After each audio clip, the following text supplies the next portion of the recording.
Chapter 451. I bet that the Magic Kingdom will collapse within a month. The City of Fire will. Within the school's residence. Monroe carefully checked the room again to confirm that there was no eavesdropping magic secretly set by the wizards, and then placed the crystal ball on the desk. The red light became more and more intense, and a strange magic wave soon spread out in all directions. Monroe was not worried that energy fluctuations would alarm the wizards. Although the entire City of Fire Oil was set up to detect divine magic, the crystal ball in his hand was essentially a witchcraft. And it was precisely because of this that he could pass the previous search. There are all kinds of alchemy tools on the wizards. There is no way for the council to carefully examine them one by one, and they will not do anything that can easily cause dissatisfaction. And a wizard used magic in the room, which produced some magic fluctuations. This was completely normal, and there was nothing questionable about it. After all, there are not many wizards who conduct experiments or even cause accidents in the room. However, there was a hint of disgust and aggrievedness on Monroe's face. He was a dignified adjutant of the God's Punishment Army, but he was reduced to the point where he needed to rely on such a demonic witchcraft. This is simply a shame. While thinking about it, the red light gradually faded away, and what appeared in front of him was a blurry image. But it could be vaguely recognized that this was the current leader of the Holy See, Pope Alves. His Majesty the Pope! Monroe knelt down on one knee and said excitedly and respectfully. As an ordinary adjutant in the God's Punishment Army, he used to only have the opportunity to see the messenger of the Lord in the world when attending grand ceremonies. But now, he can have a conversation alone. You haven't attracted the attention of those wizards in the past few days, right? Pope Alves asked indifferently, looking at Monroe who was kneeling before him.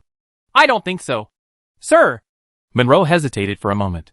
In the past week, although he had argued and refuted a few words when teaching at the college, he was still at a normal level. In fact, because some of the remarks made by those professors were so strange, there were voices of inquiry and questioning in almost every class. One more of him is not more, and one less of him is not less. Monroe estimated that there was a high probability that he had not attracted the attention of the wizards yet.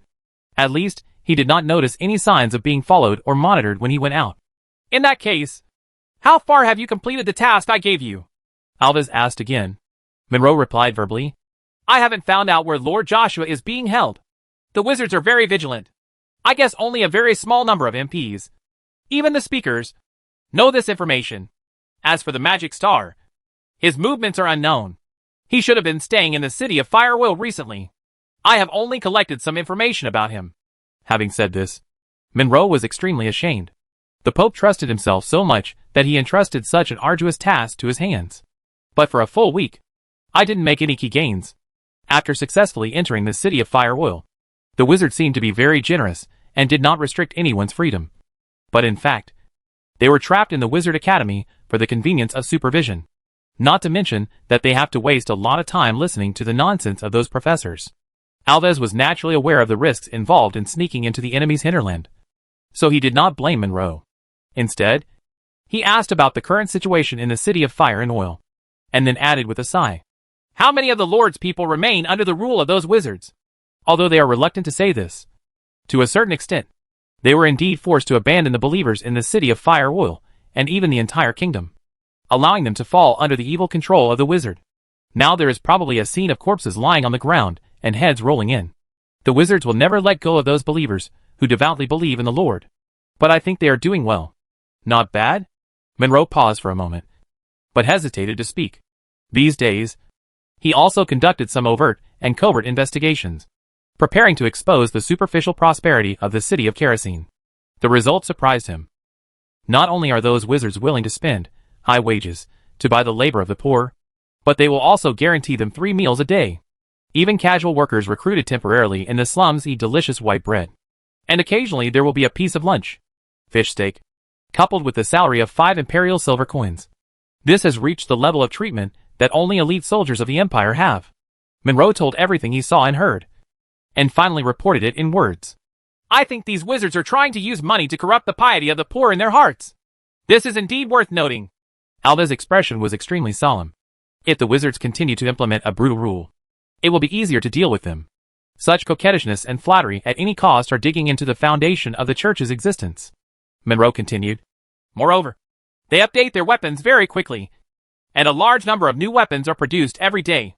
I also heard that these wizards are building something called a train, which can transport nearly 1,000 tons of cargo and an army of 1,000 people from any corner of the kingdom to the City of Fire and Oil within a few hours. Hearing this, Alva's face became extremely ugly, and he immediately realized how much of a threat this thing called a train would bring. This means that the wizards will have extremely terrifying war potential, and they can continuously dispatch soldiers and supplies from the entire kingdom for reinforcements as long as they need it. Just as Alves frowned and thought about countermeasures, Monroe suddenly spoke. But it seems to me that the whole kingdom will collapse on itself before long. Oh! Alves looked at Monroe in surprise, wondering why he suddenly said that. Monroe explained confidently. Those wizards massacred the local nobles, but were not good at management. They squandered the wealth they plundered wantonly, making the poor people in the city of Kerosene eat meat and white bread, and paid extremely high rewards. However, they don't care about farming and production. They only know how to greedily earn more coins. Now a large area of land in the City of Fire and Oil has been abandoned. I believe that other cities in the eastern part of the kingdom under the rule of wizards will not be exceptions. The more Monroe spoke, the more excited he became, and Pope Alves gradually understood the meaning of his words. In order to earn wealth, the wizards pulled poor peasants from the fields to workshops to produce weapons and more valuable alchemical creations. Such short-sighted measures are undoubtedly the way to death. The kingdom is still able to maintain its dignity now because they lured those treasonous merchants with money and were able to purchase enough food from the empire. They only need to cut off this trade line. I dare to conclude that in 3 months at most, the wizardry will collapse without attacking. Monroe concluded quite proudly. This is the best news I have ever heard. Alves's frown suddenly relaxed, and he looked at Monroe with admiration. He is worthy of being highly recommended by Gustav, the commander of the God's Punishment Army. This keen insight and reasoning power are simply natural materials for intelligence activities. Before, being just an adjutant of the God's Punishment Army was really a bit of an understatement. Although he had great trust in Monroe's judgment, Alves still shook his head and pointed out a flaw in the plan. 3 months is too long. I suspect that when the wizards sense something is wrong, they will make a desperate move. Sit back and watch the kingdom decay, and then attack the empire on a large scale. He couldn't imagine how armed the wizards would be in 3 months. The kingdom has a population of more than 3 million. Even if you draw 1 out of 15, you can draw a legion of hundreds of thousands of people. It only takes a week for each person to be able to skillfully control a musket and become a qualified soldier, threatening the heavily armed divine punishment cavalry on the battlefield. Not to mention the wizards' new aircraft, airships, alchemy carts, thunder cannons, electromagnetic guns, and many other powerful alchemy tools.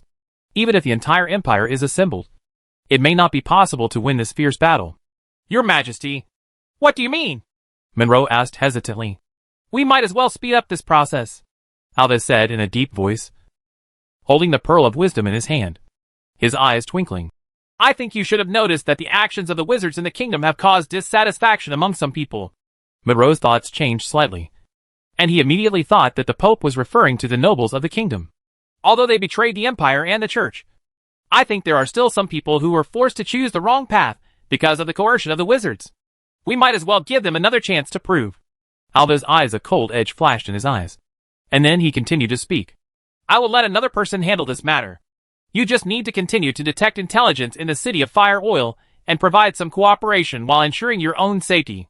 Yes, Your Majesty. Monroe nodded in response.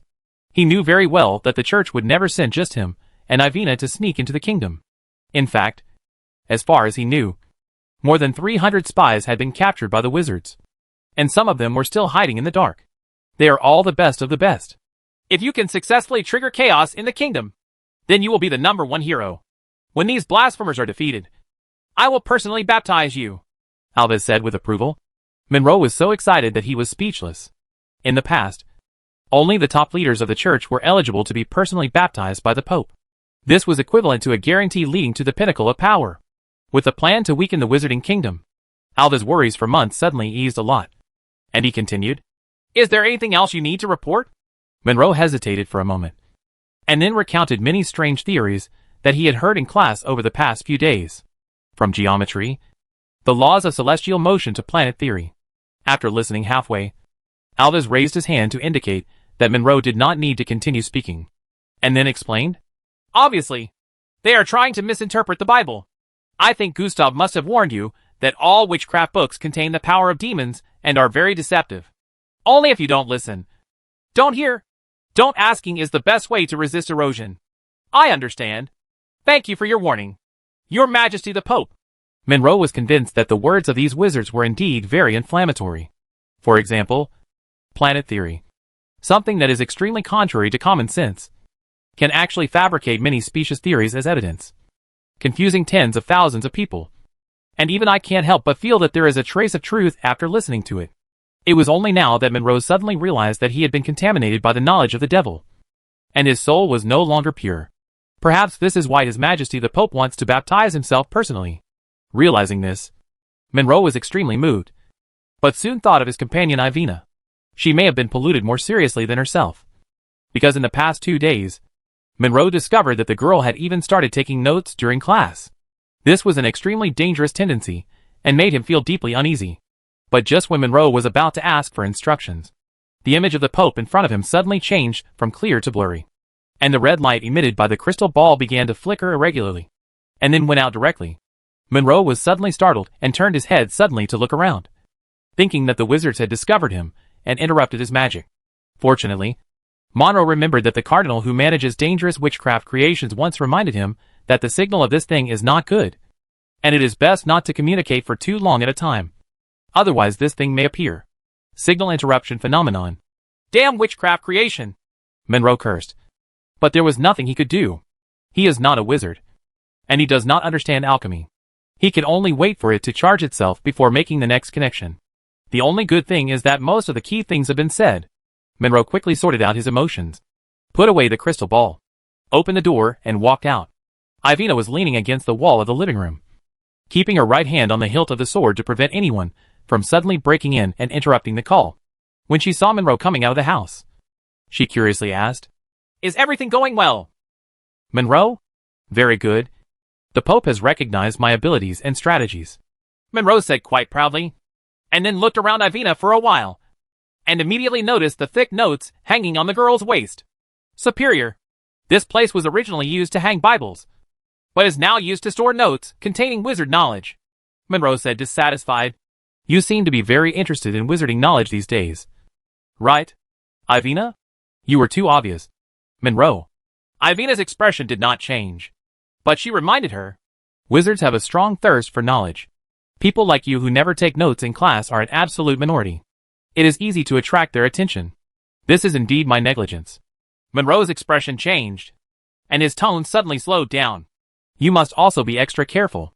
The knowledge of demons has the power to confuse people's minds. In-depth study may distort our cognition." Ivina nodded hesitantly. 1 month. Let's hold on for 1 more month and that's enough," Monroe said confidently. "According to my plan, and with the help of those people, the huge magic kingdom will collapse in a month at most." A month? Ivina sighed secretly as she thought about what she had seen and heard these days. The poor people in the kingdom are afraid that they will suffer again. Chapter 452 Nuclear Fusion Reactor. Afternoon. The City of Fire Oil. Under an order from the Parliament, all the alchemists who had come to the stage gathered in the front hall of the former Duke's mansion. They need to draw the largest alchemical formation in history. The scope is the entire mansion, with a total of 1.72 million runes. Prior to this, the elemental wizards had cast spells to remove all decorations and furniture, and hollowed out the ground to free up enough space. For the sake of confidentiality, the speakers did not reveal that this was a legendary promotion ceremony. They only said that Master Lennon had developed a new magic, and this was the venue for experimental magic. What kind of magic requires so many runes? Tick held his own drawing and drew it on the ground while whispering to himself. He could see that the part he was responsible for seemed to be a formation used to guide magic power. This thing is usually used to build up momentum to perform some kind of magic, but to create such a big battle is really imaginative. Like Tick, the more than 500 alchemists involved couldn't help but guess what such a huge magic circle was used for. "I heard that Master Len In is preparing to build a new sun on the earth." An alchemist lowered his voice and spoke. "Sun? Charlie, this joke is not funny." The witch beside him sneered and shook his head. "What is the sun?" That was the star hanging high above their heads, the source of light. According to the predictions of those prophets, the mass of the sun was at least 1,000,000 times that of the planet under their feet. If it moved even slightly, the continent under their feet would be destroyed. "This is the real end of the world," I'm not talking about this as a joke. The wizard named Charlie is quite helpless. This is top secret information that he secretly obtained. Stop chatting for a moment. Be serious. This alchemy circle is very important. We need to complete it as quickly as possible without making a single mistake. Vittorio solemnly ordered. This promotion ceremony is related to his wealth, life, and the possibility of becoming a legend. Vittorio is naturally very attentive. Not only is he responsible for the core layout of the magic circle, he will personally check the layout of every rune whenever he has free time, under the personal supervision of the speaker. No one dared to be lazy. Tick and others all worked hard and focused on the work at hand. What Lin saw when he stepped into the manor was a scene of hundreds of people gathering together to draw pictures. How is the progress, Master Vittorio? Lin asked softly. It's not bad. Most of the problems have been solved. I used a duplex structure to form this alchemy array. This way, even if there are errors in one or two areas of the array, it will not affect the overall situation. Vittorio, while walking around the manor with Lin in, he explained to him in detail the layout of the formation and the prepared plans. Lin nodded repeatedly, and he was very satisfied with Vittorio's caution. Once the nuclear fusion reactor goes out of control, it is no joke. No amount of preparation can be said to be completely safe. In short, we have reached the limit of our capabilities, Vittorio said with a sigh. This time, he used what he had learned in his life and gathered the elite power of the entire parliament. If even this doesn't work, then even if the soul is wiped out by the energy riot during the promotion ceremony, Vittorio feels that it is not an injustice. Relax. As long as everything is properly arranged, I think success shouldn't be a problem, Lenin said as he handed over a blueprint of a nuclear fusion reactor. Creating a little sun on the ground is an extremely incredible thing for wizards, and they would think of it as extremely difficult. But for Lin, the construction of nuclear fusion reactors is very common. That is, there are still some technical difficulties in miniaturization. Vittorio looked at the drawings carefully, as if he had found a treasure. Building a sun is simply the greatest masterpiece in the history of alchemy. Lenin was thinking about how to use magic to solve some material science problems.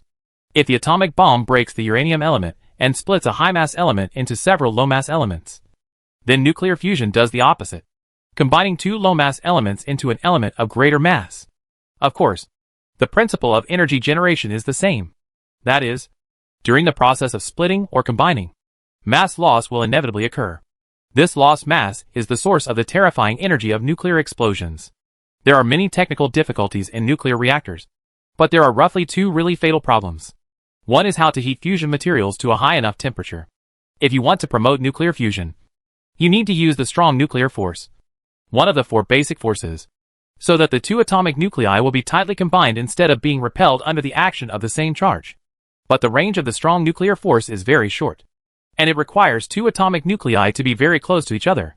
This distance needs to be maintained on the order of 10-15 meters, which is 0.000001 nanometers. This is undoubtedly a desperate number. But there is no solution. That is high temperature and high pressure. Judging from the atmospheric pressure of the planet under our feet, we need to increase the temperature to more than 100 million degrees to achieve this. Which leads to the second question: what kind of container should be used to contain temperatures as high as hundreds of millions of degrees Celsius? Fusion material. After the mass energy equation was proposed, these two problems have troubled mankind for more than 100 years. Fortunately, 071 has relevant information and drawings in its database. After careful consideration, Lin planned to use laser focusing to achieve the high temperature of hundreds of millions of degrees. It happened that they had developed laser magic before. As long as the magic power is enough, they should be able to achieve this smoothly. The remaining question is how to restrain this power, combining the abilities of the wizards.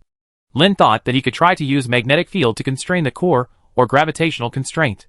As for which one to use specifically, theoretically speaking, gravitational constraints are the most reliable. For example, the reason why stars can maintain their shape despite violent fusion reactions is precisely because the influence of gravity forms a balance with the internal fusion reactions. If they can replicate this, they can truly simulate a small sunrise. However, it is not easy to create a large source of gravity. He once asked Herav and got a negative answer. Moreover, the influence of gravity is very wide. By then, let alone this manner, I am afraid that it will be the entire cities will be involved. So Lin Eng could only settle for the next best thing and use electromagnetic constraints to solve this problem. Using an invisible magnetic field to bind powerful energy? What a good idea! Vittorio happened to see this and sighed at Lin's exquisite idea. He has seen that this drawing is very complete, which proves that Lin's artificial sun plan is not an unfounded fantasy, but is supported by a rigorous set of magic theories. This reassured Vittorio a lot. By the way, what's going on with the Holy See recently? Is there anything new? Vittorio handed the drawing back and asked. It has been a long time since they defeated the Crusade. The opponent may be afraid of the deterrent brought by the large nuclear explosion and dare not invade on a large scale. But he knows very well that the Holy See will never let them continue to develop. Lin En recalled the information he received yesterday and explained. According to the spies' reports, in the past few months, 3 evil gods have occurred in the Empire, coupled with the impact of witch hunting activities. There is no peace within the Empire now. That's good news. Vittorio raised his eyebrows. What they were most worried about now was that the church would make a desperate move and mobilize all its power to fight them. No matter how fast the construction of a nuclear reactor is, it will take 2 to 3 months. The extraction of deuterium also takes almost 2 months. Without the same level of power to deal with the incarnation of the false god, they were forced to use nuclear explosions, a magic that could kill 10,000 enemies and damage 8,000. Strong energy waves cannot distinguish between friend and foe. The land that was destroyed last time was more than 10 kilometers outside the city. This time it might be the city of Fire Will or the royal capital. Lin En also smiled. It seemed that they publicized the news of the defeat of the Crusade army, causing all the restless people who had been hiding in the dark to come out. Although it was a pity that this triggered a large-scale witch hunt, resulting in the tragic death of many wizards. The Holy See was also exhausted and should be able to buy them some time. As for those evil gods and their believers, Lin didn't have the slightest fondness for them.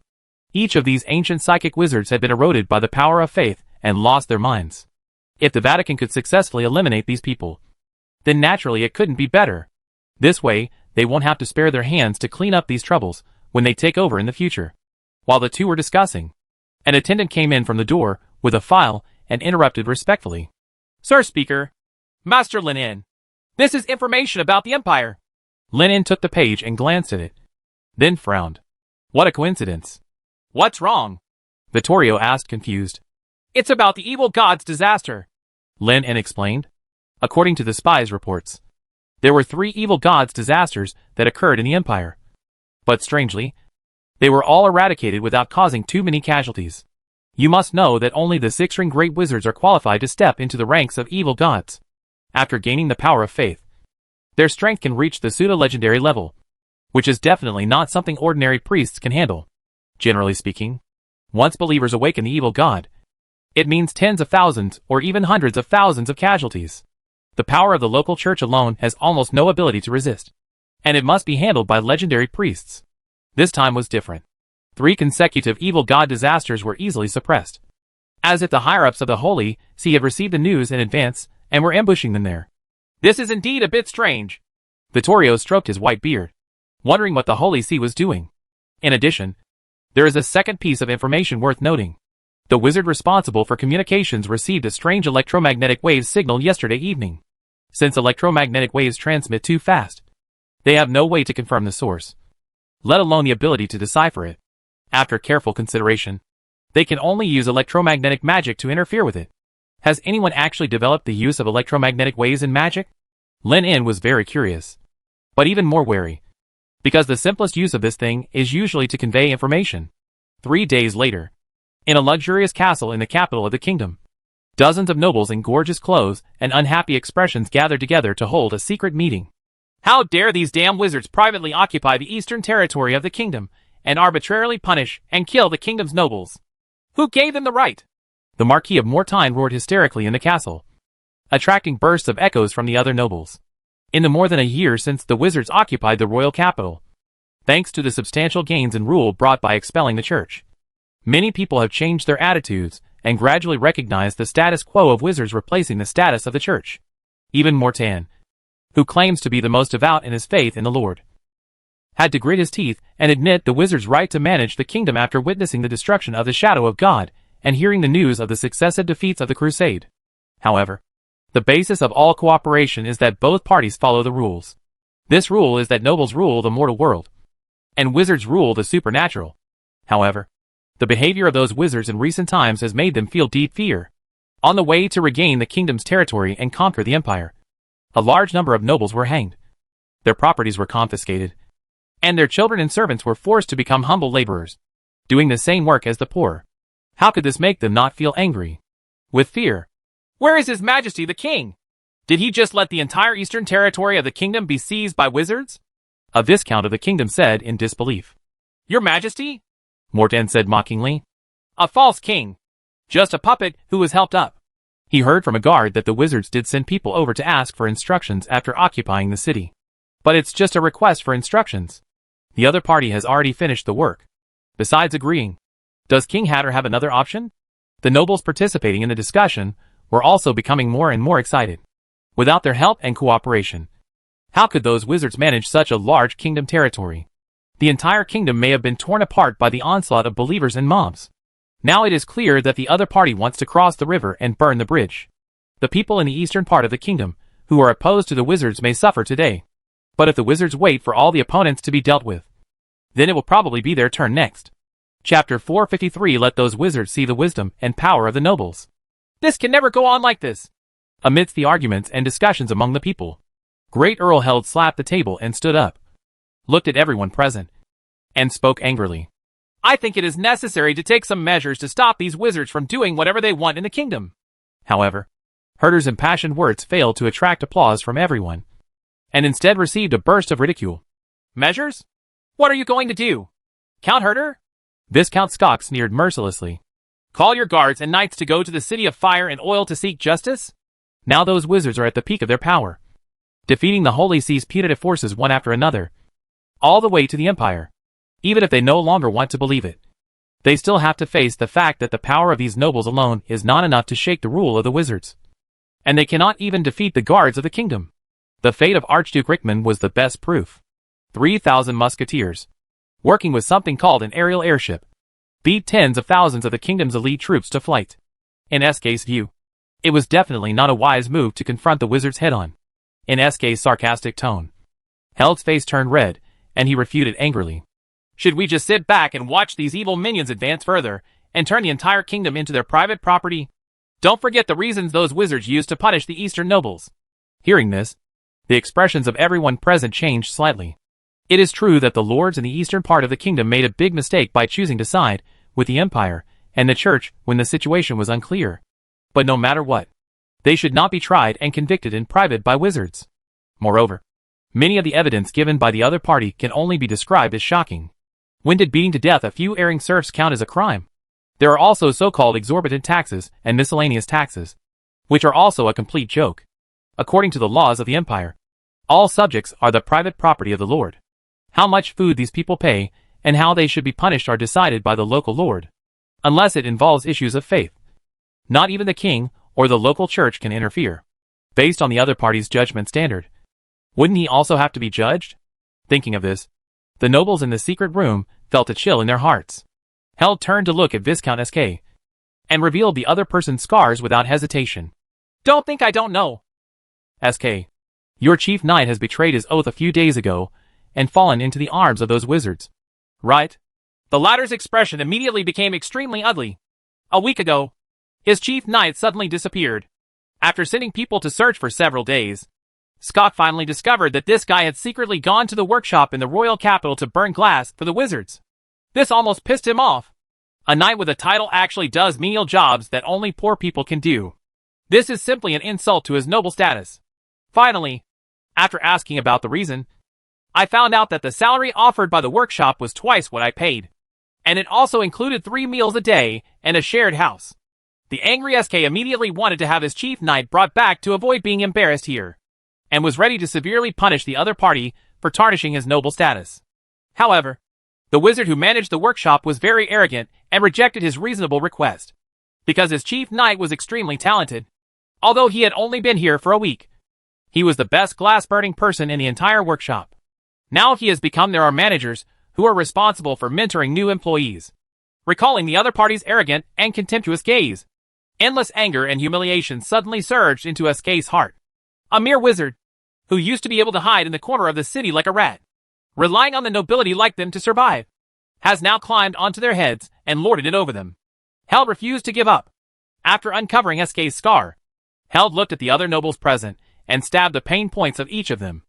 Although the power of the wizards has not yet expanded to their territory, the resulting influence has effectively threatened everyone's interests. Not to mention anything else. The frequency of troubles caused by mining slaves and poor people has increased several times, and some territories have even seen large numbers of residents fleeing. Because of this, they will gather together today to discuss the future of the nobles and the kingdom. I have a plan. It may work. Just as the crowd was excited, Marquis Mortain suddenly said, attracting everyone's attention, and then said with confidence, "We may not be the opponents of those wizards in a head-on battle, but don't forget, we still have something in our hands that can affect the survival of the entire kingdom." The nobles in the secret room were stunned for a moment, and even Earl Held was very surprised. Fortunately, the Marquis of Mortain did not mean to show off, and spoke frankly. "Food, you mean?" Earl Held's eyes suddenly lit up, and he had vaguely understood what the Lord Marquis meant. Now that the eastern part of the kingdom has just suffered from war, it is not easy to restore production. I wonder if you have noticed that those wizards are buying wheat in large quantities.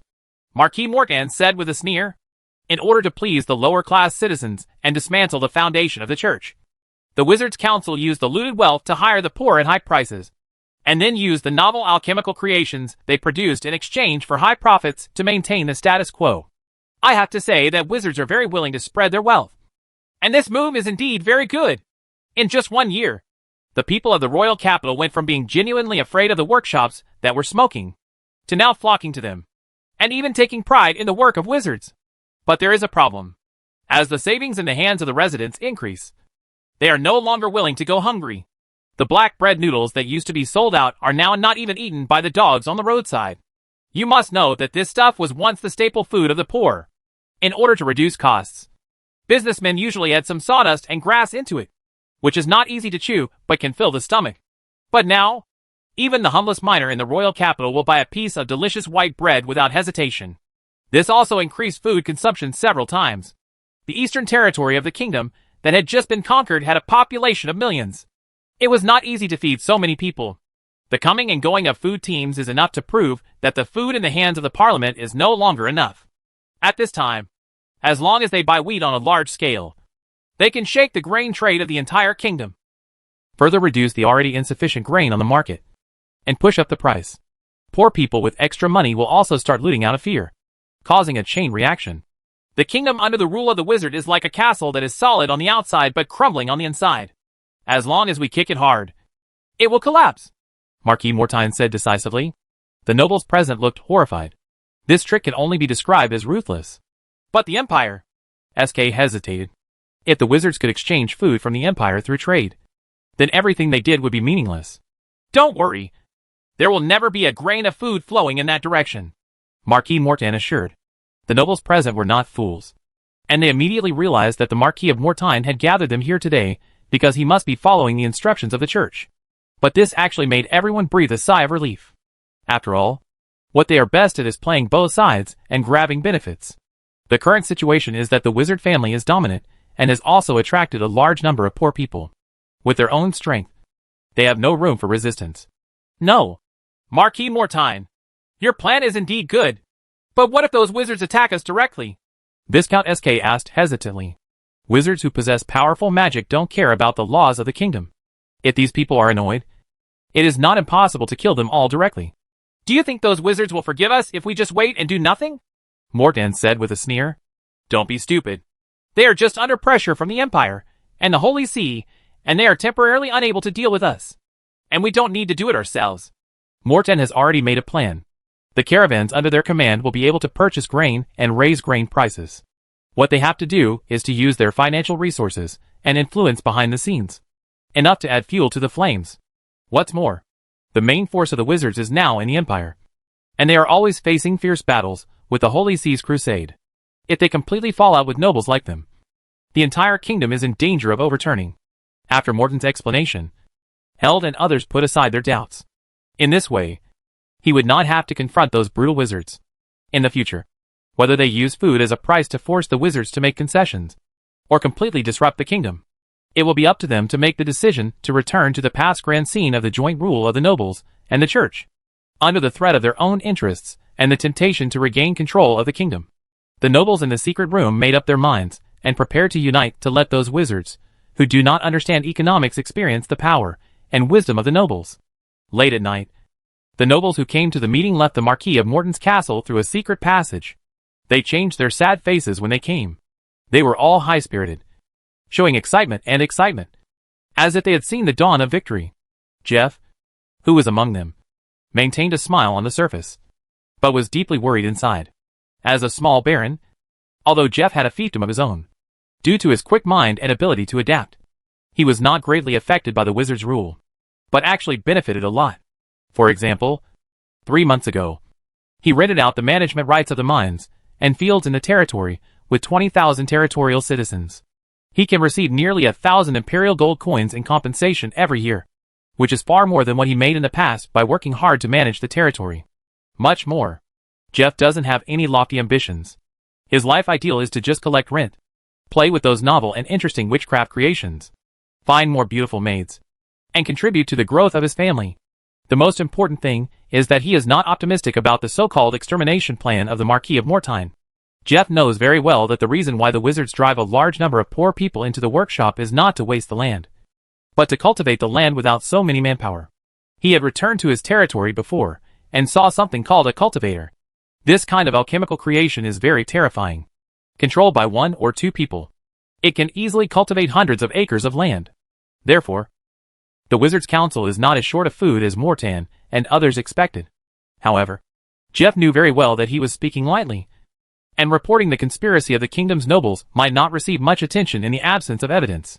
Jeff thought for a moment, and soon thought of his lord, as his majesty's most capable right-hand man, and one of the heroes who supported King Hatter to ascend the throne.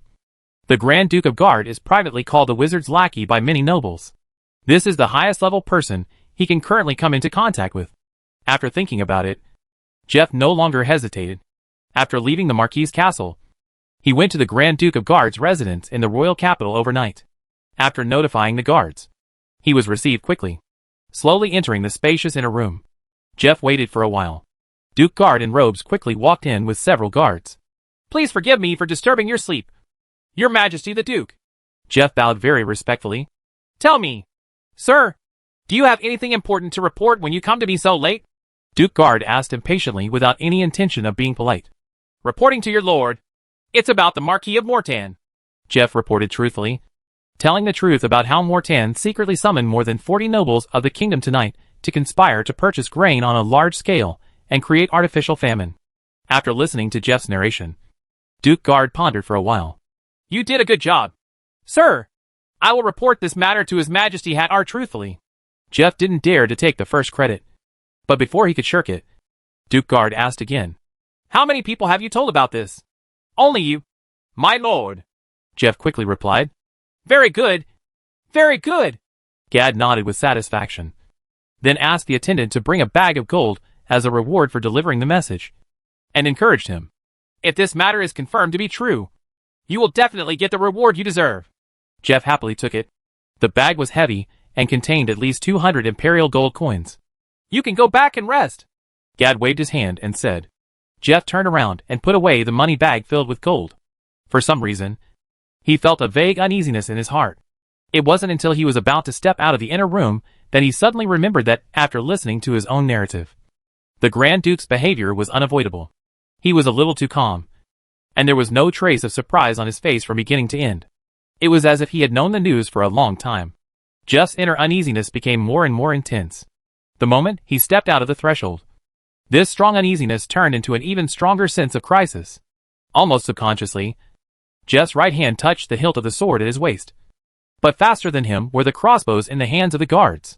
The sharp arrows and the sound of the crossbow triggering arrived almost at the same time. They penetrated Jeff's chest, arms and thighs in an instant, and then a long knife pierced through the air. Blood spurted out, and Jeff's round head was engulfed. After cutting it down, his eyes widened with confusion. Gad threw away the blood-stained sword in his hand, looked at the guards around him indifferently, and said, "Clean up the body and tell Mortan to be more careful next time, and don't let people like this sneak in again." Chapter 454. Lynn, have you heard of magic bread? In the morning in the royal capital, Susan woke up from her sleep at dawn. After taking care of the housework as usual, she went out to buy ingredients for the next few days. The streets were very lively, with an endless stream of caravans coming and going. Strong camel beasts pulled wooden carts loaded with various supplies on the widened concrete road. Several people who were going to the royal capital for the first time, the wealthy businessman was commenting on the huge rotating water wheel in the distance. And from time to time, bursts of exclamations could be heard, accompanied by a slightly harsh whistle. A gorgeously decorated alchemy car drove past quickly. Billowing steam gushes from the chimney at the front of the car, attracting the envious eyes of the townspeople and merchants. This kind of steam car, which can run on its own without horses or camels, sells for hundreds of imperial gold coins. Only people with real status can own one. It is a new fashion among wealthy merchants and nobles in the royal capital. As for the wizards, they ride on an iron box that does not need to spit steam and can run faster. I heard that it requires witchcraft and magic to activate. Just as Susan was thinking about it, an oval shadow suddenly fell, and a huge and majestic airship passed over their heads, covering the hot sun above. Beside the street, groups of children were chasing and playing happily on the shadow cast by the airship. Even though Susan saw all this weird stuff every day, she still felt a little uncomfortable with it. In the past year, she felt as if she was living in a dream. First, in the church's propaganda, the evil wizard led his army to occupy the royal capital, brutally killed King Basil, razed the sacred church to the ground, and arrested a large number of devout believers. The entire royal capital's citizens were distraught, panicked, fearing that the demon's minions would target him. However, what happened next was beyond their expectations. The wizards did not hold evil human sacrifices, nor did they rush into their homes to loot money. Instead, they began to repair houses and roads, and open many magic workshops. Recruiting iron making, glass making and musket making workers at high prices. At first, no one dared to join the workshop. There were even rumors that this was a way for the wizards to confuse them. On the surface, the magic workshop recruited workers, but in fact, it was conducting various evil human experiments. The wizards used human beings till the soul is extracted. The body is corrupted into a skeleton and thrown into the abyss. However, since the bold Haydn joined the wizard's workshop and lived an increasingly prosperous life, and was even assigned a new house, such rumors naturally fell apart. Susan is very lucky that she and her husband were among the first batch of people to join the workshop. You must know that even if the magic workshop has expanded several times since then, the number of workers that can be recruited is still limited. Those poor people who woke up too late had no choice but to build roads and mines. Although the pay was not low, it was actually much harder than working in a workshop. Now she and her husband together can earn 20 silver coins per month in the musket-making workshop. This would have been unimaginable a year ago. It was also the first time that Susan knew that every week's work actually had one day off. This is simply the kingdom of heaven described in the Bible, but built by wizards, Susan was thinking. And soon she arrived at the most prosperous street in the royal capital. She couldn't help but look at a newly opened clothing store. Behind the glass wall were colorful dresses. The fabrics and colors, simply more luxurious than what noble ladies wore in the past. The price was not too expensive. About 10 to 15 silver coins. Susan counted the coins in her pocket. But when she thought about having to prepare the expenses for her 2 children to enter the Wizarding Academy, she gritted her teeth and walked to the side of the bread shop. As usual, 3 bags of white bread and 2 portions of beans. Susan took out a small bag of copper coins from her arms and handed them over. Baker owner Colm shook his head. A total of 1 silver and 90 coppers. Why is it so expensive? Susan's eyes widened, and she looked at the other party in disbelief. She remembered that a week ago, a bag of white bread cost only about 15 copper coins, and a portion of bean paste cost only 10 copper coins. You probably don't know that the price of wheat has gone up recently, so bread will naturally have to go up as well, Colm muttered. In just a few days, the price of wheat has nearly tripled. What he has sold has already been counted cheaper. As for the reason, maybe it's because of the war. There are rumors in the royal capital that the wizards have already invaded the empire, and the citizens in the newly added territories can also work in the workshops and live a life of eating white bread like them. But where did so much bread come from? Although Coma heard from businessmen from afar that wizards had made an alchemical creation that could automatically farm the land, it probably could not supply food for millions of people in the kingdom. What's even more unfortunate is that there seems to be a food shortage in several territories in the northeastern part of the kingdom. So now there are rumors in the capital that there is not enough food. Many savvy businessmen have already begun to hoard wheat, and Colm is no exception. Later, he reminded Susan that it is best to buy more today. Maybe the price will be more than this tomorrow. Susan looked at the high price and felt a little hesitant. But thinking that the price of bread might continue to rise, she still counted out the coins and sighed. 5 more bags of brown bread. 5 bags of black bread. A total of 60 coppers. Colm grinned from ear to ear. After tasting the delicious white bread, not many people would be willing to eat hard and chewy black bread again. Now I can take advantage of this opportunity to clear out the inventory. After quite distressingly paying 3 silver coins, Susan took over the purchased ingredients and couldn't help but frown. Not only did the price of the bread increase several times, it was also much smaller visible to the naked eye. What was originally a piece of bread was the standard thickness of 4 fingers has now been reduced to about 3 fingers. Susan couldn't help but feel a trace of worry in her heart. Since the wizards took control of the royal capital, famine seemed to have become a thing of the past. But the continuous increase in food prices now made Susan quite worried. Even if I can barely afford it now, what will happen in a week or even a month? Susan clutched the last few silver coins in her hand, hesitating whether to buy more. Under the joint operation of a group of nobles and wealthy businessmen, rumors about famine quickly spread throughout the kingdom. The price of wheat increased almost every day, causing panic that once affected the city of fire and oil. Lin En, who was in the laboratory thinking about how to change the large nuclear explosion technique to the large hydrogen explosion technique, was forced to stop his research and was pulled into the conference room. After reading the report, Lin couldn't help but frown. In just half a month, the price of wheat per kilogram in the kingdom has changed from 2 copper coins to 10 copper coins now. More than 5 times the original price. Why didn't anyone remind me of such a big thing before? Lin En asked in confusion. He could tell at a glance that someone wanted to disrupt the entire kingdom by manipulating food prices. The best way was to kill it as soon as there was a sign. Once it evolved into a chain reaction, it would be very difficult to deal with, because everyone will start hoarding spontaneously. No matter how much food is available, it will not be enough. Lauder, who was in charge of grain procurement, felt helpless.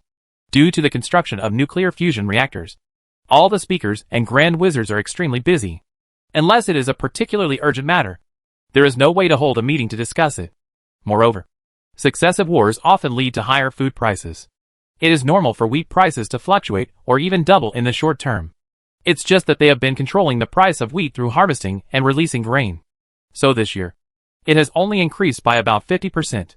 Compared with the poor, whose wages have increased several times, it has not caused any waves. This led to Lauder not paying much attention to the rise in wheat prices at first, and dispatching more grain to various places to stabilize grain prices as usual. It was not until he discovered that the situation was completely out of control that he reported it as an emergency. Alva, who was in charge of trade on the side, also added that just the day before yesterday, the church suddenly established outposts in the border cities of the empire to strictly check the departure of caravans. The number of caravans coming from the empire suddenly decreased by 80%, which meant that they can no longer purchase food on a large scale from the empire. 2 pieces of bad news in succession made some members of the House of Representatives worried. Even though most wizards have no theoretical basis in economics, they know the importance of food by thinking about it. The citizens can wear worn clothes, or they cannot buy those novel alchemical creations. But they can't not eating. After pondering for a while, Raphael proposed that a rationing system could be implemented, stipulating a maximum amount of bread for each person to buy, and punishment for exceeding the limit. Some members even thought that they could save some food by cutting the lunch supply in the workshop. He had heard the wizards in the alchemy workshop complain before that because the council stipulated that 1 meal should be provided every day, many extremely stingy poor people would deliberately skip breakfast and dinner and eat until they were full in the workshop. No, this will only cause greater panic. It is confirmed that the food in our hands is no longer enough. Hera directly rejected this proposal. He knew very well that all current strategies to reduce food supply will further increase the price of bread. Of soaring. Aurora turned to look at Lin En, and asked in a deep voice how much wheat they had left, and whether it was enough to supply the entire kingdom. Some time ago, she received a report that large tracts of cultivated land in the eastern territory of the kingdom seemed to have been abandoned. It's not abandoned. In fact, I'm planning to integrate these lands to grow some cash crops, Lin explained. Hadra Tower is known as the kingdom on the mines. This is its advantage, but sometimes it is also its disadvantage. Being mountainous means that there are few plain areas suitable for large-scale farming. The scattered fields scattered throughout the kingdom were unable to take advantage of much mechanization. Lin En believes that the cost-effectiveness of growing wheat is too low. It is better to plant a fruit tree or something to enrich the diet of the townspeople and improve the per capita night blindness in the kingdom. In addition, it is also to allow some self-cultivators to obtain similar benefits to those who enter the workshops. Otherwise, who will farm the land? As for the food supply, of course it is enough. Since capturing the southern part of the kingdom more than a year ago, Lin has begun to lay out the plan. Because this area has the only alluvial plain in the kingdom, he asked the musketeers to join the liberated mining slaves to reclaim it. A lot of new land. A fully mechanized large farm model. Today, more than 70% of the entire kingdom's food is produced from this super farm. Although the congressmen present did not understand what the mechanized farm that Lin En mentioned looked like, they still heard one thing. That is, they still had enough food on hand. Realizing this, Harav and the others immediately breathed a sigh of relief, and then asked rather strangely, "Since there is enough food, why do we need to purchase a large amount of wheat from the Empire?" "Of course, it's to prevent famine caused by a large number of refugees," Lin En said comfortably. "It's always safer to have more food reserves, isn't it?" Once they defeat the Holy See, they will have to face tens of millions of poor people in the Empire. So it is better to prepare early than to prepare late. Lin also did not expect that his actions to consolidate the eastern cultivated land and purchase grain from the Empire would cause some people to misjudge and launch a food war. "Lord, have you found out who is behind the scenes?" Lin paused and asked. "I suspect it has something to do with the nobles in the kingdom," Lauder replied hesitantly. "Since there are too many people buying wheat on a large scale, many traders and even civilians have participated. In a short period of time, he cannot determine who is the mastermind behind the scenes and who is following the trend and trying to make a fortune. But it is certain that a large number of nobles from the kingdom must be involved. However, he has already asked the psychic wizards to investigate, and he believes that it will not take long for the results to be obtained." "Noble!" Lin En's expression suddenly turned cold. He had been busy dealing with the Empire and the Church recently, and he almost forgot that there was still such a group of worms in the kingdom who were relying on their territory and not working hard. "The reason why we did not deal with them all before was because the wizards had not yet gained the trust of the people after occupying the kingdom. Taking action against these people rashly might cause the finally stable situation to erode again. In addition, not all nobles are so unscrupulous. Some noble children, who know how to adapt and have knowledge, are still willing to embrace the new era. So it is not easy to kill all these people." After Lin En thought for a moment, he gave instructions. "Since they are willing to collect grain at a high price, let them continue to collect it and release some of the grain we have stored." He did not intend to directly send people to arrest all the merchants who were hoarding wheat. Firstly, there were too many people, and secondly, there was no such law in the kingdom. But this does not mean that he has no other ways to deal with these people. It just so happens that we can take this opportunity to let those businessmen who want to follow the trend and take advantage of the situation and make a fortune for the country know that the freedom of trade has limits. And once the line is crossed, there will be consequences. 071. Help me dial in the artificial starch technology. Lin En thought silently in his heart. He originally didn't want to take out this technology so quickly. Chapter 455 Mortan. We broke the myth that wizards are invincible. Lin's move of asking Lauder to sell grains in batches confused the MPs present. To resolve the current crisis, the safest way would be to deliver a large amount of cheap grains to the market at once, so that those nobles and grain merchants should retreat when they see the difficulties. "Are you trying to take this opportunity to empty out the savings of nobles and wealthy businessmen?" Raphael guessed. "You can say that." Lin nodded. In his opinion, this might be a rare opportunity. If this group of people had been staying in the territory and being their landlords, it would be hard for them to find reasons to clean up these remnants of the old era. However, as a result, the rising food prices may affect the stability of the entire kingdom. A member of parliament said with a frown. The price of a piece of bread has now increased to 5 times the original price. If it rises to 10 or 20 times, trouble will definitely occur. "You don't have to worry too much about this.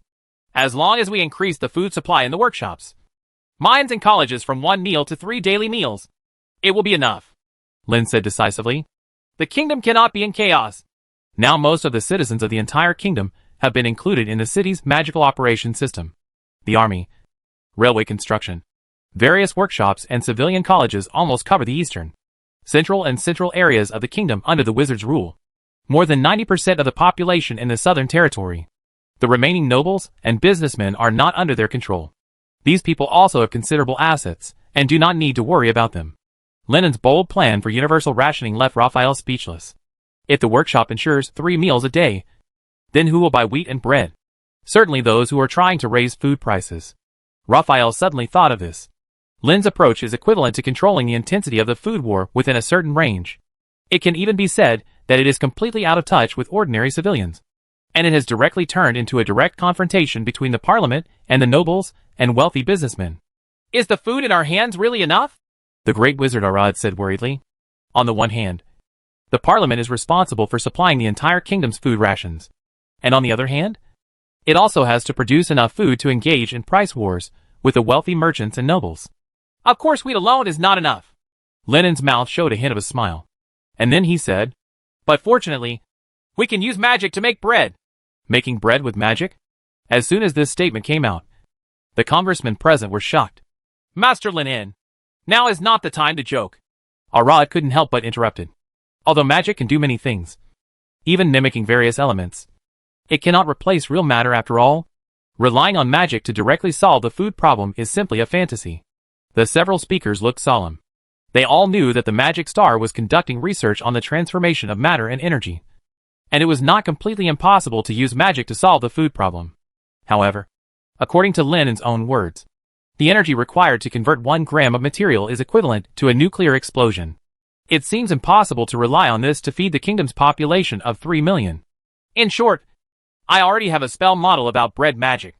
I can completely perfect it in a week at most, Lin said confidently. In order to meet the requirements of star voyages, the Federation has invested a lot of energy in technologies such as artificial starch and cell-cultured meat. Each research is very mature. It is not too difficult to magicalize it. And the raw materials are simple enough to be used anywhere. Visible. Seeing how confident Lin En was, Raphael and others looked at each other. Using magic to create food, something that completely goes against common sense, seems to be something that this magic star can develop with a little research. Several speakers were also speechless. It can only be said that someone develops new magic very quickly. For example, the magic transformation equation to advance to legend took more than a month from the time they captured Judge Joshua. And they even took the time to complete the drawings of an artificial sun. I really don't know how his brain grew. Harev sighed secretly, and then spoke decisively.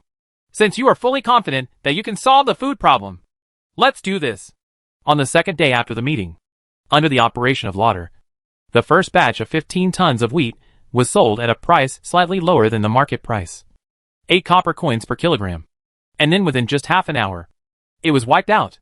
Then came 20 tons. Then 30 tons. 50 tons. The price became higher and higher, and finally settled at 20 copper coins. But even so, the wheat will still be sold out after being transported to various cities, because the current market price of grain is much higher than Lauder's selling price. And as long as it is resold, the profit will be doubled. The wealthy businessmen and nobles of the kingdom are all going crazy, and many of them have spent all their savings on it. In just a few days, 1 kilogram of wheat has grown to 50 copper coins, a full 25 times the original amount. And the price of a bag of white bread has soared to 1 silver coin. Even the black bread that the dogs refused to eat a few days ago costs 40 copper coins. In other words, a laborer who works hard in a magic workshop can only buy a few bags of white bread with a monthly salary, and cannot even support himself. At the same time, in the fortress of the royal capital, Marquis Morton held his wineglass high, looked at the nobles who came to participate in the secret gathering, and spoke with high spirits. Everyone, we have now achieved a comprehensive victory. I guess the Wizards' Council is already in a state of distress. Right. Earl Held quickly agreed. Lord Morton's wisdom is not comparable to that of wizards who study evil arts. These idiots probably don't even understand what economics is. The rest of the nobles also spoke out to praise Marquis Morton's ingenious plan to wipe out the family. Some even secretly regretted that they were too cautious. If they had replaced all the family property with food earlier, it would have been increased dozens of times by now. Got it. Amidst the compliments and echoes, Morton's face was filled with a proud smile. He took a sip of the red wine in his glass, and then asked about the current situation of purchasing wheat. The attendant on the side replied slightly excitedly. Reporting to Lord Mortan, we spent 70,000 imperial gold coins to buy 2 months of rations for the entire kingdom. In addition, other merchants who followed suit or wanted to make a fortune were also buying aggressively. Even according to the most conservative estimates, we have already sold out enough grain to feed 3 million people for half a year. Very good. Very good. Mortan nodded with satisfaction. But Lord Mortan, unlike what we expected before, the mud-legged people in the royal capital don't seem to have any intention of causing chaos. Viscount SK said hesitantly. According to their previous predictions, the poor who cannot afford wheat now should be unable to sit still. I think even if they really starve to death, those untouchables may not really have the courage to stand up and resist the wizards who control evil arts. Even if they can't afford white bread, they can still buy a few pieces of black bread mixed with hay to survive. If it doesn't work, wouldn't it be possible to get by just by chewing on the turf? Earl Bell shook his head. He felt that Mortan and others underestimated the patience and adaptability of the poor people. In the past, when there was famine in the territory, he would not give a grain of food. Wouldn't it be possible for some people to survive? It seems that the price of wheat is not high enough now. Mortan shook the wine glass in his hand and said playfully, how is it possible that those poor people can still afford black bread? Held and others clamored to raise the price of black bread to more than 1 silver coin, so that the untouchables would not be able to afford a few pieces even if they worked hard to death. In fact, they have long been dissatisfied with the current situation in the royal capital. You must know that white bread used to be exclusive to the nobles. But after the wizards came, even the dogs in the royal capital could eat it. Now they are just letting them eat it. Those mud-legged people returned to their old lives. Amidst the excited shouts of the crowd, the attendant spoke hesitantly. Lord Mortan, when I asked the caravan to purchase food, I got some information. I heard from some workers that wizards' workshops are willing to provide free meals. The attendant said cautiously. The smile on Mortan's face paused for a moment. His brows raised slightly, but it soon relaxed, and the mocking look on his face became heavier. It seems that the Parliament has really thought of a useful way to stabilize the situation in the kingdom. But I don't know how long they can feed it with millions of mouths. The nobles present were not intimidated by the Parliament's bold strategy of controlling food for all. After all, it can be seen from the fact that the other party frequently sells large amounts of wheat at low prices that the Parliament still wants to bring down the price of food. Viscount SK also reported good news at this time. You may not know yet, but the spies I sent found that after the wizards released a total of 100 tons of wheat in various cities in the kingdom in the morning, they began to secretly collect grain again at night. Look, this shows that our guess is right. The Parliament has not enough food. Mortan laughed. The Parliament did not have enough wheat on hand and wanted to balance the price of grain. The only way was to secretly purchase grain from outside and pretend to have sufficient reserves. Then how much are they prepared to spend on repurchasing it? Held asked with a sneer. The wizards have killed so many nobles in the eastern part of the kingdom and plundered their property. It's time to take it back. It's 25 copper coins per kilogram. Viscount SK said with a strange expression. Earl Held almost thought that he had heard wrongly. The other nobles also had shocked expressions. Are you kidding me? Are these wizards crazy? Count Held said in disbelief. Now the price of 1 kilogram of wheat has already exceeded 50 copper coins. Even the price of grain released by the Parliament has exceeded 45 copper coins. Now the other party actually wants to buy it back directly for half the price. What fool would do that? Whoever came up with this idea probably has something wrong with their brains. These wizards are really stupid, ignorant and greedy, Mortan said sarcastically. But it was normal to think about it. A group of mud-legged people who were originally hiding in dark corners suddenly took charge of the entire kingdom. How could they cover everything? That's why I think it comes out one after another. And there is no logic at all. Realizing this, Mortan was completely relieved, drank the red wine in his glass happily, and talked loudly about the future of the kingdom under the rule of the nobles. A small number of nobles vaguely felt that the Wizard Council's abnormal behavior of collecting grain at low prices might not be that simple. But in this intoxicating atmosphere of victory, some of their worries were quickly forgotten. In any case, they achieved an unprecedented victory, and were not worried about being liquidated. Nobles like them are not the only ones buying wheat now. The first batch of people who secretly promoted the increase in grain prices have already been dealt with. The wizards should not be able to find out for a while, even in the worst-case scenario. After the Wizards' Council found out in the end, would they still dare to attack so many nobles when the kingdom was about to fall into chaos? Maybe we will have to rely on them to provide food to save the country. To the honor of the nobles!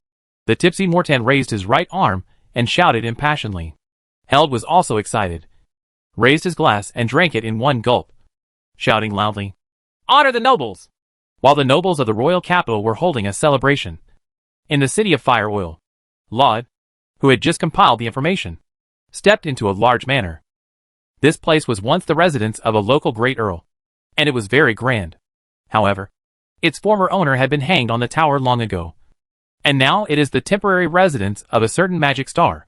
Different from the last time he came. There was a sign at the door that read, "Vicious dogs inside. No one allowed to enter." When did Master Lin start raising dogs? Lauder muttered to himself, thinking slightly, wondering whether to send one over next time he came. He heard that some of the great nobles of the empire had a hobby of raising vicious dogs. And they were not just ordinary dogs. They had part of the blood of Warcraft. And they looked very majestic. However, this idea was extinguished the moment he officially entered the manor, because Lauder discovered that the so-called vicious dog on the sign was actually a giant blue beast that was more than 2 meters tall and over 5 meters long. The most peculiar thing is that its body is translucent, with hairs that are constantly flowing like flames on the surface. The masonry in contact with its 4 legs is burned into lava by the high temperature.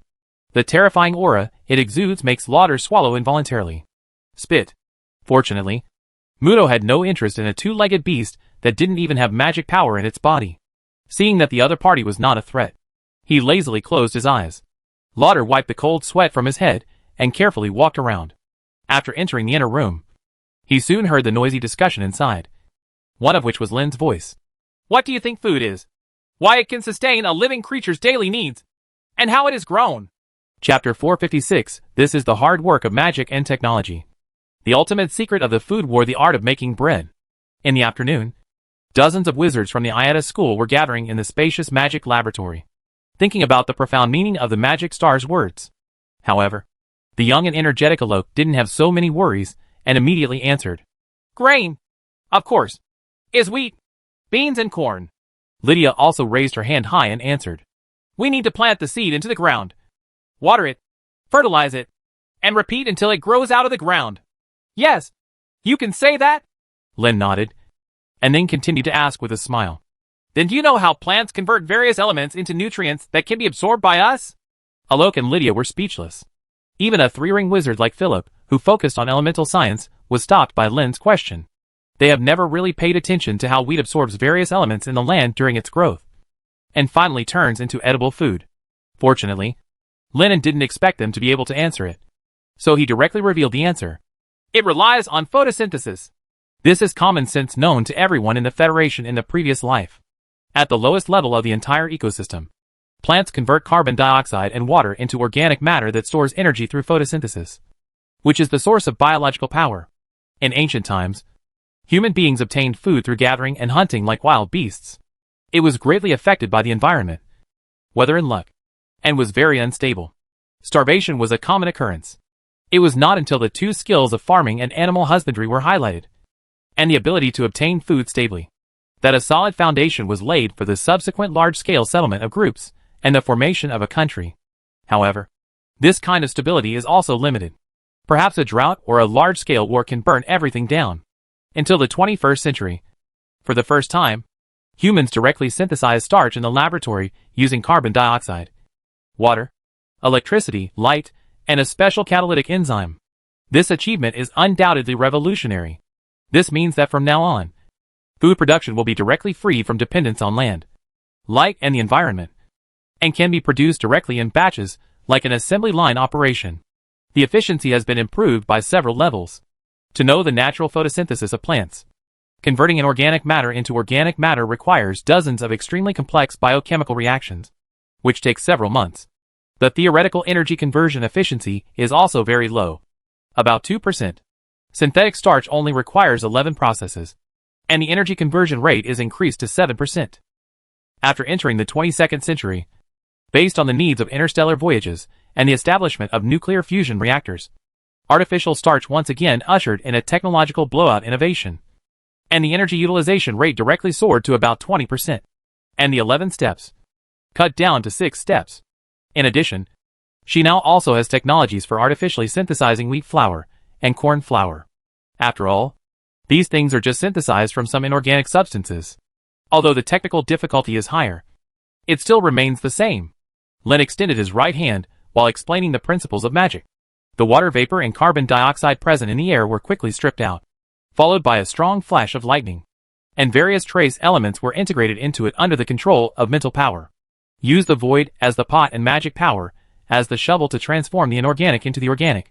Lin just showed off his artificial bread skills in front of dozens of wizards. About 15 seconds later, tiny particles of powder began to emerge in the void, floating and accumulating together, forming a ball. This scene, which was like a creation from the void, made all the wizards of the Iata school marvel. Water! Lin spoke again. And more water vapor was converted into liquid water and poured into the powder. Then he kneaded the dough quickly with Mage's hands. The ball quickly deformed and twisted under the pressure, and finally used microwave heating technology to directly bake. The dough, which was originally only 1 finger thick, immediately expanded due to heat and turned into a square bread brick 4 fingers thick.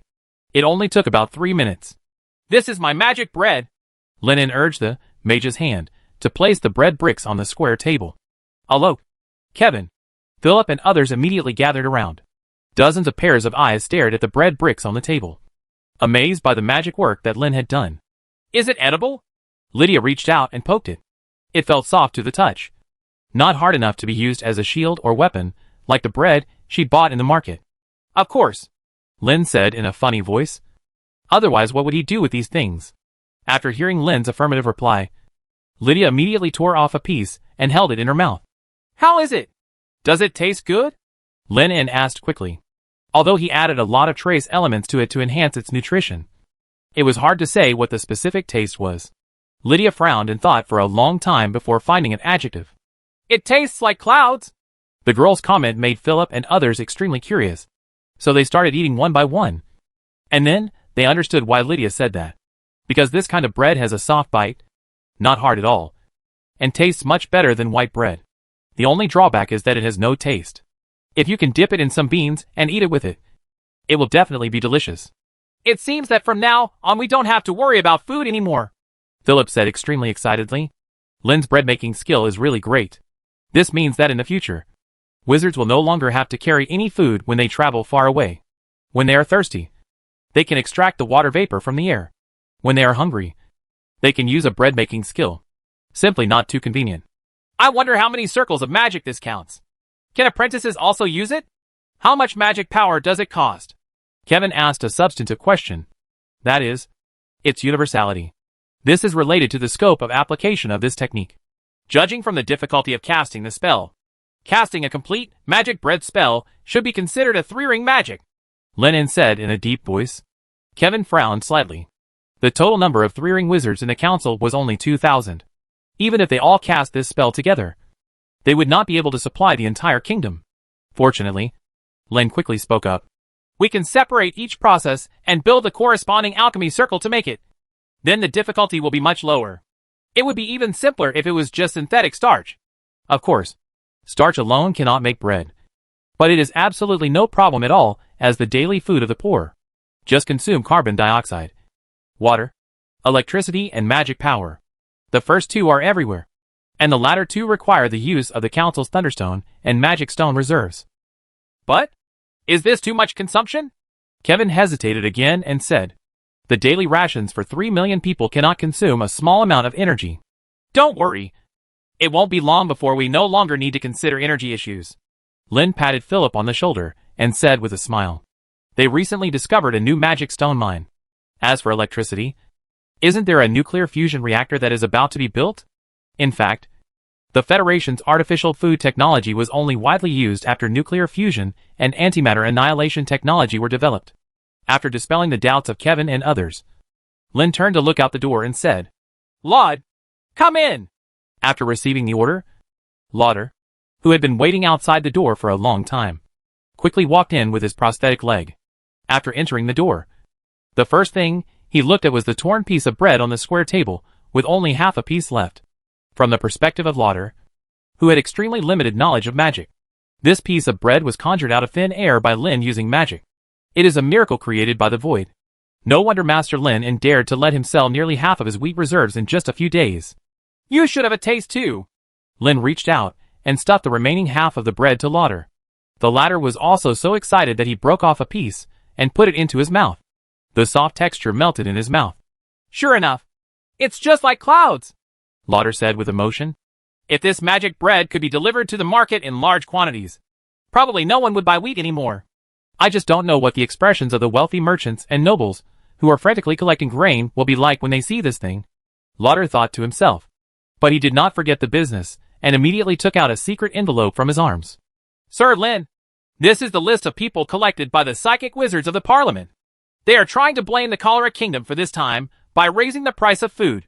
Those nobles hid themselves behind the scenes and relied on remote control of various caravans to purchase large amounts of wheat. They even killed many of their cronies responsible for operations in an attempt to cut off the possibility of tracing their origins. However, there are no secrets in the soul search. The psychic wizards spent several days and still followed the offline path. After all, the nobles still planned to continue to cause trouble. So they would inevitably continue to send people and businessmen. Team to make contact. The Archduke of Guard, the Marquis of Mortagne, Count Bell, and Count Herder. This list is very long, covering almost all the great nobles in the northern part of the kingdom. If it were a year ago, every name on the list would be enough to affect the stability of the entire kingdom. There is also information about that person.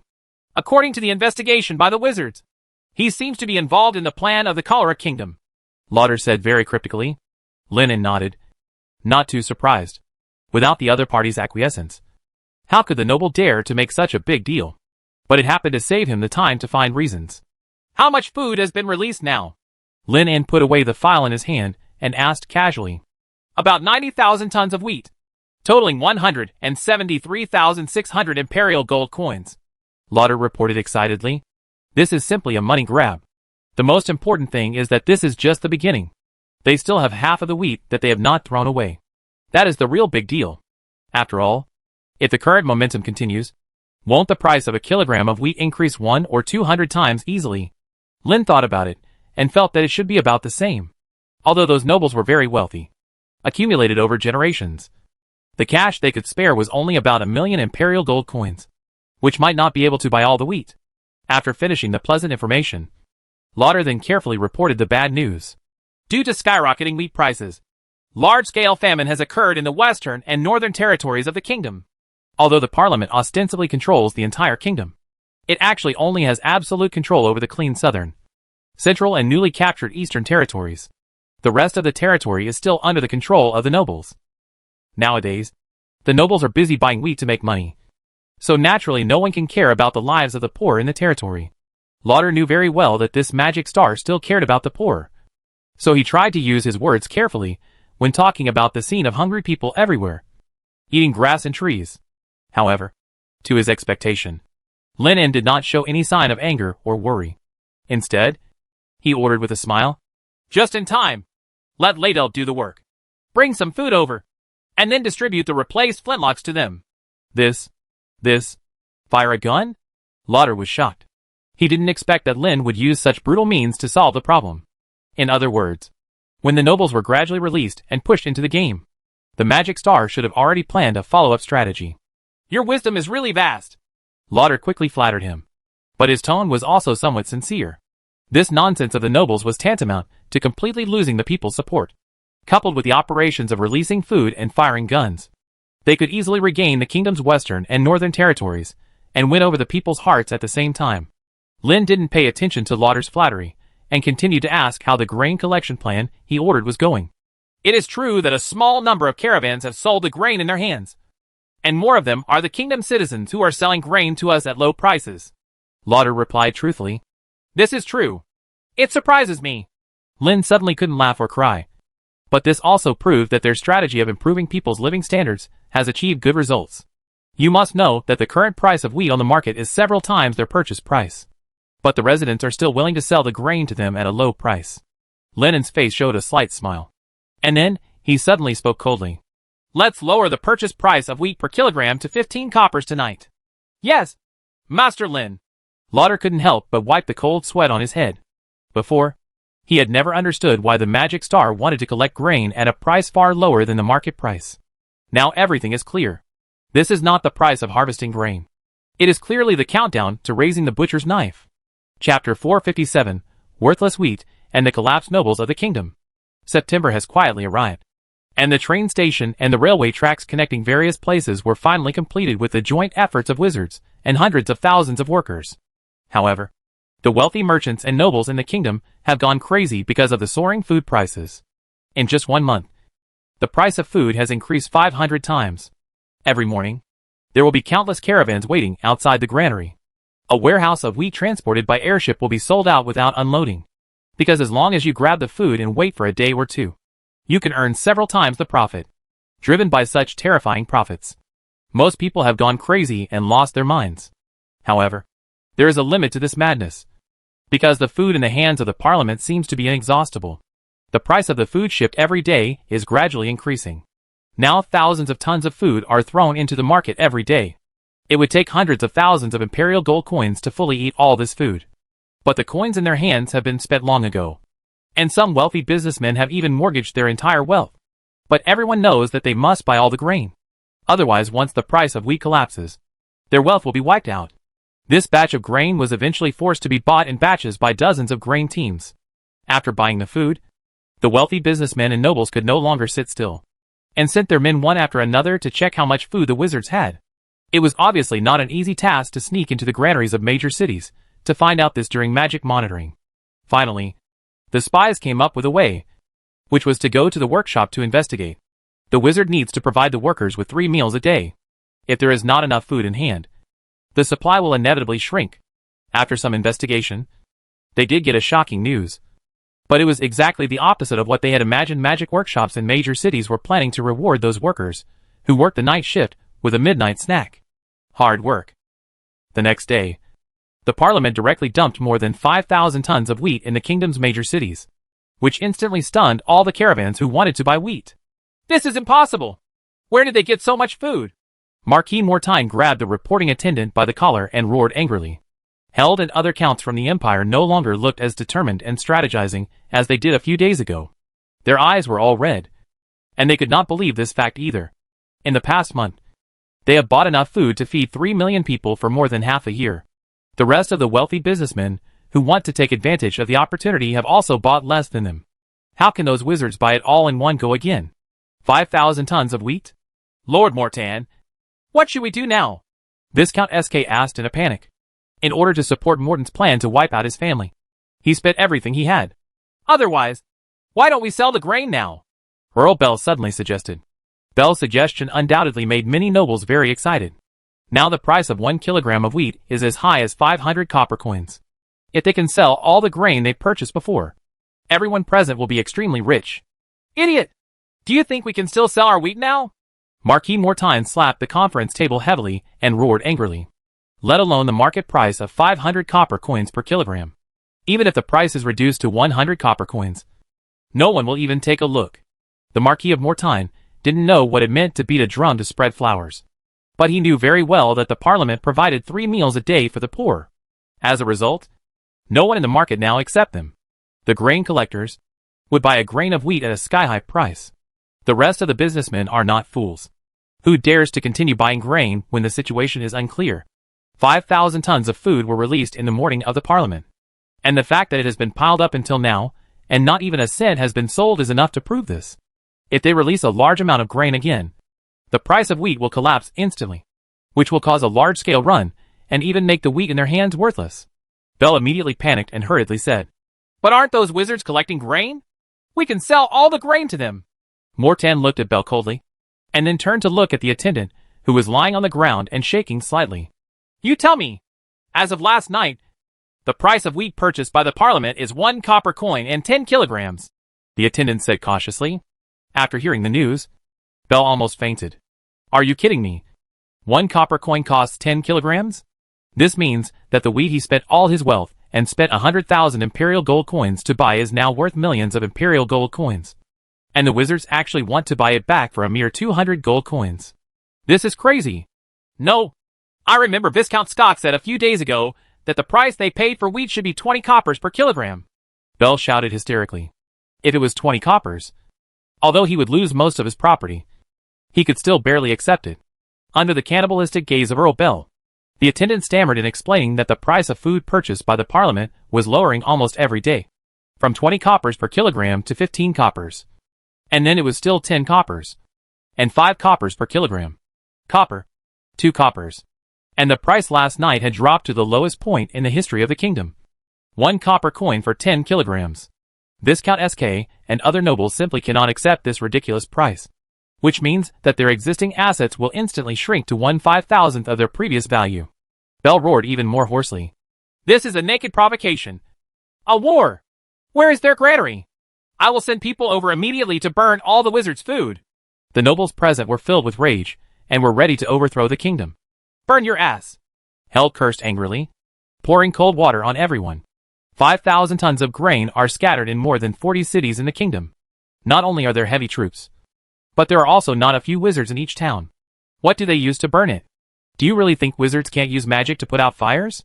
In fact, not only can they create large amounts of water out of thin air, they can even easily summon heavy rain and lightning.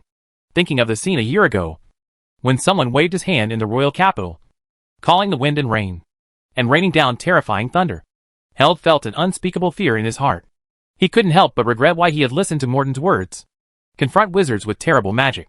Bell, SK, and others looked at Mortan, and their eyes became more and more evil.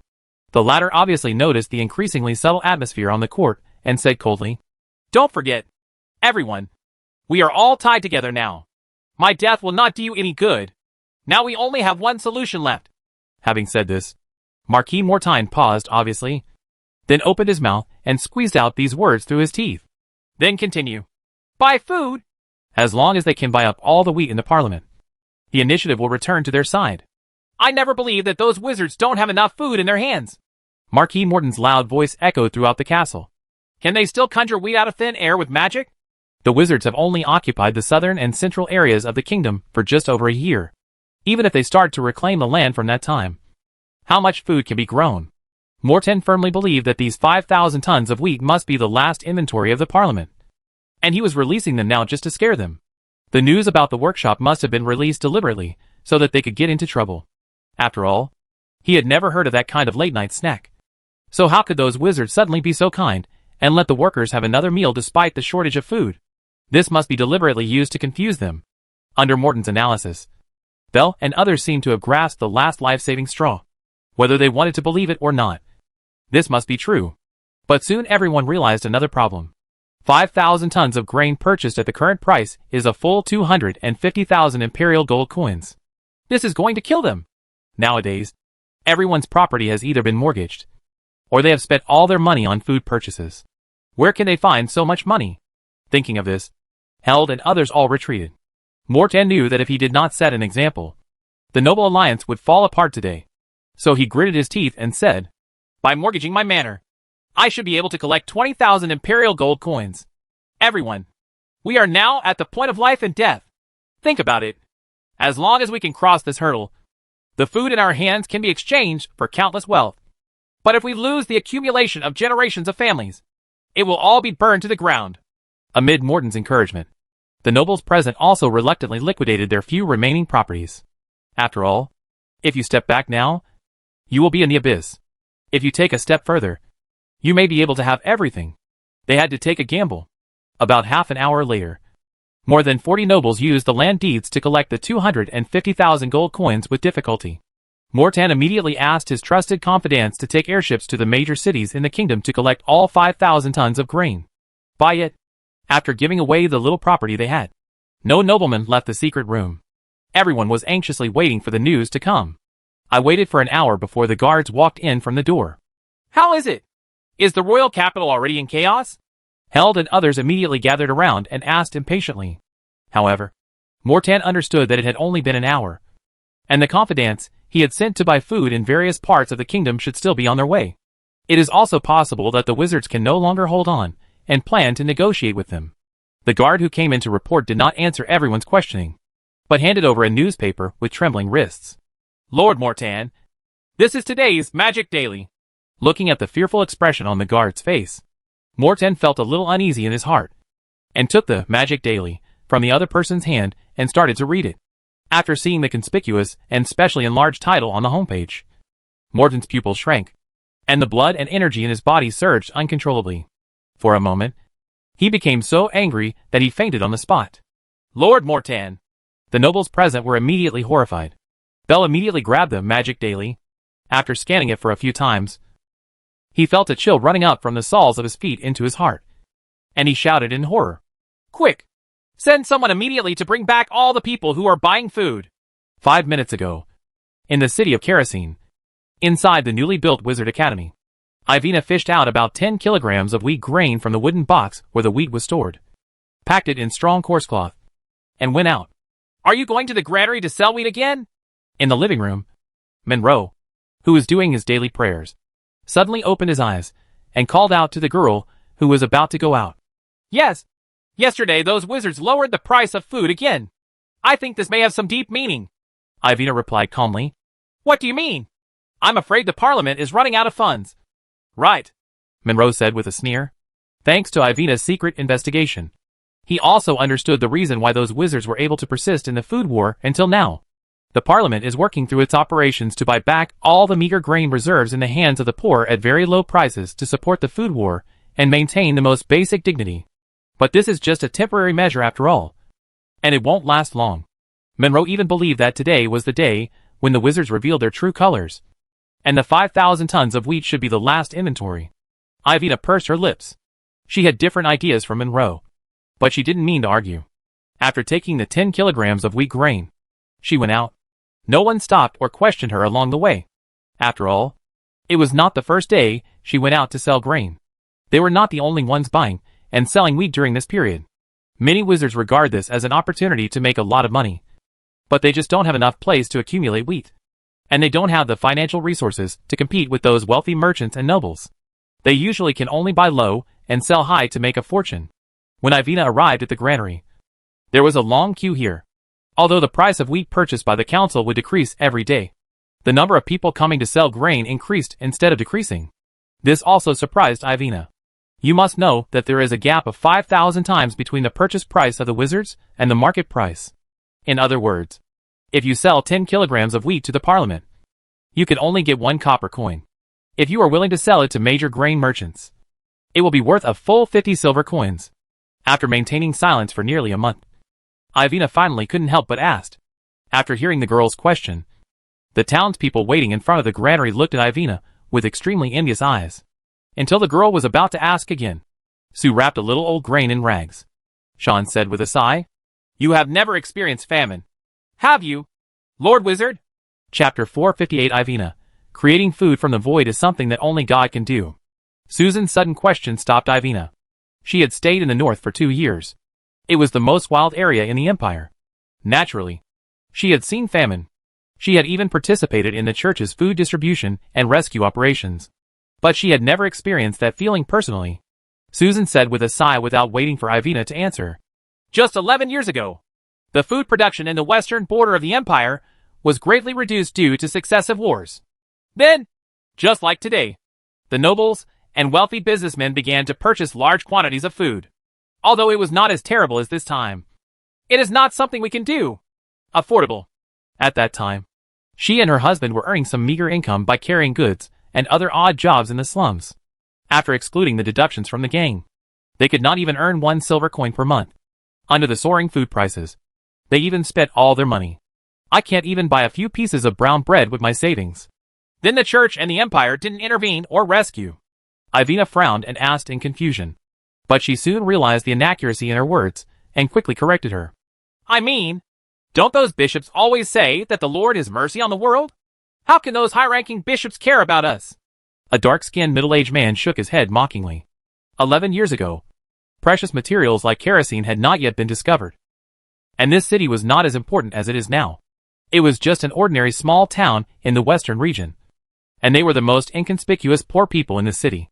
The empire did distribute some disaster relief food, but it was exploited halfway by the local nobles and wealthy businessmen, and the rest could not reach their hands at all. Susan also choked up and spoke. One of her children starved to death not long after he was born, because he was too hungry. He could not secrete enough milk and water, so he could only eat grass roots and tree roots. Grate the skin and cook it into soup. Feed a little. Result: her child did not survive even 2 days. Grass roots and tree bark. Can these be eaten? Ivina said in shock. As for grass roots, most of them are fine. But the bark depends on what kind of tree it is. The middle-aged man muttered. Because Ivina's identity as a wizard won a lot of favor from everyone. And coupled with Susan's cries and complaints, the hundreds of townspeople gathered in front of the granary couldn't help but share their own experiences of surviving the famine. Some people denounced the cold-bloodedness and inaction of the noble men. And some people broke down and told Ivina that their younger brother was snatched away and eaten alive by a group of hungry townspeople. A young man who was not more than 20 years old even shared this. I remember that I survived the most difficult days by eating a kind of less. It's a pity that his father didn't survive it. If you don't want to chew tree bark or eat soil, then you can only risk your life and go deep into the jungle to get food there. But the greater possibility is that it will be used as rations for some ferocious monster. Listening to more than 100 townspeople discussing which kind of tree bark is the most delicious, and which kind of grass is non-toxic and filling, Ivina's heart was greatly shocked. As a noble since she was a child, she had never thought that turf, leaves, or even soil could be put into her mouth as food. Although there had been famines in the northern region where she lived, and she had even witnessed the scene of people exchanging children for food. Gustav once told her that these people had been corrupted by the power of evil spirits, and their souls were about to fall into hell to do something so evil and terrible. Only the wizards will consider whether we have enough to eat, an old citizen said with a slight trembling while carrying some wheat for Lin. Ensuring 3 meals a day is a normal welfare for workers, and it can also prevent unrest in the kingdom. But it is different for the poor. They have never been taken seriously like this. From Susan's point of view, the wizards in charge of this city of fire and oil suddenly announced the provision of 3 meals a day because they knew they could not afford the soaring wheat prices. She and her husband were extremely grateful for this kindness. Only those who have experienced famine can understand how terrible the scene was. They survived by luck last time. But what about this time? So after discussing with her husband, Susan decided to sell part of the rations to the council. When food prices were high, they spent all their savings and bought hundreds of kilograms of wheat, half of which they had already sold, thanks to the reminder they received at the bakery. That half belongs to her and her husband, and the other half is for their 2 children. Susan was not planning to sell it originally, but suddenly she heard yesterday that the reason why the council kept lowering the purchase price was because of the reserve funds. It was no longer enough. So I took out another part. Her abilities are limited, and she can only do a little bit. Maybe the bread they eat in the workshop contains their own share of wheat. The rest of the residents also spoke out about their own experiences. Like Susan, they experienced the feeling of being taken seriously for the first time. It turned out that someone really cared about them. The poorest people at the bottom. Everyone boasted about the power of magic and the kindness of the wizards. Since Ivina was also a wizard, a lot of praise was directed at her. Ivina fell silent, and those words of praise pierced her heart like a sharp knife. Because no one knew better than her that the so-called food war was the idea of Monroe. And the one who spread the kingdom, it was they who spread the rumors. It would be great if there weren't those nobles. This place would be like heaven. Susan couldn't help but said. Heaven? Ivina didn't know what expression to make, and she never thought that this word would be used in the territory under the wizard's rule.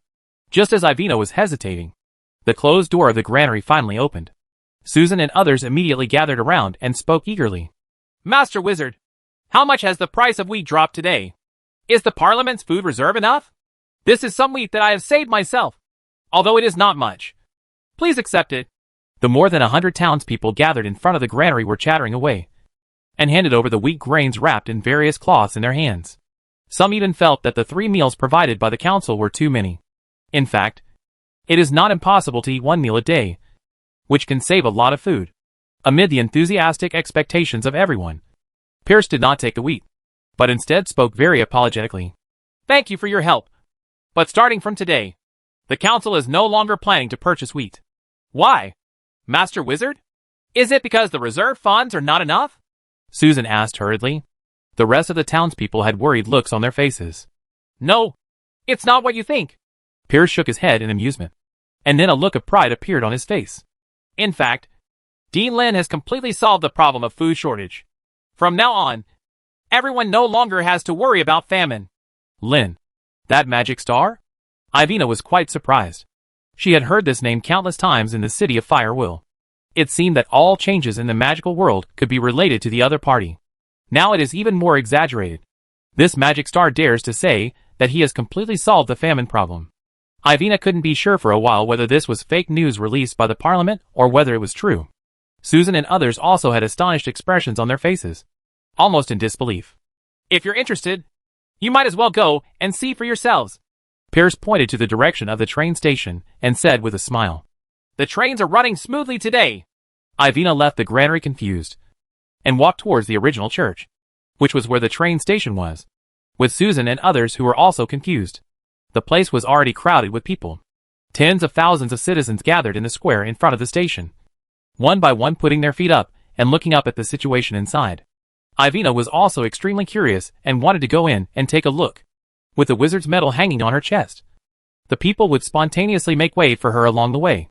Soon, several huge silver-white trains appeared in front of the girl. They are more than 3 meters tall and stretch for 70 meters in length. Like a giant snake entrenched in the city, the streamlined body makes every wizard and townspeople sigh from the bottom of their hearts when they see it for the first time. What a beautiful creation! What shocked Ivina even more was the mountains of cargo boxes in the train station. With her good eyesight, she could clearly see that the boxes that had not been sealed were filled with pieces of bread and a pure white color of powder. Ivina, who didn't know starch, recognized it as wheat flour made from wheat. The 10 huge carriages in front were already packed to the brim. The workers in the station are still working hard to transport more cargo boxes to the next few carriages. The wizards still have so much food. What she saw in front of her was completely beyond Ivina's expectations.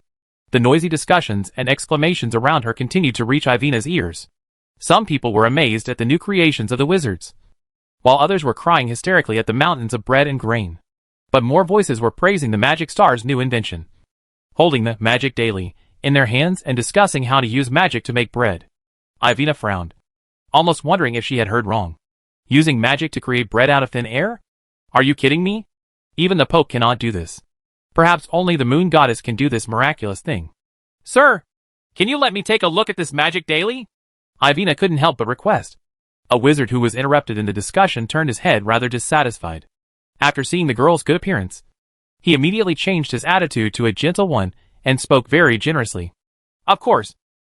No problem. I'll give this to you. Anyway, I've already read it and recorded it. Ivina thanked her politely, and after taking a look at it, she was immediately stunned by the title above. Research and Analysis of Plant Photosynthesis on the Feasibility of Bread Making. The signature is clearly Magic Star Lin. As for the paper below, which took up an entire page and contained thousands of words, Ivina couldn't understand it at all. Fortunately, the wizard on the side explained it to her diligently. The first half of the paper explains how plants perform photosynthesis and convert various elements into nutrients that can be absorbed by the human body. The second half is about studying how to rely on magic to restore this process. Probably due to confidentiality, no specific spell model is given above, but it emphasizes the importance of 3 things. The simplest way to produce food only requires water, carbon dioxide, and electricity. Master Lin Yin is truly a star of magic. He can actually think of such a way to solve the problem of food shortage. The wizard said with great admiration. Ivina didn't expect that the wizards actually used magic to create food. She has also taken a chemistry class and knows very well what carbon dioxide is. It can be said that everyone is a machine that produces carbon dioxide in batches, and there is no need to worry about the shortage of raw materials. Not to mention water. There is no shortage of water in the kingdom. And wizards can also control thunder and lightning, which means that as long as they think about it, the other party can continuously produce massive amounts of food. The piles of cargo boxes in the station are proof. However, the one who had the biggest reaction to this was not Ivina, but the nobles and wealthy businessmen who had purchased a large amount of food before. They either collapsed and sat on the ground, or shouted hysterically. Everyone knows that once these trains transport carriages full of bread to major cities in the kingdom, the wheat in their hands will be worthless in an instant. Even in the best possible outcome, their assets will inevitably shrink hundreds of times. A wealthy businessman even had the idea of blowing up these trains and burning all the mountains of bread. However, the 20 airships, 5 fighter planes, and more than 50 armored vehicles responsible for the escort, and the black muzzles were enough to dispel everyone's restless thoughts. The desperate cries of the nobles and wealthy businessmen did not attract the slightest sympathy. Instead, they received waves of ridicule and contempt. Even many townspeople cheered the name of the Magic Star and celebrated the victory. According to this, 500 meters away, Lin Yin, who was being talked about by everyone, was standing on the roof of a house, watching huge trains roaring into the distance. The 7 trains contained a total of 6,000 tons of starch and bread, plus the 5,000 tons of rations released in front, which was enough to be the last straw that broke the camel's back. Inform water and let them start collecting debts, Lin ordered. Yes, Dean Lin Yin, a look beside him said with admiration. and then launched the electromagnetic wave signal for debt collection. In the past month, the Parliament has passed more than a dozen caravans as white gloves, lending a total of tens of millions of imperial gold coins to wealthy merchants and nobles. The money released was what these people originally used to buy grain. Savings! In the end, the money went round and returned to their hands, and it was accompanied by the other party's assets, manor, slaves, and even the people. It's not a good idea to gamble. Lenin secretly lamented that once he got involved, he would end up bankrupt. Hundreds of times the profit was enough to make people crazy enough to lose their minds. They would voluntarily increase their stakes layer by layer, blocking everything they had to obtain a victory that did not exist at all. Chapter 459. Why do you want to rebel? Your Majesty?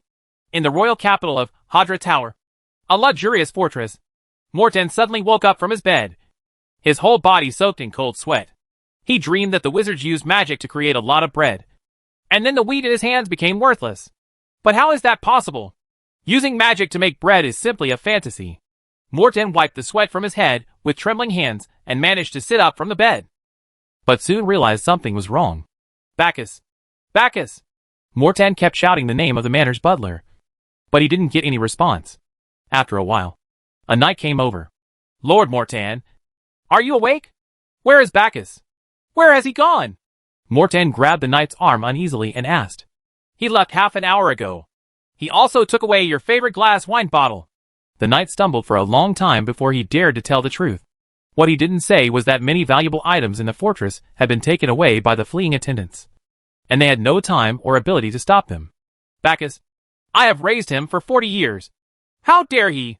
The furious Morton was so confused that he almost fainted again. But what made him feel even more chilled was the meaning behind it. Where is today's Magic Daily? Go get me the newspaper, Morton said eagerly. Also, immediately send someone to the City of Fire Oil and use all means to check for me. I want to know whether those wizards still have food in their hands. Amidst Morton's scolding, the knight did not move and spoke carefully. Lord Morton, I'm afraid there is no need to confirm now. Just an hour ago, the train from the city of Kerosene had arrived at the royal capital. At the station, the unloaded food had already piled up, and some workshops had officially implemented the Formula Day system. All the evidence shows that the Parliament does not have no food in its hands, and it has as much food as it wants.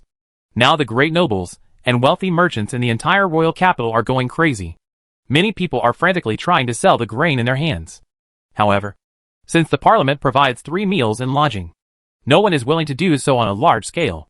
Buy food. The price of wheat instantly dropped from as high as 500 copper coins to 1 copper coin, or 5 kilograms. And no one would even take a glance at it. Rumors abound in the market. There are rumors that wizards can turn air into bread and lake water into strong wine. The food in their hands is worthless, because from now on, the Parliament will contract the food of everyone in the kingdom. Accommodation problem. The trade routes to the empire have been blocked in both directions, and they do not have enough transportation capacity, let alone concealing it from the Parliament, to transport so much food out of the kingdom. Every word of the knight was like a long sword, piercing directly through Morton's chest. He understood that he was finished and everything was finished. Gustav, you lied to me, Morton roared angrily. But the commander of the God's punishment army in his mouth was obviously unable to help him. At this moment, there was a sudden noise outside the fortress, followed by a fierce argument. Morton's expression suddenly changed, and he almost fell off the bed. The knight didn't wait for Morton to ask, and then took the initiative to speak. It should be the businessmen who came to collect debts. The anger in Morton's heart suddenly surged into his heart. When did a few lowly businessmen have the courage to break into the manor of a kingdom marquis? If he couldn't deal with a wizard, couldn't he also deal with a few wealthy businessmen? The furious Morton pulled out the sword from the knight's waist and went out angrily without putting on his shoes. In the front hall of the fortress, a dozen loyal guards were confronting a group of uninvited guests who rushed in. The leader looked kind-hearted, about 40 years old, with slightly squinted eyes, and a very rich appearance. Stanford? Who gave you the courage to break into my manor? Morton said coldly as he stepped barefoot into the front hall of the fortress with his sword in hand. Your manor?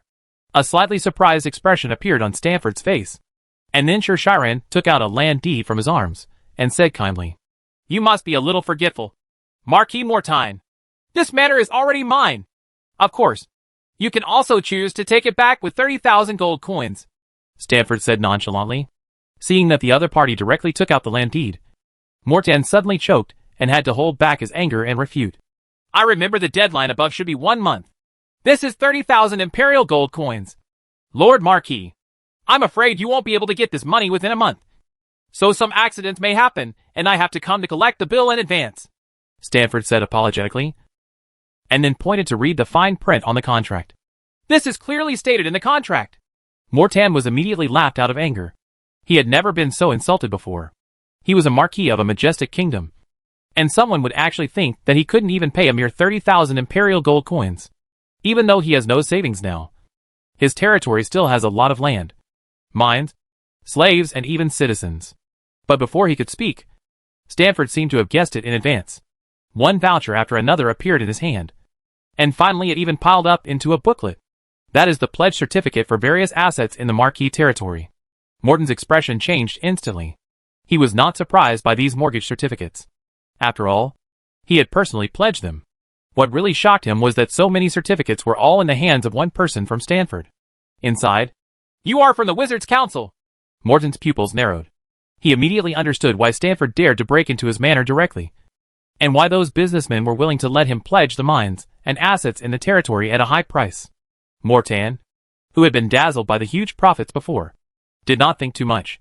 He thought that the other party knew that he had a large amount of highly valuable wheat in his hands, so he was willing to pledge it at a premium. Now it seems that this is a complete trap. Of course, Lord Marquis, haven't you all been working for the Wizards? Stanford didn't mean to pretend, and admitted it openly. Mortan almost bit his teeth into pieces, but he did not dare to attack rashly, so he had to speak again. In addition to these assets, I also have countless wheat. Don't be ridiculous. Wheat is worthless now, Stanford said coldly, interrupting Mortan. There are now grain vendors everywhere in the kingdom, with a total of millions of tons of grain on the market. Besides the parliament, who can accept it? Who can be lucky? But it's more or less worth it. As for the price, it's 1 copper and 20 kilograms, Stanford said with a smile. You have a total of 200,000 tons of grain in your hands. According to the current market price, it is worth 1,000 Imperial gold coins. The guards behind him took out money bags and threw them on the ground. No, they're all here. You fart. Mortan was almost angry to death on the spot. With Stanford's light words, he wanted to buy back the wheat worth tens of millions for 1,000 gold coins. 20 kilograms of copper is simply nonsense. Even if no one buys grain in the market, he can make it into ale or use it as feed for livestock. He can even sell part of the grain to the Empire to make up for the slight deficit. It's just that if the first two want to earn enough coins, they obviously can't do it in a month. There are definitely not a few people who have the same idea as him, and there may be a run on each other. As for selling to the Empire, it can only be done in private. Mortan is not stupid enough to say it in public. If he vetoes it, he will be charged with treason again. It's a pity that I can't give you this 1,000 gold coins, Lord Marquis. Stanford shook his head and asked the guards to take the 10 money bags back, sighing. You borrowed a total of 5 million Imperial gold coins from various caravans. But even if you sell all the mortgaged assets, you can only repay 70%. You still owe a lot. Morton's face was red, and he knew that today he was probably going to be in trouble. The only thing that made him feel fortunate was that although the guards brought by Stanford were large in number, they did not seem to be carrying the alchemy creations called muskets. With his own strength, he might not be able to keep all of these people here. Thinking of this, Mortan suddenly raised his hand and made a gesture, and the guards who were confronting Stanford and others immediately rushed forward like wolves and tigers. They are all personal guards raised by the Mortan family since childhood. They have long disregarded life and death, and will not question the Marquis's orders at all. However, what is faster than their sword swing is the skill of drawing a gun. The guards behind Stanford, under the horrified gazes of the knights and guards, pulled out short-barreled muskets from their waists. This more sophisticated and easy-to-carry firearm was manufactured by Lydia a year ago, but usually only secret sentries performing special tasks are eligible to equip it. After all, when performing infiltration and espionage missions, short-barreled muskets are easy to carry, and their stealth and suddenness are excellent. Many secret sentries have developed excellent gun-drawing skills. Among them, the best one can complete the actions of holding a gun, aiming and shooting in 0.1 seconds. The next moment, fierce gunshots resounded in the vestibule of the fortress. Although the dozens of guards were all wearing sophisticated armor, How could they withstand the attack of armor-piercing projectiles? They were beaten into pieces without even making effective resistance. Mortan was even more desperate. Even though he was a blood knight, he was not confident that he could resist the attacks of so many muskets with his body. He was soon hit by several projectiles in the arm and thigh, and fell limply in a pool of blood. Treat him, but don't die. I suspect that he has betrayed the kingdom. Let's go back and have him interrogated. Stanford put away the musket in his hand. It was he who just interrupted with his superb gun skills. The opponent's limbs. A group of secret sentries began to deal with the scene very skillfully, and disposed of all the corpses. Stanford took out a magic radio and passed the news. The Earl of Bell died. The Viscount of SK was imprisoned. And the Marquis of Mortain was captured alive. A large amount of information was transmitted to Lauder's hands through electromagnetic signals. Due to the sudden collapse of food prices, these nobles and wealthy businessmen captured by them were often immersed in the illusion that they were already rich and powerful. Their homes were all ransacked, and they had no chance to react. This also resulted in most of the arrest operations going very smoothly, with only one exception, and that was when the Grand Duke of Guard ran away. In this regard, Lauder was also very helpless. In the past month, they had to monitor hundreds of targets and attack them at the same time. There were really not enough manpower. What's more, most of the people they deal with are wealthy merchants and nobles, and they have a certain amount of power in their hands. It is not easy to catch everyone without pulling them. Fortunately, the one who escaped was just a duke of the kingdom who had lost his territory and wealth. He couldn't cause any trouble. Their most important goal was always unable to escape. Let's go to the palace. Lauder put away the information at hand one by one, and then led a large number of musketeers straight towards the royal capital. Along the way, they did not encounter any obstacles. Although the royal guards of the royal capital surrounded them, no one dared to take action. They just allowed Laud to pass through most of the royal capital and entered the main hall. Door. In the palace at this moment, King Hatter was sitting on the throne, discussing with a group of ministers the price of food in the kingdom that suddenly soared and then plummeted to the bottom. And Lauder suddenly broke in with a large group of musketeers. The sound in the huge palace suddenly went silent, and several ministers, who had been talking eloquently before, silenced their voices, as if their vocal cords had been cut off. Lauder did not speak, but respectfully took out the special ring of secret magic in his hand and placed it in the palm of his hand. A burst of blue light flashed on the ring, and then a familiar figure appeared in front of everyone. Long time no see. Your Majesty Hattar. Hatter's expression was a little dazed. This scene seemed to be a reenactment of the war in the capital more than a year ago. The wizard in front of him didn't seem to have changed at all. He was still so polite. It's just that the person sitting on the throne is no longer the old King Bazel, but himself. Hatter held the hand of the throne next to him, sweating slightly, but he still spoke calmly. Long time no see. Master Lin In. Is there anything you want to tell me when you come to the palace this time? You can say that? Lin In nodded, then clapped his hands, and the tied attendants were brought over one by one. Hatter's face suddenly turned pale. Of course, he recognized these attendants who were brought up. They were all his confidants, responsible for secretly contacting the Grand Duke of Guard and asking him to control the movements of the nobles. But he remembered that these people had obviously been dealt with. Chapter 460 Lin, Hadrada, doesn't need a king. Hadrada, Kingdom. You can hear a needle drop in the magnificent palace. More than 100 prominent ministers of the kingdom stood on both sides of the hall, but each of them seemed to be blind and deaf, turning a deaf ear to the offensive actions of Lin In, Lauder and others. Everyone knows that the current kingdom is no longer the balance of royal power, divine power and nobles in the past. This is the world of wizards. Everyone's silence also made Hatter's heart suddenly sink to the bottom, but he still pretended to be surprised and asked, I don't understand what you are talking about. Master Lin In, is there any misunderstanding? These people are indeed my attendants, but I am not. I always thought that our cooperation was pretty good. Your Majesty Hattar. Lin did not give the other party a chance to defend himself. He interrupted Hatter's words with a sigh, and then continued to speak. It's a pity that you betrayed our covenant, as well as the entire kingdom and all the people within it.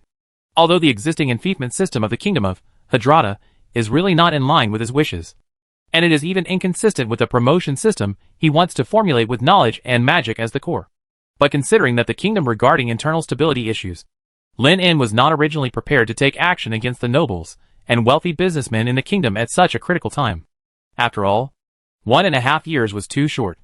Although they controlled a large area of the kingdom through various means, and even won the trust and favor of the poor by releasing grain to recruit workers, complaining at meetings, and liquidating the nobles. The managers did very lacking. According to his idea, the cleanup of the nobility should be carried out after the parliament has trained some trustworthy managers and achieved an absolute advantage over the church by breaking through the legend. Only in this way can it be safe enough. It's a pity that there are always some people who don't understand images and try to use the mantis as a chariot. The sudden food war launched by the nobles this time also made Lin realize that it was time to clean up the borers in the kingdom. If such an extremely unstable factor suddenly breaks out during their decisive battle with the empire, it will be really fatal. Lin's sighing words made Hattar angry. Betray the kingdom? How dare the other party use such words to describe himself and an orthodox king? Enough! This is my kingdom!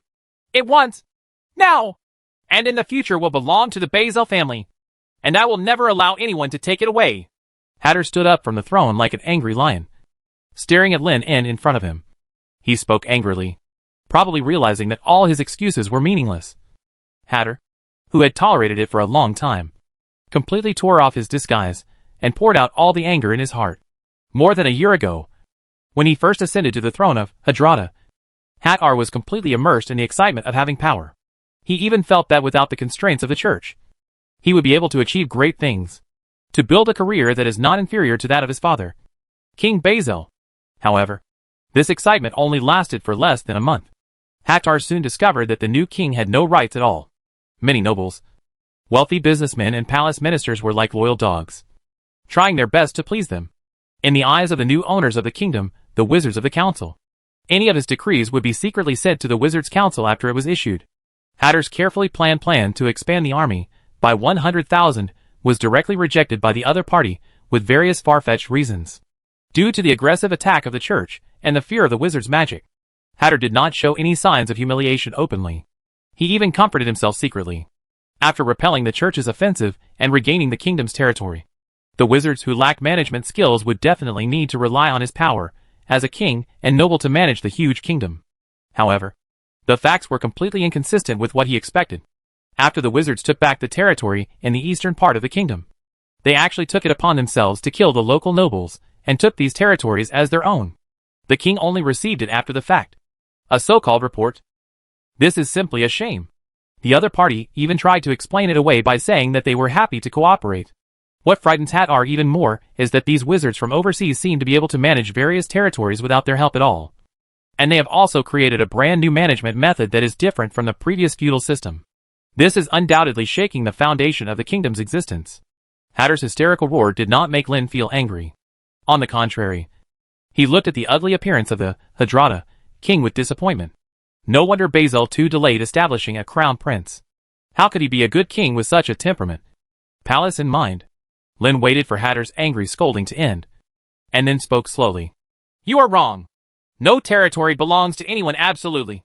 Hattar, more than a year ago, you just snatched the crown from your father Basil's head, and this so-called throne was only taken from the previous king by your ancestors 100 years ago.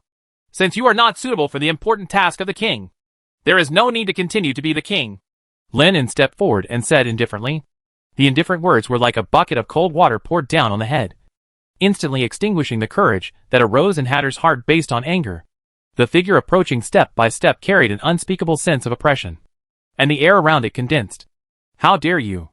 I am the king of Hadrada. Hattar's face looked horrified, and he subconsciously wanted to yell, but his body seemed to weigh 1,000 pounds, and even opening his mouth became a luxury. An inexplicable chill spread from the depths of his spine, and Hattar fell down on the throne in a miserable state. He could only watch helplessly as the other party's right hand stretched toward the top of his head. Uncontrolled power will bring disaster to this kingdom sooner or later. At the moment when that hand came, King Basil's warning before his death appeared in Hattar's mind, and a strong feeling of regret suddenly surged into his heart. You are right, father. Hattar regretted extremely why he had cooperated with these evil wizards to destroy the kingdom. But it was obviously too late to regret it now. Under the suppression of a great wizard in the field, even as a blood knight, there was no trace of his ability to resist. Lin successfully placed his hand on his crowned head. Psychic spell, memory retrieval, all kinds of complicated memory fragments surged up like a tide. And the other party's anger, humiliation, and unwillingness were all presented in front of Lin without any concealment. And a lot of secret information followed. Gustav, Lin murmured softly. Although he had long guessed that there must be the shadow of the church behind the whole thing, he never thought that a high-level church official had secretly sneaked into the kingdom and was planning all this behind the scenes. This is also the omission of the airship cruise as a protection system. It can only detect large-scale people entering the country. If the opponent has only one person, is powerful, and knows how to disguise, it will not be easy to find him. They also cannot cover the entire border area with magic barriers that detect the fluctuations of divine magic. Of course, the new king had more in mind and was not completely following the orders of Gustav, the commander of the gods' punishment army. In the eyes of the other party, the church and wizards were both obstacles that stood on top of the royal power and needed to be removed.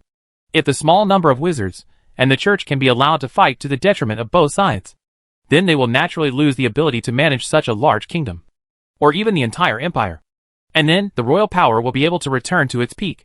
I have to say that this idea is quite beautiful, but it is a pity that the other party's planning and layout abilities are really poor. Hadar thought he was hiding behind the scenes, letting the most trusted Grand Duke of Guard contact Gustav, and using Mortan and others as pawns. Even if he failed, he would not be affected. Little did he know that several of his personal attendants have long been bribed by them. Lin slowly retracted his hand. Such a violent retrieval of memories completely destroyed Hadar's brain. The king of Hadra Tower drooled from the corner of his mouth and fell limply from the throne, and soon became silent. The palace suddenly fell into a deathly silence. No one could have imagined that the young wizard in front of him would dare to kill a king in public, and so easily and casually, as if he crushed a king casually. Ants. Lin looked at the body of the new king and couldn't help but shook his head. If the other person was willing to accept the transformation, he might not be able to change from a supreme king or emperor to a citizen like someone else. No. To be precise, it should be a wealthy businessman with endless savings. However, judging from Hadar's temperament, this probability is really pitifully low. Just as he was thinking about it, an inappropriate voice suddenly reached his ears. Your Majesty Lin! The person who spoke was a shrewd minister of the kingdom. After experiencing a brief period of horror and shock, he quickly knelt down and shouted loudly. The uncrowned king of Hadrada, we offer you our sincere respect. Immediately afterwards, more than 100 ministers of the kingdom also woke up and fell to their knees one after another, either shouting in unison to celebrate the new king's accession to the throne, or actively expressing their firm stance, or even loudly reprimanding the previous king, Tar's incompetent rule. In just over 10 seconds, the main hall of the palace, where you could hear a needle drop, became very lively. You must have made a mistake? Linen's voice slowly sounded in the hall, suppressing the noisy flattery. The ministers who were kneeling on the ground looked at each other in confusion, not quite understanding the meaning of these words. Could it be that the Wizards' Council was preparing to support another obedient noble to come to power as before? Just when some people were thinking, Lenin's words came through again.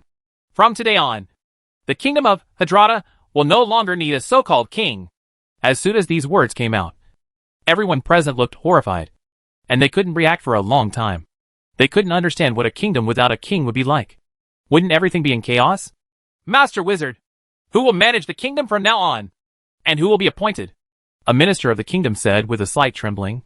From now on, all major matters in the kingdom will be decided by Parliament, Lin replied casually. As for the appointment of local grassroots managers, let it be done by examination. Although the examination selection system has been criticized in previous lives, it has to be said that it does provide a relatively fair promotion path for the bottom, at least in this dark alternate world. The examination and selection system is easy enough to use light. When the Parliament conquered the southern and central regions of the kingdom, they had already begun to establish civilian schools. Although they could not learn anything in a year, grassroots managers did not need to have advanced knowledge or be literate. It is enough to understand the commands and know how to handle some daily tasks. With the cooperation of those small nobles who are willing to accept transformation and embrace the new world, they can barely maintain the operation of the kingdom. It's up to you to finish the rest of the matter. Lauder! The magic projection erected on the palace hall left an order and then dissipated in place. Seeing the king-killing god of plague disappear, the ministers of the kingdom who knelt on the ground in the hall suddenly breathed a sigh of relief. But they soon found that they were happy too early.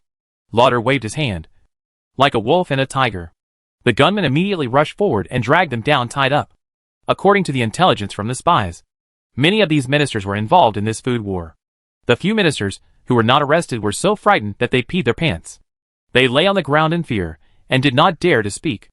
They all understood that from now on, the kingdom would change. The massive debt collection operation lasted for a whole week before it ended. Countless nobles and wealthy businessmen were arrested, killed, or bankrupted. The citizens of the kingdom looked at the mountains of food that had been seized and piled up, and they all clapped their hands and cheered. The previous high food prices can be said to have put everyone in fear of famine, even though workshops and schools have provided them with 3 meals a day for free.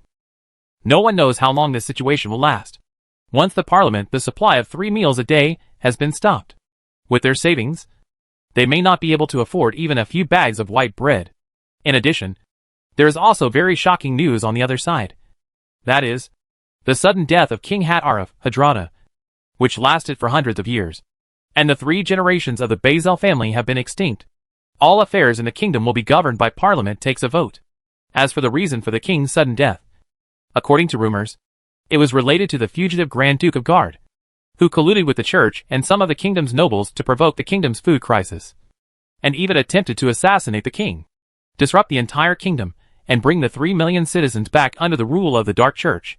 Chapter 461 Praise the Lord of Famine and Plague.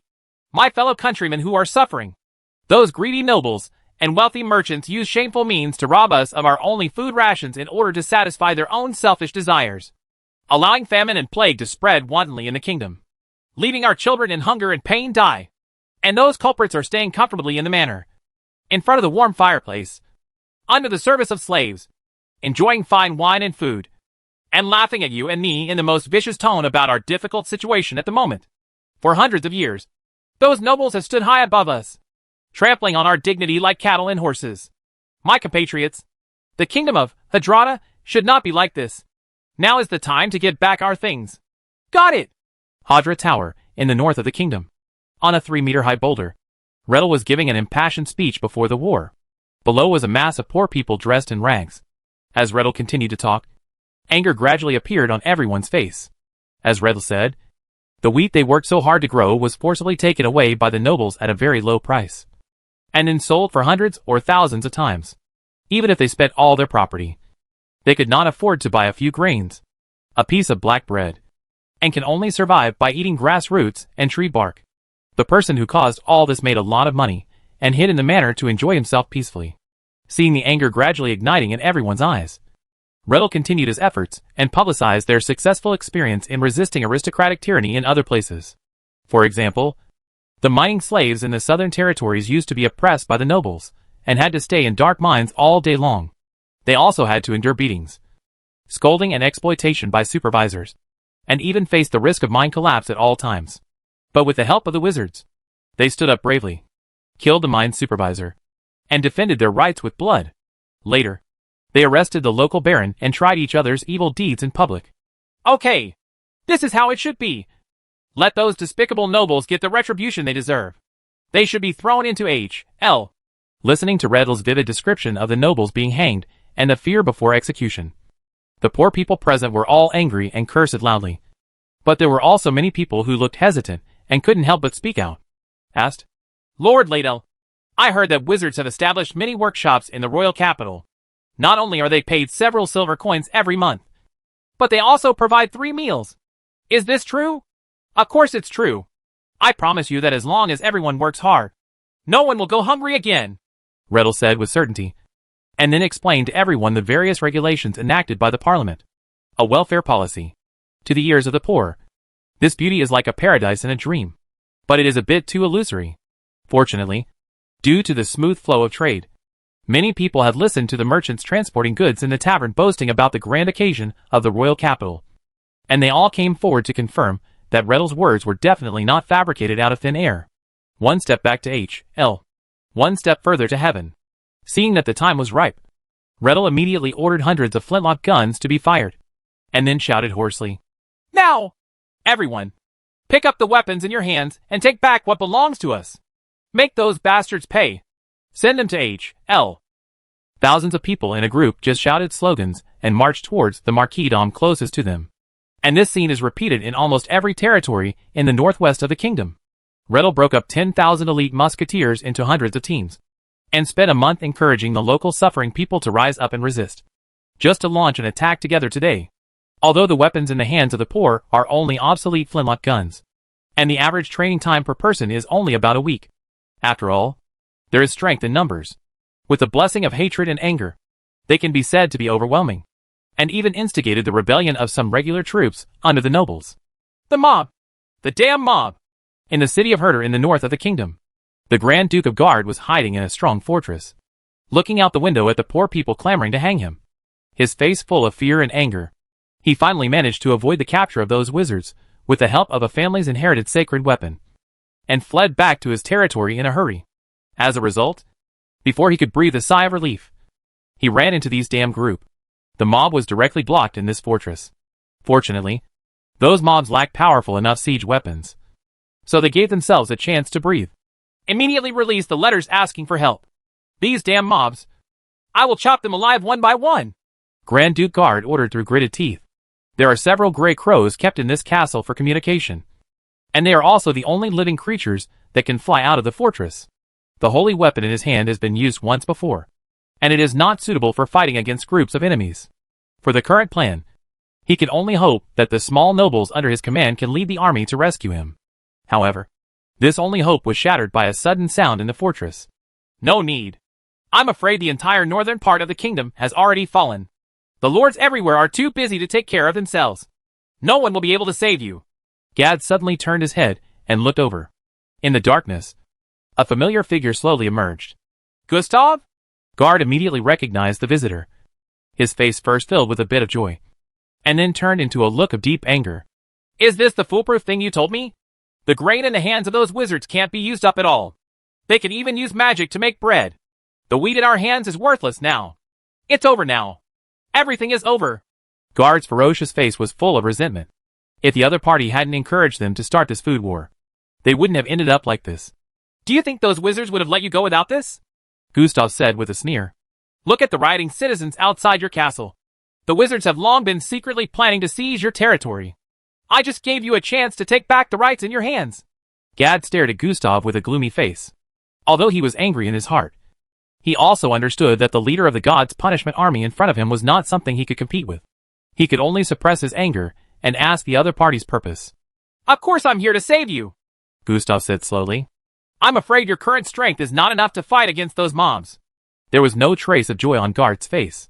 It was naturally easy to deal with a group of mobs with the power of the commander of the gods' punishment army. However, the other party chose to sneak into the fortress to meet him. The meaning was already obvious. Tell me your conditions, Gad said solemnly. There are no conditions this time. Only gifts. Gustav took out a strange-looking statue from his arms. It will give you new strength, enough to take back your territory. The statue of the evil god? Gad couldn't help but take a step back. A chill ran down his back. Of course he knew what this thing was. I understand even more how terrifying this thing is. This is not a so-called gift at all, but a sacrifice. Guard immediately took out the ancestral holy weapon, and a strong divine light immediately appeared in the fortress. However, to his expectation, the holy weapon did not attack the enemy in front of him at all. Gustav looked at Gad with a mocking expression. This holy instrument was given by the church 100 years ago, but the other party tried to use the power of this holy instrument to compete with him. He didn't know what to say. Use your last value. Gustav stepped forward, and his right hand holding the statue of the evil god penetrated Duke Guard's chest. No blood flowed out. Gustav's hand seemed to have passed through an illusory obstacle and placed the statue into the opponent's heart. The next moment, a large number of voices entered Gad's mind. Praise to the Lord of Famine and Plague! You bring disaster to the world. Punish all those who do not worship God, and drag the world into H.L. O Lord, punish your enemies with plague. The high-pitched, continuous prayers and the horrific and evil memories constantly impacted Gad's will. His face was becoming distorted. His body was trembling, and he fell limply to the ground, suffering severe pain. If he hadn't been a blood knight, he would have completely collapsed in the first round of consciousness shock. This is the reason why Gustav came here specifically. Ordinary people's bodies are not capable of carrying the power of the evil god even if it is only a statue that carries part of the power of the evil god. The attendants in the room knelt on the ground and shivered, not even daring to look up. Gustav listened to the other party's wails with a stern face, unmoved at all. Since the wizards had already planned to provoke the mob's rebellion, then these nobles had lost the value of continuing to exist. The people who revolted against the tyranny of the nobles, And the news of their victories in the northern part of the kingdom soon spread back to the City of Fire and Oil through various channels. Very good. Very good. In this way, the entire kingdom has been accommodated under the rule of the parliament. Without exception, Hariv said very happily. This is their second year in the land of wizards, and the results they have achieved are obviously far beyond their expectations. Not only have they successfully established themselves on this continent, but they have also entered the empire directly. Of course, this is an honor worth celebrating, but now is not the time to relax, Vittorio reminded. Although they have removed the biggest factor of instability within the kingdom in one fell swoop, arresting and imprisoning so many powerful people at once and confiscating their property, even though they had sufficient reasons, caused quite a bit of panic. Coupled with a lack of management personnel, the entire kingdom will inevitably face a period of management chaos. Master Lin, I heard that you are contemplating a new method of selecting a large number of grassroots managers to manage the entire kingdom. Do you have any idea? Aurora asked curiously. Since the parliament ruled the kingdom, they have been thinking about how to rule such a large territory. There are currently two mainstream voices in the parliament. One is to cooperate with the nobles and implement management through enfeoffment as before. The nobles are responsible for managing secular affairs, and the wizards are responsible for managing the mysterious and supernatural. This road is obviously not feasible, because they are taking the route of the poor, in order to undermine the faith of the church and seriously conflict with the interests of the nobles. The second is to be completely governed by wizards, which is what they do in the land of wizards. But in Lin's opinion, this is an alternative kind of wizard enfeoffment system. Its purpose is to directly manage a city by the school led by the great wizard. This is slightly better than the hereditary inheritance of nobles in the empire. After all, being able to be promoted to this level means that you are good enough. But there are many disadvantages. After all, being strong and having a good brain does not mean that you must be good at management. In fact, many great wizards don't pay attention to managing their territories at all. They leave it to the wizards of the school below to manage it. The level can only be described as uneven.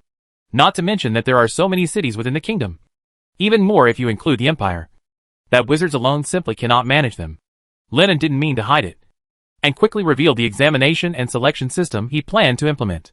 The speakers are naturally no strangers to exam selection. For example, in the land of wizards, the promotion of official wizards is evaluated through tests.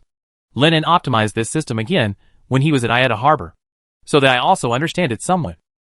Rely on merit judgment and merit-based admission? What specific items should be tested?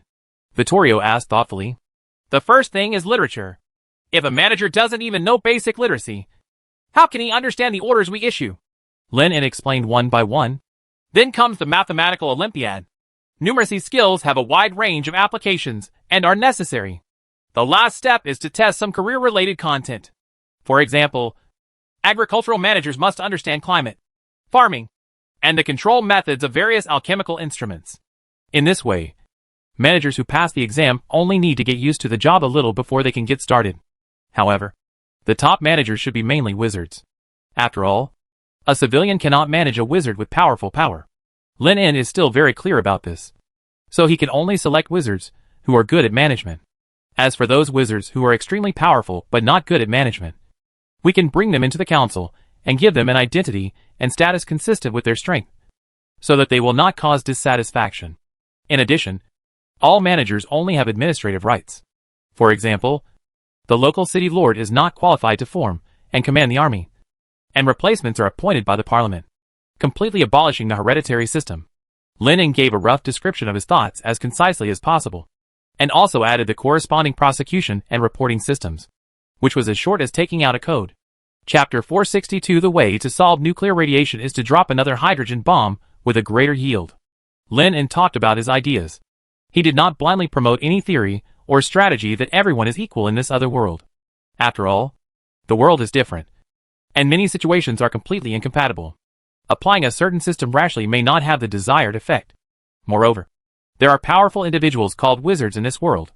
The best among them can fight against an entire army with one person, which itself represents some kind of advanced productivity. Under such circumstances, the concept of equality is obviously not suitable. Therefore, the plan chosen by Lin is to optimize the existing wizard parliamentary system and give the poor at the bottom a relatively fair channel for advancement. This new examination promotion system made the speakers present very interested. They can all see that this is a plan that is completely different from the previous enfeeblement and recommendation systems. It sounds very feasible. It can also completely get rid of their reliance on the previous aristocratic management, prevent local areas from getting bigger, and transfer most of their rights to collect it into the hands of the parliament. It can be said that there are only advantages and no disadvantages.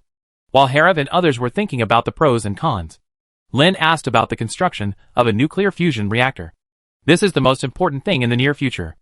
According to the current progress, it can be completed in 10 days at most, Vittorio said with excitement. He was undoubtedly the one who was most looking forward to completing this thing. Although the parliament had previously mobilized some thunder wizards to produce artificial starch to solve the food crisis caused by the nobles, due to the efforts of many alchemists day and night, the overall progress was not greatly affected, and was even advanced. Completion sign. Protection must be strengthened during this period to prevent any accidents, Harav said with a solemn expression. Once the fusion reactor is damaged during activation, the consequences will be disastrous. Lenin also nodded. He had previously thought about whether to build this thing somewhere outside the city, so that if any unexpected accident occurred, the damage could be minimized. But in order to carry out this cross-era nuclear fusion project, they can be said to have mobilized all the power of the parliament. The daily mobilization of personnel and resources is too frequent, especially the operation and consumption of massive water resources, no matter where they are placed. It is unlikely to be hidden from the spies of the church. The other party may not know what they are doing, but they will definitely try their best to stop it, or even become the trigger for a new round of war. Even in the city of Kerosene, the council had to keep releasing false news to explain, for example, that large quantities of raw materials were transported to expand the city, that large quantities of water were transported because of radiation pollution, and so on. The construction going on all over the city also conceals the construction of the reactor to a certain extent, at least unless someone is promoted to a true legendary wizard. They try to avoid conflicts with the church as much as possible, so secrecy is naturally the first priority. You don't have to worry too much. The nuclear fusion reactor I designed is relatively stable, coupled with the emergency plan prepared in advance. Even if it suffers the most serious damage, the damage will be limited to a controllable range, Lenin said comfortingly. One of the advantages of magical civilization over technological civilization is that it can relatively easily control this terrifying energy through gravity and magnetic fields. Moreover, the place where the fusion reactor was built was underground in a large noble manner. It covered a large area and was located in the corner of the city. The underground facilities were built completely according to the strength of a nuclear bunker, which could also minimize the damage caused by the accident. In fact, the most important reason why nuclear accidents are so shocking is the nuclear radiation problem of older nuclear fission reactors. Not to mention an explosion. Even just the leakage of radiation will affect the land of more than 10 kilometers in radius, causing extremely bad effects. However, the fusion reactor uses clean hydrogen fuel, so there is no such concern. Even so, we need to pay more attention. After spending so much manpower and material resources, we must not make any mistakes. Under Lin Un's explanation, Harav did not relax at all, and took out a piece of secret information. According to the reports of their spies placed within the empire, the church seems to be conducting a new round of troop mobilization in recent times, and the possibility of a tentative attack cannot be ruled out. They may want to take advantage of our civil strife to attack. Aurora couldn't help but guess. The church was behind the grain war provoked by the nobles, and it was not impossible for the other party to take the opportunity to launch a large-scale attack. Although this dispute has been perfectly resolved by the parliament, cleaning up these moths will inevitably involve a lot of troops from the parliament. Now there are less than 20,000 people stationed in the entire city of Kerosene. This is also thanks to the poor uprising that Lin En asked Redel to start. Otherwise, if you want to regain all the territories in the western and northern territories in a short period of time, you will have to pull most of the main force of the parliament over. In addition, manpower needs to be deployed for railway maintenance to prevent road sections from being damaged by malicious people, resulting in tragedy of vehicle crashes and fatalities. Unconsciously, the power they can mobilize has become less and less. I'm afraid the church has become suspicious by testing him so frequently. Right, Vittorio said with a frown. More than 2 months have passed since they defeated the Imperial Crusade army, and the delay in attacking will indeed arouse the other party's suspicion. Then why not let them remember it for a long time? Lin En suggested proactively. Harav and others were shocked. They all understood that this long memory naturally meant using the nuclear explosion again. Is it possible that you plan to attack the holy city directly? Aurora asked with interest. That will definitely make those bishops memorable. Lin rolled his eyes. If the place of faith was blown up, then the church must not fight them. Ella, as descending avatar, can hang up several of them and beat them. So it's better to take it easy. Then where do you want to use it? Aurora asked in surprise. Throwing it in other cities in the Empire would not have any good effect, and would also affect a large number of poor people. It's not easy to just find an empty place to explode. Right? Lin shook his head and said funny. Haven't those elemental wizards been worried about how to eliminate the radiation problem? This time we just solved it together. How to most efficiently solve the problem of nuclear radiation proliferation. Of course, that would be to drop a hydrogen bomb with a larger yield on the spot to purify it. After a 10-day purge operation, food prices, which have been racing up and down like a roller coaster, have gradually stabilized. The Parliament finally began to recycle the excess wheat grain on the market. The price was 1 copper per kilogram, which was only half of what it was before the food war. But at least it left a way for some grain merchants to survive, and they would not really go bankrupt. The most important thing is that it is more cost-effective to sell the grain to the Parliament on the spot than for the grain merchants to risk being caught and smuggle the grain into the Empire. As for the excess wheat, it was put into the newly opened workshop and made into spirits and maltose, enriching the recipes of the common people. It can be said that everyone is happy. But sadness and joy are relative, and usually just move from one face to another. The one who bears the pain for the people of the kingdom is naturally Monroe. Looking at the sky-high food prices a few days ago, Monroe was extremely looking forward to the plan he formulated to exterminate households, which would plunge the entire kingdom into famine and chaos, and become the church's greatest contributor to the extermination of the wizards and the restoration of the kingdom. However, heaven and H.L. were in an instant, and the food in the hands of the wizards seemed to be endless. Hundreds of thousands of tons of food were thrown out in a month, but there was still no sign of being unable to support it. And even more, the workshop's 3-meal supply has been changed to 4 meals. It was as if he was deliberately mocking the food war he had started. Monroe's heart was full of confusion. It wasn't until Ivina brought back a magic daily that he realized that wizards had been using magic to make bread. When he got the news, Monroe was dumbfounded. He almost thought that this might be another fake news released by the wizard. After all, using magic to create food out of thin air sounds unreliable. But the goods piled up on several trains cannot be faked. The massive amounts of wheat released by the wizards earlier are also real. No matter how much he doesn't want to believe it, he has to admit it. Wizards may actually have a way to use magic to create edible food. It is said that the Parliament is considering promoting this bread-making art, so that all formal wizards can learn it in the future. Monroe spent several days in endless anxiety and panic before finally waiting for the day when the communication crystal ball was full of energy. Although he knew very well that he would be punished in the most severe way, based on his most devout faith in the Lord, Monroe still started the communication without hesitation and told the whole story of the incident. The more Monroe talked about it, the more excited he became.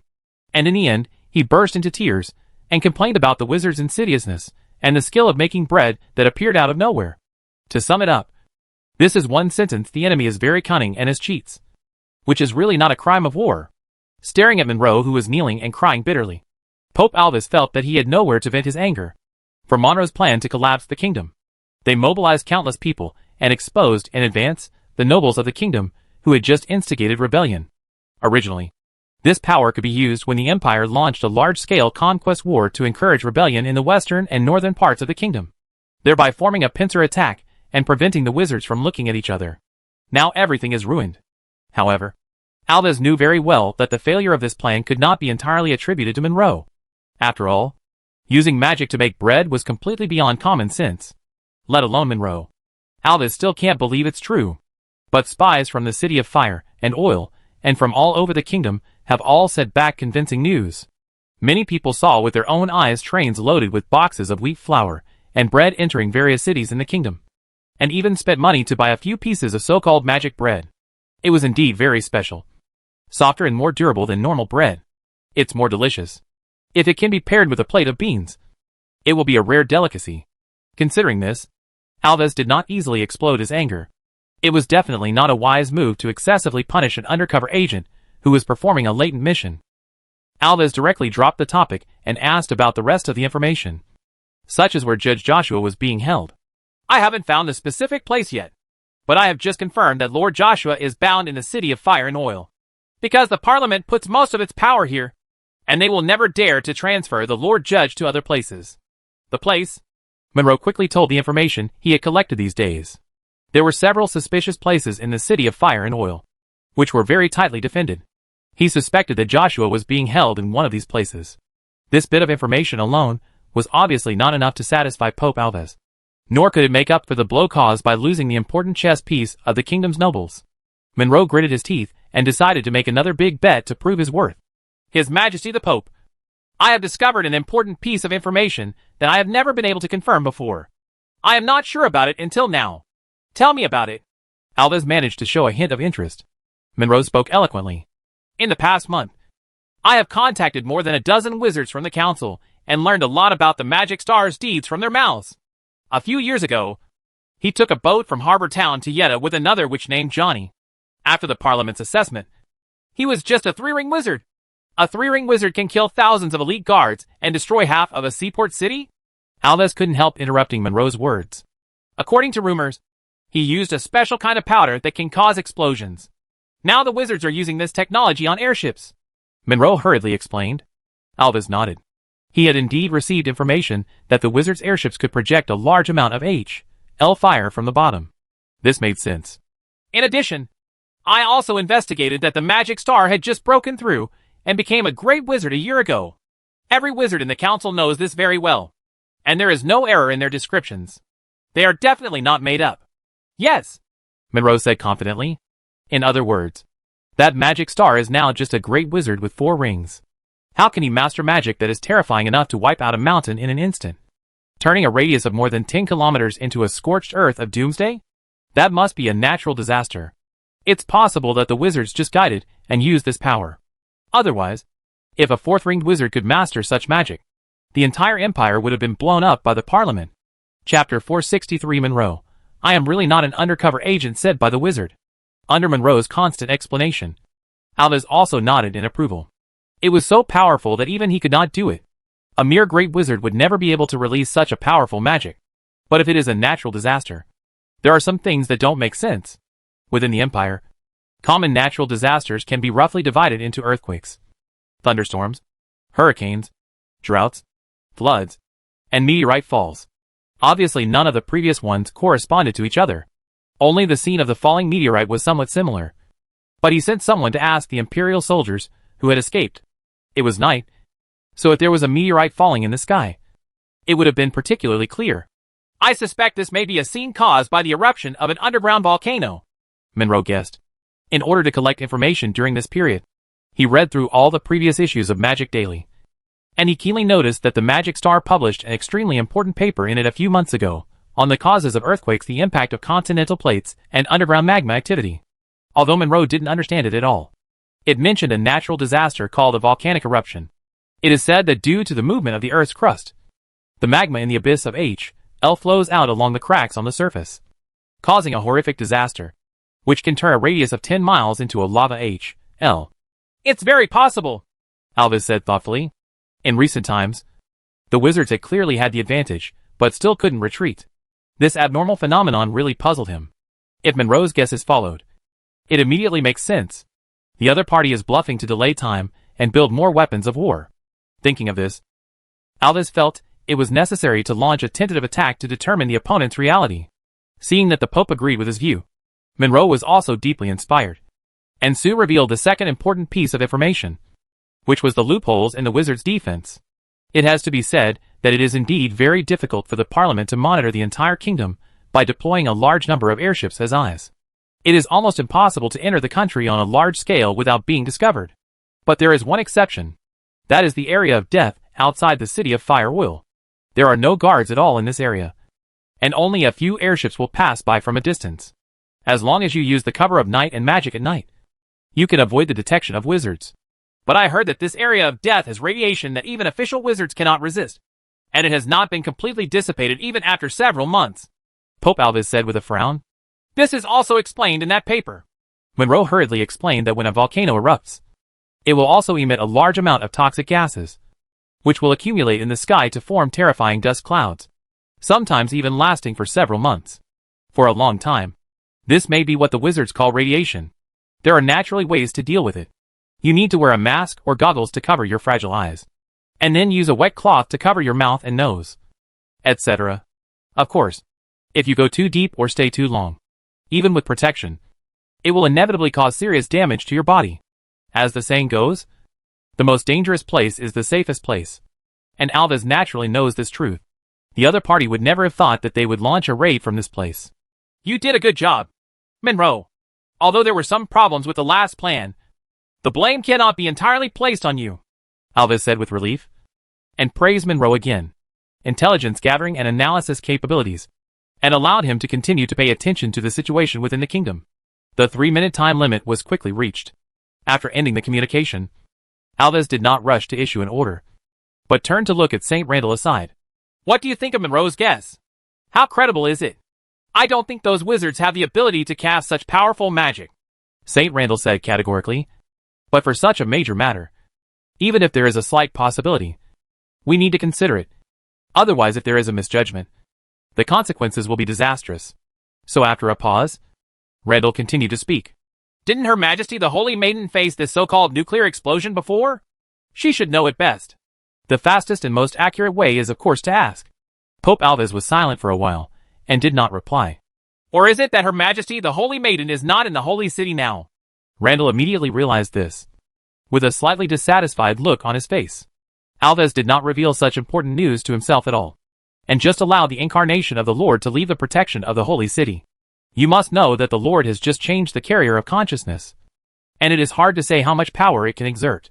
Your Majesty the Holy Maiden has her own plans, and it is not something I can interfere with. We only need to do what we should do. That's enough, Alves said indifferently to stop Randall from continuing to ask. Thoughts? He quickly spoke decisively. Go ahead and use the fastest divine method to send a message. Let Tessie stationed at the border of the Empire lead a team to test whether those wizards are bluffing. Randall opened his mouth, as if he wanted to say something, but finally nodded. I see. On the other side, in the City of Fire and Oil, in the school residence of the Wizarding Academy, Monroe, who had stopped communicating, walked out of the room quite tiredly. Outside the door, Ivina was still the same as last time, leaning against the white wall, looking at the wind for Monroe. But her energy was focused on the magic daily in front of her. She didn't put it down until she saw Monroe come out. He picked up the newspaper in his hand and asked whether the Pope had any new orders in this communication. Monroe hesitated for a moment. In fact, Ivina's partner's recent performance made him somewhat dissatisfied. He actually began to study the wizard's experiments, saying that he wanted to make the free fall that the magic star had done, and the pendulum experiment is reproduced to see whether it is true or false. This is an extremely dangerous signal. It is not fun to study the knowledge of wizards in depth. If you are not careful, you can easily be confused by the forbidden knowledge. However, the relationship between him and Ivina is not that of superior and subordinate. Monroe has no way to force the girl to give up these unrealistic ideas. Moreover, in the academy, he has to rely on Ivina to navigate the taboo field, to complete that pesky coursework. Monroe sighed secretly, and finally decided to trust this partner. After all, she was recommended by Lord Gustav. She had sold grain to the Parliament on her own initiative before, and indeed found out some useful information. So she simply told I explained the content of the discussion just now, after listening to Monroe talk about the so-called large nuclear explosion technique of the wizards. It was probably just the underground magma movement causing the volcanic eruption, and the magic star was probably just bluffing to buy more time to prepare for war. Ivina, his face suddenly became very strange. What's wrong?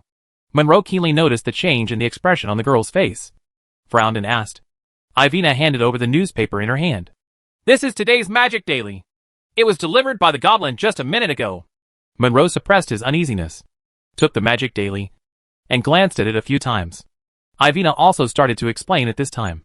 Those wizards did not launch a large-scale counterattack for more than 2 months, but to improve the large nuclear explosion technique. Now it is said that it has been completed. The power has increased by about 8 times compared to before, and has also eliminated the effects of the large nuclear explosion technique.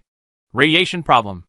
Monroe had just seen the report in the Magic Daily about the Magic Star's improvement of nuclear explosions, and was shocked by Ivina's words.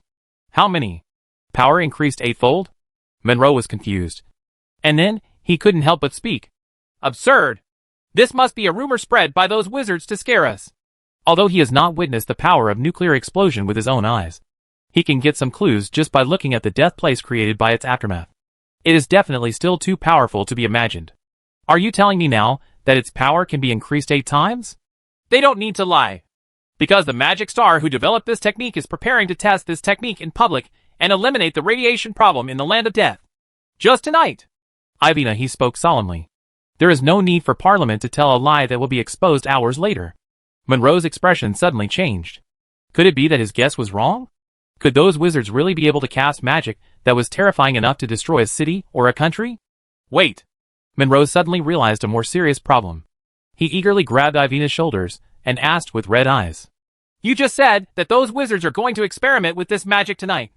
And in that place of death? Not bad. Ivina nodded, not understanding why Monroe suddenly became so excited. Before she could ask, Monroe rushed back into the house like the wind and dug out the communication crystal ball. Quickly! Quickly! Connect to me! Monroe's face was extremely anxious. He grasped and even shook the communicator in his hand. He knew nothing about alchemy and electromagnetism and didn't know how to connect this thing at all. Recharge. In desperation, he could only pour all the magic power in his body into the crystal ball before going to the City of Fire and Oil to become internal agents. Lord Gustav used a strange potion to inject demonic power into their bodies so that they could pass the test of wizards. Only after completing the task can the evil power be completely eradicated during the baptism ceremony. Under the continuous infusion of magic power, the crystal ball trembled slightly, and a hint of joy immediately appeared on Monroe's face, and he immediately increased his intensity. About 3 minutes later, the crystal ball was finally filled with a large amount of magic power. Exploded, just when Monroe was in endless collapse. The streets of the City of Fire and Oil were already crowded with people watching the excitement. Have you heard? The wizards are preparing to pull down the sun from the sky, just like they did more than 2 months ago, a short and fat man said with excitement. The knowledgeable vendor next to him sneered and said, This is Master Lennon's magic. It should be called the Great Nuclear Explosion Technique. It has nothing to do with the sun in the sky. That's the sun. My grandfather saw Master Lennon flying into the sky and knocking down the scorching sun on the sky. A small-looking boy corrected confidently. That's ridiculous. Where does the sun come from at night? The merchant laughed angrily. That's because the planet under our feet is round. He must have flown to the other side of the continent. The boy still insisted on his opinion, thinking that the wizards must have dropped the sun from the sky. Discussions and disputes resounded everywhere in the City of Fire and Oil. Thanks to the publicity of Magic Daily, almost everyone in the city learned that Lynn, known as the Magic Star, was preparing to experiment with new magic tonight. There are naturally many people who are interested in this, whether they are wizards or residents of the City of Fire and Oil. As long as they can spare a little time, no one will want to miss this grand event. Even many citizens of the kingdom took trains to come and watch, in order to avoid the tragedy of hundreds of thousands of blind men in the City of Fire and Oil.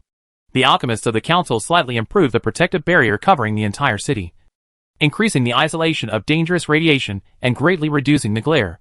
Impact. It's Master Lin! A few hours later, someone suddenly shouted loudly in the crowded crowd. Everyone present stood up and looked inside, hoping to catch a glimpse of the magic star. Lin En was still wearing an ordinary wizard robe. He did not prepare for the grandeur of the scene. He just took some time during the experiment to make a small picture of the place of death outside the city of Kerosene, clean up, and deter those with evil intentions. A rather strange magical beast beside him followed impatiently, its hair constantly fluttering in the wind like flames, its tail waving proudly, and it was very dissatisfied with the inexplicable noise made by these two-legged beasts. Muto naturally has no interest in such a scene. In comparison, he prefers to stay on the grass of the manor, lazily waiting for the delicious snacks to be brought up by the two-legged beasts in fear. However, Lenin saw that it was too lazy and had not obeyed orders recently, so he forcibly pulled Muto out and prepared to give it a good beating. Lenin walked up the city wall step by step. The wizards along the way stepped back and looked at the magic star with reverence in their eyes. The large nuclear explosion created by the other party can be said to be the most powerful magic nowadays. It can only be described as a man-made natural disaster. And today they were finally lucky enough to witness this extremely powerful technique with their own eyes. Chapter 464 The Sun. The sun is falling. Lin slowly walked up the high wall of the City of Fire Will. This is the best place to observe the explosion. Only wizards and some guards are qualified to climb here. Are you all ready? Speaker Vittorio? Lin did not rush to meet everyone's expectations and show off his new magic. but asked cautiously. The formation you asked me to set up has been completed. Vittorio's expression was equally solemn. That's good. Lin nodded. Although hydrogen bombs are different from nuclear bombs, there is no so-called critical point. In theory, even 1 gram of heavy hydrogen can be detonated. But before breaking through the legend, he obviously cannot control it as he wishes. This hydrogen explosion also uses an old and simple method using an atomic bomb as a fuse to detonate the hydrogen bomb. This means that the yield of the hydrogen explosion cannot be too low, which is roughly equivalent to the power of an explosion of 300,000 tons of TNT. 15 times that of the last atomic bomb. Its killing radius, even the most optimistic estimate, exceeds more than 20 kilometers. In other words, if it is not restricted, the entire city of Fire Oil will be swept away by powerful energy waves. Because of this, he asked Vittorio to set up an alchemical array in the center of the expected detonation point to restrain the power of the nuclear explosion, or to artificially limit the spread of energy waves so that most of the hydrogen explosion the power is released at the core. This is also related to a new magic using hydrogen explosion that Lin En envisioned. If the experiment can be successful, then maybe next time, there will be no need to use this almost fatal method to kill the enemy. While thinking, Lin En slowly rose into the sky under the gaze of everyone. The people of the kingdom who were watching were all talking. Some people thought that the magic star was preparing to fly into the sky and knock down the sun. Others thought that Lin En was summoning meteorites to land. Only such power can form a terrible place of death. Several speakers and a dozen great wizards were fully focused. They were responsible for stopping the horrific energy aftermath in the worst possible situation. The most laid-back guy around. Oh! No. The energy beast is Muto. It doesn't care what tricks these 2-legged beasts are doing. After boarding the tower, it found the best and most spacious place to lie down. The scorching heat on his body caused the surrounding wizards to retreat spontaneously, and the already crowded space on the tower became even narrower. Yolanda and others dared not speak out in anger, because after all, the other party was Master Lin En's pet, and it was rumored that he could choose several extremely hard and extremely dangerous radioactive elements like beans. Any wizard with some brains will understand that this kind of strange monster is definitely not something he can handle. After a moment's delay, Lin En had already flown up to an altitude of 100 meters. This time, he did not choose to use the clone explosion method for the hydrogen explosion, but was preparing to project it directly. Lin En opened his hand, and as a great wizard, his domain instantly expanded to an area of 100 meters around him. Then the uranium elements, deuterium, and tritium elements stored inside began to gather rapidly. Then a large amount of magic power surged up, and the mimicry transformed into various elements. It forms an oval SHL. In less than 10 seconds, a hydrogen warhead appeared in front of Lin En. The uranium-235, which was close to the critical mass, and the deuterium and tritium elements inside were placed at the 2 centers of the inside of the elliptical warhead. Thunder! Lin En spoke slowly, and strong thunder light appeared all around. Yes, his long-range projection method refers to the electromagnetic gun. Although due to material limitations, the maximum attack range of this thing is only 25 kilometers. But this is only compared to the missile's range of thousands, or even tens of thousands of kilometers. In this other world, a strike from 25 kilometers away is already extremely terrifying. But there is a prerequisite. That is, the target must be hit. Such a long distance, such a fast speed. If there is even a slight deviation, the final landing point will be completely different. Fortunately, for Lin En, who has intelligent brain assistance, there is absolutely no problem with this level of computing power.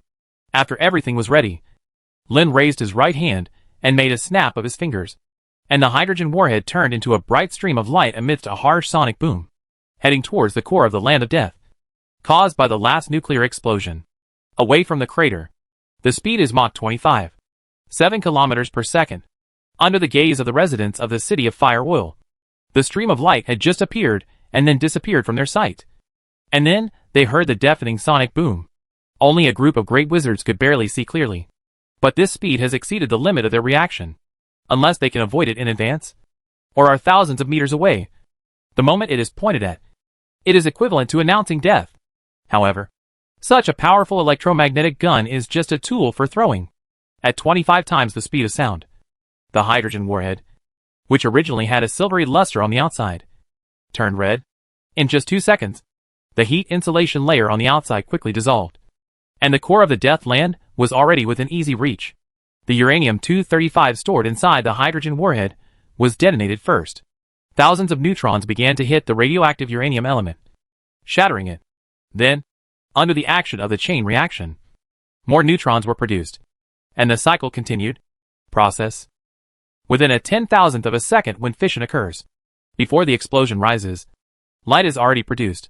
A large number of high-energy rays generated in the impact rushed in all directions, and then touched the solid reflective layer. According to the law of ellipses, any ray emitted from a focus will be focused on another focus after reflection from the ellipsoid. The center of the circle on the other side is placed with fusion fuel. An even more terrifying force emerged from inside the nuclear explosion, swallowing up the fire produced by fission, and then exploded out 10 times more powerful. 10 minutes ago, at the border of the Empire, Tessis led 20,000 Imperial soldiers to set off quietly, detoring through a valley under the cover of divine magic, and then cautiously and fearfully stepped into this area of death. Quick! Everyone! Keep up! The place of death is ahead. Please wear protective gear. Everyone must pass through here as quickly as possible. Tessis's voice, blessed by divine magic, rang in everyone's ears. In fact, he didn't need to be reminded. The Imperial soldiers all raised their hearts to their throats. Under their feet was the cracked wasteland, and the surrounding area was devastated. Huge tree trunks that had been burned and destroyed lay in the blood-stained soil. It was foreseeable that before being destroyed, this place should have been a dense forest. But now it has become a dense forest. Flat ground. The closer they got, the more frightened the Imperial guards were. There was nothing inside the Death Land. Not even the wreckage could be found. It seemed as if they had entered a desert. But the sand they were stepping on was not sand, but pieces of broken glass shining in the setting sun. Within a few minutes of leaving, the morale of the Legion showed signs of collapse.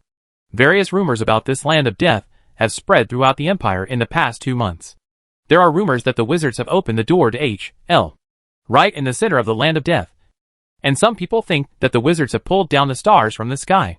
Tessis also felt a drumbeat in his heart, but he still forced himself to speak calmly. Don't be afraid. According to our spies' report, this is a natural disaster called a volcanic eruption. It is not the magic of those wizards. The protection given to you can resist all evil. Remember that God is with me. Tessis spoke in a high tone, not only to comfort the soldiers, but also to enhance his own confidence and confidence. And just as Monroe said, after entering the land of death, he did not feel any physical discomfort at all, nor did he see any guarding or cruising airships. Everything goes so smoothly. As long as you pass here, you can bypass the protection of the wizards. Enter the kingdom. Conduct harassment. Force the wizards to divide their forces and return for reinforcements, creating a favorable situation for the Empire to launch a general offensive. While Tessis was fantasizing, a divine punishment knight beside him suddenly spoke. Lord Tessis, it looks like a shooting star. Tessis looked up in surprise, but saw nothing. The divine punishment knight hurriedly spoke. It was going so fast. It was just in my field of vision. Tessis did not question the other party's words, but felt a hint of uneasiness in his heart. Later, this uneasiness continued to intensify, and the warhorse under him also began to neigh violently. In the distance, the afterglow of the setting sun slowly set on the horizon. And then another, bigger sun rose slowly in front of them. All the people present looked at the incredible scene in front of them in horror. This sun was so huge and majestic that it could not be described in any words. And the strong light instantly occupied all their fields of vision. The magic that originally blessed everyone and used to protect their eyes was instantly torn apart. An Imperial guard's eyes were burned blind at this moment. But he could no longer feel the pain and shouted in horror. The sun has fallen. Tessis felt a chill running straight from the soles of his feet to his heart. No! No! No! This is not the sun. This is the destructive magic of wizards. Retreat! Run! Tessis shouted at the top of his lungs. And then without hesitation, he urged the war horse under his feet to run away crazily in the direction from which he came.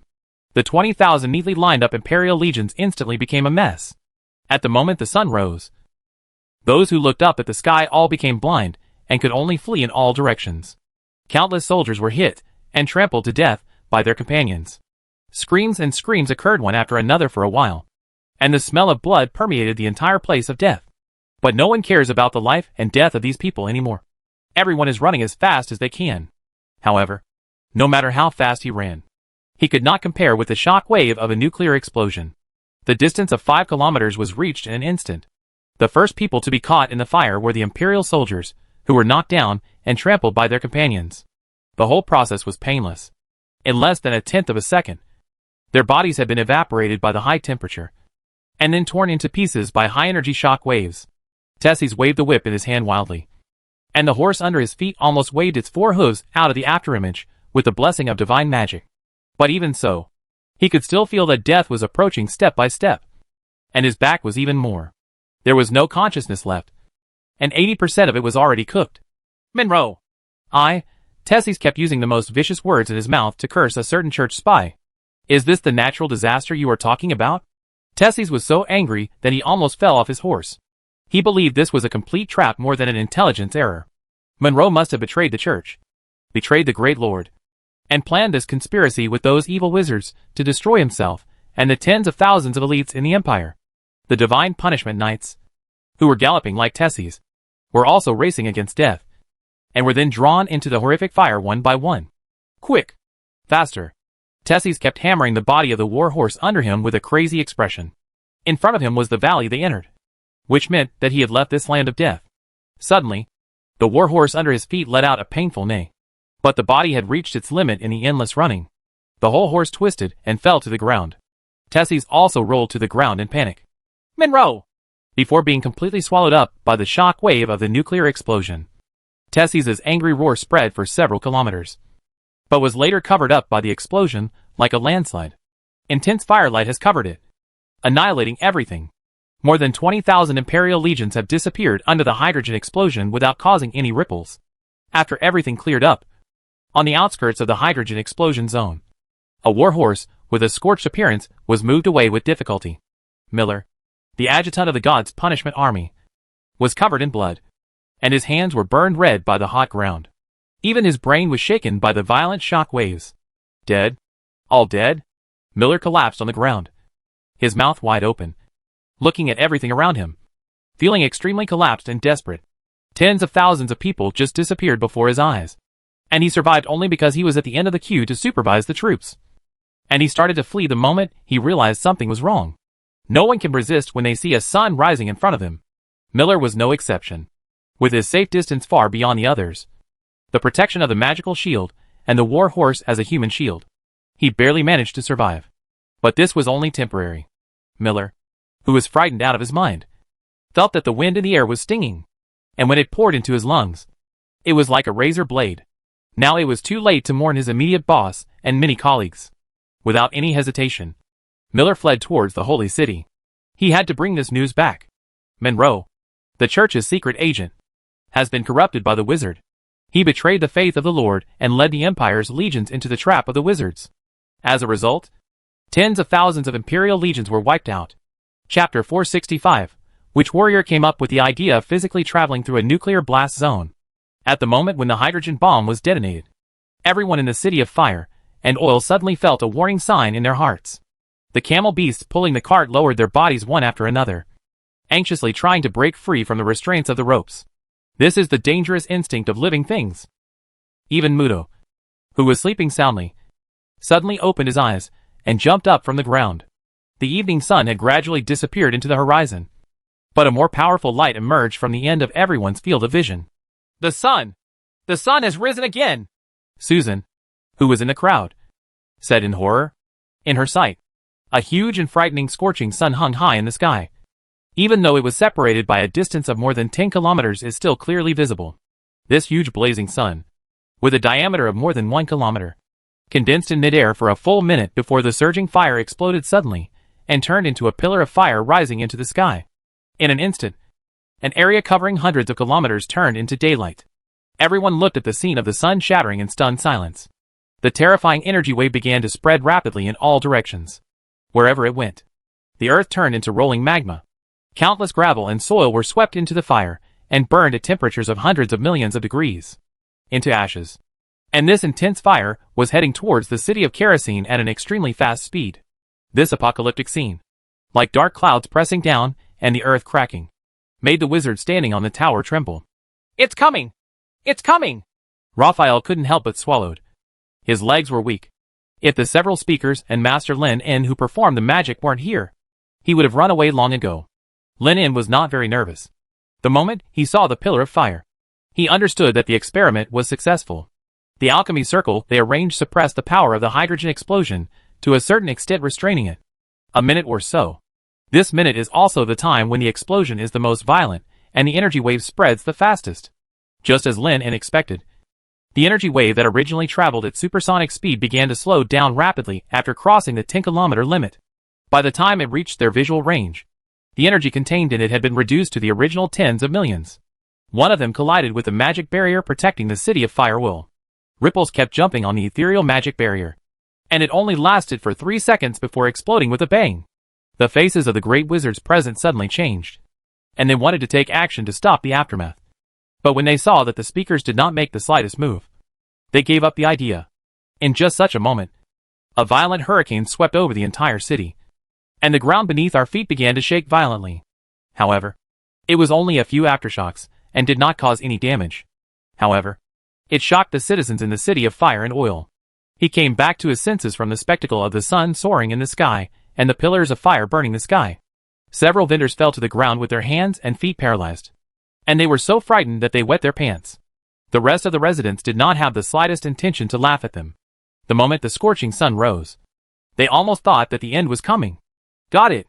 Is this the great nuclear explosion technique? What a terrifying magic! Ivina, who has the identity of a wizard, naturally has the right to stand on the tower. She witnessed the entire process of hydrogen explosion from creation, delivery to explosion, and her face turned pale.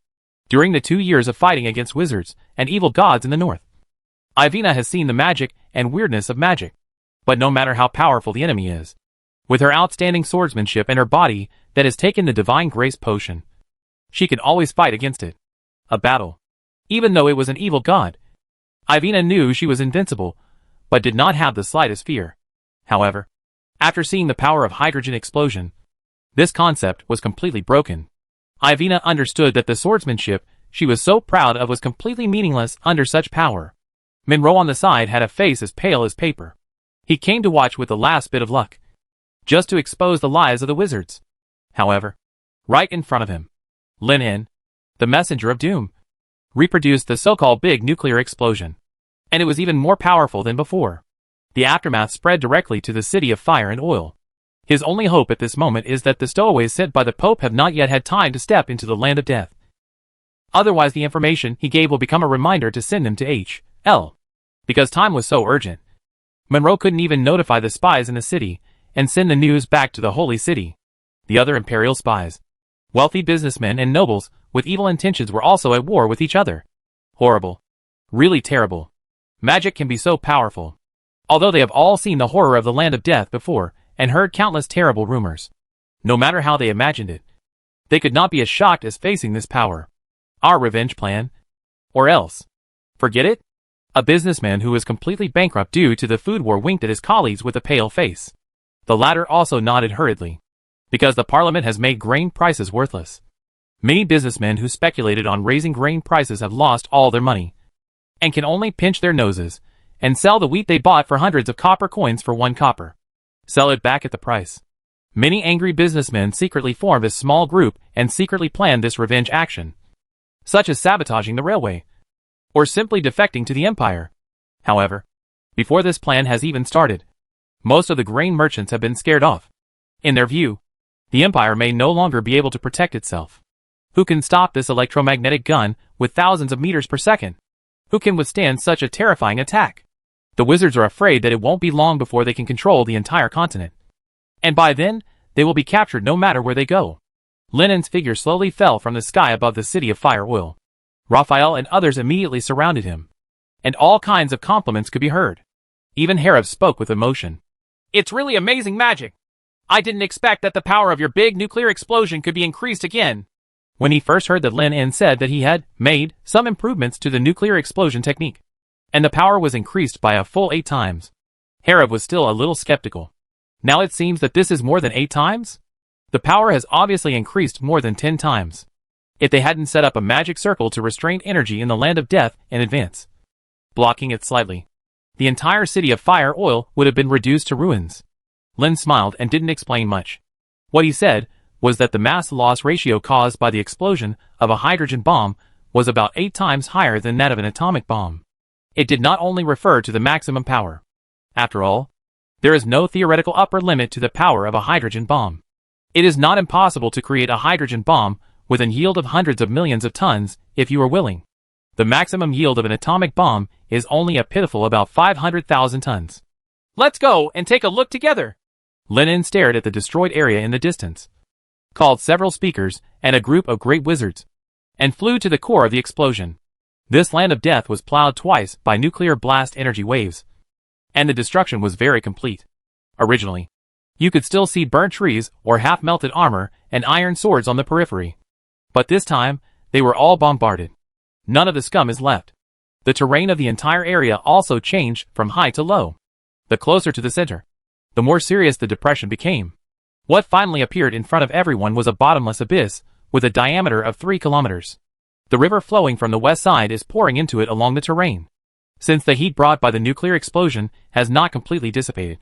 Under the alternation of hot and cold, billowing steam continues to rise, gradually covering this area. A new lake should be formed here in the future, the great wizard Arad said in shock, changing the terrain with one blow. It is really hard to imagine that this magic star is actually a great wizard like them. Just call it Lake of Falling Stars. Lenin touched his chin and gave this future landmark lake a name in the city of Fire Oil. In fact, using hydrogen bombs to open up lakes was not a novel thing in previous lives. Some people have been doing this a long time ago. However, it is still quite a trendy thing in another world for the time being. In addition, Lenin also gave this hydrogen explosion magic a name called Skyfall. We use the firing principle of the atomic bomb to create a large nuclear explosion. And this time we developed a hydrogen bomb. We can't call it a large hydrogen explosion anymore. Right? This is a bit suspicious of revealing one's background upon meeting, although the fusion reaction uses hydrogen isotopes, deuterium, and tritium. It is better to be cautious. Test it, and see what the radiation content is in the air now. Lin turned to look at Raphael aside and reminded him. Only then did Raphael remember the business and hurriedly took out a disc-shaped alchemical instrument. Due to their limited technical level, they could only detect the amount of nuclear radiation by using the characteristic of fluorescent materials that emit light after absorbing high-energy rays. They could not detect the amount of nuclear radiation. The value obtained is too accurate. But fortunately it is enough. About a minute later, Raphael solemnly stated that the radiation content had returned to normal levels. Lin In was very satisfied. It seemed that the cleaning was very clean. In this way, the oil extraction work could also be put on the agenda. This hydrogen bomb test explosion experiment was successfully completed. Wait! It's over there! Just as Lin In and others were preparing to return to the city of Fire Oil, the sharp-eyed Aurora seemed to have discovered something. She suddenly shouted to everyone, and then flew towards the other side of the Starfall Lake. About 5 minutes later, Aurora stopped on a glass wasteland. In front of her was a silvery condensed little river. It wasn't until they got closer that everyone saw clearly that this was not a river at all, but a large amount of melted and condensed water. Molten iron. Herav realized something in an instant and said playfully, "It seems that your magic is not without success." Lin In also frowned involuntarily, muttering secretly in his heart, "No one is really that unlucky. Right? You must know that the land of death has long been spread in the kingdom and empire. The rumors can be said to be as terrifying as they are terrifying. Normally, no one should come close to it. Could it be that they are a group of stowaways who are not afraid of death and want to smuggle goods?" In Lin's mind, only businessmen who were carried away by the trend of profit would do such stupid things. The curious people flew in the direction where the molten iron flowed for a while. A large number of weapons that had not been completely destroyed and half-melted armor soon appeared in front of them, and their owners were obviously already in the terrible process. It turned into ashes in the heat. There are actually so many people trying to pass through the land of death quietly. Lin In glanced briefly. Judging from the distribution of the wreckage, the number of people who died in the hydrogen explosion should exceed tens of thousands. And there are so many weapons and armors that a caravan can never possess. This seems to be the church's border legion. Raphael picked up a hot, half-melted badge from the ground, and it could be vaguely seen that it was the emblem of the holy light. But why did they happen to appear here? Herav and others were completely puzzled. These people were crazy and planned to invade from the land of death. Which warrior came up with this idea? Lenin couldn't laugh or cry for a moment. He seemed to have killed an imperial border army inexplicably. The most important thing was that he still didn't understand why. While Lin En and others were checking the results, the impact of the hydrogen explosion was sweeping across the entire empire at an extremely fast speed. With such huge destructive power, even the holy city 300 kilometers away could feel slight vibrations. Pope Alvis stood on the tower of the sky, staring at the aurora that suddenly erupted in the distance. The uneasiness in his heart had accumulated to the extreme. After hesitating for a moment, he took out the communication crystal ball and prepared to contact the distant fire again. Monroe, City of Oil. Although it was less than half a day and the communication device was not fully charged, emergency contact was still possible. However, Alvis stood there and waited for 3 full minutes. But no reply came from the other end. The slight glow of the crystal ball made his thoughts gradually sink to the bottom. At this moment, the door to the prayer room was suddenly opened, and an archbishop eagerly reported, "His Majesty the Pope. This is top-secret information coming from the City of Fire and Oil." "Say it," Alvis said calmly, suppressing the anxiety in his heart. "Those wizards and minions of the evil devil used doomsday magic again. Just half an hour ago, many people saw another sun rising in the sky," the archbishop said in horror. Not only that, dozens of cities in the entire western border of the empire all felt the violent shaking of the ground. Alva's back was suddenly soaked with cold sweat, and he asked hurriedly, "Answer me. Where did those wizards release this magic?" The archbishop replied carefully, It seems to be in the land of death." Chapter 466, You are destroying the foundation of the kingdom. In the land of death? Alva's brain was confused for a moment, and he almost lost his footing and hit the altar behind him. "Your Holiness!" the archbishop shouted in horror. Pope Alvis stretched out his hand to stop the archbishop's support, and then spoke in a trembling tone. "Use a spell to contact Tessis immediately and let him leave the land of death." "Immediately? But Lord Tessis went in an hour ago. Now I'm afraid it's already," the archbishop stammered. In fact, when they received the news, they immediately used communication magic, but did not receive any response. 99% of the army has been destroyed by the doomsday spell. Alvis obviously understood this, and his face became extremely ugly. "Monroe," Alvis growled. And then he suddenly realized that this church spy selected by Gustav and personally appointed by him must have rebelled. Food wars and volcanic eruptions are all just farts. This is obviously a conspiracy planned by the wizard. I was stupid enough to believe it. I even wrote it twice. A strong sense of humiliation suddenly flooded into Alva's mind. Previously, Monroe was just a small adjutant of God's punishment army. Being able to take on this important task is enough to prove his trust and fancy in him. The other party not only betrayed this trust, but also dared to play tricks on him again and again. Alva's chest was rising and falling, and his eyes were full of anger and murderous intent. If the other party were not in the City of Fire and Oil, and under the protection of the wizards, Alvis would have wanted to pull out his bones, pull out his soul, and throw him into endless purgatory. "It may not be Monroe. Maybe he has been caught by the wizards." St. Randall suddenly proposed an idea. According to Gustav's advice, Monroe was a warrior with firm beliefs and an extremely devout believer, so it should be impossible for him to be incited to rebel in just 2 months. It is also possible that the spies they sent there were captured by the wizards, and the images they saw before may also be disguised. The camouflage ability of those shaping wizards is not weak. They can use shaping magic to look like Monroe from a distance of hundreds of miles. It is not impossible to hide from their perception. Alvis sneered. There were quite a few spies he sent to the City of Fire Oil, and they would report the internal situation to him every other week.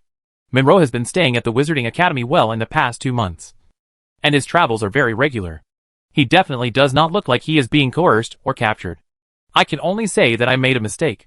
Fortunately, he had considered the possibility of traitors within the team before, so he divided the spies sent to the kingdom into several systems that would not interfere with each other. Even if there was a problem in any aspect, everyone would not be ruined. However, a total of 20,000 of the Empire's elite legions were sent to heaven just because of their gullibility. Thinking of this, Alvis felt heartbroken. The most important thing is that the wizards used doomsday magic again, which overturned all their previous guesses, like a sharp sword hanging in everyone's heart. Just as Alvis was thinking hard about countermeasures, he suddenly seemed to sense something, and his expression immediately became serious. Randall on the side is no exception. It is the Lord who has sent an oracle. The impact of the hydrogen explosion lasted for 3 full days, and could not be completely subsided. Just as Lin had expected, the kingdom's opposition that emerged due to the previous food war seemed to have silenced in an instant. The security situation in various towns has improved a lot. No one dares to jump out and cause trouble in the parliament at this time. In the afternoon of the third day, the Wizards' Council once again announced a major news. That is, a grand examination will be held in various cities in the kingdom. As long as you know 200 common languages and are literate, you can participate, and the parliament will select the managers of each city. In this regard, Lin needs to thank the church for its rule over the mainland for hundreds of years. Although the language families in different places are different, the writing has been basically unified, which saves them a lot of trouble. As soon as such heavy news came out, it naturally caused an uproar within the kingdom. The selection of officials from various places through so-called examinations was simply unheard of in the hundreds of years of history of the empire. Moreover, the parliament does not restrict the origin of candidates. It only has two basic requirements: proficiency in writing and being able to speak common language. This means that even the children of poor families have the opportunity to pass the exam and become the local lord. However, in the world of wizards, they have a different name called mayor. Although it cannot be hereditary, it still has a term of office. And if you don't do well, you have to get out. But it still makes countless people's hearts move. After all, he has the management power of an entire city. Isn't that the noble master he used to be? Susan looked at the big notice posted on the wall and couldn't help but fantasize in her heart. My two children are both in civilian colleges, and their grades are said to be very good. In the past, Susan only thought that after her children graduated from the civilian college, they could enter the research workshops of wizards and adults, and work as assistants. At least it would be much easier than for her and her husband to work in the glass and musket workshops. But now it has let her see a new path. Susan didn't even dare to think about becoming a mayor or something like that. But it was still possible to become a township mayor or a town mayor. You are destroying the foundation of the kingdom. An earl of the kingdom looked at the black and white words on the bulletin board, almost couldn't breathe, and shouted in a broken voice. He understood that from now on, noble lords bound by blood have become a thing of the past. There are not a few nobles in the kingdom who can feel the threat like him. But those big nobles who are not very bright-minded have basically been cleaned up in this food war. And most of the remaining ones are standing in line. Quick! A new-style aristocrat with strong adaptability. Isn't it just an exam? Their knowledge and management experience far exceed that of ordinary poor people. If they can't win this exam, they might as well go to the workshop and blow glass. Many people even regard it as a shortcut to family rejuvenation and reaching the pinnacle of power. It only took half a day for the announcement to come out. There was an endless stream of applicants, and soon it exceeded tens of thousands. Even many wizards were a little excited. Compared with the boring learning of magic, they were more willing to enjoy the wine called rites. Monroe, who had been depressed for several days, also saw a glimmer of hope again. If he could pass this so-called assessment and become the manager of a certain kingdom, he might be able to make up for it by working hard from within. Otherwise, it's better not to bother. Right? Ivina hesitated to speak. Sometimes she couldn't understand what her colleague was thinking, let alone which side he was on. But after Monroe's repeated insistence, the two still signed up. Although Ivina didn't have any hope, she also developed some interest. The exam was scheduled for September 1st, which was also the time for the nuclear fusion reactor to be completed. Lennon wanted to use the cover of the exam to attract everyone's attention. After all, when this thing was started, it's the most dangerous time, and anyone in the city who doesn't pay attention will go to heaven. Of course, the importance of this selection examination is self-evident. It is related to the transition between the old and the new order. We must not be careless at all. Lennon had to take some time to select some suitable companies from the database of Genow. Examination questions serve as assessment content. A few days passed quickly, and a craze for learning broke out in the kingdom. All the printed Enlightenment books were sold out, and even roadside vendors would flip through a few pages in their spare time. However, even if it is a temporary solution, it cannot change the current situation of illiteracy per capita in the kingdom. Just being able to write 200 common languages and reading an official document word for word wiped out 99% of the people. In the end, there were less than 2,000 people in the entire city of Kerosene. Exam qualifications. Monroe was naturally among them. Before joining the God's Punishment Army, he was a baron in the Empire. This kind of entrance test was naturally not a problem for him. After officially receiving the test paper, Monroe glanced nervously for a few times, and then relaxed. It doesn't seem to be difficult. The entire examination paper is divided into 2 pages. Most of the questions on the front test basic operations and the ability to understand official documents, while most of the questions on the back are practical questions. For example, this question: Duchwin is a devout believer in false gods, who refuses to cooperate with ideological reform and has strong resistance. If you are the local affairs officer and have jurisdiction over this territory, how should you handle this matter properly? What else can be done? Of course, arrest him. Monroe sneered. He understood that the wizards must be testing their obedience to the Parliament. For these devout believers who are loyal to the Lord, he must show how disgusted he is. After thinking for a while, Monroe decided to use his method of arresting wizards and followers of the evil god in the northern part of the empire, setting them up as models, punishing them in public, and using severe punishments to curb this trend.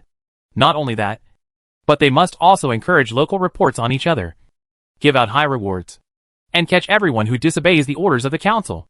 After Monroe finished writing, he nodded with satisfaction, and then sighed at the brutal rule of the wizards, and he had to pretend to make suggestions for them. Ivina was also looking at the test question in front of her, which was just another question about food and poverty. Peter is a poor farmer who has been cultivating wheat in the fields for generations, and is unwilling to try anything new. Now that the price of wheat continues to fall, how can he rent the land, enter a workshop, or buy a new farming machine to switch to farming more economical crops to escape the poverty of the past? Ivina pondered for a long time, and soon started to answer on the test paper. Just persuading the other party's stubborn temper would definitely not work. You can start with the other party's neighbors. If these people enter the workshop and their living standards are visibly improved, and then they are allowed to build new houses, there will be comparisons and differences, and you don't even have to waste words. The poor man who has been farming for generations will change on his own. If this still doesn't work, you can start with the family members and change the other person's thinking step by step. Ivina believes that as long as the poor person can see the real benefits, change will happen sooner or later. Similar things have happened countless times in the kingdom. Ivina has chatted with many workers in her spare time, so she naturally knows some of the strategies commonly used by the Parliament.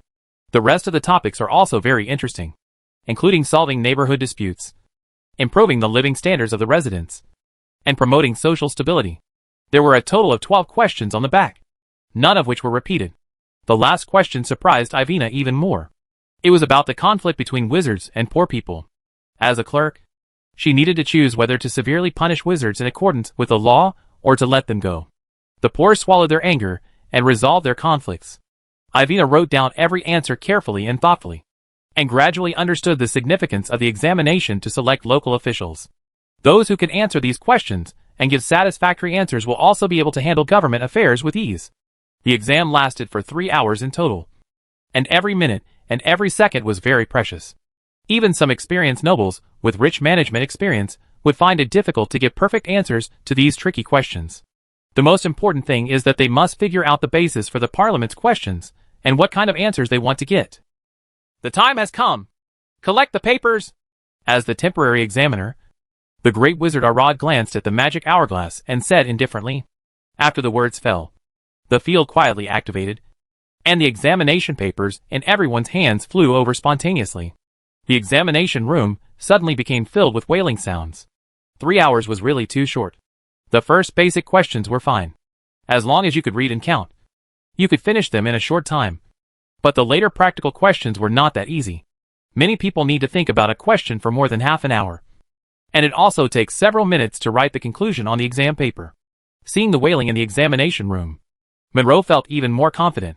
Fortunately, his hand speed was relatively fast, and he had finished writing it all in the previous minute. Everyone, please be quiet. There is one last test that needs to be conducted.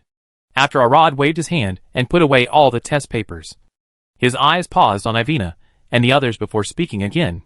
All official wizards, come with me. The rest of you stay here, and someone will be responsible for giving you questions later. Hearing this, the more than 10 wizards present stood up one after another, showing complacency on their faces. They were not surprised. As their wizards, how could they take the same test as these poor people and small nobles, and receive some special treatment? Nothing could be further from the norm. The rest of the poor have long been accustomed to this kind of inequality. Only a few nobles have some complaints, and dare not say it openly. After all, the kingdom is now ruled by wizards. Lord Arad, what is our exam? Is it to measure the level of wizards? A wizard asked in a flattering manner after going out. He guessed that the council might allocate positions based on their wizard levels. He had already inquired about it, At least there was no great wizard in the city of Firewell participating in this exam. In other words, he, a third-ring wizard, was very likely to take the exam, qualified for the position of Lord. Arad glanced at him, but did not reply. After leading a few people into a room, he took out 5 exquisite-looking rings from his backhand. "This is your test paper. Put it on. You 5 come first." Arad clicked a circle casually, and among the people he clicked were Monroe and Ivina. Chapter 467. This is not only the life of a poor man, but also the majesty of the law. Looking at the ring in Arad's hand, the wizards present felt a little strange, but they still took it as promised. Ivina put the ring on her ring finger according to Arad's instructions.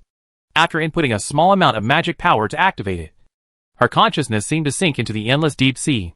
In a daze, Ivina felt as if she had forgotten something, and then waves of shouts rang in her ears. "Sir! Secretariat! Sir! Secretariat!"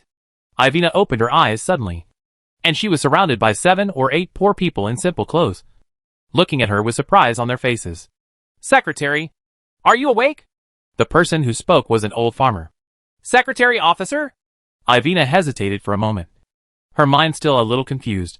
But she quickly remembered that she had passed the selection of the parliament and became an officer in the eastern territory of the kingdom. Today was the first day he took office. He was inspecting the territory with the townspeople, and then volunteered to help everyone farm. In the end, he was probably too tired and fainted. "It's strange. With my physical condition, I shouldn't be like this." Ivina frowned. But before she could think more about it, her doubts were dispelled by the enthusiasm of the townspeople. She quickly gathered her emotions and started her life as an affairs officer. In the first week, Ivina did not do anything rashly, but spent her time in contact with the townspeople to understand the current situation of the village. Just like other recovered kingdom territories, everything here exudes an atmosphere of conservatism and dilapidation. The local lord who often oppressed the poor was hanged from the crooked neck tree at the top of the city just a week ago. Leaving only there is a group of farmers who are illiterate and have only been farming and hunting all their lives. They are in sharp contrast to the vibrant and ever-changing city of Kerosene. Moreover, there are not a few local people who devoutly believe in Allah. After hundreds of years of propaganda by the church, the people have a strong defense against wizards. This is based on the fact that the musketeers have solved the local nobles who oppressed the people, and the result was the result of all the methods of suing for land distribution and attacking local tyrants. Her mission is to dismantle the faith of the people in these territories and free them from the old era life of starvation and lack of clothing. Ivina deeply felt the weight of her responsibility, and the first thing she did was to ask all the people in the territory to stop growing wheat. After all, food prices have now reached the lowest point in history. With magic bread, it can be expected that it will be difficult for the kingdom's wheat prices to rise back to their original levels for a long time to come. In fact, had it not been for the fact that Parliament was purchasing grain at the price of 1 copper, the wheat now would have been worthless. So it must change. After Ivina visited, she soon learned that the local hanged viscount owned a brewing manor, specializing in brewing a unique blue fruit ale, which had been selling well among the nobles before. In view of this, Ivina immediately called several winemakers from the winery and carefully asked whether this kind of blue fruit could be grown on a large scale and what the approximate output would be. After getting a satisfactory answer, she took the first step in her village transformation plan to change the original wheat planting to blue fruits during the autumn planting this year, and to build more wineries. Ivina believes that the citizens of the kingdom who have entered the workshops and received higher salaries will never be as simple as eating a few pieces of bread. This kind of blue fruit ale has a unique taste that is not found in other places. This is exactly what it means. Their advantage. Moreover, the price of wheat is very low now. They can take advantage of this and obtain enough raw materials for brewing without spending much money. Ivina's idea was undoubtedly a good one, but it met with spontaneous resistance from a large number of townspeople. No one knew whether planting so many blue fruits to make wine would be able to be sold, and whether the expected profits would be achieved. If it fails, wouldn't everyone starve to death? The townspeople who have been farming for generations are not very willing to make tentative changes. Being able to take back the land from the nobles has made them very satisfied. No matter how low the price of food is, at least growing wheat can give them a living. Eat. In this regard, Ivina did not waste any words and persuaded one by one. Instead, she directly spent a lot of money to rent all the fields and promised grandly, "Everyone does what I say. If you make money, I want 70% of the profit. If you don't make money, all the losses will be mine." with the guarantee of real money and Ivina's promise. The strategy of changing crops was reluctantly implemented. In order to ensure nothing goes wrong, Ivina even specially invited elemental wizards, who were proficient in farming, to use magic to fertilize the land, eliminate insects, and increase production. Ivina's bold and radical strategy has undoubtedly achieved very good results. She transformed a poor village into a blueberry ale production base. Everyone in the village participated in it, and was responsible for everything from planting to brewing to sales. In all aspects, Ivina also successfully passed the assessment and became the local mayor.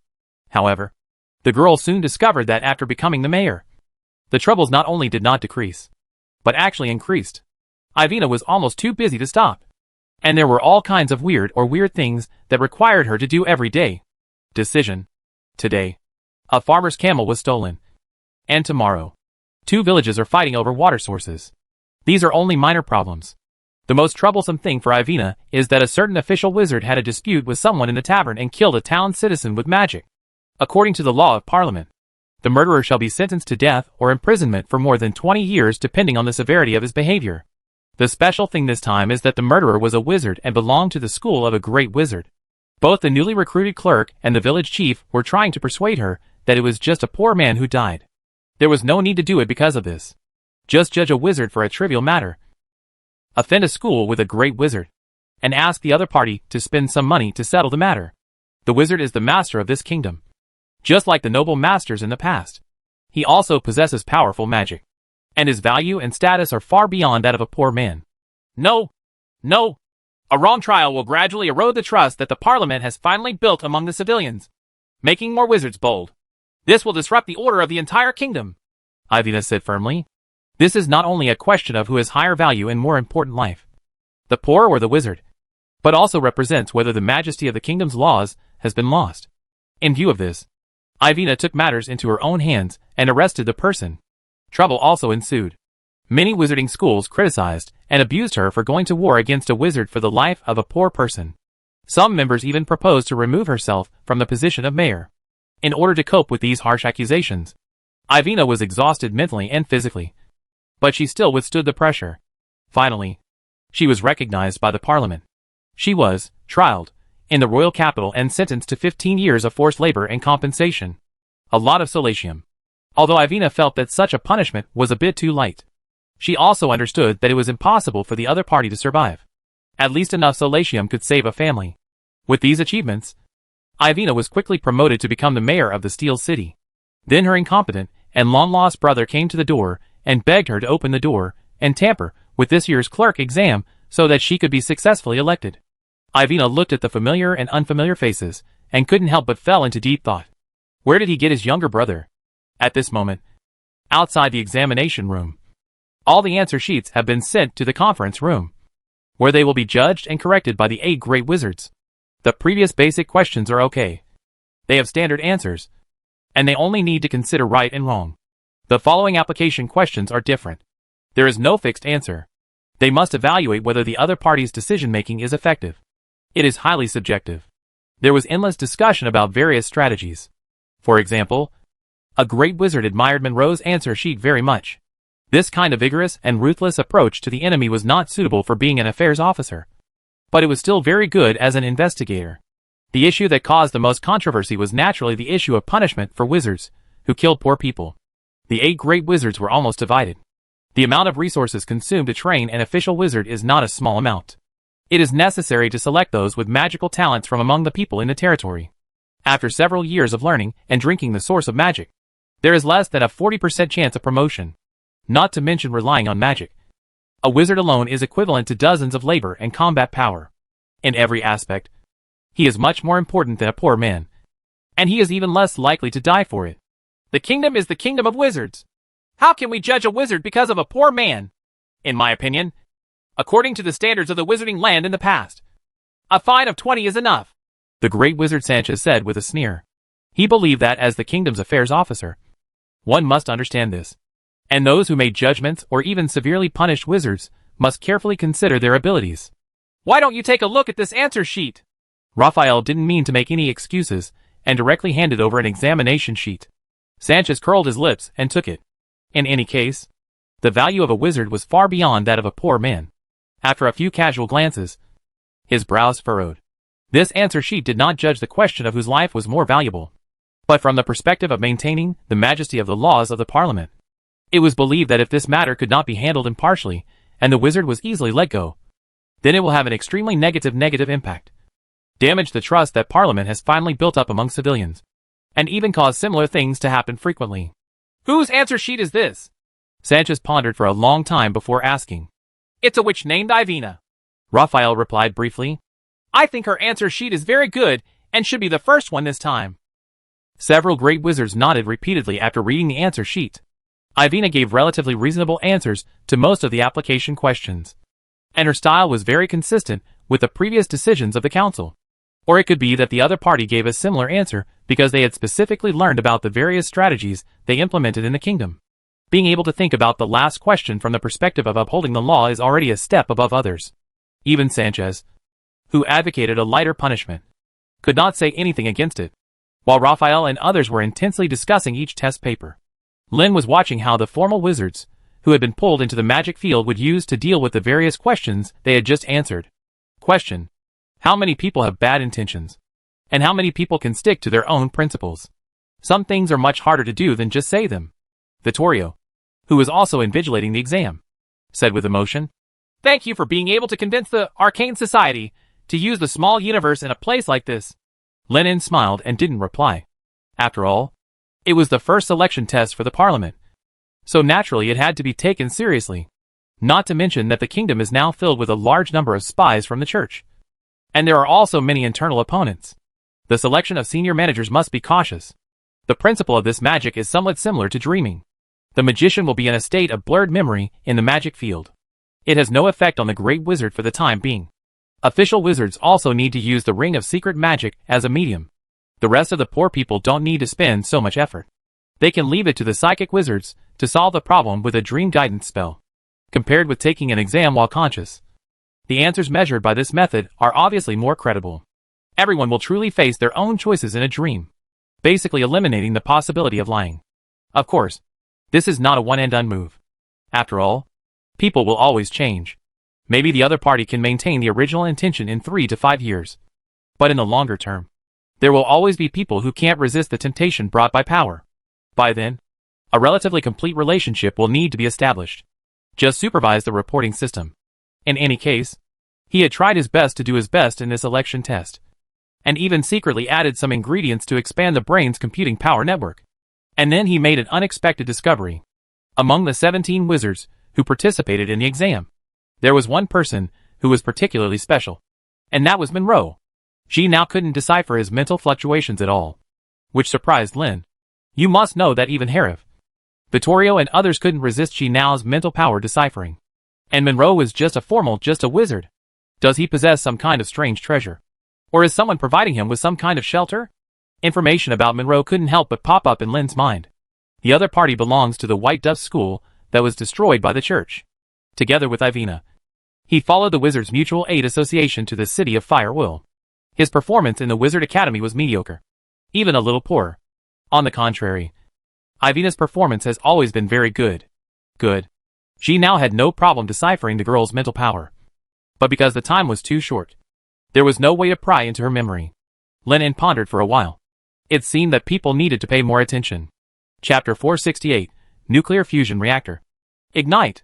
In the afternoon, in the temporary examination room in the Wizarding Academy, as the magic was lifted, Ivina and others broke free from the magic field in a daze. What's wrong with me? Did I dream? You mobsters. I am the lord of this place. This mayor. It's not appropriate. Because everything built in the magic field is so real. Even after the magic disappears, many people are still immersed in the constructed scenes and can't extricate themselves. And they don't wake up until their memories gradually recover. The 5 people present had different expressions, but they all quickly realized that everything they had just experienced was part of the exam. And these scenes had all been answered on their exam papers. However, compared to sitting in a position and conceiving various strategies on paper, practice is obviously much more difficult. Some people stop at the initial small town and use their shallow management skills to make the entire territory resentful. Some people make great progress all the way, but they are in high positions but cannot bear the entreaties of their relatives. and frequently act nepotistically and use power, and finally went to jail. The management of the territory is really troublesome. It's better to continue studying magic, a wizard said with a sigh, obviously already knowing his end. The other people's faces didn't look good either. Everyone, your exam is over. Go back and wait for the news. The great wizard Arad waved his hand, and then asked the next batch of people to come over and put on the rings. When he walked out of the examination room, Monroe couldn't help but break out in a cold sweat. He didn't expect that these wizards had the ability to make people lose consciousness without even noticing. Fortunately, it was just a test, and the other party did not take the opportunity to interrogate himself during this spell. Otherwise, the consequences would be unpredictable. Ivina followed Monroe out of the examination room, but her mind was still recalling various experiences in the magic field.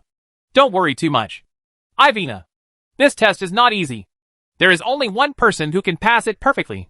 You and I may not have a chance, Monroe said with relief. Monroe also had to admit that the assessments of these wizards were very well designed. It was by no means an easy task to be comprehensive. There were countless traps in them, and you would fall into them if you were not careful. Fortunately, I have had many years of experience in the northern border, so a mere village or town was naturally managed safely. I successfully caught every opponent hidden among the townspeople and broke down several riot crises among the poor. Such a performance should be considered top-notch. Right? This election examination that affected the entire kingdom attracted everyone's attention just as Lin expected. Whether it was wizards, citizens, nobles or businessmen, they were all discussing how many people who will become the new lord of Firewell City after passing this parliamentary assessment. Lin himself and several speakers had quietly moved to the underground of the Duke's Manor. After nearly 3 months of expansion and repairs, the entire manor's underground has been completely hollowed out, forming a square covering an area of about 100 acres. Hundreds of thick pillars stand around to support this huge underground space. In the depths is a place similar to an altar, shrouded in circles made of mithril, extending all the way to the outside. The rings were inscribed with dense alchemical runes. Vittorio told Lin quite proudly the working principle of the magic reactor. The drawings given by someone before were filled with a large number of exquisite and complicated instruments. The alchemists in the council could not make them at all, but the effects of these instruments can be reproduced through magic and alchemy. If it's appropriate, I think it can be started tonight, Vittorio said solemnly. Lenin also nodded. Since Vittorio is so confident, it is better to do it sooner rather than later. Hariv and Aurora are also looking forward to it. Maybe they can complete the legendary promotion ceremony tonight. A few people just walked to the outside of the huge altar, and Tick and others who had been building the fusion reactor all night gathered around. Master Lin, Sir Speakers, now you can always tell me what this thing is used for. Right, Tick asked curiously. In order to create this underground space, the council used countless manpower and material resources. They even drained most of the lakes just to extract 2 brand new elements from the water. Such a large-scale battle can be said to be the first in history. Second rate. It doesn't sound like much. It's just using magic to create a sun to provide us with inexhaustible energy, Lin said with a smile. Build a sun? Tick was stunned for a moment, almost thinking that the magic star was joking with him. Although there are rumors in the kingdom that someone has developed a new magic that pulls down the scorching sun in the sky. But any wizard with some knowledge of astronomy understands that this is impossible. The sun above their heads is larger than the continent under their feet. Millions of times. If this thing were to be pulled down, everyone would have to finish it. Or are you planning to experiment with your new magic here? Tick immediately thought of this possibility. You can say that. Lin nodded non-committally, and then explained again. You should all have seen my new magic, Fall of the Sky. It contains extremely powerful energy, but it lacks guidance and cannot be used effectively. It can only be crudely allowed to be released. The purpose of this experiment is control and harness this energy. In fact, a star can continue to shine for the same reason. So what we have to do is to replicate the working principle of the sun. It's true. Tick was so shocked that he didn't know what to say. He didn't expect the rumors about the kingdom to be true. Although this magic star failed to knock down the stars in the sky, it could indeed be said to have caused a small sun to explode on the ground. No wonder it has such terrible destructive power. Now someone is even planning to build a magic sun underground. The wizards present also had horrified expressions on their faces. They had all seen the power of Skyfall, which destroyed an area of more than 10 kilometers in an instant. It was really possible to control and utilize such a huge amount of energy. Will it work? They are even more worried that if the experiment fails, This power will burst out and destroy the entire city. Lin En is naturally aware of the dangers. But the council has been preparing for this for nearly 3 months and has made all the preparations it can. How could it stall now because of some potential risks? Even if he is willing, Vittorio and others will not be willing. You must know that the fusion reactor is related to the legendary promotion ceremony. Let's begin! Lin En took a deep breath and said solemnly. Tick and others returned to their posts worried but excited. Vittorio had already assigned tasks to each of them. The ignition of nuclear fusion required the help of a large number of wizards. Of course, once the ignition is successful, this thing can run automatically. Herav, Vittorio and Aurora also stood at 3 locations on the altar. Vacuum stripping! Vittorio stretched out his hand, and a large number of runes located at the bottom of the reactor, and in the mithril ring lit up one by one. All elements in an area of about 300 meters in diameter were stripped out, forming a vacuum area. Immediately afterwards, under the control of Mage Hand, performed by hundreds of wizards, a large amount of deuterium and tritium fuel was put in. Part of it was in a liquid state and formed into a tiny ball, suspended in the center of the reactor. The other part deuterium and tritium elements are distributed in the gaseous state inside the mithril ring. Then everyone turned their attention to Lin En. And now the most critical time has come. Light the fire, Lin said slowly. A series of dazzling and intense laser beams immediately shot out from the ring, targeting the liquid heavy water suspended in the center of the reactor. These are 5th energy level laser beams operating at maximum power. A large number of magic stones responsible for supplying energy collapsed piece by piece. And the area where hundreds of lasers were focused was also rapidly heating up. 10,000 degrees. 50,000 degrees. 100,000 degrees. 1 million degrees. 10 million degrees. In just 2 or 3 seconds, the internal temperature has exceeded the threshold. Under such terrifying high temperatures, deuterium and tritium elements have long been transformed into a violent plasma state, and then were tightly bound by a powerful magnetic field. Within a smaller area, high temperature and high pressure are the most important factors in promoting fusion. Soon, perhaps in an instant, a light more dazzling than a laser beam flashed in the center of the reactor, lighting up the entire underground space in an instant. Even though Lin En and others had already set up protective magic and were ready to face the bright light, they still couldn't help but squint their eyes. The temperature of the entire underground space is also rising sharply, and soon it reaches a point where it is unbearable for ordinary people. This is just a small amount of energy leaked under the strong magnetic force. Endless fire broke through the shackles of the powerful magnetic field in an instant and spewed out from the core of the reactor. There is no oxygen in the vacuum field, but the flame is still burning, because this is a plasma flame, which is energy transformed from matter. The surrounding rings made of mithril dissolved in a fraction of a second, and the entire space seemed to be boiling. Dying, dying, dying. Tick suddenly had a large number of dead souls, and the biological instinctive death warning occupied all his mind, and his face was full of horrified expressions. In this underground space, they did not even have a chance to escape. Just when the plasma flames were about to cross the reactor range, the water suddenly seemed to fall into a vortex. It began to rotate and circle continuously, spiraling upward into the sky, and finally formed a huge fire tornado with a diameter of several hundred meters. Extremely spectacular. Only then did Tick discover that although the ring made of mithril had been dissolved, the alchemical runes on it were still suspended in the void, forming a unique protective circle to guide the direction of the surging flames. The hands and feet of the alchemists were trembling slightly, and their backs were soaked. Is it force field magic? Lin turned to look at Vittorio, and he saw some clues. Yes. Luckily, I used double insurance. I didn't expect that the power that the fusion burst out in an instant could break through the magnetic field I set. Vittorio was also a little frightened. If this thing breaks out, they have no confidence that they can stop it. As he spoke, Vittorio changed several hand seals and increased the power of the magnetic field. The huge fire tornado slowly disappeared, and an even more spectacular sight appeared in front of everyone. Inside the reactor is a plasma ball that is constantly surging and rotating, emitting huge light and heat all the time. It's like the sun is bound. All the wizards present looked at the scene in front of them in confusion, and Tick even sighed. If you tell others that we trapped a sun underground in the city of fire and oil, no one will believe it.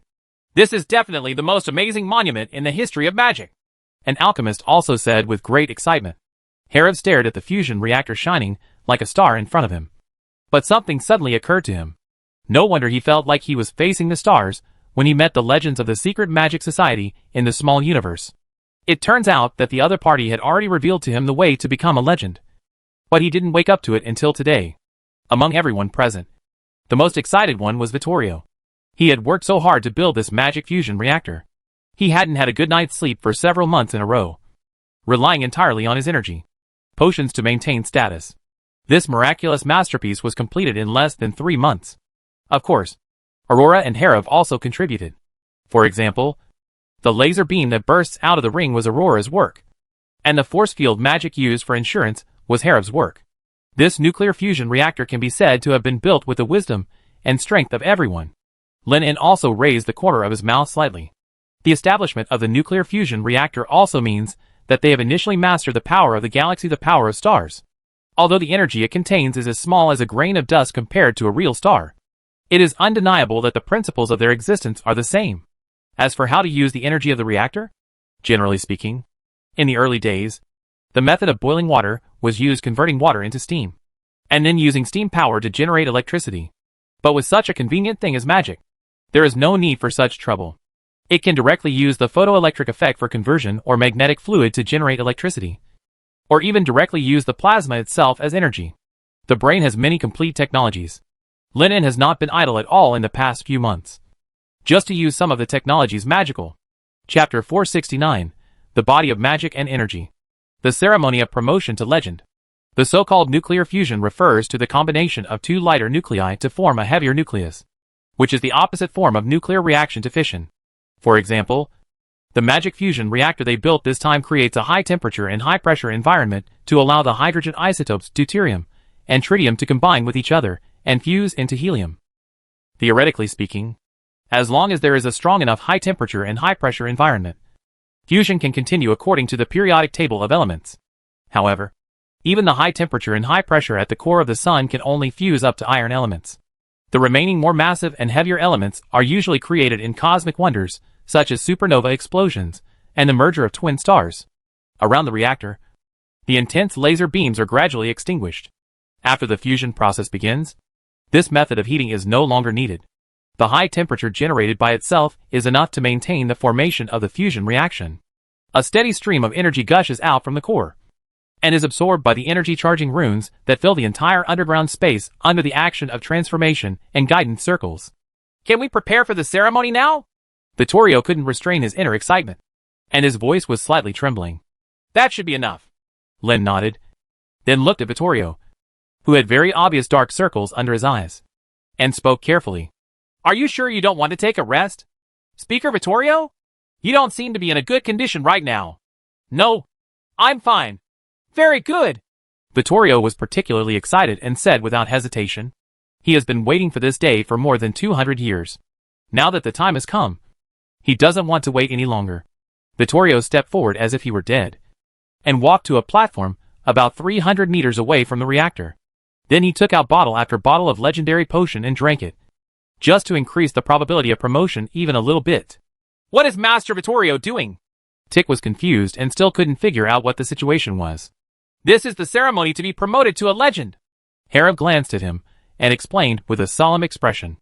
Oh, huh? Tick nodded first, and then froze. Promoted to legend? But aren't the speakers the legendary wizards? Why do you need to be promoted again? The other alchemists were also confused. Herav did not give a long explanation. He just felt that Tick and others were lucky enough to be able to watch the promotion of the legend and come into contact with the most original power of magic. About 10 minutes later, the effect of the potion had reached its maximum, and Vittorio opened his eyes again, having returned to his most perfect state. Lin actually felt a strong vitality from this old body. Come on! Vittorio took a deep breath, asked everyone to retreat far enough, and then activated the technique. The next moment, dozens of illusory pillars made of magic power suddenly rose up, instantly isolating the two worlds inside and outside. Immediately afterwards, all the alchemical runes used to accumulate energy lit up one by one, and through guided magic, they all gathered on the platform where Vittorio stood. A huge amount of energy was embodied in the form of thunder, and the flickering arcs of electricity passed along the runes, and finally poured into Vittorio's body. Thumbthick arcs of electricity surrounded Vittorio's body, starting to destroy it at the cellular level. Even though the legendary wizard's physical fitness was not comparable to that of ordinary people, Every cell had been completely infiltrated by magic power. It could be described as a humanoid beast. It's not too much. But it is still rapidly collapsing under such a huge energy impact. This kind of pain is absolutely unbearable. The veins on Vittorio's forehead were exposed, and his body was shaking continuously. The terrifying thunder washed through every inch of his skin, every drop of flesh and blood, and even penetrated deep into the tissue cells. The disintegration of the body began quickly, and the skin began to peel off piece by piece, followed by the muscles and blood vessels that had been electrolyzed. But after all, he had lived for hundreds of years. Not to mention that the road to promotion was right in front of him. Vittorio just endured the pain caused by the dissociation of his body. He did not try to cast a spell to stop it, nor scream in pain, but silently feeling the subtle changes from life to death. Under the horrified gazes of Tick and others, Vittorio's body was enveloped in a violent arc of electricity, peeled off layer by layer, and all the scattered body tissues were turned into ashes before they even hit the ground. In just 30 seconds, Vittorio completely disappeared in front of everyone. He is dead. This is true from a biological level. But the soul of a great wizard can survive for a short time even if it is separated from the body. In the constantly flashing lightning, a blue shadow is looming. Condensation! After his body was completely destroyed, Vittorio finally spoke. A massive amount of magic power was drawn out instantly. In order to complete this ritual, he prepared 100,000 magic stones, which were all the savings of the Parliament. On the entire platform, the intensity of magic power increased rapidly. Under Vittorio's calculation power, which far exceeded that of the six-ring wizard, the huge magic power was quickly poured into the soul body, and was quickly and orderly transformed into various forms. Elements of the human body. Constructing a mimetic magical body is not a simple matter. There are dozens of elements that make up the human body, among which the four elements oxygen, carbon, hydrogen and nitrogen are the most critical. There are about 9 essential minerals, which make up 99% of the body tissues. In addition, there are many trace elements. Fortunately, Vittorio had recorded all the data of the body in advance and developed a technique called shaping body reconstruction. So in just 10 seconds, the flesh, bones, and internal organs were completely transformed. It has quietly taken shape. Did it succeed? Aurora, who had been paying attention to the promotion ceremony, whispered to herself. However, the next moment, the newly formed body was overwhelmed, torn apart, and destroyed by the violent power of thunder. The body constructed by magic power is as weak as paper under the impact of powerful energy. Vittorio obviously didn't mean to give up just like that, and continued to increase the mobilization of magic power. Regeneration and destruction occurred almost at the same moment, and the cycle repeated repeatedly. Seeing such a terrifying scene, Tick and the others were frightened. They were keenly aware that the speaker's spirit body was getting darker and darker. The soul is inherently fragile.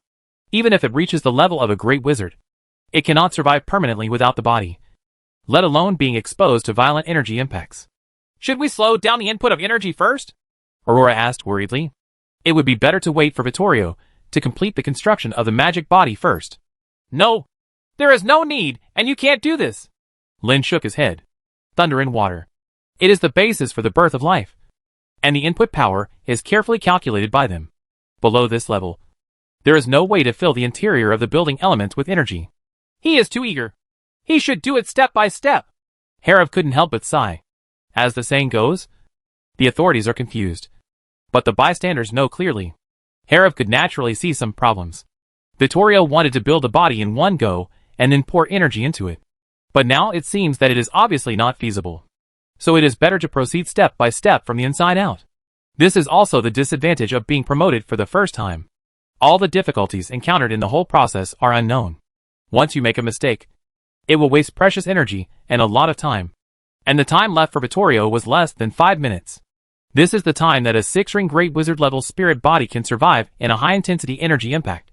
If it exceeds this limit, it may be severely damaged or even completely annihilated. In fact, the situation was worse than they expected, because Vittorio deployed a lot of computing power when constructing the magic body, and the state of the spirit body was deteriorating almost at a speed visible to the naked eye. Fortunately, Vittorio soon realized that with his own abilities, he could not directly construct the entire body under the impact of energy.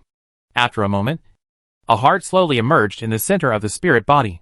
It was shaking rapidly and regularly. But it was not blood but energy. What followed was the blood vessels connecting the heart and the bones on the chest. A strong electric current went straight through the spirit body, seeming to want to destroy it again. But this time the speed of growth and repair was much faster than the speed of collapse. Just like when Anthony relied on his body to receive the baptism of electric current to improve his perception of electric current. After the electric current passes through the spirit body, it will be partially weakened, and the remaining electric current is infiltrated by the soul power. This is suitable for integrating into the magic power, the energy of the body. Try to increase the power, Lin said in a deep voice. Also improved. The alchemists present were horrified and even had the idea that Master Lin wanted to murder the speaker. Harib nodded and pointed at the fusion reactor. The plasma flames suddenly shot up high, as if they were being pulled by some kind of force. The huge fire tornado reappeared, spitting continuously into the sky and being swept by the top. The transformation. Energy charging runes are absorbed and are continuously sent to the platform. The heart and bones that had just been constructed were shattered by the suddenly strengthened lightning. After being repaired again, they seemed a little different from the previous ones, and were a little more solid in comparison. However, the more powerful energy impact also shortened the time that Vittorio's spirit body could persist. This minute is the time to decide life, death, victory or defeat. Come! Let me see if the path I have conceived is correct. Lenin's eyes were fixed on the promotion platform. 10 seconds, 30 seconds, 50 seconds.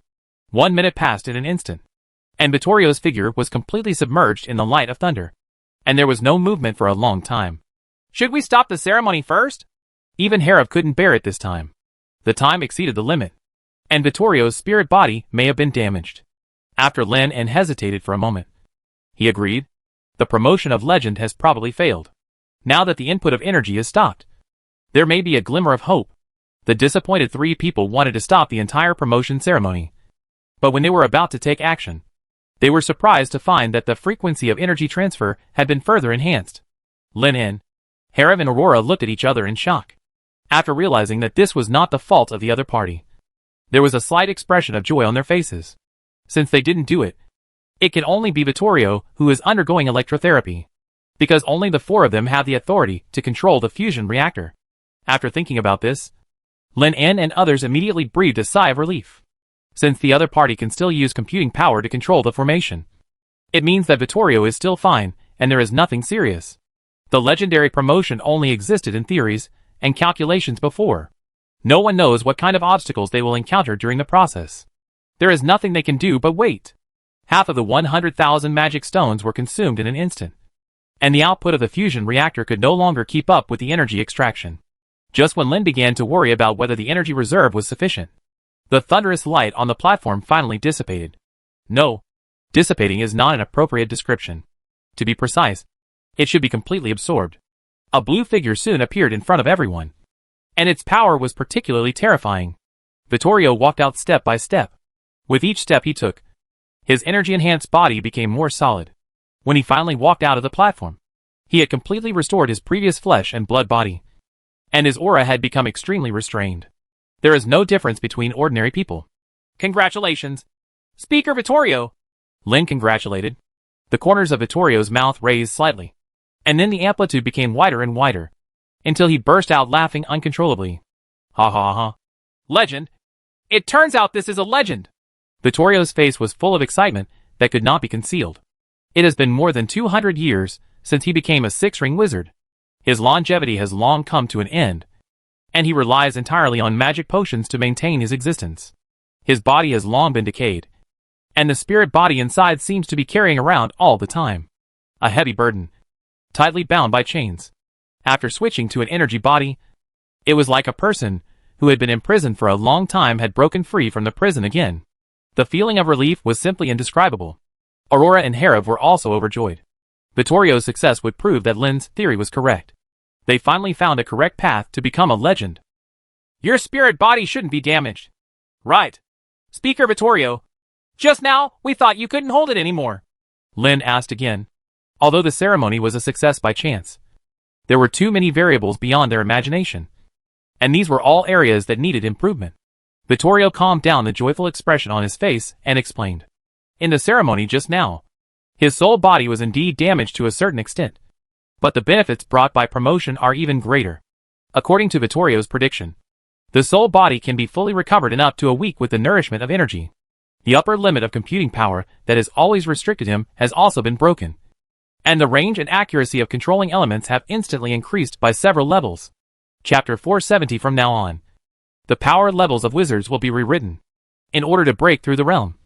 Vittorio walked through life and death, and he still has lingering fears. The physical body is completely destroyed, and the feeling of the soul being wrapped in thunder is not pleasant. Even though he no longer had the organs to sense pain, his spiritual perception had become extremely sharp, as if he had been thrown into a furnace. His will is being worn away, which is a feeling far more terrifying than death. With some palpitations, Vittorio recounted all the many problems he encountered during the promotion ceremony. First of all, the frequency of energy input and output needs to be adjusted again. The values they calculated before were simply wrong, and they did not take into account the loss caused by the current passing through the spirit body. The most critical factors for promotion are energy, computing power, and will, Vittorio said in a deep voice. Building an energy body is a delicate job. Originally, he developed the spell Slaughter, shaping body reconstruction, and wanted to do it in one step. However, he was unable to withstand the impact of the powerful energy tide, and in the end, he could only endure it. The pain of the soul being wasted away, relying solely on calculation power to build each part of the body bit by bit. The whole process can only be described as physically and mentally exhausted.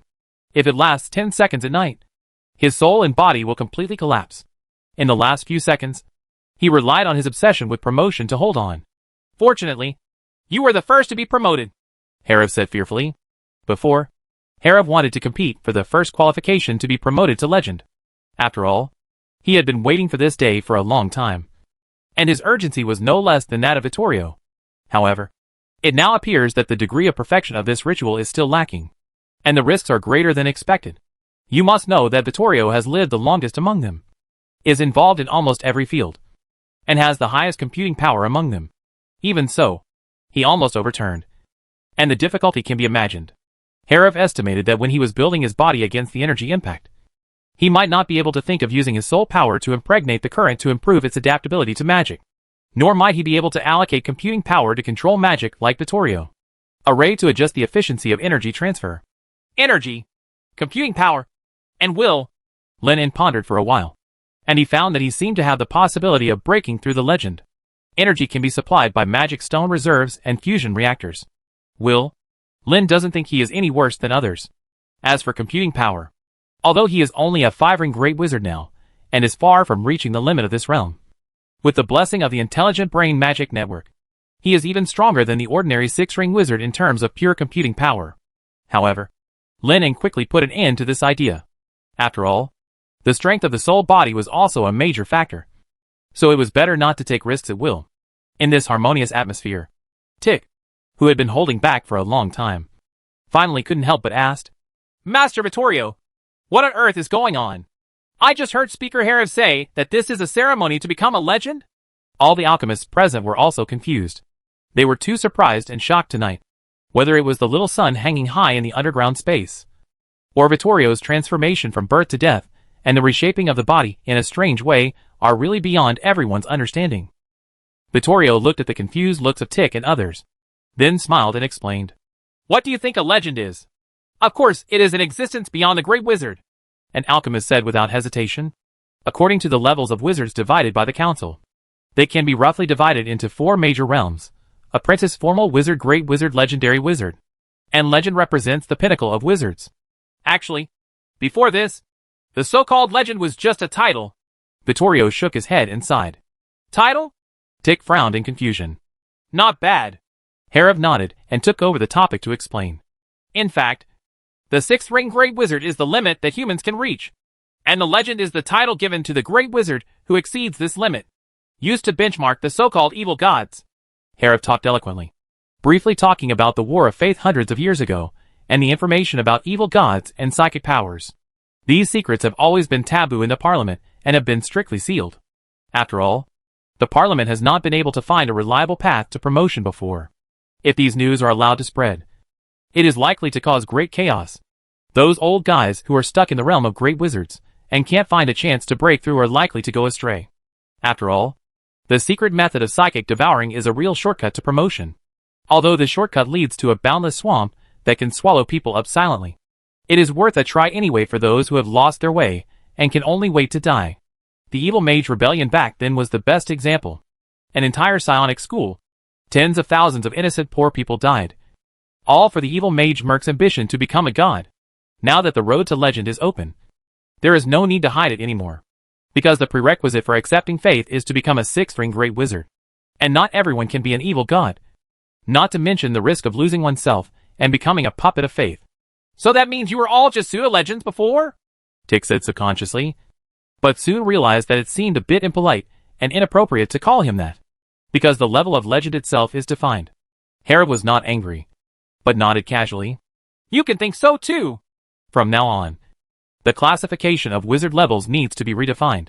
Only wizards who have completed the promotion ceremony and created a body of energy can be called legends. That is, 7-ring wizards. The rest will be classified as 6-ring wizards or pseudo-legends. Even he and Aurora are no exception. Of course, this is only temporary. Soon, they will be able to reach this realm and become true legendary wizards like Vittorio. Harib has no doubt about this. After all, they are the leaders among the 6-ring wizards, and they can reach the pinnacle of thousands of wizards. If even they cannot complete the promotion, then others will have no chance. If I'm not mistaken, the false god, Ella, should also be at this level, Vittorio said suddenly from the side. Lin immediately looked over with interest. Vittorio, who had completed his promotion, naturally had more say than them. In fact, the idea of constructing an energy body was also based on the physical study of Judge Joshua. Then do you have a way to do the same thing as that false god now? For example, freezing time and space, coming to the kingdom of God, following your words, and reshaping your body, Harib said curiously. They had contacted Ella twice, once as a real person and once as an incarnation, both of which left a very deep impression on him. Needless to say, the main body almost killed them all in just one encounter. Even if they were one incarnation and the 4 of them worked together, they could only barely contain it. In the end, they had to rely on a large nuclear explosion to make a lucky comeback. This is the power of legend. There is a qualitative gap between each major realm. There is no problem with physical reshaping, Vittorio said thoughtfully. His current body seems to be made of flesh and blood, but it is actually made of magic power and energy. Even if it is damaged, it can be quickly repaired by relying on shaping body reconstruction. The core component is the magic power furnace located in the heart, which can spontaneously absorb the escaped magic power and energy from the outside world to replenish itself and maintain daily consumption. However, this is not a big weakness. Even if the magic power furnace is destroyed, it will only temporarily lose the ability to automatically absorb energy for battery life, and it can be reshaped without causing fatal effects. Doesn't that mean it's equivalent to immortality? Tick said in shock. No matter what kind of injury he suffers, he can recover quickly. Even if he is beheaded or cut off, his body will not be fatal. Such an opponent can only be described as terrifying. Harib and Aurora also frowned, thinking about how to deal with it. No, of course there is a way. Vittorio shook his head and hesitated for a moment. Considering that he would need to deal with the false god later, he expanded the area to include Lin and others, isolating the inside and outside. 2 worlds, he said carefully at this time.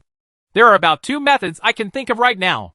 The first is an attack on the soul level, directed at the source. Any damage to the soul body is difficult to repair and requires long-term nourishment. Once the soul body is directly destroyed, there is no point in repairing the body, no matter how fast it is. The second is that repairing the body requires a large amount of magic power and energy. If it is severely damaged multiple times in a short period of time, it will not be able to mobilize enough magic power and energy for recovery.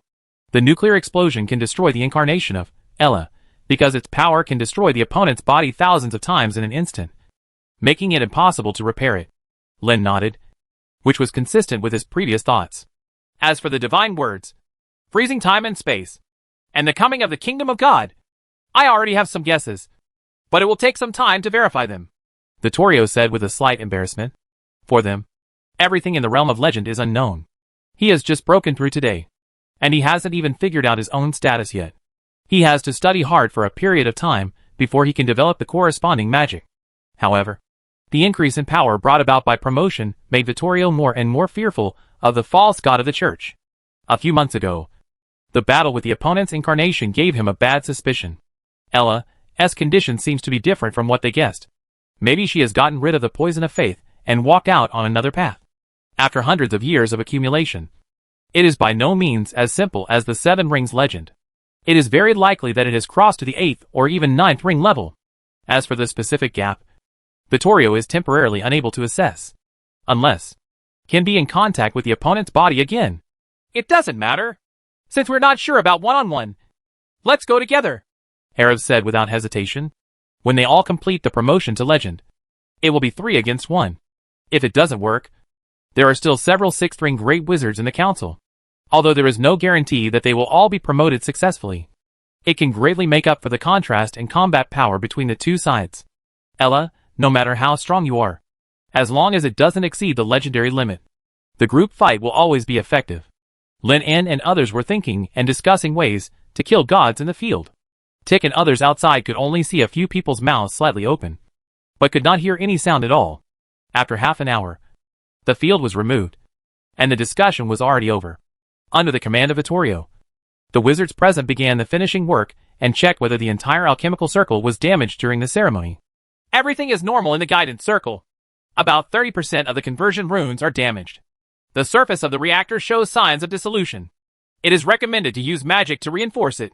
With the joint efforts of hundreds of alchemists, various data were quickly compiled one by one.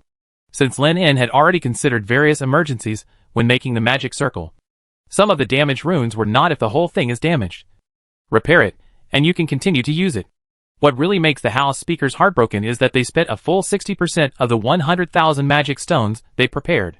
You know, this is all the remaining reserves of the parliament. Fortunately, they recently discovered a new magic stone mine. Otherwise, they would have to worry about how to obtain magic power. The remaining 40,000 magic stones should be enough for one person to be promoted. Right, Aurora said involuntarily with a thought in her mind. Herav also immediately thought of this. Although the ceremony just now used a full 60,000 magic stones. That was because Vittorio was promoted for the first time and took a lot of wrong paths, which consumed a lot of magic power in vain. But the deuterium and tritium fuels are no longer enough. Lin En shook his head. About 80% of the fusion fuel was consumed, and the little sun in the reactor was almost a circle smaller than before. Lin vaguely noticed that the color at its core was slightly darker than the rest. That should be plasma helium. It is derived from the fusion of deuterium and tritium elements, but it is not known whether secondary fusion can be performed. Herav and Aurora also knew that obtaining fusion fuel was not a temporary matter, so they had to suppress the idea of rapid promotion for the time being. Anyway, the method is already there, and becoming a legend is just a matter of time. It just so happened that they had a lot to do during this period, such as continuing to repair the damaged alchemy runes, improving the promotion ritual, and seeing if they could adjust the frequency of energy input to a more appropriate level, even if it can increase the probability of promotion even a little bit. It is worth it. Chapter 471, The Long-Lost Saint. The strange situation in the City of Fire Will. In the evening, in the City of Fire and Oil, inside the Wizard Academy, Philip was talking on the podium, explaining the 7th element on the periodic table nitrogen to the apprentices and formal wizards below, as the most abundant element in the atmosphere and one of the first elements that all apprentices come into contact with. It has not been taken seriously by wizards in the past. After all, it is difficult for this thing to produce magical reactions with other common elements, and it is even considered a useless element by many schools of thought.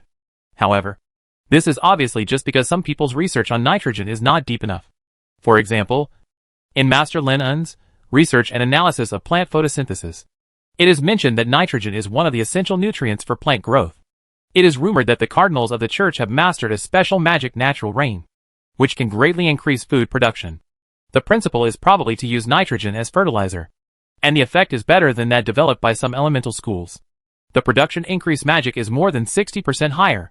This is enough to show that the church has surpassed them by a lot in the understanding and application of nitrogen.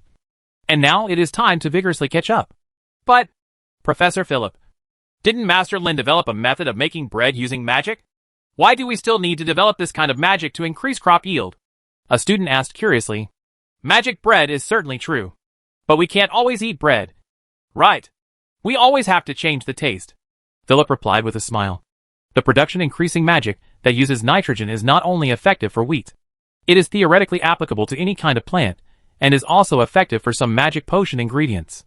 In addition, The characteristic of nitrogen that does not easily react magically with other elements can also be used in reverse, using it as a protective and filling element, such as in the magic lamps that light up the night sky throughout the city of Firewheel. It contains a lot of nitrogen. As Philip continued to talk, the melodious magic bell sounded quietly. Okay, that's it for today's chemistry class. The properties of nitrogen and how to use it are a topic worthy of study. Next week, everyone needs to submit a paper explaining your knowledge of this element. I understand. Whoever can develop a new technique here will be rewarded with 100 credits. Professor Philip said with unfinished content. The wizards below were all excited. Credits are a new system in the Wizarding Academy. They are evaluated based on class performance, essay evaluation, and magic assessment. It is related to their future work arrangements when they leave the Wizarding Academy. If you can get more than 1,000 credits within one academic year, you can get the recommendation of professors, enter the Magic Academy after graduation, and even gain the appreciation of great wizards, becoming a core member of the Parliament. Naturally, the fastest way to obtain credits is to develop new magic or propose novel magic theories. For example, Ryan, the most dazzling magic genius in the Wizarding Academy, earned more than 600 credits in just over 2 months with 3 papers on the movement of celestial bodies. It is said that these 3 papers directly alarmed several congressmen. If nothing else, joining the Magic Research Institute is already a certainty. This is naturally the envy of all wizards. You must know that the members of the Magic Academy specialize in the most cutting-edge magic theories today. It is a paradise for all academic wizards. Philip, who teaches elemental science, once mentioned to them that the periodic table of elements distributed by the college is actually incomplete. There are only more than 50 elements on it, and the real periodic table of elements is twice as many. In addition to metal and non-metal elements, there is also a brand new element type named by Master Lin N. But only the congressmen and the elemental wizards in the Magic Research Institute know about it. A group of students chatted with each other and left the classroom. The recognized magic genius Ryan was even praised by many people. Everyone could see that the other person had a bright future, and he might be the next magic star. Do you have any idea about the research paper on nitrogen, Ryan? A tall and thin wizard asked with a headache. This element is not very suitable for magic. If you work hard to increase plant production, as Philip said, it will be almost impossible to stand out and get high scores. After all, someone has already tried this, and they have a relatively complete magic theory. It is difficult for their research to go beyond this system in just 1 week. No wizard would be willing to have his hard work be lost to everyone. If anyone has the ability to blaze a new path, it is naturally the magic genius Ryan. Facing everyone's expectant eyes, Ryan smiled. That's right. I already have some ideas and am conceiving a magic related to nitrogen element. So fast? The wizards present were shocked. They were still considering which direction to start researching, but Ryan had already started to develop new magic. Actually, the specific direction has already been pointed out by the magic star. At best, I can only make some expansions based on Master Lin's research. Ryan spoke humbly, but he was filled with contentment on the face. As expected of you, if this continues, you will be able to leave this academy and join the Magic Research Institute in at most 2 months. The wizard said with great envy. The other wizards were also complimenting each other constantly, and at the same time, they were also inquiring about the new magic that Ryan was planning to develop. Faced with the flattery and praise from everyone, Ryan's smile never broke. But he had no intention of revealing it. After arriving at the student station, he apologized. I have appointments with other people today. Please go back first. The crowd, who couldn't find any clues, could only leave in frustration, planning to read the paper on plant photosynthesis several times after going back. Maybe they could find some new ideas. As for Ryan's whereabouts, many people know very well that this magic genius has recently fallen in love with a good-looking witch, even to the point of obsession. However, this is also human nature, and naturally no one will disturb the interest of this magic genius. After bidding farewell to all the followers, Ryan adjusted his robe, entered the school's residence with a smile on his face, and gently knocked on the door of a certain house. About 3 seconds later, the door opened spontaneously, and a clear voice sounded, "Come in!" The smile on Ryan's face became even bigger, and he stepped into the house with a hint of excitement. What he saw was somewhat beyond his expectation. This place was not as beautiful as he imagined, but instead looked like a large magic laboratory. Generally, there are all kinds of weird alchemical instruments everywhere. The most eye-catching thing was the iron ball hanging in the center of the living room that was constantly swinging. The moment he entered the door, A wooden sign with scales was knocked to the ground, making a soft clack sound. In addition, Ryan saw at a glance the mirror and torsion scale placed on the experimental table, as well as several spheres of different sizes that were constantly circling, driven by magic power. This is Master Linen's pendulum and mirror reflection experiment. And the celestial body movement model? Ryan recognized it at once, and then said in a dumbfounded voice, I remember these things were in the Wizard Academy's display room. Right. Cynthia? The ones placed in the house are very famous magic experiments. In order to allow new students to appreciate the greatness of magic and to facilitate daily teaching, every Wizard Academy in the kingdom has a complete experimental model in the showroom. Every wizard who enters the showroom for the first time will marvel at the ingenuity of the magic star's conception, and how he can come up with such a simple way to demonstrate extremely complex gravity and celestial problems. Therefore, if you want to study related theoretical experiments, going to the showroom is undoubtedly the best choice. And you can also listen to the professors explain the detailed procedures of the experiments in detail. But I prefer to verify this process myself, the girl named Cynthia said casually. She didn't even turn around to look at Ryan, who came in, but focused on the experimental table in front of her. His fingers are holding a strange creation that looks like a cube. The girl's words made Ryan pause for a moment, and then he quickly changed his words. You are right. No matter how much you listen to other people's explanations, it is better to try it yourself. Also, it's a pity that you missed today's element class. Nitrogen has a wide range of applications. It is not a useless element. It plays an extremely important role in shaping and biological fields. Ryan understood that the girl in front of him was very interested in magic, so he recounted roughly what Philip had said in class today, and specifically mentioned that the professor of elemental science was going to develop a new technique. Law students are awarded 100 credits. I happen to have an idea to use nitrogen elements, and I was planning to use this to develop a new magic, Ryan said proudly, like a thunderbird showing off its feathers in courtship. Oh! Cynthia finally stopped what she was doing and turned to look at Ryan with interest. Those violet eyes seemed to be able to tug at people's heartstrings. Ryan wanted to show off, but under the girl's expectant gaze, he couldn't help but speak. I think that since nitrogen is not easy to react with other elements, it can be used in the preservation of food and weapons. The council filled a magic lamp with this element in order to increase the operating life of the filament. Ryan spoke of his idea very confidently. He had read a paper on the application of vacuum before. It was mentioned that one of the characteristics of vacuum is that it can allow food or utensils to exist for a long time. For example, a purple fruit can be left in a vacuum state for several months without rotting. However, maintaining a vacuum field requires a lot of magic power, and only a great wizard can do it. Ryan believes that nitrogen can be used to replace the role of vacuum. The effect is not that good, but it can greatly reduce consumption. As long as you are a formal wizard, you can easily do it. A very good idea. Cynthia smiled and nodded. Although it was just a simple compliment, Ryan felt a rush of blood surge from the soles of his feet to his heart, and he spoke in a daze. When I finish writing this paper, you can submit it. It will definitely be appreciated by the professor. As soon as the words came out of his mouth, Ryan regretted it. This was an idea that he finally came up with. Fortunately, the next moment, he heard the girl speaking softly. No, that's your idea after all. Ryan's heart suddenly felt relieved. And then he reflected angrily on why he thought Cynthia was a shameless person who would plagiarize other people's work.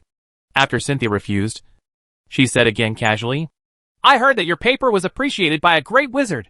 He is a core member of the parliament and is preparing to accept you as a disciple. Is that true? It's just luck.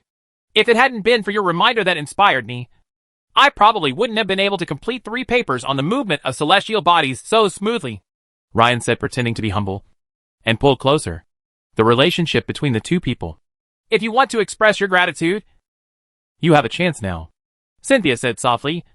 Her voice was very pleasant, with a touch of laziness, but full of infinite temptation. What chance? Ryan hurriedly patted his chest. If you ever run into any trouble, I'd be happy to help.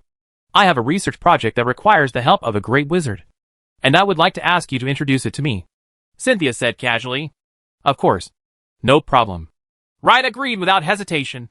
The master admired himself very much and would not refuse this small request.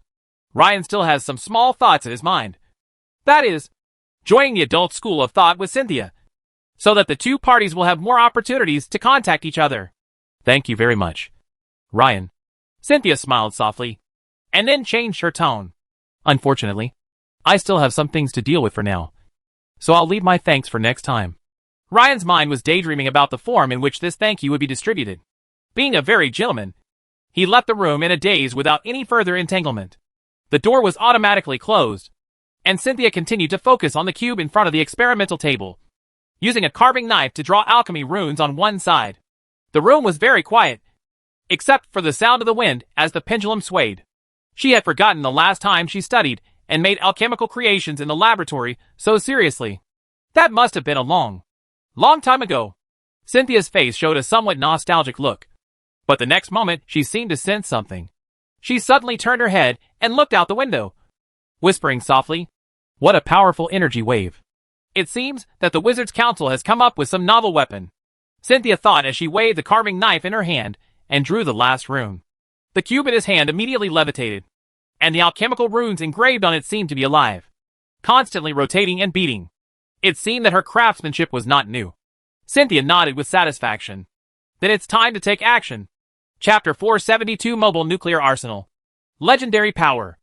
Outside the city of Fire Oil, in the land of death that was leveled by 2 nuclear explosions, a battle was taking place. Several terrifying laser beams spanned hundreds of meters in an instant, aiming directly at Vittorio in the center. However, these laser beams were in vain. Vittorio's body was transformed into an energy state the moment the beam approached, and he passed through the beam with no blind spots in an incredible manner. Of course, his movements cannot be faster than light, but it only needs to be a little faster than the speed of a few people to cast spells. The empty beam streaked across the ground, leaving several extremely deep ravines, and Vittorio's figure arrived in front of Aurora. Under the suppression of the domain, the latter had almost no ability to resist, and was defeated. Passed through the chest. Click. The sound of the mirror image shattering suddenly sounded. Aurora's body that was penetrated did not bleed, and her whole body was shattered like a mirror. Obviously, this is the pseudo-legendary technique, True Mirror. Not bad. You can actually hide it from my eyes, Vittorio said with admiration. After breaking through the legend, his perception ability has more than doubled. The moment he finished speaking, a strong warning sign suddenly arose in Vittorio's mind. A strong fire spurted out from the ground, covering Vittorio in an instant. This kind of fire was far less terrifying than the temperature of a nuclear explosion, but it was equally dangerous, as if it could swallow everything. This is the eternal flame chlorine trifluoride. Condensation. Vittorio's expression remained unchanged, and he slowly opened his mouth. The area surrounding him began to expand rapidly, and the speed of the surging flames changed from extremely fast to extremely slow. All the elements in the magic field are arranged in an almost forbidden manner, at a low temperature close to absolute zero. Even chlorine trifluoride, which can rob electrons, can no longer maintain its own form. The fierce flames quickly weakened to only the remaining a little flame. Broken. Vittorio spoke again, and a powerful energy tide burst out instantly, completely suppressing the weak flames. The surrounding vitrified surface layers collapsed and cracked, and a large number of glass debris moved toward the ground at a speed that was difficult to judge with the naked eye, scattered away in all directions, raising waves of sharp piercing sounds. Lin and others had no choice but to retreat again and again, but they did not dare to let Vittorio continue to approach. Herod's spacetime blade was ready to go. Aurora's laser technique had also been condensed, and Lin was shouted loudly, "Muto! Bite him!" A blue beast shadow rushed towards Vittorio like a mad dog. "Too slow! Too slow!" Vittorio said with a chuckle. He knew very well that this giant beast had the ability to swallow energy and fight it back, so he did not cast any spells, but used more. He kicked him away with a quick kick. Even the invisible spacetime blade and the laser beam that slashed across were easily dodged by Vittorio. The slight spatial fluctuation is particularly noticeable to him now. This is the end. After Vittorio adapted to his own strength, he increased the speed of domain expansion. At the same time, alchemy runes rose from the ground, tightly binding Lin and others. Stand up. Lin, Herod and Aurora did not put up any unnecessary resistance, and the battle came to an end, which lasted only about 15 minutes. Sure enough, it still doesn't work. The gap is so huge.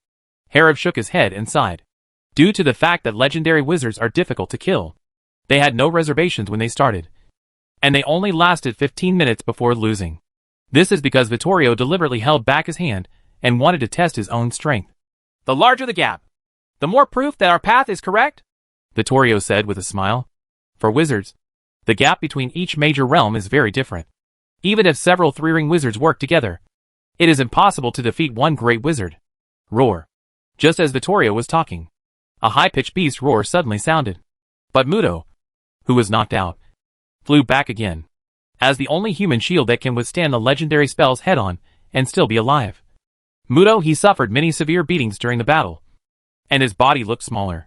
Whether it was an illusion or not, Lin En actually heard a bit of aggrieved emotion from the majestic roar.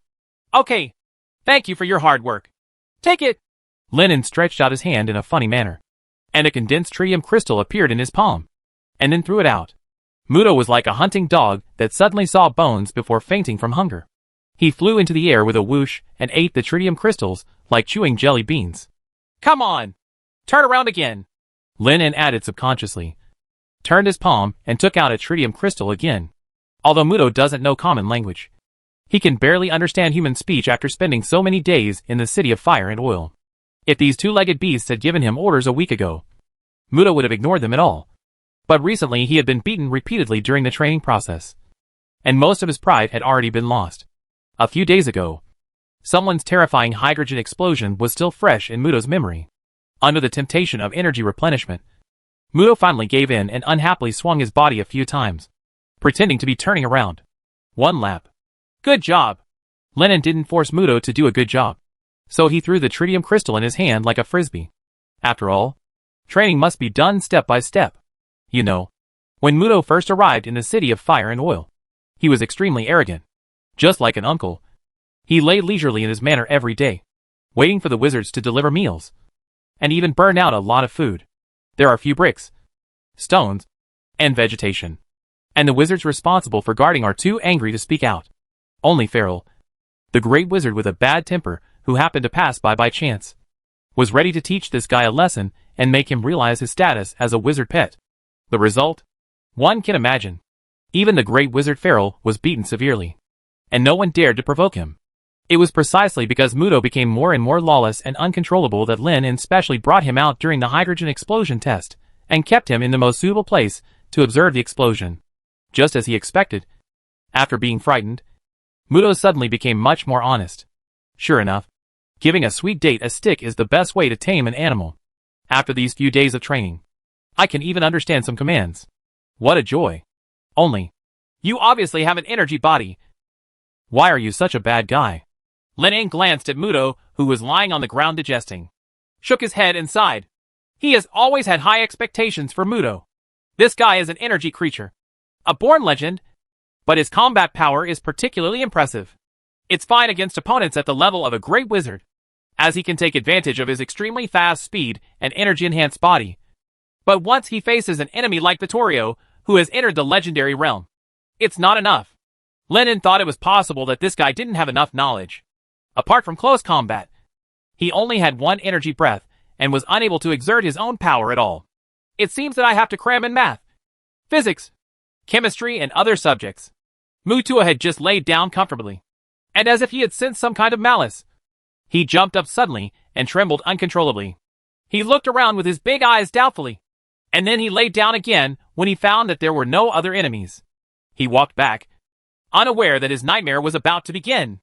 Vittorio glanced at it and pondered whether he could rely on absorbing radioactive elements to quickly replenish the energy loss like the other party. But he couldn't save face and try it in front of everyone. After all, someone just threw the tritium crystal as a snack like a dog training. If he asked for one, wouldn't he be like Muto? President Vittorio. Lin suddenly interrupted Vittorio's thoughts, and then asked whether the method of extinguishing chlorine trifluoride during the battle was related to absolute zero. Not bad. Vittorio nodded. After completing the promotion, the scope of his domain expanded more than 10 times, and he was able to achieve almost strict control over the mimicry elements in the domain. For example, if the spontaneous movement speed of the mimic elements is reduced to 100,000th of the original level, it will be difficult for even one's own perception to detect the slight difference.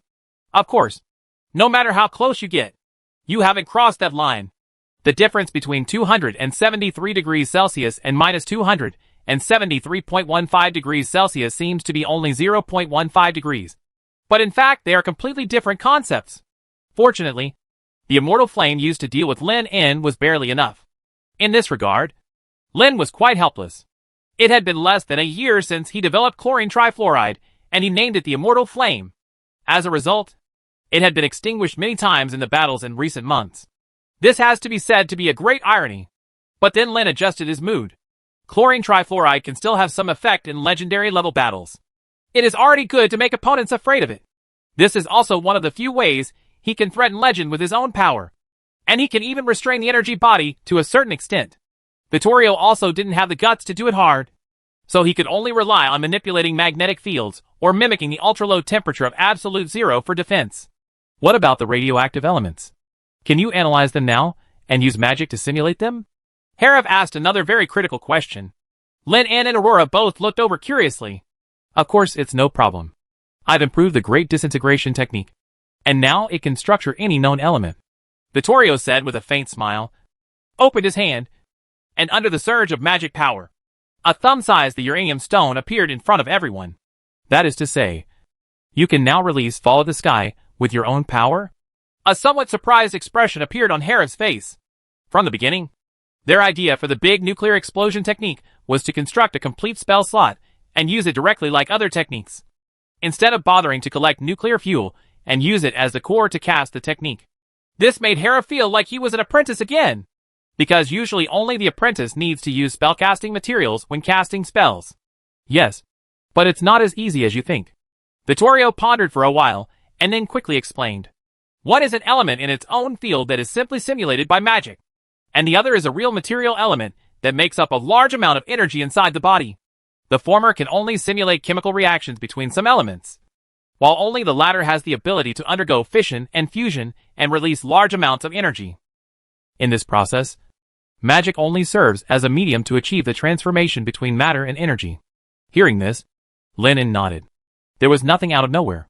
Energy would not be created and disappear out of thin air. When they released magic before, they were only using and consuming magic, a very advanced energy source. It seems that even magic power cannot fully withstand such a terrifying consumption now. After all, fusion and fission have already involved the core power of the elements. With my current magic power and energy reserves, I can probably release 2 large nuclear explosions equivalent to the mass of the critical point. Vittorio added solemnly. The element uranium is ranked 92nd in the periodic table. As the number of mimetic elements increases, the magic power consumed will increase greatly. And the special thing about radioactive elements is that their internal structure is unstable, which requires more energy to maintain this state. As for fusion being more difficult than fission, he is still thinking about how to completely use magic to realize this process. Vittorio talked about all his research and understanding of the legendary realm these days. It would probably take several months or even years for him to slowly research and develop the corresponding technique alone. So pooling efforts would undoubtedly be a better approach. Especially Lin, the magic star, always has some fantastic ideas. The concept of absolute zero was proposed by the other party to simulate Ella's magic that is similar to the stasis of time and space. In addition, without the restraint of the body, in the state of energy, my speed can even reach more than 300 kilometers per hour. Vittorio said quite proudly. This speed is far faster than that of an airship, and only fighter jets at their fastest cruising speed can slightly surpass it. Only 300 kilometers? So slow. Lin En was quite surprised. Is this still slow? Herav and Aurora looked at Lin in disbelief. They felt that this was fast enough. It only took more than an hour to fly directly from the city of Fire Oil to the Holy City. Lin En couldn't help but shook his head. 300 kilometers per hour was a speed that was difficult for living things to reach. But compared to the energy transfer rate, it could only be described as a snail crawling. For example, the propagation speed of lightning in the atmosphere can reach hundreds of kilometers per second. Not to mention the speed of light, which can circle the planet 7.5 times per second. If you think about it this way, describing it as a snail is already a compliment. Chapter 473 The Mystery of Faith and the Chaos in the North. How can a human being be as fast as light and electricity? After hearing Lin's idea, Vittorio was dumbfounded. The speed of 300,000 kilometers per second exceeded the limit of his imagination. Is that really the speed that humans can achieve? Why not? Lin asked. Due to the influence of air resistance in the planet's atmosphere, coupled with biological structural problems, it is difficult to break through the speed of 100 kilometers per hour with a flesh and blood body. However, The body of the legendary wizard is not fragile flesh and blood. When it is energized, it is minimally affected by wind resistance and the gravity of the planet. In theory, it should be able to reach very terrifying speeds. Lin suspected that the initial acceleration was not enough. Vittorio still relied on the help of force field magic when flying to get rid of the influence of the planet's gravity. Naturally, he could not fly fast. Or is there something else that prevents them from increasing their speed to the limit, such as souls and magic power? Or is it inner fear? Lin, who had not yet advanced to the level of legendary wizard, was unsure. So he spoke thoughtfully. How about we set a small goal first, such as increasing the speed to twice the speed of sound? Herav and others are no strangers to the concept of the speed of sound, and have long discovered this limit. When the speed of an object exceeds 300 meters per second, an extremely strong sonic boom will be generated, and the air resistance will become extremely large. This is especially obvious when experimenting with electromagnetic guns. If converted, the speed is about 1,200 kilometers per hour. This means it only takes them less than an hour to run from the easternmost edge of the kingdom to the westernmost edge. Vittorio simply couldn't imagine that he could fly so fast. While several people were thinking, the airship slowly descending from the sky interrupted their discussion. Lin and others knew very well that if there was nothing important, no one would interrupt at this time. The airship soon stopped in front of everyone. And out came Raphael, who was on duty in Parliament this week. Is there something urgent, Master Raphael? Herav asked. Sir Speakers, we have just received an urgent piece of information, which was transmitted via electromagnetic waves, Raphael said without any unnecessary nonsense, and directly handed a translated cipher text to Herav. The latter reached out to take it, and after a few glances, his brows suddenly wrinkled. What's wrong, Herav? Aurora asked in confusion. Is there any movement from the direction of the Empire? It's a matter in the northern part of the kingdom. See for yourselves. Herav handed the cipher text in his hand to several people. This was a secret report written by Redel himself. According to the above explanation, the evil god rebellion suddenly broke out in the northern part of the kingdom they had just recovered. An entire city was slaughtered, causing tens of thousands of casualties. Now, with the few manpower they have in the northern part of the kingdom, they are simply unable to stop the spread of this disaster. The Lord of Famine and Plague. Aurora whispered the name of the evil god, and then suddenly said, Could it be those fleeing nobles who did it? Famine and plague reminded her of the food wars provoked by the nobles of the kingdom. Although the Parliament's food management strategy failed to affect the eastern, central and southern regions of the kingdom they controlled, there were indeed signs of famine spreading in the western and northern regions under the rule of the nobles. Is it possible that the rising food prices are just a cover, and the other party's real purpose is to use this famine to revive this evil god? I'm afraid it's more than that, Lenin said with a solemn expression. I suspect that this matter has something to do with Gustav, the leader of the God's punishment army from the church, who infiltrated the kingdom. When he successfully eliminated King Hatter, Lenin searched from the other party's memory to find out the supporter behind the nobles' rebellion, one of the top leaders of the church, the legendary cleric Gustav. After that, the other parties seemed to have disappeared and did not show up for a long time. The kingdom's territory was very large, and the parliament was seriously short of manpower. It was impossible to conduct a blanket search in every place. He could only passively wait for Gustav to jump out. It seems that the church intends to cause chaos everywhere. Vittorio suddenly remembered that the parliament had received a piece of information some time ago, and that several evil god disasters had broken out in the empire. But each time, they were easily fooled by the church. If he suppressed it, he had to think more about whether all the evil gods were deliberately released by the church. This is not impossible. The statue of the evil god used in the land of the evil mage Mercalera wizard was brought here by a saint, which shows that the church has indeed sealed some of the evil gods, who were defeated in the War of Faith, and kept them for future use. But why do they do this? Aurora asked, slightly confused. She could still understand the current chaos in the north, and the evil god disaster that broke out in the wizarding land last time.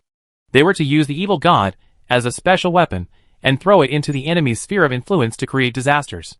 But it is a bit strange for the other party to indulge the evil god cholera in the empire. I'm afraid the church wants to deepen its faith. Right. Lin guessed with twinkling eyes. Faith has existed throughout human history, and its principles have long been analyzed by various psychological analysts. Generally speaking, the more chaotic and poor a place is, the easier it is for a sect to grow. After all, the poor at the lower levels have nothing, often suffer bullying and injustice, and sometimes suffer physical pain, so they can only place all their hopes on God. If you want to catalyze faith, The fastest way is to create a catastrophe. When everyone is desperate, use the name of God to quell the disaster. It is best to show some miracles, and you will naturally gain a large number of devout believers. Therefore, doomsday theory is also a commonly used method in various religious propaganda. It is precisely because of the end that we need to believe in God more devoutly to avoid disaster. But now is obviously not the time to think about why the church has released a large number of evil gods. The chaos in the northern part of the kingdom must be dealt with as soon as possible. The sooner the better. Every named evil god has a legendary level of strength. If the other party is allowed to perform a large number of blood sacrifices and completely restore its previous strength, it will become extremely difficult to deal with. Why don't you let me go? Vittorio said eagerly. Since breaking through the realm, Vittorio was worried that he had no chance to show off his skills. When fighting Lin and others, he was restrained and did not dare to use his full strength. This made him very unhappy. Now he finally found a person who can object to test your strength without any scruples. Not to mention that the church and the empire are now eyeing each other, and the chaos in the north may very well be a strategy to induce them to divide their forces. Therefore, the best solution is for him to go to the north alone and cooperate with Rettel and others to directly resolve this commotion. At my speed, it takes 1.5 hours to get from the city of Fire Oil to the north of the kingdom. If everything goes well, the problem can be solved in 1 day, and I will probably be back tomorrow night, Vittorio said casually. Don't be too careless. This might be a trap to lure us, Herav warned cautiously. Going to the north requires facing not only the chaos of the evil gods, but also Gustav hiding in the dark, which means that he may face 2 legendary opponents. It doesn't matter. It's just an evil god who has not yet fully recovered. Plus a pseudo-legend, Vittorio said with a sneer. The souls of more than 10,000 people are not enough to restore an evil god to its peak state. Besides, an enemy with confused consciousness shouldn't be too difficult to deal with. As for the legendary priests of the church, although they also have energy bodies, Vittorio, after conducting in-depth research on the chief judge these days, found that the other party's state is very strange, and the power he uses comes from all sources. To that false god, Ella. Judging from their previous experiences, Gustav is likely to be able to display legendary level power only with the help of the kingdom of God and the help of the Holy Word. To a certain extent, it is nothing more than a pseudo-legend. Facing such an opponent, even if there is an awakened evil god, Vittorio still has full confidence in defeating him. Although Lin and others felt that Vittorio was a bit too much, they also understood that this was indeed the best plan. In this way, the City of Fire and Oil can retain most of its power to deter the Empire and the Church. The most important thing is that Vittorio acts alone very secretly. He leaves quickly and returns quickly. Maybe the Church has not reacted yet. The matter has been resolved. Anyway, you'd better be careful, lest you fall into a trap and have us come to rescue you, Aurora reminded jokingly. Ha! How is this possible? Vittorio laughed, and without any further delay, his energized body turned into a stream of light and flew into the sky. Lin shook his head. He remembered that Vittorio had always been very cautious. But after breaking through the legend, he seemed to have become a little irritable. Could it be the influence of human hormones? I no longer have an aging body, so my mentality is young again? Lenin thought this way. But he wasn't too worried. They now have mastered electromagnetic communication technology. Even if they are hundreds of kilometers apart, they can quickly contact each other without making any big mistakes. With Vittorio supporting the north, Herav and Aurora felt a little more relieved, then looked at Lin and asked, Has the ceremonial circle for ascending to the legend been repaired? How long will it take to activate it again? After sparring with Vittorio for a few days, the two of them felt more and more powerful about the legendary realm, and their desire for promotion naturally became stronger. It has basically been repaired. Speaker Vittorio has also made some improvements to the formation. The only problem now is the fusion fuel problem, Lin explained hesitantly. Although nuclear fusion claims to provide endless clean energy, in the final analysis it still consumes fuel. It's just that there is enough fuel that can be obtained from sea water. For the Earth in the previous life, it would be enough for all mankind to use for hundreds of millions of years, regardless of the energy consumption of future interstellar voyages. However, the content of deuterium and tritium elements in seawater is really limited. Hundreds of wizards in the council, who are proficient in thunder magic, have worked together to almost dry up an entire lake of water, and they have not yet been able to extract the second nuclear fuel for promotion. We are now considering whether to build a deuterium and tritium extraction station on the sea surface for the future advancement of wizards. Then we can only wait, Harif said regretfully. He understood that the Thunder Wizards had already tried their best, and could not force them to go faster. After the sparring session, Lin En and others chatted all the way back to the City of Fire and Oil. The lively and prosperous scene in the city gradually diluted several people's worries about affairs in the north. A smile appeared on Raphael's face as he looked at the neatly arranged new cement houses, the magnificent and beautiful train platforms, and the smiling people on the flat and wide roads. A few months ago, under the control of the church, this area was a slum that could only be described as dirty and messy. The poor were not well fed and clothed. But now it has become the most eye-catching area in the entire city. With the full support of the parliament, the development of the entire Fire Oil City cannot be described as rapid. I heard that many Border Empire citizens have secretly crossed the border recently, fled from the mountains and forests to the kingdom, and chose to make a living here.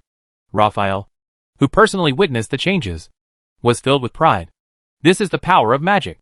Lin En, who has extremely sensitive hearing, listened to the gossips and discussions of the townspeople in the city during their leisure time. The most heated topic was naturally the office clerk exam a few days ago. There are a total of 2,000 people in the city participating, and more than 200 grassroots managers need to be selected from them. The probability of 10 to 1 is not low. Even if the performance in the exam is not outstanding, there is still a possibility of being selected. What surprised Lin a little was that there were actually many people discussing the evil god disaster that broke out in the northern part of the kingdom. Did the news from the north reach the City of Fire and Oil so quickly? Lin couldn't help but frown. You must know that this news came directly through electromagnetic wave communication. They should be the fastest to receive the news. Did the communications wizard leak the news? There are still people spreading it deliberately. Go ahead and step up the vigilance in the next 2 days. Lin pondered for a while, and then gave the order. Night. City of Fire Oil. A gorgeously decorated alchemy car slowly parked at the entrance of the Wizard Academy, attracting looks of surprise and envy. Please, Miss Cynthia.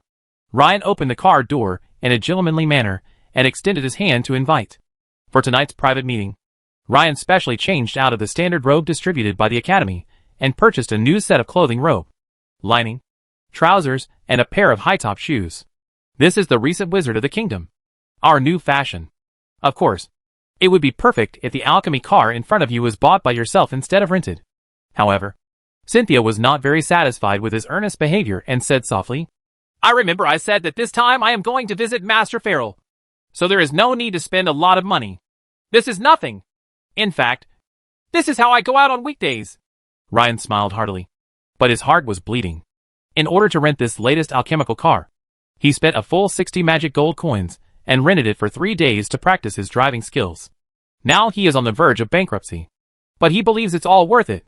Chapter 474 Monroe. This must be the Great Lord calling us. On the wide road in the city, a gorgeously decorated alchemical car passed quickly, arousing waves of exclamations.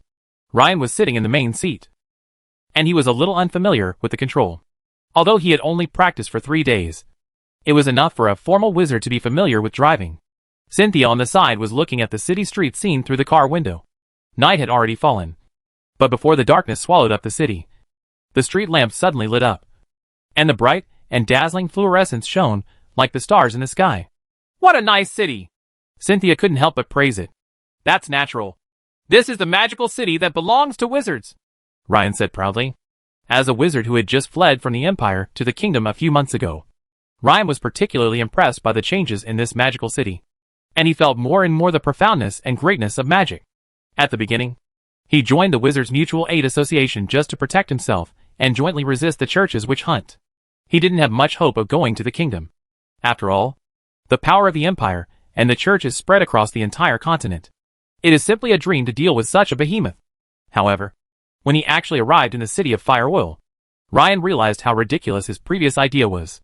The Wizards of the Kingdom have not only created many extremely powerful alchemical creations and defeated the Church's crusades several times, but they also possess the terrifying magic that can wipe out tens of thousands of legions with one blow and create large areas of death. The most important thing is that, being within the kingdom, wizards do not have to hide in the dark like rats in the past, worrying about being hunted by witch hunters all day long, and facing the fear and strange looks of civilians. In the City of Fire Oil, not only could they cast magic at will, but they were also sought after and respected by almost all civilians, which was something Ryan had never experienced before. What surprised Ryan even more was that he actually had such a high talent in the study of magic. The magic environment in the Empire must have been too poor before, so it was not enough to display his true level. Ryan talked freely, imagining how the wizards would build the continent after the Parliament completely wiped out the Empire in the future. Maybe he would become the second magic star. Cynthia didn't pay attention to Ryan's delusion, but reminded him softly, "We're already here." Ryan, who almost hit the high wall, turned his attention back and quickly parked the alchemy cart at the entrance of the mansion. The time alone along the way ended so quietly. Ryan secretly regretted why he drove so fast. But he did not delay the business, and led Cynthia directly into the Great Wizard's mansion. Farrell is a person who advocates minimalism, which can be seen from the setting and decoration of the manor. If he didn't tell anyone, no one would have guessed that this was the mansion of a great wizard. The two crossed a long corridor and entered the front hall, and soon saw the object of their visit, the Great Wizard Farrell. "Please wait specially for me, Master Farrell." Ryan bowed very respectfully. "It doesn't matter. I happen to have some free time recently." Farrell waved his hand for the two of them to sit down. The arm involved in the wound was aching faintly. He was still recovering from his injuries due to a fight with the evil beast named Muto a few days ago. "I have already asked someone to hand over your paper to Speaker Aurora. She has the deepest understanding of astronomy. It will be the speaker who will judge the level of these 3 papers," Farrell said with a smile. "If nothing else, it shouldn't be difficult to obtain a Morning Star medal." Ryan suppressed his excitement and spoke humbly. "You're very grateful. I just made some slight additions to the existing picture of the movement of stars based on Master Lin Un's law of universal gravitation. It's not just a supplement. A Morning Star medal is definitely well-deserved," Farrell said with great satisfaction. Ryan's 3 papers very boldly combined the tidal changes of the ocean with the gravitational influence of the moon. He believed that in the movement of celestial bodies, the moon is not unilaterally captured by the gravity of the continent under their feet, but affects each other. The correlation between ocean tides and changes in the moon's phases is evidence of this. And even the moon's gravity may affect the rotation of the eternal star itself. These arguments were novel, bold, and very consistent with the law of universal gravitation proposed by Master Lin In. He was even more impressed by the explanation of the tidal phenomenon in the paper. This discovery alone is worthy of a Morning Star medal. However, it may take some time to wait for the medal to be issued. Recently, several speakers have very important matters to deal with. I am afraid that I don't have time to check your paper for the time being," Farrell said with a hint of regret. In the absence of holding academic seminars, only if a certain research result is recognized by the speaker, the Parliament will issue the corresponding medal. "Then let's wait a little longer." Ryan didn't dare to disturb the speakers. As long as he could ensure that he would get a Morning Star medal, he could accept a few more days.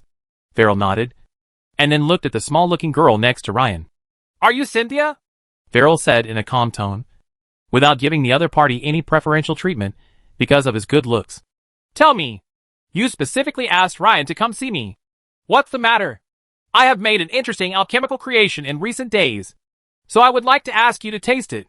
Cynthia's voice was very pleasant, but what she said made Farrell frown. He didn't think the witch in front of him had the ability to come up with any novel creations that he could taste. And from the moment he walked in, the other party didn't show any respect for his great wizard. Even Ryan couldn't stand it anymore and winked at Cynthia frequently. But the latter ignored him at all. "Then let's take a look."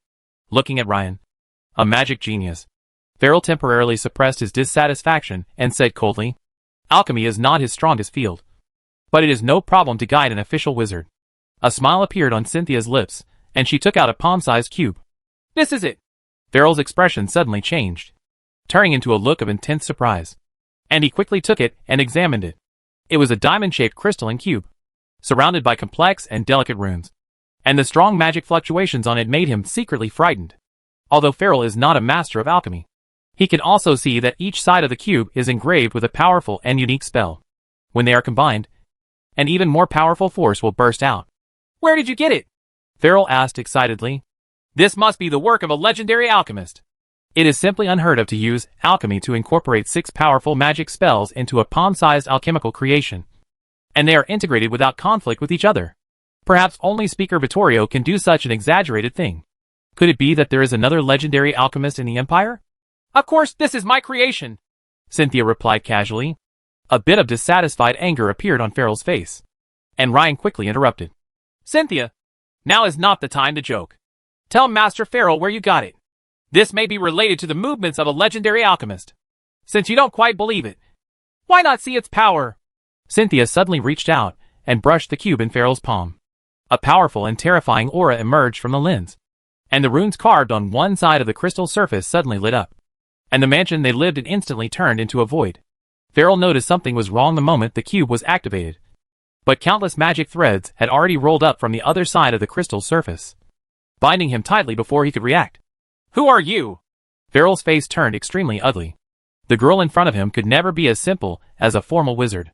What horrified him even more was that his domain was actually suppressed, and those magic threads penetrated his body like writhing maggots, devouring his flesh, blood, magic power, and even his soul. Are you crazy? Cynthia? Ryan was horrified. The sudden change of situation on the field had already exceeded his understanding. At this moment, he even doubted whether he was still dreaming. After completely stopping Farrell, Cynthia finally became free and turned to look at Ryan. Those violet-like eyes were full of indifference, like a basin of cold water, dousing the other party's desire that obscured his reason. You actually surrendered to the church and sneaked into the city of fire and oil to approach and seduce me, just to obtain information about the Parliament. Ryan, who had returned to his senses, felt a chill creep up from the soles of his feet into his heart, and immediately gave up everything, figured it out. But in this realm of nothingness, even Farrell, the great wizard, had some of his power suppressed, and Ryan, who was still only an official wizard, found it difficult to even move his fingers. Resistance was even more difficult. Something to hope for. Temptation? Ryan made Cynthia frown slightly, and then said with cold eyes, "Are you worthy?" Ryan's pupils tightened, but before he could reply, he felt as if the air around him had turned into steel knives. The next moment, his confusion, unwillingness, and dreams were twisted into a pile of rotten flesh by the rioting elements, and finally burned away by the sparks. Cynthia's expression returned to calmness, as if she had just crushed an ant to death casually. Ryan's guess was just a boring fantasy. She went to the City of Fire and Oil to investigate the cause of death of her last incarnation. But she didn't expect that Ryan would be inexplicably attentive to her. Cynthia would naturally not refuse to use a tool that was delivered to her door. In comparison, Ryan, whose wealth is innocent and can withstand parliamentary inspection, is more suitable to be put on the bright side. As for the other party's so-called magic genius, it was the result of her using enlightenment to instill part of the astronomical knowledge and inspiration. Otherwise, how could the other party suddenly write a paper that could shock the meeting? In the short time it took to deal with Ryan, Farrell, who was bound with magic threads, had been turned into a mummy, due to the powerful soul of the great wizard. Farrell still retains a slight consciousness, but this only aggravates the torture. He can only watch Cynthia approaching step by step, with fear, anger, and despair in his heart. Soul Search. Cynthia stepped forward and put her hand on Farrell's head, while holding the cube with the other hand. As the spell started, fragments of memories suddenly appeared in her mind. As a great wizard and a core member of the council, Farrell knows a lot of information. For example, wizards have recently discovered many new elements, and Parliament is using electromagnetic waves to conduct communications. There is also the fact that several speakers are currently busy with a very important matter, for which the Parliament has mobilized almost all its power. Unfortunately, Farrell's alchemy skills were not outstanding among the great wizards, so he was assigned other tasks and did not participate in them. After searching together, Cynthia quickly found what she wanted: the place where Judge Joshua was imprisoned, just beneath the headquarters of the Wizards' Council. It is usually guarded by a great wizard, and Farrell secretly served as a guard for a period of time. After learning enough information, Cynthia completely extracted Farrell's soul. The whole process went very smoothly, and no one else disturbed me. After all, when she dealt with Farrell, she used alchemical means to cast spells, and did not use divine magic. Naturally, she would not be searched by the detection barrier covering the whole city. It is normal for a great wizard's mansion to experience strong magic power fluctuations. Whether it is experimental magic or research and production of various instruments, a large amount of magic power is required. After quietly dealing with the attendants and guards in the manor, Cynthia left Farrell's mansion alone. At the same time, the believers of God who had sneaked into the City of Fire Oil all received divine revelation at the same moment. Monroe was even more excited than words can express. "It's the Lord. The great Lord is calling us." Monroe was so excited that he almost cried. He did not expect that he made 2 consecutive mistakes in judgment. which caused the church to still receive God's revelation after the kingdom's power suffered heavy losses. This is undoubtedly a salvation in despair. It turns out that the great Lord has not abandoned himself. At this moment, the annoyance and self-blame in Monroe's heart turned into a strong sense of mission. He must use actions to repay this trust, no matter what the price. Just as Monroe was falling into a state of fanaticism, Ivina beside him showed a look of worry, vaguely remembering the news about the evil god disaster that he heard in the evening in the northern part of the kingdom. How could it be such a coincidence? Chapter 475 Cracked Electromagnetic Communication and the Supreme Directive. Late at night, the city of Fire Oil.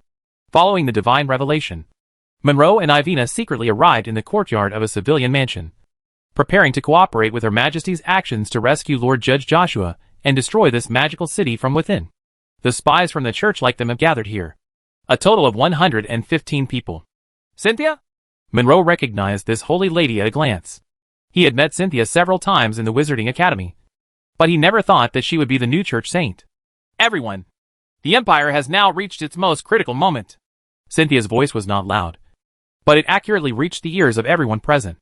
Those wizards and minions of the devil have occupied the territory of the Empire, killing nobles wantonly, causing the royal family to kill each other, using powerful magic to destroy the church's crusade.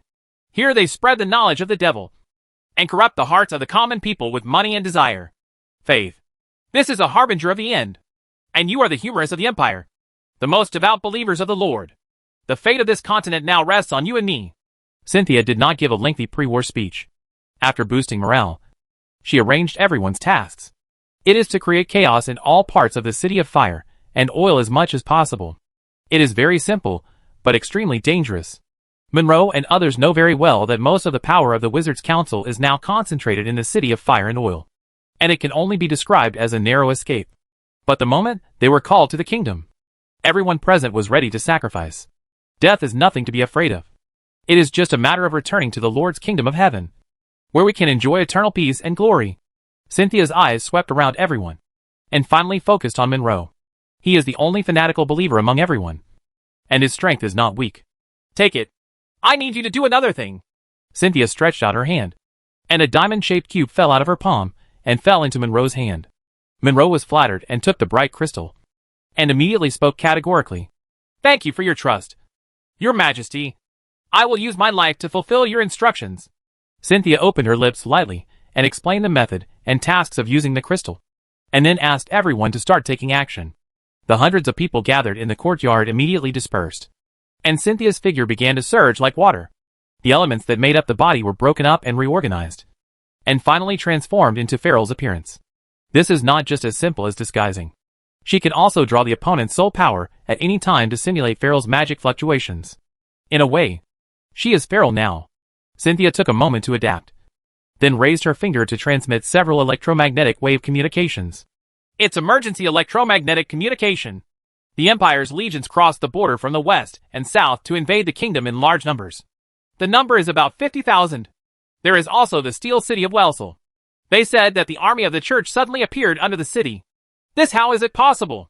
The church's legions actually surpassed the surveillance of the airship and appeared inside the kingdom. The continuous electromagnetic wave signals made the wizards responsible for receiving communications look horrified. At this moment, it seemed that the entire kingdom's border cities were under attack.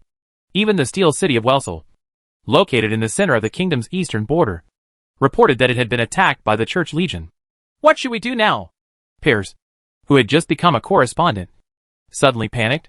He knew very well that the City of Fire Oil only had more than 30,000 troops, and according to intelligence, the number of the Empire's invading legions was probably more than 300,000, and they were spread across the entire border of the kingdom.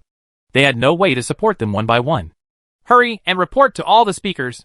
An experienced correspondent responded immediately, but before they could send someone to communicate, a voice came over. Don't panic. Our communication magic has probably been cracked. Several wizards present turned their heads and shouted in surprise when they saw Lin pushing the door open. Master Lin in? Professor Lin in? Seeing the arrival of this magic star, Piers and others couldn't help but heave a sigh of relief. Although the crisis has not been resolved yet, they still feel extremely relieved. They have all seen Master Lin's new magic, Skyfall. No matter how many invading enemies there are, it is meaningless under such terrifying power. Why are you so sure? Aurora's figure slowly emerged from the side. Such a high-frequency electromagnetic wave signal. Of course she and Harib could sense it in the city of Kerosene. So they hurried over to confirm. Because of time, Lin said confidently. Although the propagation speed of electromagnetic waves is equal to the speed of light. Due to the problem of propagation range, they use airships as base stations for relay communications. This will cause a problem of sequence speed. Assuming that the various armies of the Empire launch an attack at the same time, the communication information should arrive from near to far. According to the decoding and broadcast speed of the correspondent, the interval will be 10 to 15 seconds. About. And they had received all the messages for help in almost 2 to 3 seconds. The only possibility is that all the messages were sent by one person, and the other party knew that they were communicating through electromagnetic waves, but did not understand the composition of the communication base station, which left such a flaw. In addition, he had just demonstrated hydrogen explosion magic that could directly wipe out a city not long ago.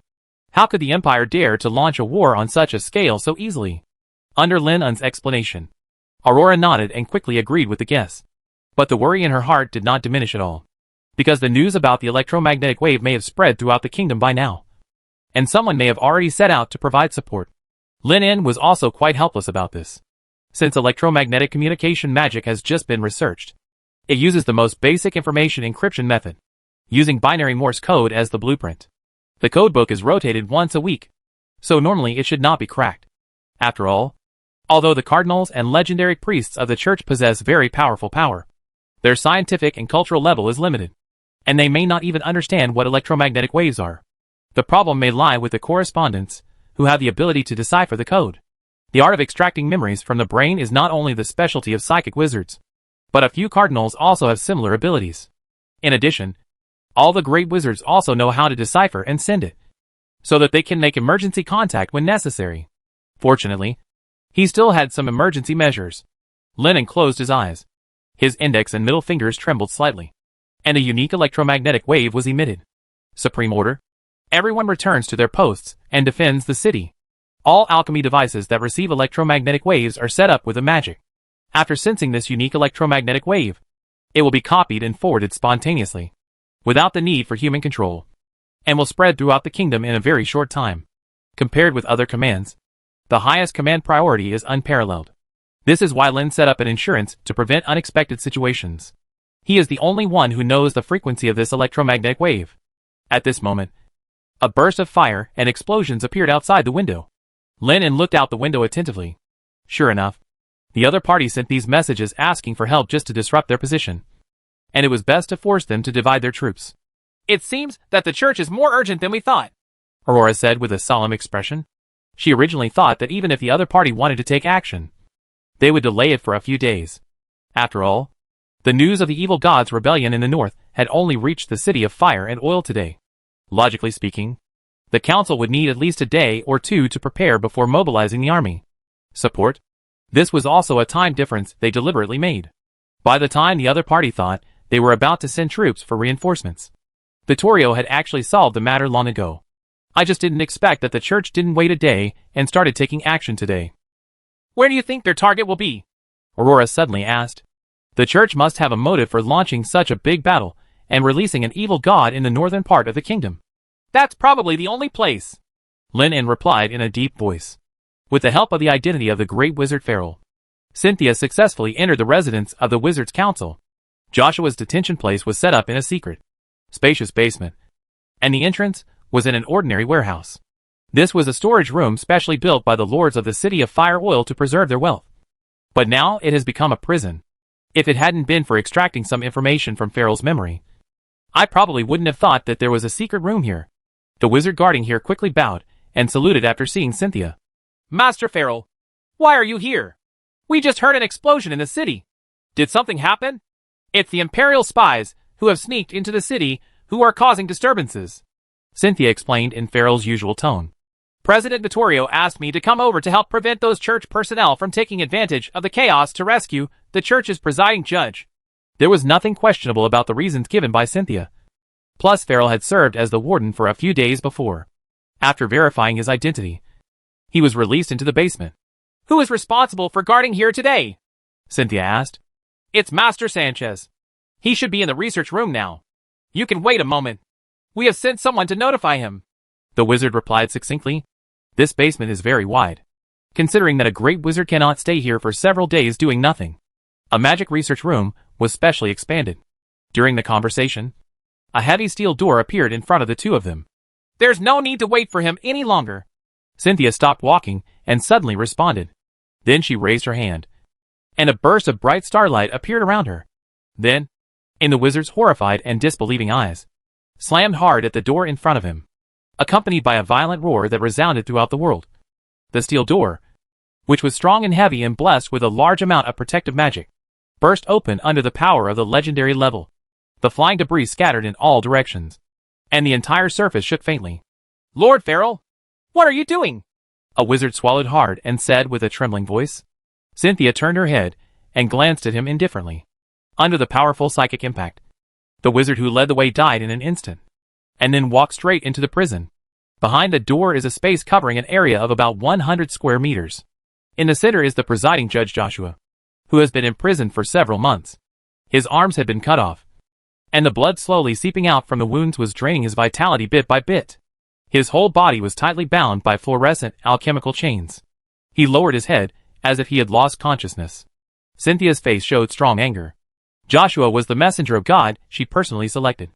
After completing the ritual, he was also part of her power to a certain extent. But he was treated like this by the wizards. Joshua also seemed to sense something.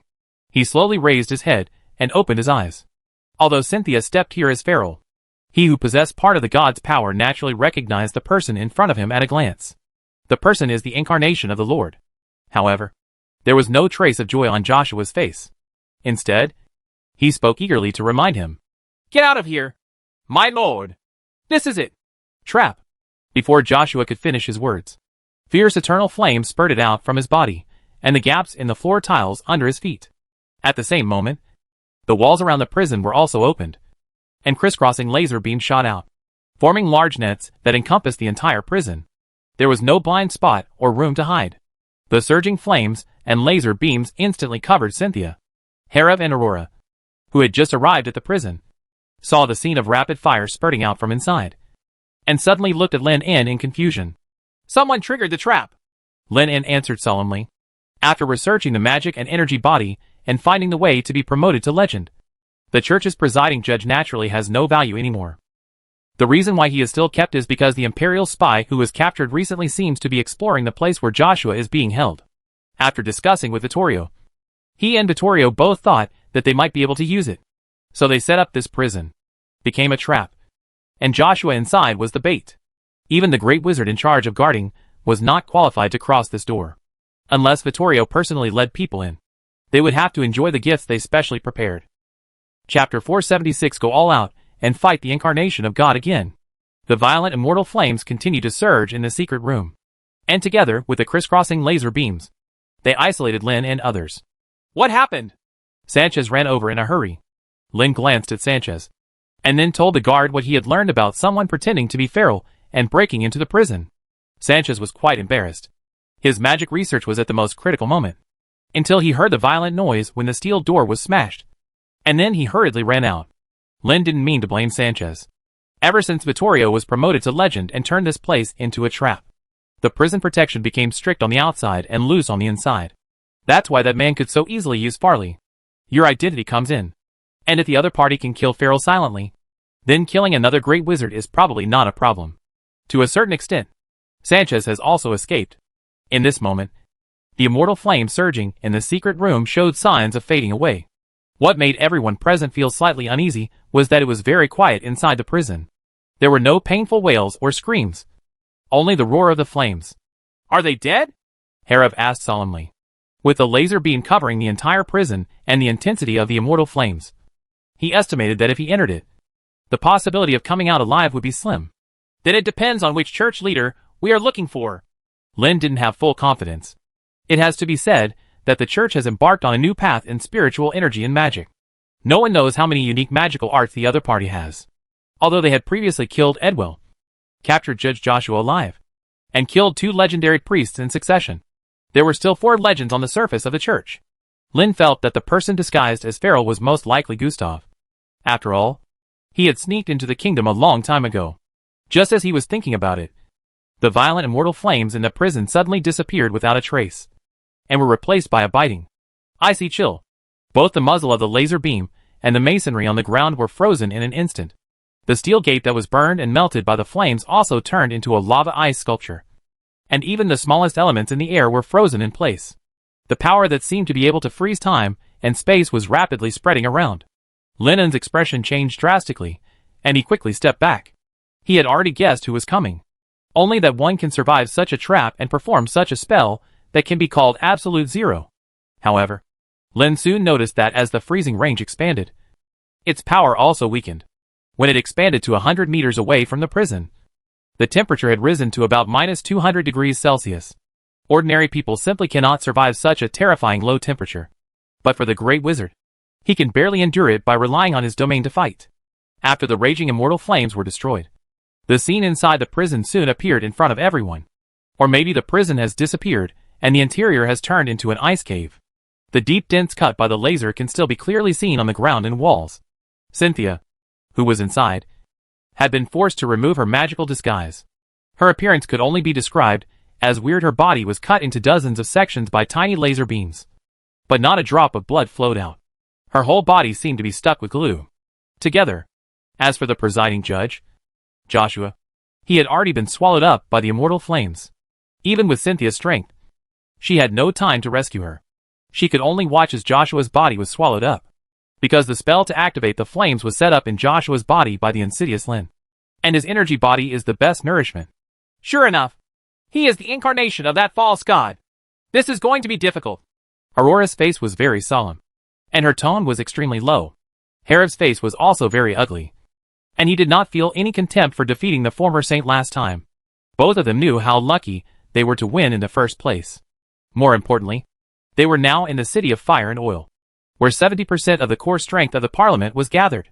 Unless they reached the moment of last resort, it would be impossible to use Sky Vault in the city. Fall, that will only kill everyone, including themselves. You all deserve to die. After stepping into the trap and witnessing the death of Joshua, the apostle of God, in front of her, Saint Cynthia was extremely angry at this moment. Projection Kingdom of God Realm. A majestic hymn suddenly sounded in the vast underground space, and the projection of the Kingdom of God appeared in an instant, and green grass blades broke through the floor tiles. Cynthia's eyes glowed like stars, and the anger in her heart burst out, transforming into 6 strong guards of the Kingdom of God, whose bodies shone with divine magic. Their towering bodies almost broke the ceiling. Anger is powerful. This is especially true for the strong. Lin In and the others looked at each other. The danger of this battle can be imagined. But I can only fight. They have already informed Vittorio of the news here through electromagnetic waves. What needs to be done now is to delay as much time as possible. While thinking, 6 of the Kingdom of God's guards rushed over with heavy steps. Cynthia, who was at the back, had her hands clasped together, as if she was preparing some kind of spell, and the crisscrossing scars on her body were also being repaired at a slow speed. Obviously, breaking through the carefully laid traps in the prison is not as easy as it appeared just now. Lin didn't know exactly what kind of magic this church saint was performing, but she knew that she must stop her actions no matter what. Laser beam is undoubtedly the fastest and most direct way to break through. The sharp and powerful beam of light swept past, and half of the bodies of the oncoming guards of the Kingdom of God were cut off directly. However, their bodies were completely composed of magical energy, and the severed parts were quickly repaired. Fortunately, Lin's target was not these puppets from the beginning, but Cynthia, who was behind. A beam of light thinner than a hair can easily cut through steel, and even alloys. Cynthia was naturally not unprepared for being exposed to laser spells over and over again. Her whole body was wrapped in layers of transparent and almost invisible rhombus lenses, facing the powerful 5th-level laser beam that can tear apart mirrors. Cynthia's response is very simple. That is, to reduce and deviate the power of the spell through layers of reflection. Great disintegration technique. At this moment, Harev took action. After being improved by Vittorio, the Great Disintegration technique can deconstruct and strip away almost any known element. Although Harev, who has not yet been promoted to legend, cannot exert the full power of this spell, it is enough to deal with Cynthia's protective magic. The diamond-shaped lens that blocked and deflected the laser beam was instantly shattered. At the same moment, Aurora had also eliminated all the incoming guards from the Kingdom of God. Everything happened in just 1 second. Cynthia, who was preparing some kind of magical spell in the center of the prison, instantly lost all protection. But she had no intention of interrupting the spell. After all, laser magic has little effect on this energy body. But soon Cynthia discovered that she had miscalculated. Since Lin dared to use it, he was naturally confident. The light beam, as thin as a hair, shot straight into Cynthia's shoulder, and then suddenly spread rapidly, and the coverage area expanded more than 1,000 times, just like an unscrewed flashlight, expanding from a thin silk thread to a diameter a light beam of 10 centimeters. Cynthia's shoulders, arms, and even half of her cheek were evaporated in this sudden burst of expanding beams, and the technique that had been gathering momentum was also interrupted. Just before the beam of light expanded to her lips, the girl spoke. Words of the dead, echoes from hell. A low, strange sound wave that seemed to resonate with the soul reverberated in the underground space. The closed environment increased the power of this spell several times. Lin, Aurora, Harriv, and Sanchez all froze in place at the same moment. A strong sense of pain hit from all parts of the body. The brain was trembling, as if every flesh and blood cell was whining in pain. Sanchez, who was the weakest, had a large amount of blood gushing out from the surface of his body, and his brain felt like it had been hit hard by a heavy hammer. He fell to the ground and passed out. This is the terrifying thing about legendary magic. Sanchez, who was still only a 5-ring great wizard, and did not have the magical power and computing power provided by his brain, was not even qualified to participate in or influence the battle. Several destroyed remains on the ground quickly gathered together to form a taller and larger guard of the Kingdom of God. The legendary spell, Language of the Dead Echoes of Hell, is only effective on targets with flesh and blood bodies. The guards of the Kingdom of God, composed of the radiance of divine magic, can naturally move freely within it. The tall guard of the Kingdom of God strode forward, waving the energy blade at his hand and slashing Lin head-on. However, the blade of time and space flying from a distance soon cut him into 2 pieces. But it was Harriv who came to the rescue again. He had more combat experience than Lin and was more ruthless. While he still had some ability to resist, he directly shattered his eardrum and gained some ability to move. However, casting a blade of time and space has reached its limit, because this powerful spiritual energy and sound wave spell attacks all the cells in the body, and can even affect the soul body. It only blocks the hearing, but cannot destroy it. Immunity. The boundless starlight lit up around Cynthia, and then rushed toward Lin like a river of stars in the sky. Legendary magic, color of stars.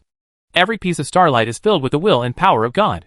The extremely terrifying sea of stars swept forward, covering almost half of the underground space, and included everyone present. There is a suffocating depression in the entire Divine Kingdom space. Both Aurora and Harriv have sensed the approach of death at this moment. At this moment, a giant blue beast emerged from Lin's domain and stood in front of everyone. The energy-formed mouth grew several times larger than its body in an instant. He swallowed the river of stars in one mouthful. As a price, the entire beast's shadow was almost stretched into a ball by the terrifying energy. The starlight full of will was difficult to digest, but Muda was not prepared to absorb it, but spit it out directly. Energy. Breath. The high-intensity energy wave bounced back directly, and the Kingdom of God's guards, who were being repaired, were completely annihilated by the breath. Cynthia did not expect that her attack would be bounced back, and she had to stop the release of Word of the Dead and draw that the energy is used for protection. Page 36 of Hell in the Bible. God has erected a high wall between H.L. and the world, which will block all evil and will never be broken. A high golden wall engraved with mysterious magical patterns appeared in front of him, colliding directly with the high-intensity energy wave. Following a terrifying, eardrum-shattering explosion, the entire Kingdom of God began to violently shake and collapse. The dark and vast prison reappeared in front of everyone. But under the collision of legendary-level spells, even a slight energy aftermath was enough to cause devastating damage to this underground space. The specially reinforced walls and ceilings are slowly peeling off. The masonry on the ground has also been completely destroyed, and the surface is covered with crisscrossing cracks. Ahem. Cough.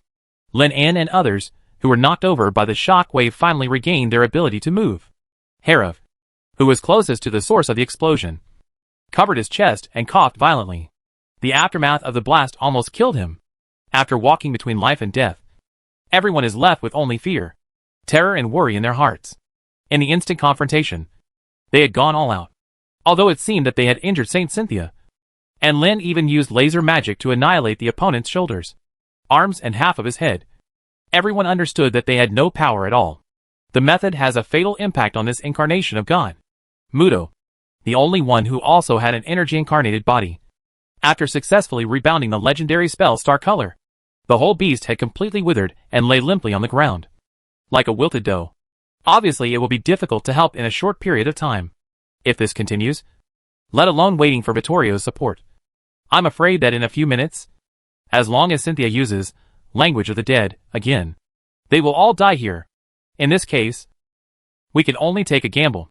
Lennon's mind moved slightly, and he immediately made a decision. Then he jumped high and dodged the starlight that flew in again. He poured all the magic power left in his body into the palm of his hand, and a huge fireball condensed in his hand, hit, and then crashed down. There was another violent roar, and the already broken ground beneath my feet exploded. The violent shock caused the entire prison to completely collapse, and large rocks fell from the gaps in the cavity. Chapter 477 Shocked Ivina. The magic sun under the city. In the city of fire and oil. In the Duke's Manor located at the corner of the city, machine guns were spitting out tongues of fire, pouring violent bullets onto tall monsters with distorted faces. Quickly! Stop these monsters! Where are the machine gun ammunition? Where is our support? Screams and roars sounded one after another. No one knew where these ferocious and twisted monsters came from. They seemed to suddenly appear in the city of fire oil, causing chaos everywhere, and consciously gathered to attack the city. A duke's residence. Ham held a machine gun and fired continuously, beating the two approaching monsters into seize. However, he did not pay any attention to the slowly squirming flesh of these exploded corpses. With some kind of magical power, even though only the remains were left, it was still moving unswervingly on the ground. With the cover of the night, it quickly and quietly moved to the feet of several guards. An extended tentacle flew out from the corpse and pierced the ankle of one of the guards, dragging him to the ground in an instant. The guard kicked his legs in severe pain, but was unable to resist it all. He was dragged into the darkness and could only cry and yell, "Save me! Save me quickly!"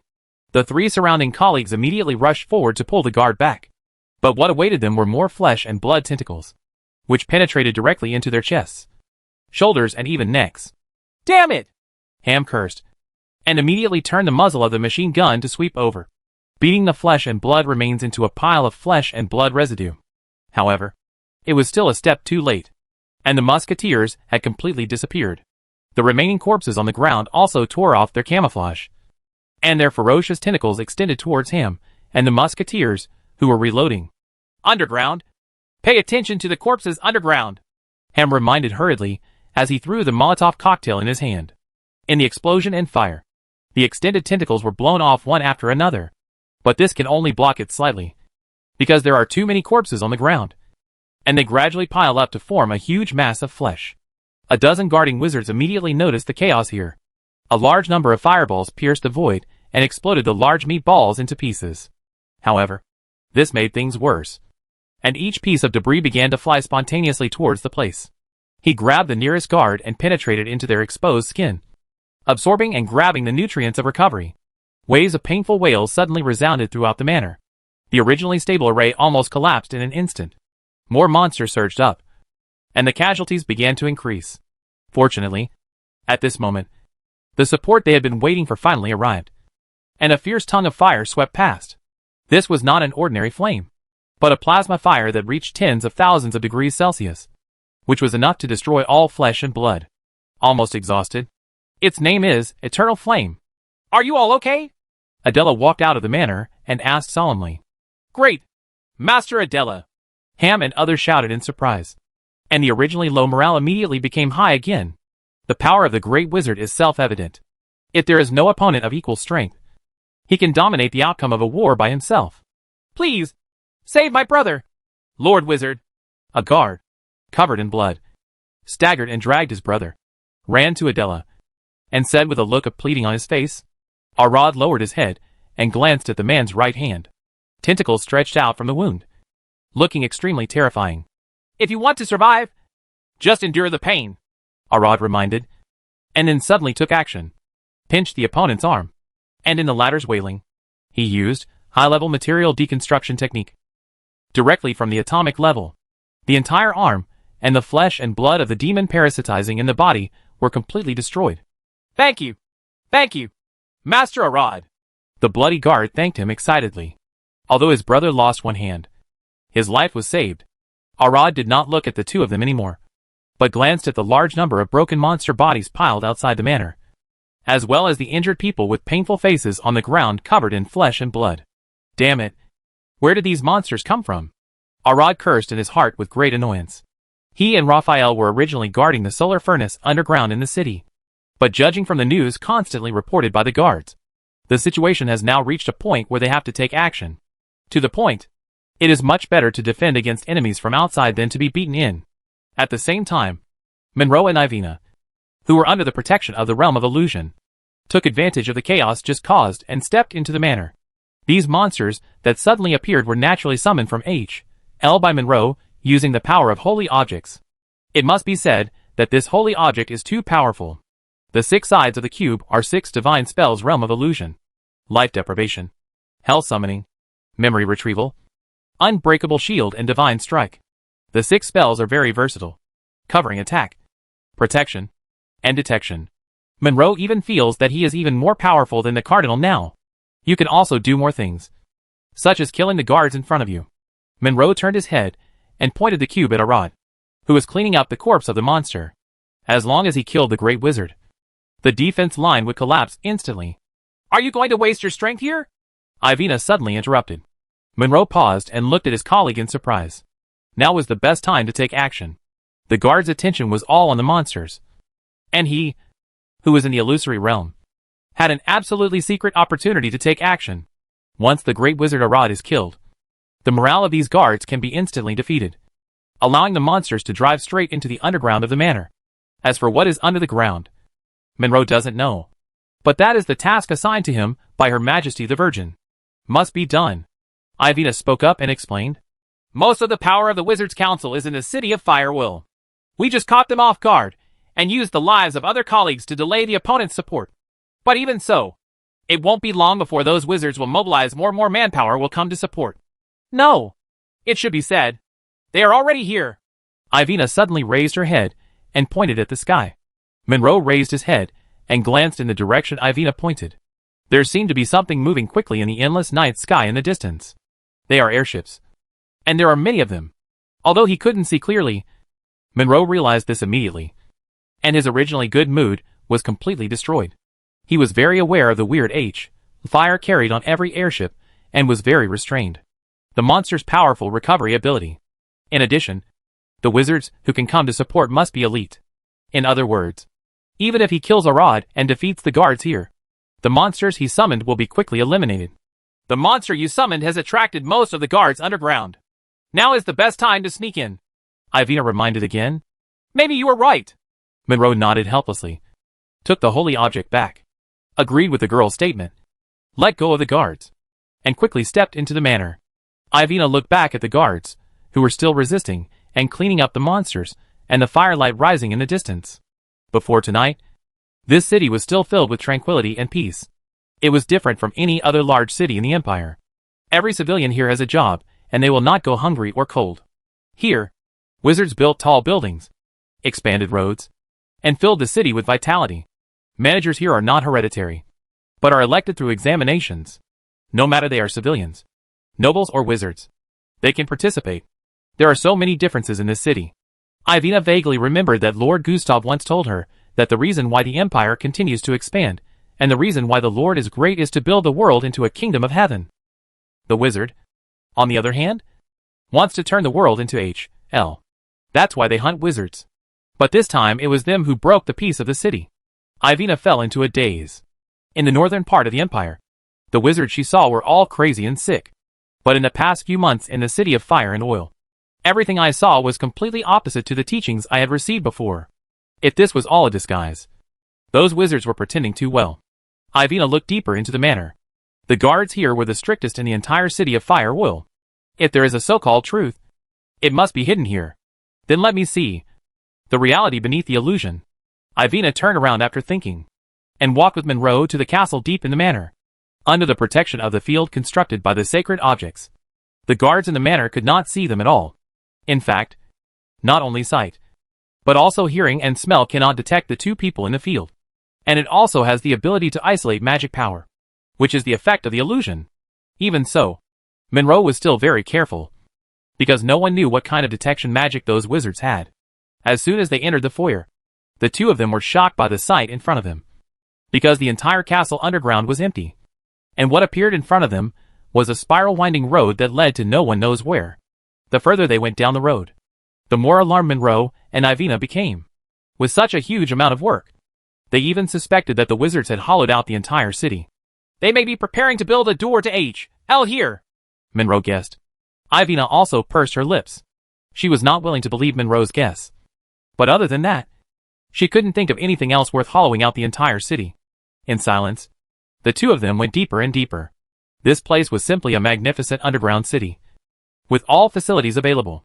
Two huge excavators were working non-stop, expanding the underground space. Later, the elemental wizards responsible for reinforcement. There was an endless stream of workers coming and going. Many of them were worried about the riots that would break out in the city of Firewheel, and some were discussing the construction of this underground city. Both Monroe and Ivina pricked up their ears, carefully keeping their distance while eavesdropping on the information. But the more they listened, the weirder their expressions became. The topics discussed by these wizards seemed to be related to the sun. Monroe even heard a witch bragging to her companions that she had seen Master Lin and the speakers use magic to create a sun a few days ago and bind it underground, which could provide energy for the entire city. No kidding. This is ridiculous. Use magic to create the sun and then bind it? How to restrain? Tied with rope? Monroe had a slightly mocking look on his face. The Parliament did not hesitate to use such absurd words to deceive the personnel stationed here. It must be to cover up some shameful things. Monroe was more firm in his previous guess.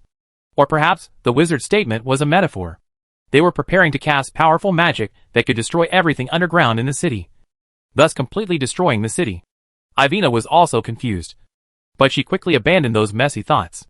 No matter what the wizards were covering up, she would soon be able to see it. By the way, how should you use this sacred object in your hand? The girl suddenly turned her head to look at Monroe and asked. Monroe clenched the cube in his hand and asked warily, "What you up to? In the past few months, you have submitted wrong information twice, causing the church to suffer heavy losses," Ivina said slowly. "To be honest, I can't believe your judgment, and I don't know why Her Majesty the Holy Lady entrusted this important task to you." "That is of course because my devotion to the Lord is unquestionable." Monroe was very angry, but he couldn't refute the girl's words, because his successive misjudgments had indeed resulted in disastrous consequences. Only, there was a slight hesitation on Monroe's face. He was always wary of this colleague. After all, Ivina had an inexplicable enthusiasm for learning wizard knowledge, which made him feel very uneasy. "If something happens to you, who will complete the task?" Seeing Monroe's hesitation, Ivina asked again. Monroe frowned. Although he didn't think he would have an accident, he did need to consider this possibility. Thinking of this, Monroe couldn't help but smile bitterly. Compared to Ivina, who had learned some wizarding knowledge and occasionally covered herself in the academy, I was probably more like a traitor after delivering wrong information twice in a row. Bar? Well, if I die, you will take over my job to complete the task. Monroe sighed, quickly made a decision, and explained to the girl. Ivina listened very carefully. It was not difficult to control the holy objects. It was just a matter of saying a specific password and injecting magic power. Monroe, who was explaining to the girl, suddenly stopped. His eyes looking forward were full of shock and horror, as if he had seen something incredible, and his lips trembled slightly. It was clearly, "Explain." "Son." Chapter 478 Lin In, Second Nuclear Fusion. "This is the burial place specially prepared for you." "What son?" Seeing Monroe suddenly standing there like a madman, Ivina also raised her head in surprise. And then her whole body was also stunned. In the distance, in the wide underground square, there is a towering altar. And above the altar is a huge, constantly surging and rotating plasma ball. A large number of golden runes circled around the sphere, greedily absorbing the light and heat pouring out of the plasma sphere. It's like a sun bound by magic. Apart from shock, nothing can describe Ivina's mood at this moment. Before, she was a little surprised why this underground space was as bright as daylight without magic lights. But now she understood. The guards didn't lie just now. The wizards used magic to create a star and imprisoned it underground in the city. "Impossible. This must be the wizard's magic. It's an illusion." Monroe couldn't believe that the miraculous scene in front of him was real. He eagerly stepped forward to expose the illusion. But he didn't notice at all that the alchemy runes burned into the floor tiles that he stepped on dimly lit up. Monroe! At your feet! Ivina suddenly woke up from the shock and hurriedly reminded her. But even so, he was still a step too late. A large number of golden rune chains emerged from the ground abruptly, entwining and tightly trapping Monroe's legs. Iron Sandstorm! The next moment, Raphael's voice resounded in the wide underground square. Countless sharp iron thorns appeared in the void. Under the influence of the strong magnetic field, they rushed down like locusts and arrows. His gaze was focused. It's Monroe and Ivina. Each thorn is like a small electromagnetic gun. Although it is far less powerful, the number is enough to make up for everything. Fortunately, Monroe reacted in time, holding the cube in his hand tightly, moving his lips slightly, and recited the protective spell quickly and accurately. An invisible shield immediately appeared in front of him, sheltering Monroe and Ivina in a semicircular shape. This is the protective magic, Unbreakable Shield. Bang bang bang. Driven by the electromagnetic force, countless iron thorns continued to hit the shield, making bursts of tooth-grinding muffled sounds. And the illusory realm that protected their magic was also broken. Monroe, who was inside, was breaking out in cold sweat. The sharp thorns flying towards him were only 10 centimeters away from his head. The invisible shield rippled like water waves, as if it might explode at any time. However, the alchemy equipment made by Cynthia herself is undoubtedly reliable. The indestructible shield, just like its name, blocks the high-level magic, electromagnetic iron sandstorm. But Monroe couldn't feel the slightest joy, because a large number of wizards and guards had gathered around him, forming a vague encirclement, and his legs were still tightly bound by rune chains. The power of the holy object is self-evident, but its weakness is also obvious. That is, it must be controlled by humans to exert its power. Where's Arad? Where did he go? Someone broke in. Raphael pushed away several guards angrily and asked. The importance of the fusion reactor is self-evident.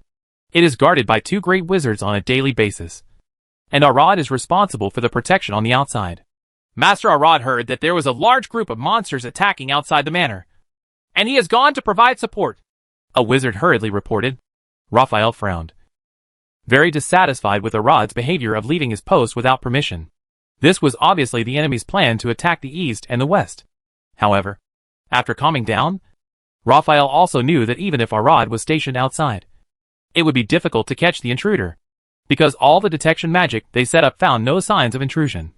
Only here, in the core area of the solar furnace, had the protective magic set up and reinforced by Speaker Vittorio himself after he was promoted to legend. And they were able to catch the other party out. Only the power of legend can fight against legend. No wonder they were able to sneak in here. It seems they are still 2 traitors. Raphael turned his head and looked over, recognizing Monroe and Ivina at a glance. Although he had not met the 2 of them before, he had watched their clerk examination answer sheets, especially Ivina's explanation of the kingdom's laws, which left a deep impression on him. But Raphael didn't expect that the 2 of them would betray their identity as wizards, or that they were undercover agents sent by the church from the beginning. You can even easily block his full blow with the help of a strange alchemical creation. Now that you're here, let's stay, Raphael sneered. He never believed that the opponent's turtle SHL protection could be maintained forever. Surrounded by everyone, Monroe looked very ugly.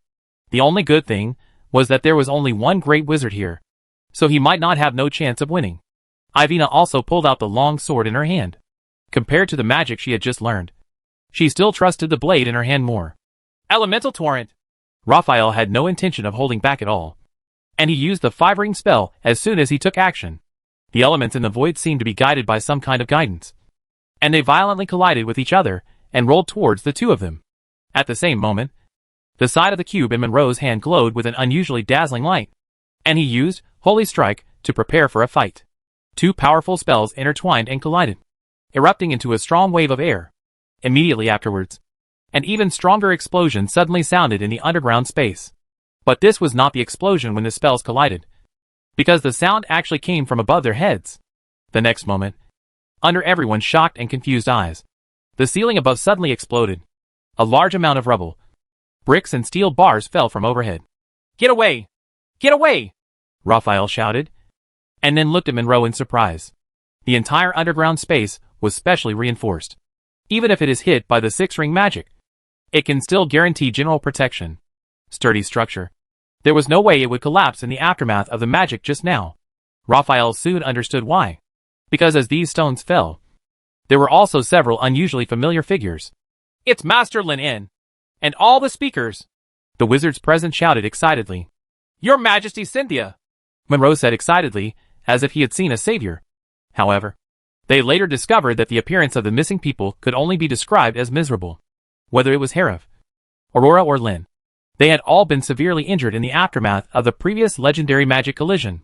Of course, Cynthia on the opposite side was not much better. Half of her face, that was shattered by the beam, had not been completely repaired. A large amount of energy was converted into flesh and blood to constantly repair the wound, which looked particularly terrifying. In fact, Raphael and others were not the only ones who were confused.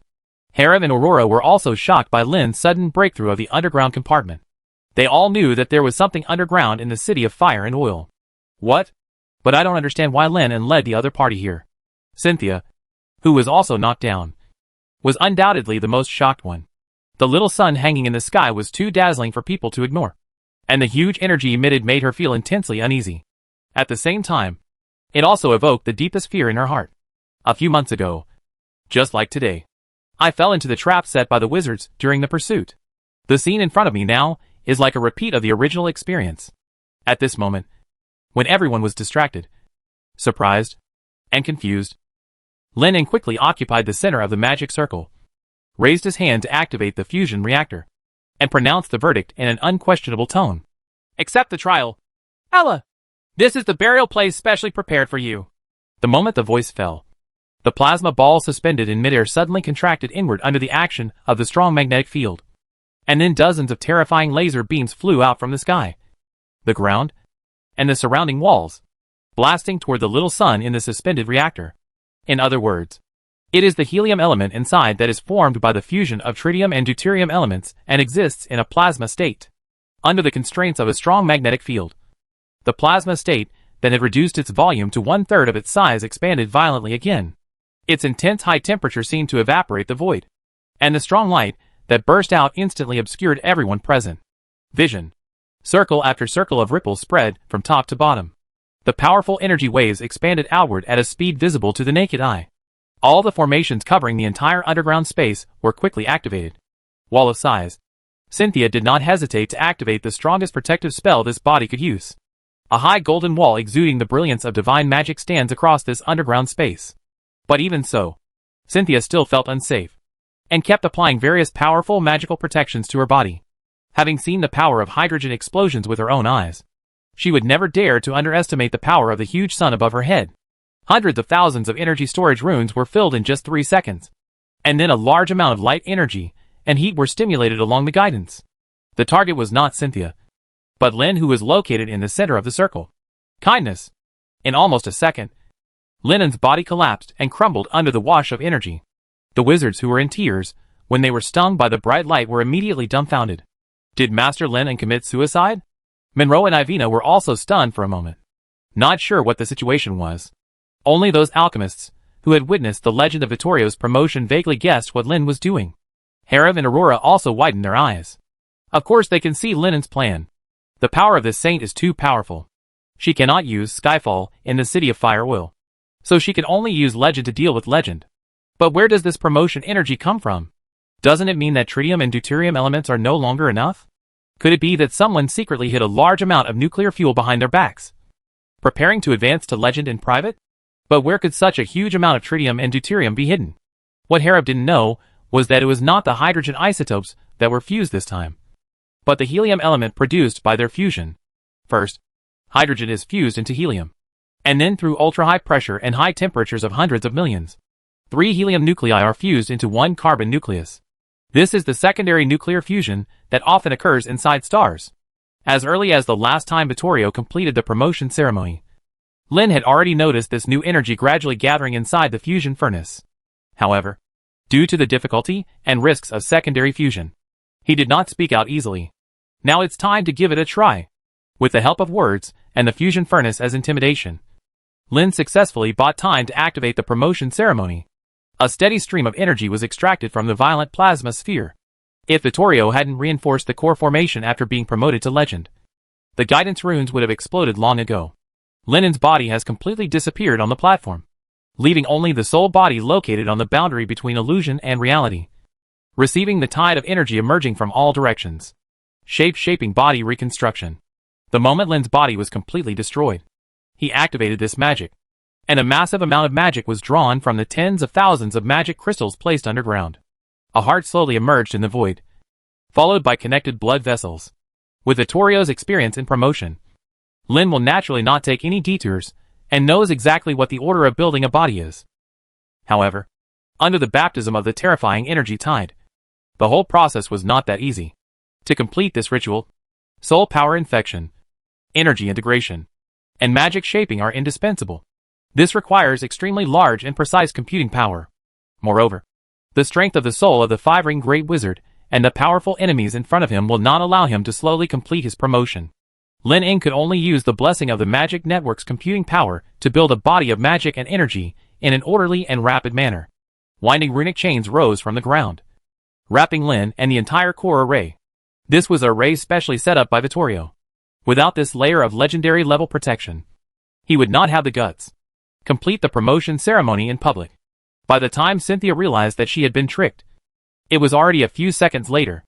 Unlike Monroe and Ivina, she could naturally see that this was another way to become a legend that was different from the psychic ritual, and the other party actually promoted her in front of her. This was a naked provocation. Cynthia's eyes flashed with unspeakable anger, and strong starlight erupted around her body. Her entire body was directly integrated into the starlight, turning into a bright stream of light and flying towards the center of the platform. But she wanted to destroy this promotion ceremony. "Stop her!" Harib shouted with all his strength. He knew very well that the only chance of winning now was to support someone until he was successfully promoted. The wizards present reacted one after another, and the magic they cast in unison hit Cynthia, hoping to knock her down directly. Chapter 479.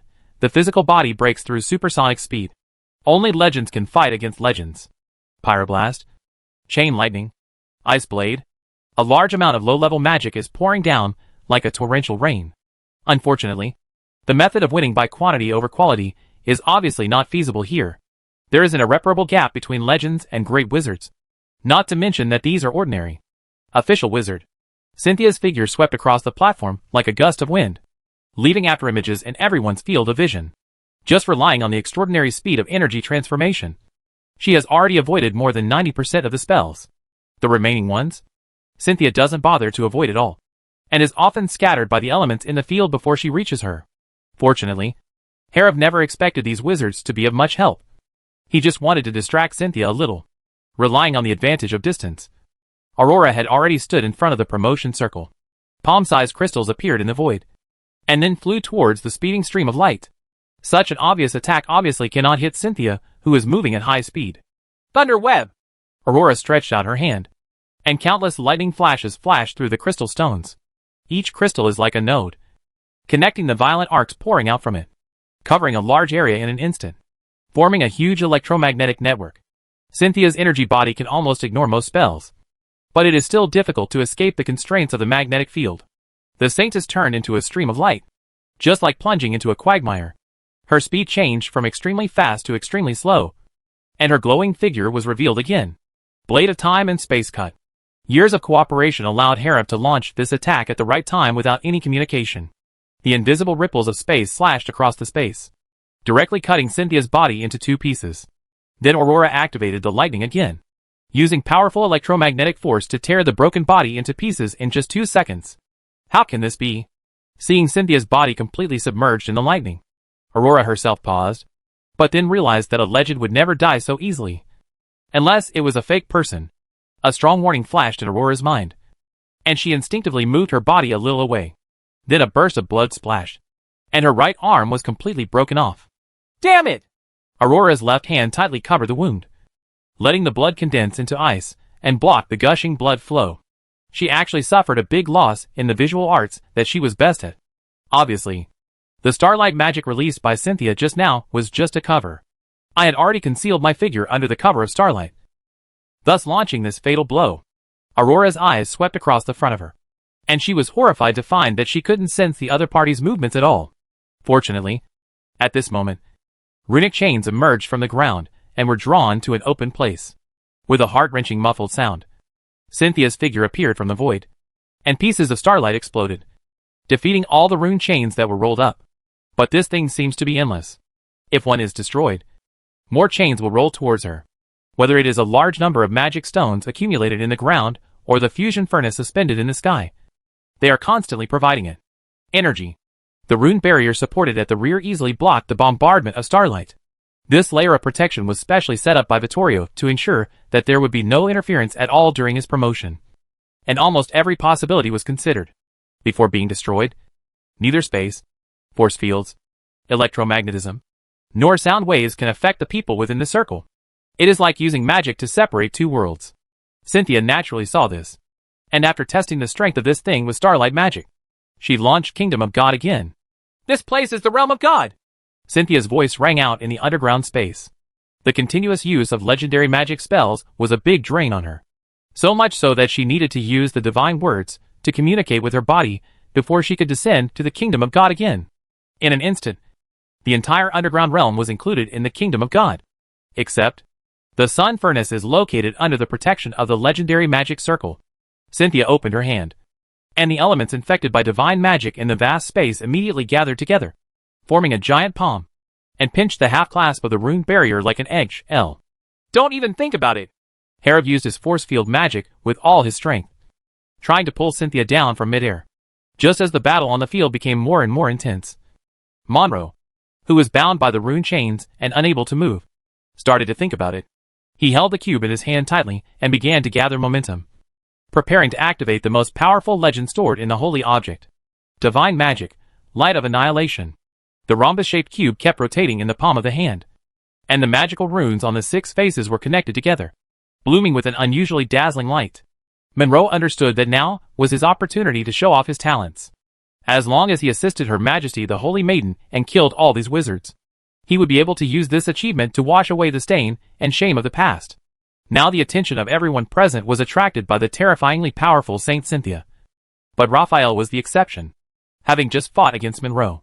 He knew very well that the other party was by no means someone who could be ignored. Roll.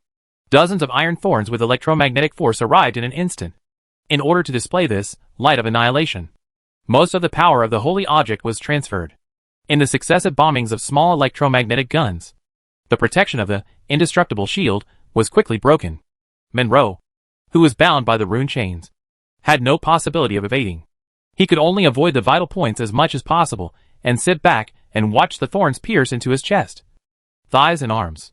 One of them even hit the suspended cube. Raphael knew exactly what was the key. No!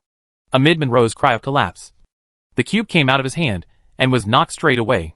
Before Raphael launched his next attack, a hand had already reached out and accurately caught the cube before it hit the ground. Monroe's face immediately showed a look of joy, and he urgently reminded him, Quick! Ivina! Destroy that altar! This holy object has been fully charged in his hand and can be released as long as he takes it. Although part of the merit will inevitably be taken away by Ivina, he no longer cares at this moment. In the expectation of Monroe and the sudden changes in the eyes of Raphael and others, Ivina raised the cube in her hand and pointed it at the sun furnace, launching the attack without hesitation. The dark light of annihilation flew out from the cube at extremely fast speed, apparently a reference to laser magic developed by someone. At the same moment, Cynthia had already torn a crack in the legendary circle set up by Vittorio. Although there is extremely sufficient energy to maintain the existence of the magic formation, how can a living legend not be able to break a dead formation? Immediately afterwards, wisps of bright starlight appeared behind Cynthia, spreading as brightly as a peacock opening its tail. Just when Cynthia was about to use her spell to blow up the entire promotion platform, a dead silence. Dark light of destruction suddenly came from behind. The speed of light was incredibly fast. The moment Cynthia noticed the danger, the light of annihilation had already penetrated half of her body, and at the same time defeated the carefully constructed spell. The entire battlefield suddenly fell into deathly silence, and everyone present looked at Ivina holding the cube in surprise and disbelief. Monroe's eyes widened even more, and for a moment he even doubted whether he had seen an illusion. But he quickly realized what he was doing, and he collapsed and shouted, Why? Are you crazy? Ivina! Monroe never believed that Ivina accidentally missed the shot, no matter how outrageous it was. it would never hit the saint's crown. So it must be intentional. Ivina ignored Monroe, but pointed at Cynthia with the glowing cube and asked solemnly, I have some questions. Please answer me truthfully. Your Majesty the Holy Lady, are the records in the Bible true? Is the continent under our feet a flat road or a sphere? Did God really create this world? What exactly are wizards? Do heaven and hell really exist? After living and studying in the city of Firewell for several months, Ivina has too many unanswered questions in her heart. Although now is not the best time to trace the source. She knows very well that she will never be able to get it at other times. Answer. Harab didn't even wait for Cynthia to reply. He took the lead and said with a sneer, What saint? Standing in front of you is Ella, the god the church believes in. The saint you are talking about is just a body that is needed to sustain the coming. And it rotates every few years, claiming to be a god. In fact, it is nothing more than going further than us in the journey of magic. Aurora did not hesitate. Speaking out revealed Cynthia's true identity. She didn't know why Ivina suddenly attacked the saint. But the cube in the opponent's hand was powerful enough to affect the situation of the battle. The words of the two shocked Ivina. And even Monroe, who had a look of collapse on his face, was stunned in place. The holy maiden in front of them is Moon Goddess Ella? Cynthia did not answer Ivina's words, nor did she bother to refute Harab's remarks, but said in an extremely cold tone, Are you going to use my things against me? A knife can be a sharp weapon for killing people or a tool for saving lives. Ivina tried her best to suppress the look of horror on her face, without any intention of giving in. Unlike Monroe, she only acted according to her own will. She doesn't care about magic or magic. However, Ivina obviously misunderstood Cynthia's words. The next moment she felt that the cube in her hand had lost control, and countless magic threads shot out from her crystal surface. Just now, Cynthia was not waiting, but was distracted by the magical energy in the communication cube. Although other people can use alchemical creations, it does not mean that she will not leave behind the sacred object made by her own hands. Backhand. At such a close distance, there was no possibility of evasion. Ivina's body was quickly penetrated by magical threads that suddenly sprang out, one of which tightly trapped her neck like a sling. A strong sense of suffocation immediately occupied the entire brain. Not only that, the girl also felt that her physical strength and magic power were being sucked out all the time. His mind was groggy, and past memories flashed like phantoms, finally settling on the burning seaport town. Maybe he should have died that night? The girl thought to herself, but it was a pity that she had not yet figured out what the truth was, and she could not find any trace of Lot. The struggling look on Ivina's face gradually returned to calm. Although she was a little unwilling, she still accepted her death calmly. That's it! A loud sound suddenly resounded throughout the underground space and reached Ivina's ears, followed by the sound of something exploding and breaking. When Ivina opened her eyes again, she realized that what exploded was the cube that was spontaneously suspended in front of her. It seemed to have been shattered by a powerful force, and the large crystals turned into countless crystal fragments and scattered on the ground. The magic threads connecting her body also broke. Ivina fell heavily to the ground, ignoring the pain in her body, and turned her gaze to the solar furnace. The flashing lightning inside has completely dissipated, and the alchemy runes flashing on the surface have returned to dimness. Under the gaze of everyone, a blue figure walked out of the furnace. At the moment when his body was reshaped, Lennon had used magic power to construct a suitable atomic coat for himself. There was no way. The robe on his body could not withstand such an intense energy rush, and it had long been destroyed together with his body. He also has no habit of fighting without clothes on. Lin looked around at the underground space that had been transformed into a projection of the kingdom of God. Aurora, who had a broken arm, Harab, who was severely injured, and the official wizards, who were suppressed by the divine realm and couldn't move, all came into view. He understood that he had made some errors in judgment. Originally, Lin thought that with the obstruction of Harab and Aurora, coupled with the alchemy circle set up by Vittorio, he should be able to barely support himself until he was promoted successfully. After all, every step of constructing a body of magic and energy has been recorded in his brain, and Lin is sure to complete it within a minute. But he didn't expect that he still underestimated Cynthia's power. The elemental hand exerted with the help of the power of the kingdom of God was enough to tear apart the protective circle set up by Vittorio. Harab was pleasantly surprised when he saw Lin walking away from the fusion furnace. He understood that the situation of the battle had reversed from now on. But he still asked cautiously, "Are you sure?" Although both he and Aurora were severely injured, they still had some fighting strength. "Leave it to me. I'm afraid none of your magic can have a fatal effect on her." Lin comforted her, then looked at Cynthia, who had regained her body, and said again in a cold voice, "It just so happens that I have a technique I've always wanted to try." The moment the words fell, Lennon's body moved. The intense sonic boom caused by the extreme speed repels everything around him. The Mach ring that originally only appeared on supersonic fighters actually appeared in the energy at this moment. Around the body, with just the power of his flesh body, Lin broke through the speed of sound and punched the suspended Cynthia away. Chapter 480: The Power to Penetrate the Atmosphere.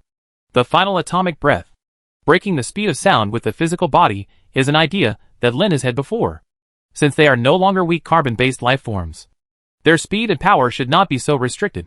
After truly being promoted to legend, Lin realized that the problem was indeed acceleration. In the past, great wizards used force field magic to achieve flight. This anti-gravity method was very high-end, but it was also really slow. Lin suddenly came up with the idea of using magnetic fields to increase his speed. It's like firing an electromagnetic gun, projecting yourself out in an instant. This method of speeding up is undoubtedly very rough, but its speed is absolutely unquestionable. Just 1 second of electromagnetic acceleration increased Lin's speed to 1.5 times the speed of sound, and his energized body transformed into a body of steel in midair. The huge mass, coupled with the unprecedented speed, punched out with a force similar to that of a thermobaric bomb. With a huge sonic boom, Cynthia was blown hundreds of meters away, and her whole body was deeply smashed into the ground. So fast! Harev's pupils shrank. He had heard someone talk about the idea of breaking the speed of sound before, but at first it seemed to him that it was just a fantasy. But he didn't expect that Lin had just stepped into the legend. He did such an incredible thing. As official wizards, Yolanda and others could only see slight afterimages and the sonic boom. As the target of persecution, Cynthia was directly stunned by this extraordinary heavy blow. Her whole body seemed to have been hit by a meteorite that was flying rapidly, and her energy-enhanced body was almost shattered. However, before she could react, Lin's figure appeared in front of her again. Cynthia's expression suddenly changed, and she raised her right hand to cast a magical spell. But someone was obviously faster. A strange sword was constantly flowing with magic fluorescence, and a sword blade several meters long appeared in her hand, swinging it horizontally and down. A series of magical barriers appeared in front of them, but as if they were made of paper, they were broken through in an instant. The sword fell straight down and cut off Cynthia's right arm. This is the high-frequency vibrating particle knife. Through the powerful control of the mimetic elements by the legendary wizard, Lin used atoms that vibrate and circulate hundreds of thousands of times per second as the blade to achieve atomic-level cutting. This is for Aurora! Lin put away the sword after one blow. Cutting injuries have limited destructive power for an energy body. Then his real iron fist, which was bigger than a sandbag, hit Cynthia's head directly. This one is for Speaker Harev! A heavy punch hit Cynthia's face directly. Amidst the violent explosion, the entire ground collapsed directly, and dense cracks spread around like a spider web. Harev and Aurora, who were watching, naturally heard Lin's shouts, and they immediately couldn't laugh or cry. They were also a little moved in their hearts. It was worth their efforts to delay Cynthia. Cynthia was hit hard several times in succession, which could be said to be the ultimate humiliation. It was not difficult for her to see through Lin's movements, and she was able to react. But the speed of the two sides was really far apart. Since the end of the war for faith, she has never been suppressed in a frontal battle, and she was still humiliated and beaten underground. Even if this is just an incarnation. Time and space stand still, Cynthia said harshly just before the casserole-sized iron fist hit her again.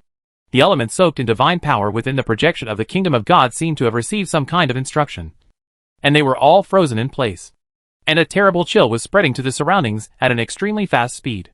Lin, who was swinging his fists and intending to use extreme physical attacks to blast the incarnation of God to pieces, was forced to stop until the opponent ran out of energy, because this chill is spreading in his domain. But the expansion speed is very slow. Only about 1% of that in the outside world. The saints who had besieged the church before were completely defeated. One of the important reasons was that the projection of the kingdom of God could easily suppress the realm of the great wizard. But fortunately, he has stepped into the legend and has a certain ability to resist and resist. It takes at least 5 seconds for absolute zero to invade the territory and spread into the body, which is enough for him to punch 30 times. It is entirely possible to blow up the opponent or force him to stop the spell. Then keep fighting. Lin's movements didn't stop, and he punched several times, hitting Cynthia's head accurately every time. At this moment, Lin is more like a berserker than a wizard. Fists and speed are the best weapons. Starfall! Cynthia's angry voice came from below, and wisps of starlight flashed around her body, and then exploded suddenly. This near destruction finally succeeded in forcing Lin back. Lin Yin was still very wary of this unknown magic. Slow barrier. After getting rid of the fate of being suppressed and beaten by someone, Cynthia immediately adjusted the elemental composition of the kingdom of God. All the wizards present immediately felt as if the air around them had turned into some kind of viscous liquid. By slowing him down by adding drag, cutting into his advantage, Lin Yin immediately guessed Cynthia's plan. He had to say that this was indeed a method. But what really made him feel difficult was that the other party seemed to be able to receive a steady stream of energy replenishment in the realm of the kingdom of God. He had actually severely injured the opponent more than once just now. In addition to the previous fierce battle, the consumption of magic power and energy was not a small amount. However, Cynthia did not show any signs of energy exhaustion. It seems that we still have to destroy the opponent's body with one blow. After a moment of thinking, most of Cynthia's broken body had been repaired. She was hanging high in the underground space, and bright starlight appeared around her, gathering behind her like a peacock opening its tail. It was the divine spell that had just been interrupted by Ivina, who suddenly jumped back, Wrath of the Stars. The moment the spell was cast, Lin Yin also saw some clues of these strange starlight spells. Under the strange elemental vision of the legendary wizard, every ray of starlight shone with the light of soul power. If the wizard's legend is about converting matter into energy, then Cynthia is using soul power as an energy source. Never hardwired. The thought flashed through Lin Yin's mind. This technique might be able to directly harm the soul. It's no wonder that it is used as a common attack method by the opponent. Wrath of the Stars! Cynthia said slowly, and the sparks floating behind her like a peacock screen flew out quickly. But they were not aimed at Lin, but at Aurora, who was severely injured on the right side. Lin Yin's face changed slightly. He didn't expect that Cynthia would suddenly turn her attack to others. Her body became energized again, and forcefully broke through the elemental sea that blocked his actions. Before the sparks covered the entire area, he grabbed Aurora and flew out. Behind him, violent explosions sounded one after another. Each explosion of starlight represented the annihilation of a soul, and the burning spark spread in the underground space. Immediately afterwards, a majestic prayer sounded throughout the space. When the day of judgment comes, the gates of the kingdom of heaven will be opened. The Lord will sit high on the throne of God, and all living beings will kneel in front of the Creator and accept the Lord's judgment. Cynthia was hanging high in the realm of the kingdom of God, with a solemn expression on her face, and the sacred and vast power was vibrating in the void. A bronze door slowly emerged in the kingdom of God. This time, Cynthia did not intend to use the divine descending technique. Before collecting the souls of 1 million devout believers to complete the ritual, she could not easily take risks. According to her previous prediction, in tonight's battle, either she will kill all these wizards, or the other party will use Skyfall in the city using this incarnation to replace the most elite force of the parliament. But what Cynthia didn't expect was that these wizards had mastered the method of being promoted to legend, and even defeated this incarnation head-on. This made her feel a substantial threat, and after being beaten violently, she became extremely angry. Now there is only one thought left in my mind, and that is to get rid of these wizards completely. It's a divine descending technique. Aurora didn't even have time to thank Lin Yin for his help, so she looked at the bronze door in horror. The scene where they were almost wiped out by Ella's finger a few months ago was still vivid in her mind. Lin Yin's eyes also became solemn. Although he had been promoted to legend, he did not intend to face the false god of the church, who had hundreds of years of accumulated faith and unfathomable strength at this time. If Vittoria were here, Herav and Aurora had also completed their promotions, and with the combined power of several seven-ring wizards, we might have the capital to fight. Then let's try this. Lin stretched out his hand, and countless uranium elements emerged in the palm of his hand, first in scattered parts, and then gathered together to form a solid ball. As a legendary wizard, like Vittorio, he also has the ability to mimic and analyze all elements. The most important thing is that after venting, Lin suddenly remembered that he was a mage, not a warrior. What does he want to do? Use a large nuclear explosion here? Herav had just recovered from the horror of God's descent. And then he looked at Lin with a ghostly look, feeling chilled in his heart. Herav knew very well that if such power broke out in this underground space, everyone present would die here. Lin ignored other people's thoughts. All his energy was concentrated on the uranium element in the palms of his hands, which was about to reach the critical point. The space between his hands showed obvious ripples. The horror of nuclear explosion magic is self-evident. Even if he is promoted to legend, Lin has no confidence that he will survive the center of the nuclear explosion. However, the inability to resist head-on does not mean that he cannot use this power. The key lies in guidance, such as through distorted space and strong magnetic fields, so that the energy of the nuclear explosion flows in the same direction. It's just like how they restrained the fusion furnace before, except that the difficulty has increased by more than 10 times. At this moment, Cynthia was also aware of the danger coming, but as she was guiding the divine descent, she simply could not spare the time to interrupt Lin's spell, and could only speed up the release of the spell again. The originally illusory bronze door has become extremely solid and has completely emerged from the void. The door has been slightly opened, and the projection of the kingdom of God has become more powerful than before. Herav, Aurora and others felt that their fields were completely suppressed, and Raphael and others were unable to move at all. Even Lin In was no exception. The surrounding area was almost suppressed to only half of its original size. Fortunately, Lin In's momentum has reached its peak. All the energy and magic power absorbed during the promotion ceremony were converted into more uranium-235. After reaching the critical point, a heart-stopping strong force appeared. Light suddenly appeared in the center of his hands. The next moment, under the gaze of everyone, escaping fire, terrifying energy waves, and a high temperature of hundreds of millions of degrees burst out at the same time. I called it. Finally, atomic breath.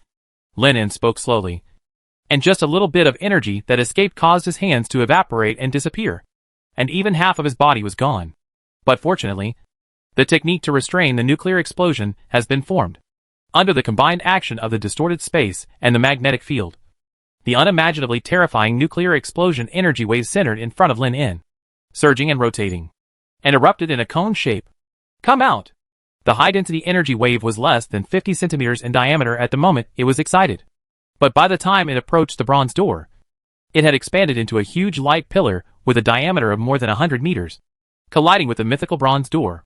Under the impact of terrifying radiation energy waves and countless neutrons traveling at 20,000 kilometers per second, the force field protection surrounding the bronze door was broken through in an instant. Waves of violent, eardrum-shattering roars resounded in the underground space. The simple bronze door and Cynthia behind it were both caught in the hot fire at the same moment. Pain that penetrated deep into her soul surged into her brain. Cynthia was keenly aware that her body was collapsing from a microscopic level. Tiny invisible neutrons were constantly penetrating this body of energy, breaking apart the elements that built the body inside. Broken.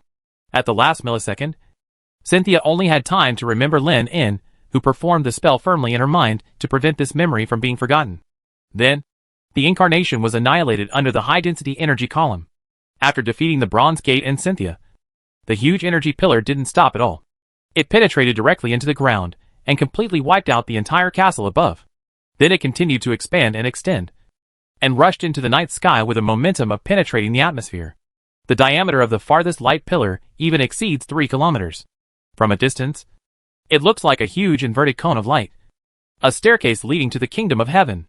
Arad, who had just finished dealing with the monsters, also sensed this powerful energy. He turned his head and saw the cone of light that rushed out from the ground and seemed to penetrate the sky and the earth. He was stunned in place. In fact, not only him, but also the entire kingdom and half of the empire saw the energy column that blasted all the way to the troposphere. In shock and panic, a large number of believers knelt down excitedly and shouted to the goddess of the moon. Name. Lord. The Great Lord must have arrived. Chapter 481. The Great Lord has been defeated again. Lord, your power dims the stars and shines brighter than the sun in the sky.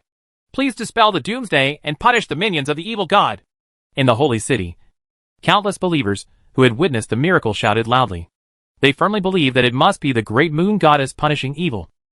On the tower of the sky, Pope Alves, who was also looking at this scene, looked ugly and felt increasingly uneasy, because this does not belong to any kind of magic he knows. The most important thing is that the god power in his body gradually became silent. Send the order to stop the attack on the kingdom. Also, select a new saint immediately. Alves turned his head and gave the order in a deep voice. The cardinals, who had also seen the miracle beside them, had just recovered from their shock when they heard Alves' words. They were all dumbfounded and almost wondered if they had heard wrongly. But they remember. Didn't the saint just choose it? Why choose again?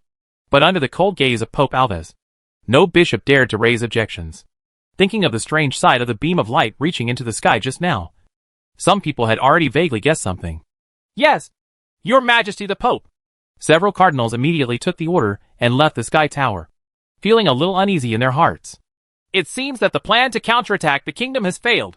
Cardinal Cirid lowered his voice, his tone trembling slightly, although he still doesn't know what happened. Judging from His Majesty's suspension of actions, there must be a major problem. Moreover, in just over 3 months, 2 saints were replaced one after another, which was the first time in the history of the church. Cirid even suspected that the 2 crown princes had died at the hands of those wizards. Has the Lord's favor already left us? A cardinal murmured to himself blankly. They, the bishops, are the Lord's shepherds on earth and the embodiment of the Lord's will. No matter how tough the enemy was in the past, he would eventually fall under the crusade of the church. After all, the majesty of the Lord cannot be violated, and the power of the Lord is unrivaled. Cirid has always been so determined. But the group of wizards and minions of the evil god who occupied the kingdom have defeated the church's crusades several times, and even invaded the empire for a time. Now even the Queen of Saints has fallen in the kingdom one after another, within the territory. For a moment, Cirid felt that the empire was about to collapse, and the firm belief in his heart inevitably wavered slightly. All tribulations are tests of the Lord. A solemn voice resounded in the Sky Tower, and at the same time, it also woke up Cirid, who began to question the power of the Lord. Lord Randall. The remaining cardinals looked at the visitor and bowed quickly. You seem to have some doubts in your hearts. Randall glanced at them lightly and said, Sir, I want to know why the great and merciful Lord does not send down divine grace to stop the minions of the evil god from ravaging the empire and killing the Lord's people. Cirid asked in great confusion. This is because we are all burdened with sin. Sire, Randall said pitifully, the desire and darkness in the hearts of every citizen of the empire will continue to breed evil power, and eventually lead to the end of the world. This is the Lord's punishment for your and my sins. Hearing this, Cirid and others looked ashamed, although they were the most devout believers of the Lord and strictly abided by the teachings on weekdays. Sometimes some evil thoughts would inevitably arise in their hearts. When the end comes, all of them have an unshirkable responsibility. After Randall paused, he spoke again. Of course, the Lord is merciful. As long as we sincerely repent and pray, the darkness will eventually dissipate, and the Lord's glory will shine across the entire earth as it did in the past, bringing life and hope. May the merciful Lord send down His divine grace as soon as possible to eliminate the disaster of the end of the world, and may the Lord's glory last forever. The confusion in the hearts of Cirid and others immediately dissipated, and they prayed devoutly. Okay, you go and bring the new saint first. Randall waved his hand, and after several people respectfully exited the Sky Tower, he turned to look out the window at the cone of light that seemed to penetrate the sky and the earth. After condensing for several minutes, the terrifying radiation energy wave seemed to have reached its limit and dissipated at a speed visible to the naked eye. What a terrifying power! Randall's expression was extremely solemn. Compared to the ignorant bishops like Cirid, he knew exactly what this meant. The incarnation of the Lord on earth. Lost. Again. If we could argue that the wizards used some insidious means last time, then all the excuses this time seemed feeble. Randall had to admit that the power of the Wizards' Council was far beyond his expectation. According to the reports from the Imperial spies, the Parliament has been preparing for war recently, and is manufacturing a variety of new weapons in large quantities. He has a hunch that the kingdom will launch a large-scale attack soon. Is it the last moment? Randall muttered to himself. In the past few months, he has been traveling around the Empire, causing panic and riots, and then performing miracles to quell them. However, even with such exhaustion, there is still a long way to go before he can reach 1 million devout believers. No. Randall suddenly thought that if they were included, it would probably be enough. In the city of Fire Oil, next to the fusion furnace, Herav witnessed the huge power of atomic breath and was completely immersed in shock and horror. Even the depressed Muto's eyes widened, because this technique is very similar to its energy breath. But the power is completely different. Just as everyone was stunned for a moment, Lin En had slowly fallen from midair. The hands that had been evaporated by the energy aftermath were slowly recovering, and there were traces of heat burns on the chest and shoulders. They looked very embarrassed, but everyone present did not dare to look down upon him in the slightest. Just now, under their gaze, Lin En smashed the church saint, who was so powerful that they, and even several speakers despaired of her with one blow, that she was reduced to rubbish. The terrifying power made many of the guards' attendants, and even wizards wet their pants. The moment the spell was activated, it was as if the god of death had swung his scythe. There's a large hole with a diameter of several hundred meters on the ceiling above your head. Looking up, you can clearly see the twinkling stars and the bright moon in the night sky. But they clearly remembered that there should be a towering fortress above it. But now it has been directly obliterated. It's true. You can always create some amazingly powerful magic. Hera didn't know what to say anymore, and looked at Lin with admiration in his eyes. When Vittorio was promoted to legend, he spent a lot of time getting familiar with this power. Apart from improving his best alchemy again, he was unable to develop any legend-level spells. When Lin En was just a great wizard, he invented the great nuclear explosion technique and proposed the idea of the solar furnace. Now he has combined the advantages of the two together, using the power of magnetic fields and space to guide the energy of nuclear explosions. In this way, it can not only solve the problem of accidental damage, but also concentrate most of the power, increasing the lethality by more than 100 times. He could understand every step of the spell. But Hera knew that even though he was a legendary wizard now, and had the same power, he probably would not have thought of being so arrogant in trying to control the power of nuclear explosions. Lin En chuckled and didn't reply. He had the idea of atomic breath for a long time. But due to his limited strength before, he didn't have the courage to try it. In fact, the car almost overturned just now. Fortunately, he was more cautious and used a fission bomb, so he could barely control it. If the fusion bomb was 80% out of control, it would have been out of control. No one will be able to survive by then. Perhaps this can be called the true power of God, Aurora said with emotion as she recalled it. Lin shook his head in amusement. The upper limit of magic is far beyond your and my expectations. If you say that God is only like this, it would be a bit too weak. Whether it is nuclear fission or nuclear fusion, to put it bluntly, it is just a superficial application of the core power of elements. According to the mass energy conversion rate, it is only about 9 to 7 thousandths, which can only be described as negligible. If someone with this level returned to his previous life and opposed the Earth Federation, he would definitely be arrested and studied. There is no second possibility. Is this still weak? Hera and Aurora were speechless. In their opinion, both the fall of the sky and the light cone that penetrated the heaven and earth just now were beyond the concept of magic. Especially the latter, which seemed to break through the sky. Even a natural disaster is not enough to describe it. It seems that legend is a new realm, and it can no longer be viewed with the same perspective as before. Hera relaxed his thinking and felt that his vision must be higher, and he must not be so surprised again. However, after being baptized by many situations of nuclear explosions, nothing should surprise him anymore. He sighed in his heart at the power of the legendary realm. It is no wonder that Ella dares to arrogantly call himself a god and enslave all living beings like whipping a sheep. Easy. Suddenly, Lin paused, frowning and looking at the pierced hole above his head. What's wrong? Aurora asked quickly. Could it be that the church sent other legendary priests into the city of Firewheel? Lin En didn't reply. He felt it for a while, and then his face showed a bit of dumbfounding. Support should have arrived. Support? Everyone present couldn't help but be stunned for a moment. Hera and Aurora were no exception. And then a blue stream of light flew down from the sky and landed on the platform, creating a big crater. The slightly illusory figure quickly solidified into a flesh and blood body, and in his hand was a middle-aged man who was bound by rune chains and was half dead. The person coming is none other than Vittorio. What happened? What happened to that beam of light just now? Where is the enemy? As soon as he landed, Vittorio asked anxiously. After receiving the message from the electromagnetic wave, he rushed back as quickly as possible. When he saw the fire and oil flying out of the city, penetrating the sky when the beam of light hit him, he was already prepared for the worst. But when he finally arrived, Vittorio discovered that things seemed different from what he imagined. Everyone seemed to be fine. Well, except for Aurora. But for a wizard, a broken arm is not a serious injury. You're a little late, Vittorio. The battle here has just ended, Hera said speechlessly. It's over. Vittorio paused for a moment, with an expression of astonishment on his face. So what happened to the previous beam of light? Aurora on the side spoke briefly about the whole story, and only then did Vittorio understand how critical the situation was. The saint of the church, the incarnation of the false god in the mortal world, actually took risks and sneaked into the city of Firewheel, and even tried to perform divine magic. And that wave of radiant energy that shot straight into the sky was actually Lin En's handiwork. From the great wizard of the 5 rings to being directly promoted to legend. This is really incredible. Vittorio looked at Lin and said with a click of his tongue. No one knew better than him. It can only be said that my luck is pretty good. Lin shrugged.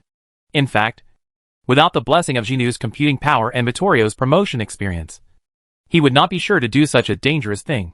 Of course, the most important factor was that the situation was critical, and they had no way to deal with Cynthia. By the way, where is the evil god Chaos in the northern part of the kingdom? Has it been dealt with? Lin suddenly remembered the purpose of Vittorio's trip and turned to ask. His eyes focused on the opponent's right hand. On that figure. It did take me a lot of effort, but luckily everything went smoothly. Vittorio nodded and told everyone about his experience in the north. To avoid alerting the enemy, he did not show up rashly.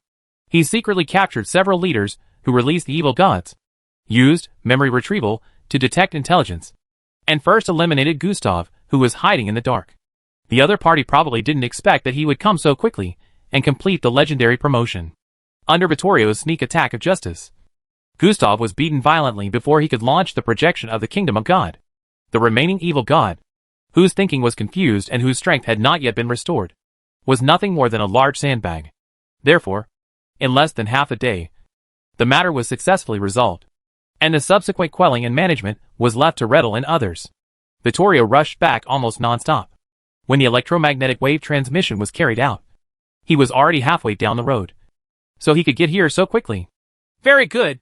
In this way, we have got rid of the 3 legendary priests and 2 saints of the church. Lin nodded slightly. He felt that even if Ella had hundreds of years of experience in running the empire, such a big loss can be called a serious injury. Chapter 482 Quantum State and the Plan to Counterattack the Empire. Herav and Aurora breathed a sigh of relief after hearing that Vittorio had successfully resolved the chaos in the northern part of the kingdom. It seems that although the situation tonight is a little more critical, the gains are not small. Under the ebb and flow of one thing and another, the comparison of power between them and the empire and the church is very close. Solving the evil god's disaster also means that the parliament has no worries when it takes action.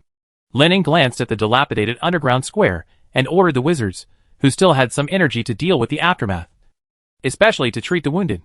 The aftermath of the battle just now caused a lot of casualties. This was because Cynthia didn't like these official wizards at all, and was too lazy to spread her computing power to attack them. If she vetoed them, at least half of them would be killed or injured. Speaker Vittorio, please go up and have a look. This place is not the only one that has been attacked. Other places in the City of Fire and Oil have also been attacked by Imperial spies. They may need our support. Lenin solemnly said. For this assault, the church spent a lot of money and used all the power it could. Lenin wasn't worried about the City of Fire and Oil falling. With this alone, he couldn't cause much trouble. But it would be good to reduce casualties and damage. The roads, houses, and even every tree and plant in the city of Kerosene are the blood and sweat of workers. By the way, we can also take this opportunity to carry out a wave of internal purges. Okay, but I have to find a place to place this guy first. Vittorio shook the Gustav in his hand and said with a headache, it is not an easy task to trap a legendary priest. He spent a lot of effort to build the secret room used to imprison Joshua. Now it has been completely blown up as a trap. So he can only find another place. The reason why he had to go to great lengths to keep Gustav was naturally because he wanted to torture him for some information. After being promoted to legend, he had some new ideas for torture. He just hoped that this man's mouth would not be as tough as Joshua's. I'll go with you, Herav said proactively, although he was slightly injured. Fortunately, it did not affect his movement. As for Aurora, there was no way to interfere. Her right arm was cut off at the root, and she needed to receive treatment immediately. Master Lin, what should we do with the 2 of them? Raphael came over with several wizards, who were in good condition, pointed at the tied-up Monroe and the unconscious Ivina. And there was something missing in his tone. Very casual, with a little more respect. Now this magic star has become a legendary wizard, and his status is naturally not comparable to that before. Thinking of the battle he had just witnessed, Raphael's heart surged with passion, and he secretly thought that he had to work harder and be promoted to the 6th ring Grand Wizard as soon as possible. Maybe he would also have the opportunity to step into this mysterious world, the realm of legend. Lin turned his gaze away. Monroe, who was tied up, looked completely lost, still muttering, "This is impossible. This is impossible." I don't know whether it was because Herav exposed Cynthia's true identity and suffered a major blow, or because he simply did not want to believe that the saint of the church died in his own hands. Ivina's eyes were closed tightly, and her face was pale. It was obvious that a large amount of blood and essence had been absorbed by the strange cube. Memory retrieval. Lin reached out and put his hands on the heads of the two of them, and performed a test on their memories. Some memory fragments in Ivina's mind quickly poured into his mind. On the other side, Monroe was in pain. He screamed, and after 2 or 3 seconds, he fainted from the pain. Lin frowned. He encountered a lot of obstacles when searching for Monroe's memory, and only obtained a very scattered bit of information. Is it because of the question of whether the faith is pious? Lin thought secretly. They had noticed this situation before. In several battles with the Holy See Crusade army, the Parliament arrested many clergy. The more senior the bishop, the harder it was to search his memory. It may be that the soul is protected to some extent by that false god. Sometimes it is better to torture directly. So can I also use my brain to develop some kind of magic, so that the wizards connected to the magic network can be protected by me? This may be a way to avoid intelligence leaks. Lin thought secretly in his heart. But he did not forget the business, and ordered Raphael to imprison the two of them separately. Let the herbalist treat her injuries. And remember to tell me when she wakes up. Lin gave instructions. He saw some interesting information in Ivina's memory, and needed to confirm it. By the way, let me send a few more fighter planes to the Empire, especially the Holy City, to have a look. I want to know the current trends of the church. Lin added at the end. Yes, Master Lin. I will send someone to do it right away. After receiving the order, Raphael immediately took the unconscious Monroe and Ivina down. Lin did not participate in the subsequent mopping up operations. His mental strength was extremely exhausted. Although the blow just now was powerful, it also consumed most of the energy and magic power in his body. 071. Show my current state. Lin thought silently in his heart. Along with a reminder sound, a light screen invisible to the naked eye appeared in front of him. Lin raised his eyebrows, because during the whole process, he didn't notice the slightest clue based on his perception. In fact, from the moment he traveled through time, Lin had been very curious about what form the intelligence brain existed in his body. You must know that he came through the soul. Theoretically, the intellectual brain chip that exists in the body should not have been brought here.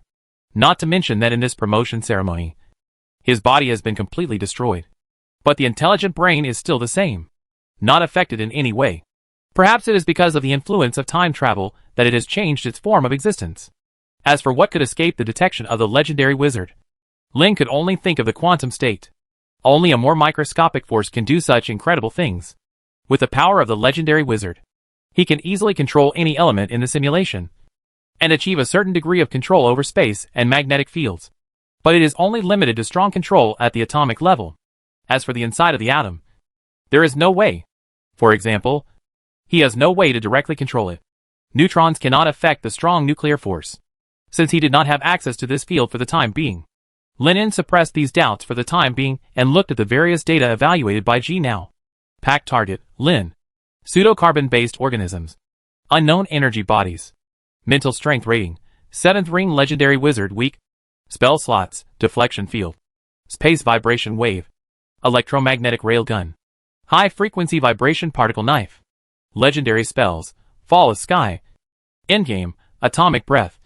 Number of magic network links, 357. Lin glanced at it a few times, and found that the data page had become much more complicated and very different from before. The first is the pseudocarbon-based creature. There is nothing to say about this. It has reshaped its body through magical mimicry. It is almost the same as before. It has the functions of hearing, taste, smell and various organs. The so-called physical strength has completely disappeared, perhaps unable to be accurately assessed.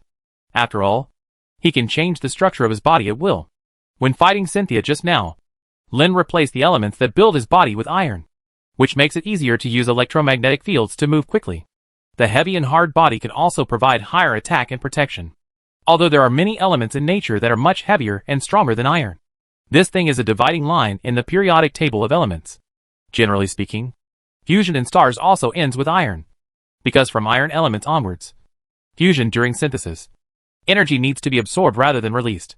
For example, in order to use final atomic breath, he created uranium-235 that was about twice the mass of the critical point, which consumed most of his magic power and energy. In comparison, the Man of Steel is energy-saving and easy to use. Compared to the physical changes, Lin paid more attention to the changes on the spiritual level. Of course, he saw the word, weak, marked behind the legendary Wizard of the Seven Rings at a glance. Even without this reminder, he could still feel that after revoking the computing power blessing of Ji Nao, Lin Ying clearly felt that his control over the field and this body had weakened a lot. This change may be related to the fact that his soul strength did not reach the limit when he was promoted. Fortunately, the body of magic and energy was nourishing his soul body almost all the time. Lin expected that it would grow to its peak level in about 1 to 2 months. Before that, if he wanted to exert his greatest combat power, he could only rely on the blessing of the magic net. It seems that we need to relax some restrictions and incorporate more wizards into the magic network system. Lin Ying thought this way. Currently, there are only more than 250 people connected to the magic network. There was no large-scale recruitment of people before because the upper limit of the computing power that the brain can withstand is very low. The computing power of more than 200 official wizards plus a few great wizards has exceeded this limit. If all are used, brain swelling and pain will occur, and you may even face the risk of brain death. Now I no longer have this worry. I can access all the computing power in the magic network without any scruples. And there will be no more headaches. Because he has no such thing as a head at all. His entire body is essentially a conglomeration of magic and energy, existing only in the form of a simulated body. Lin Ying estimated that the next limit to the upper limit of computing power would be the endurance of the soul. When the first ray of light in the morning shone on the city of fire and oil, all the chaotic scenes had subsided. It was an unforgettable night for the townspeople. The past few months of peace and development have made many people forget about war and chaos. But last night, their deepest fears resurfaced. In order to calm the inner panic of the townspeople, the council quickly sent people to publicize that they had once again foiled the church's conspiracy. And the huge light cone that shot up into the sky last night was a new magic developed by the magic star Lin. With just one blow, all the offending church saints and a large number of church elites were wiped out. It is said that the Saint Cynthia even used the divine descending technique and was beaten back together. In fact, before the parliamentary publicity, the discussion about the huge light cone had already spread among the civilians. It was so big that it shot straight out from the ground, as if it was going to penetrate the sky. Anyone could see it arrive. Such a shocking scene completely subverted their understanding and could only be described as a miracle. After hearing that this was a new magic developed by Master Lin, many people connected it with the equally shocking magic fall of the sky. A male glassblower took advantage of a break to tell his conjecture to several fellow workers. He believed that Master Lin must have used this technique to knock down the sun from the sky. And then it exploded when it fell to the ground. That must be how that land of death was created. This doesn't seem right. Does it? Another tall and thin female worker couldn't help but retort. When she came to the workshop this morning, she saw the sun rising from the sky. You don't know this. I heard from the fishermen that the sun will fall into the sea every day, then go out, and rise from the other side the next day. It is like wheat. It will grow one after another, the man said with confidence. The surrounding workers didn't understand why the sun was associated with wheat.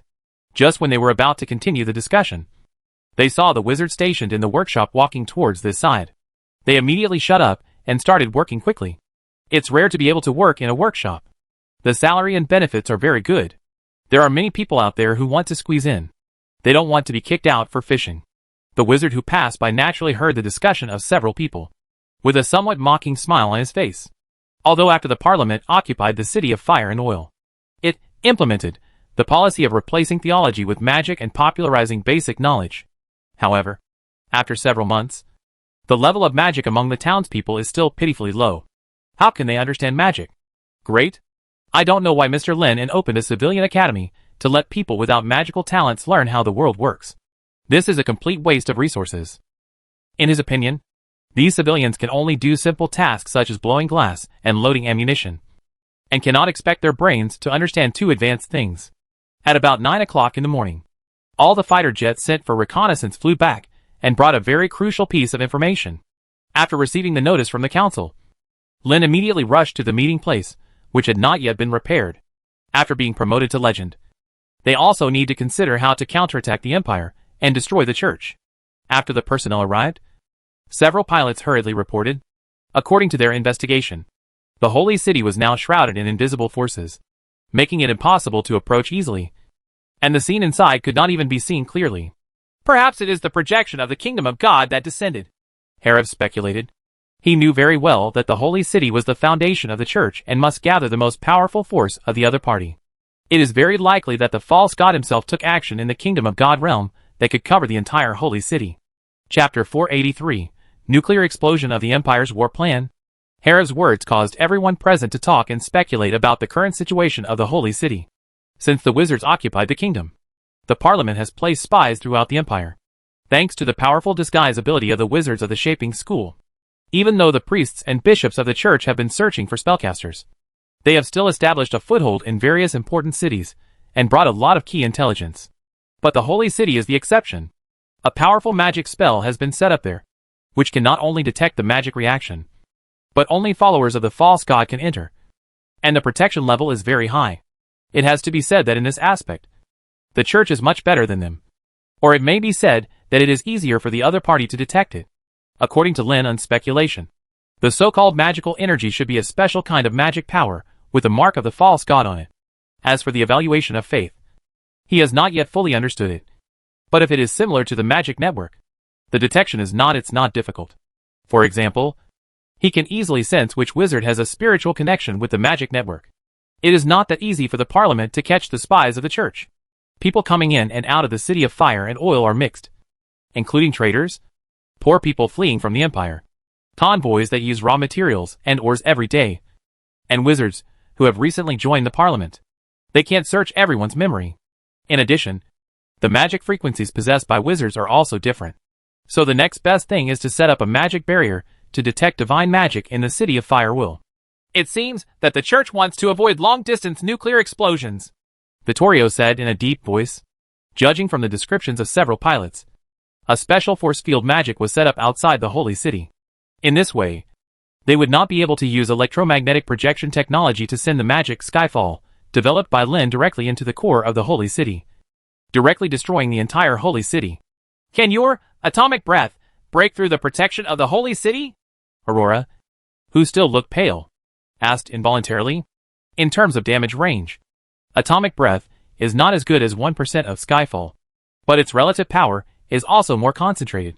They have fought against the incarnation of Ella several times, and have proven that as long as they erupt with enough powerful energy, they can break through the projection of the kingdom of God. Whether you are sure or not, you have to go and see him to find out. Lenin did not make bold statements, and he never blindly believed that the power of a nuclear explosion could destroy everything. If it were the magic of a saint or a high-level person in the church, there should be no problem in breaking it. But if Ella herself performed the magic, the result would be unknown. No matter what, the church is afraid of our power, Harev suddenly said with a smile. In just one sentence, the atmosphere in the parliament became high. In the past, the church organized an endless stream of crusade armies to conquer the magic kingdom, although they relied on various new weapons developed by Lin, the magic star. They won great victories one after another. They also organized counterattacks to penetrate into the hinterland of the empire and seize the kingdom. Even though they were in the city of fire and oil, they still couldn't cover it up, and the parliament was always on the defensive. But things are different now. Judging from the reports from pilots and spies from various places, the empire has begun to shrink its troops, and the core strength of the church is shrinking in the SHL of the holy city. This just shows that the other party is afraid. Offense and defense change shape today. Since that place is protected by false gods, we might as well start with the other important cities in the empire and undermine the faith of the church, Arad suggested on his own initiative, which quickly aroused the approval of the members of the House of Representatives. Some extreme wizards even proposed using large nuclear explosions to cleanse the empire's major cities in retaliation for the attack on the city of fire and oil. Do you know how many people there are under the rule of the church? There are a total of 30 dukes in the empire, more than 80 counts, more than 100 cities with a population of more than 100,000, and countless villages and towns. If you want to bloodbath the entire, it is impossible for the empire to do it with the power of the parliament alone. Lin directly rejected the proposal to nuclear bomb the empire. This is really unrealistic. You must know that they have only accumulated about 200 kilograms of uranium-235 in the past few months of mining and extraction of uranium ore, which translates into being able to use fighter planes to drop 13 critical point equivalent nuclear explosions. As for tritium and deuterium elements, they need to be used as energy sources to advance to legend and cannot be used at will. If it were any ancient dynasty, It would collapse directly after 13 nuclear explosions. But the church would never surrender. This actually reinforces the propaganda of the bishop's wizards are the messengers of doomsday. Don't forget that the church took the initiative to release evil gods within the empire. Lin En reminded him again. The more doomsday comes, the more panic there is, and the firmer the faith of some people becomes. After all, facing an irresistible force, all the ordinary poor can do is pray for God's salvation. Not to mention that this would also lead to hatred. The wizard's reputation in the empire had long been ruined by the church's propaganda. Lin did not intend to rule by fear. In his opinion, it would be better to use all these resources to deal with that false god. As long as Ella dies, the entire magical system based on her will collapse.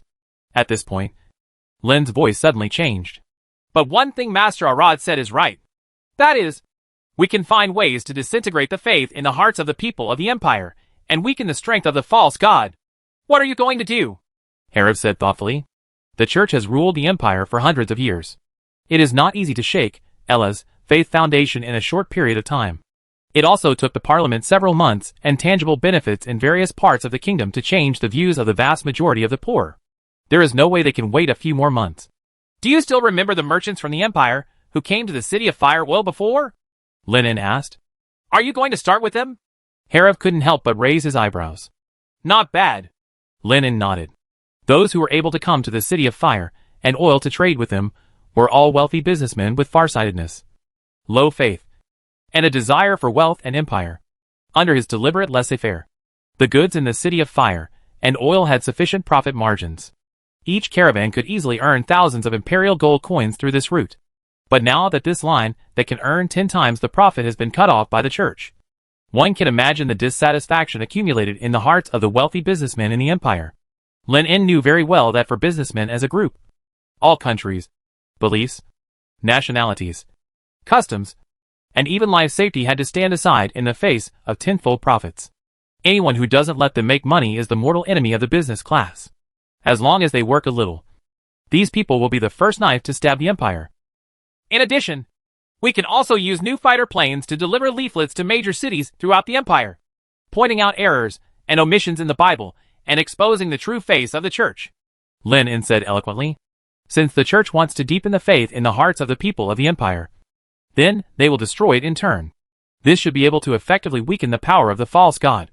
Lin En was still very afraid of Ella's identity, thinking about the hundreds of years of accumulation of the church. It was terrifying. And the reserves of spiritual energy were probably astronomical. I just don't know why she keeps acting in her incarnation. Lin was very surprised by this.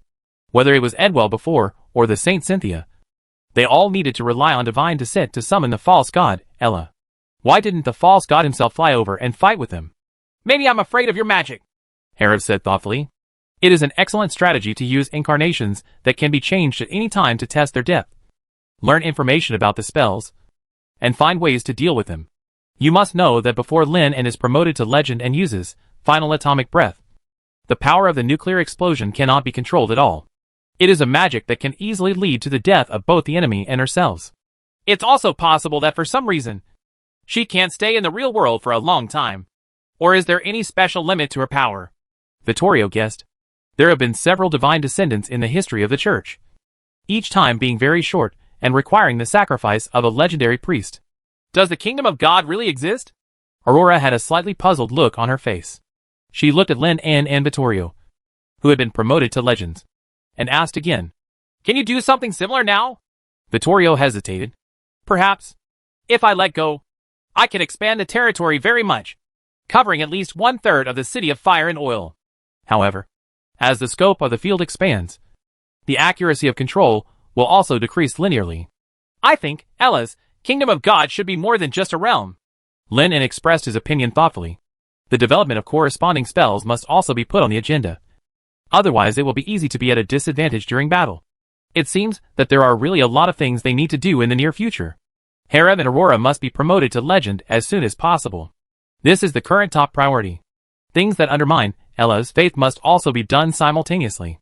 In addition, preparations for the counterattack against the Empire must also begin. Once launched, they must hit the Holy City with thunderous force.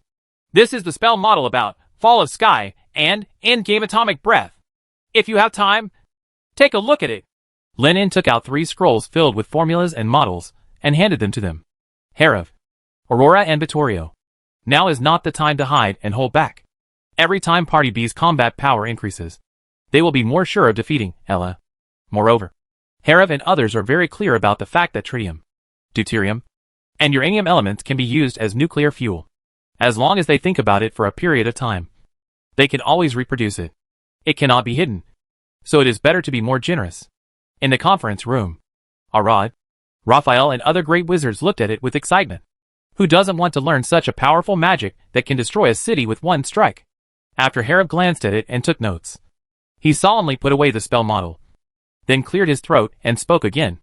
In addition to the war against the Empire and the Church, I am calling you here this time because there is another important thing that needs to be announced. Starting from today, the Parliament will once again establish a new speaker. That is our magic star, Mr. Lin. Hearing this, everyone present turned their heads and looked over. And no one was surprised. In terms of strength, Lin has been promoted to a legendary wizard, and has defeated the incarnation of the false god twice before. In terms of merit, Lin En deserves the most credit for the wizards being able to leave the island and establish a new magical kingdom on this continent. So the next vote was just a formality. More than 100 members voted unanimously, regardless of whether they supported it from the bottom of their hearts. No one dared to make trouble with the magic star. A major event worthy of celebration such as the addition of a new speaker requires an extra grand celebration according to parliamentary tradition. However, the war with the Empire was imminent, and they could not waste a day or two at this juncture. So the celebration could only be postponed for the time being and held together with the celebration after the war. Lin naturally didn't have any objections. He was not that fond of formalism. After announcing this blockbuster news, today's wizard meeting came to an end. The conference room became even more lively. Members gathered around Lin En, the new speaker, and there was a constant flow of praise and boasts. Congratulations, Mr. Lin. No, I should call you the speaker now, Raphael said with emotion. He still remembered that when he first met the magic star, the other party was just a formal wizard who had just arrived at the port of Yetta. He became famous for proposing the law of free fall. Now in the blink of an eye, he has become a legendary wizard and one of the speakers in charge of the parliament. Lin responded with a smile. Master Raphael, aren't you about to be promoted to the 6th ring wizard? Maybe it won't be long before you are the next speaker. Ha ha. I hope everything goes well. A smile appeared on Raphael's lips. In last night's battle, his mental power was tempered under the suppression of the kingdom of God. He should not be far from being promoted. Thinking of being spotted by Lin En. Just as the two were complimenting each other, an attendant came in and reported a piece of news to Lin En's ears. The imprisoned Ivina has shown signs of waking up. Lin En's expression became more serious, and he immediately lost the interest to continue chatting. After saying goodbye to everyone, he went to the place where Ivina was imprisoned, led by his attendants. In the city of fire and oil, in a confinement room, the pale-faced Ivina was lying on a hard stone bed. Her eyes closed, but her brows were constantly furrowed, as if she was having a nightmare. All the memories from the past came flooding back, and what finally settled in her mind was the extremely dazzling light pillar that penetrated the sky. What a strong light! With such a sigh, Ivina slowly opened her eyes, and a look of surprise appeared on her face when she realized that she was still alive. She remembered that she had been backlashed by the holy object and had almost reached death. Ivina did not expect those wizards to save her. Just as she was thinking about it, a voice suddenly rang in her ears. You finally woke up! Chapter 484 We are all God's playthings. Ivina's faith collapsed. The sudden sound startled Ivina, and the girl quickly turned her head and looked over. A wizard who looked to be in his 20s was leaning against the wall next to the stone bed. Magic Star! Lin? Ivina naturally recognized him at a glance. In the past few months, Ivina had heard a lot about each other's legendary deeds at the Wizard Academy in the City of Fire and Oil. In fact, investigating this magic star was one of the tasks Gustav sent her. However, due to Lin's high status in the Wizards' Council, she and Monroe had no chance to get close to each other. It could be said that it was not until last night that they officially met the magic star for the first time. I don't know if it was an illusion, but Ivina vaguely felt that the wizard in front of her felt familiar to her. Perhaps because the hair color was somewhat similar to that of her brother Lot. The girl thought this, while Lin En on the side nodded and said, Yes, it's me.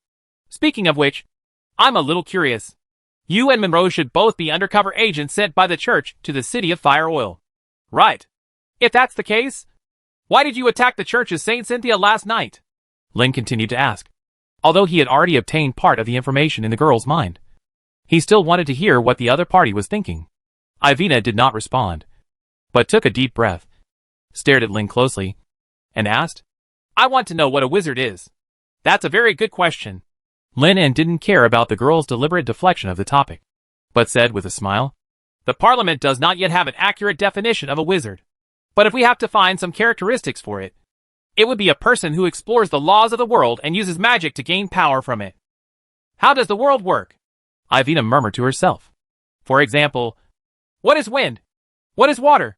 Why apples fall to the ground? Why eagles can soar in the sky? Why the sun and moon move? We understand, study, summarize the laws of things, and use magic to reproduce them. Lin said word for word. This is the wizard. This is magic. Every word of Lin's words echoed in Ivina's mind. In fact, after entering the Wizarding Academy, she asked several professors similar questions and got many different answers. Wizards have outstanding magical talents, capable of mastering magic. Wizards are elites selected from thousands of people. They are God-given people who use magic to transform the world. Only Philip, who teaches elemental science, said similar words to Lin. Wizards are people who explore the truth and gain power from it. What about divine magic? What is divine magic? Ivina thought for a while before asking again. In a sense, divine magic is a special kind of magic. Lin responded lightly. Magic? Ivina paused obviously, then frowned again. But you just said that magic is the summary and application of the laws of the world's operation. But according to my understanding, the bishops and priests of the empire only need to pray and study the Bible every day. Like the kingdom, there are also academies in major cities in the empire. However, you do not need to learn courses such as chemistry, physics, elements, and potions, but the most basic literacy, arithmetic, and the most important prayer rituals, as well as the understanding of biblical content. That's what's special about it. Lin smiled, and instead of giving a long explanation, he took 2 steps forward, put his hand on Ivina's head, and whispered, Don't resist. The girl shrank her neck, a little uncomfortable with Lin and slightly intimate behavior, but she still forced herself to sit calmly on the stone bed without moving. Ivina, who has seen Lin's power, knows very well that if the other party wants to do something, she has no room to resist. About 2 or 3 seconds later, a slight pain surged into her heart, as if something had been poured into her brain. In a daze, Lin removed his right hand from her head, and a gentle voice echoed in the confinement room. Now you can give it a try. Try what? Ivina seemed to be looking at Lin blankly. Fortunately, she soon noticed that there was a mysterious rune in her brain. With a thought, the mysterious rune lit up in the sea of consciousness. Stand up. Immediately afterwards, a flashing thunder ball appeared in front of him, making crackling sounds. A look of astonishment suddenly appeared on Ivina's face. She naturally knew the thunder technique. It was a very dangerous and powerful magic. The most important thing was that she had never learned it, but she was able to mobilize the magic power to release it. For a legendary wizard, this is not a difficult thing to do. If you have read my magic paper, analysis and research report on divine energy, you should know that the essence of magic has nothing to do with magic power. Different. Lin explained succinctly. In this different world, magic is the source of everything extraordinary. The magical arts commonly used by the church are, to put it bluntly, just a use of energy. Of course, there are also some spells related to psychic energy. For example, the magic hymn of courage, used by the bishops when inspiring the army, can put the spirits of tens of thousands of people in an extremely excited and fanatical state, even forgetting pain and fear, and risking their lives to fight. So, the goddess of the moon and the creator of all things is also a wizard? Ivina said with difficulty. Last night, in the underground of the Duke's mansion, Harriv and Aurora told her about this, but she didn't take it seriously at that time. Ella, the goddess of the moon, created the continent and everything under their feet. This is the truth she has heard since she was a child. Of course. Ella was once a wizard, and she was the best and most powerful among all wizards at that time. With unparalleled power, she defeated the rest of her competitors, and then began to suppress and kill her former colleagues. I want to become a god who rules the entire continent, Lin said succinctly, and then continued to complain. As for the evidence, there are not too many errors and omissions in the Bible. Anyone who knows something about the world will not believe that she is the so-called creator. As the creator of the world, he even gets it wrong about how the stars move and whether the continent is flat or spherical. This can only be described as funny. However, Lin also knew the other party's difficulties. It was obvious that the Bible was written hundreds of years ago, during the War of Faith. And this may have been the church's understanding of the world at that time. Lin believes that in the past few hundred years, Ella, who has greatly improved in strength, can also detect the loopholes in it. But once the Bible is finalized, it must not be changed at will. After all, in the setting Ella gave herself, everything in this world exists because of her. The Supreme God cannot make mistakes. Whether the words of God and creation recorded in the Bible are right or wrong, they must be the truth of the world. Changing them would be tantamount to losing face, and would also reveal to all believers and bishops that they are not as omniscient and great as they imagined. Then more and more people will question the content of the Bible, and their faith will begin to waver. This is the trouble of having too high a standard. Ivina naturally knew everything Lin said. On the first day, they joined the Wizard Academy. They visited the magic exhibition room together.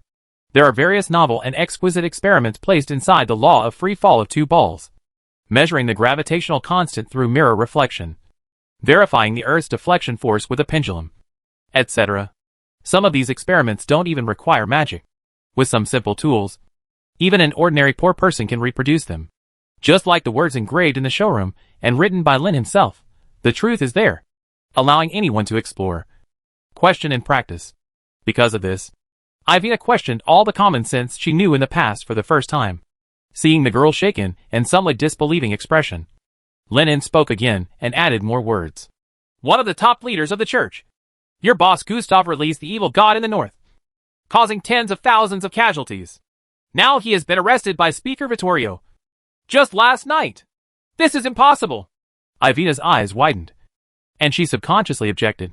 Gustav was the one who sent her to perform the mission in the city of Fire Oil, and he was also her instructor. The entire divine punishment, the commander-in-chief of the army. After joining the gods' punishment army, the most important thing she did was to hunt down the believers of the evil gods and prevent them from performing blood sacrifices in order to maintain the peace of the Empire's citizens. Nothing is impossible, Lin said playfully. I'm about to go see him. Do you want to come and see him? Vittorio tortured Gustav for a whole night. But the other person was just like Joshua. He was very tough and had no intention of opening his mouth. But it was said that he was very weak mentally. According to Vittorio's words, he can make the other party open his mouth within 3 days. Lin had deep doubts about this. Those who could be selected as high-level members of the church were basically fanatical believers, or even saints. It was unrealistic to expect them to betray them. However, Vittorio is very confident. He has slightly improved the magic of psychic retrieval and combined it with alchemy. It can read the opponent's emotions when their emotions fluctuate violently and their mental defenses are lost. Some superficial thoughts. Ivina may be a good breakthrough to stimulate Gustav. He had discovered something noteworthy in the girl's memory before, but the information he knew at Ivina's level was too little. Perhaps only Gustav, the commander of the gods' punishment army, could give him the answer he wanted. 5 minutes later, Lin led Ivina into the secret room where Gustav was imprisoned. This place was set up under the ground of an ordinary house, dug out by Vittorio on his own. There was no decoration inside, except for rune chains that glowed fluorescently in the dark. Gustav. Right. I'm Lin, the messenger of doom in your mouth. This should be the first time we've met. Lin walked leisurely in the dark secret room, speaking in a slightly raised voice. It kept echoing inside. The listless Gustav slowly raised his drooped head, but did not look at Lin. Instead, he aimed his gaze at the girl standing behind. His gaze suddenly became extremely sharp, as if as sharp as two blades. Ivina did not dodge or be afraid, but crossed Lin and stood in front of Gustav. Their eyes met. Gustav looked angry, looking at the girl with a look of disappointment and contempt. I misjudged you, Ivina. I wanted to promote you to my deputy before this time and accept the baptism of the Great Lord. But you dared to betray the church and the Great Lord. During Vittorio's interrogation last night, he used the incident of the new saint's defeat and murder to stimulate and affect his emotions. And Gustav also learned some inside information from it. If Ivina's temporary rebellion hadn't allowed Lin to be promoted successfully on the spot, perhaps the incarnation of the Lord would have dealt with these damn wizards long ago. This is undoubtedly his fault. It was his own misjudgment that caused a slight deviation, which caused the church to lose everything. Gustav's heart was filled with endless regret. His spirit also fluctuated violently, and the rune chains wrapped around his body faintly glowed brighter. You should have betrayed us, Lord Gustav. Ivina took a step forward again, stared into Gustav's eyes, and questioned. Tell me, why does the church release evil gods in the northern part of the kingdom? Are the frequent evil gods' chaos in the empire related to the church? Gustav remained silent. Ivina's betrayal had become a fact, and the excuse was obviously meaningless. Not to mention that he was captured from the north of the kingdom by Vittorio. This long silence made the remaining trust in the church disappear in Ivina's heart, and her faith in the moon goddess also collapsed instantly. The girl bit her lip tightly. Could it be that, as Lin said, the inexhaustible eradication of the evil god's chaos was the result of the church's deliberate connivance? What is the purpose of the God's Punishment Army's long-standing philosophy and persistence?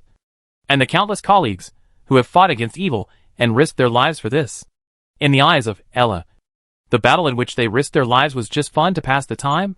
A tool to strengthen and catalyze faith? Ivina spoke out all the questions in her heart, and the sound of questioning continued to echo in the secret room. She thought about how Gustav, who was part of the God's Punishment Army and knew all the truth, was in the mood of instructing the God's Punishment Army to stage such ridiculous dramas? Of course it is worth it. Everyone's sacrifice is not in vain. Gustav finally spoke, with a trace of compassion and enthusiasm on his face. They will all be integrated into the kingdom of God and become part of the Lord. It's coming soon.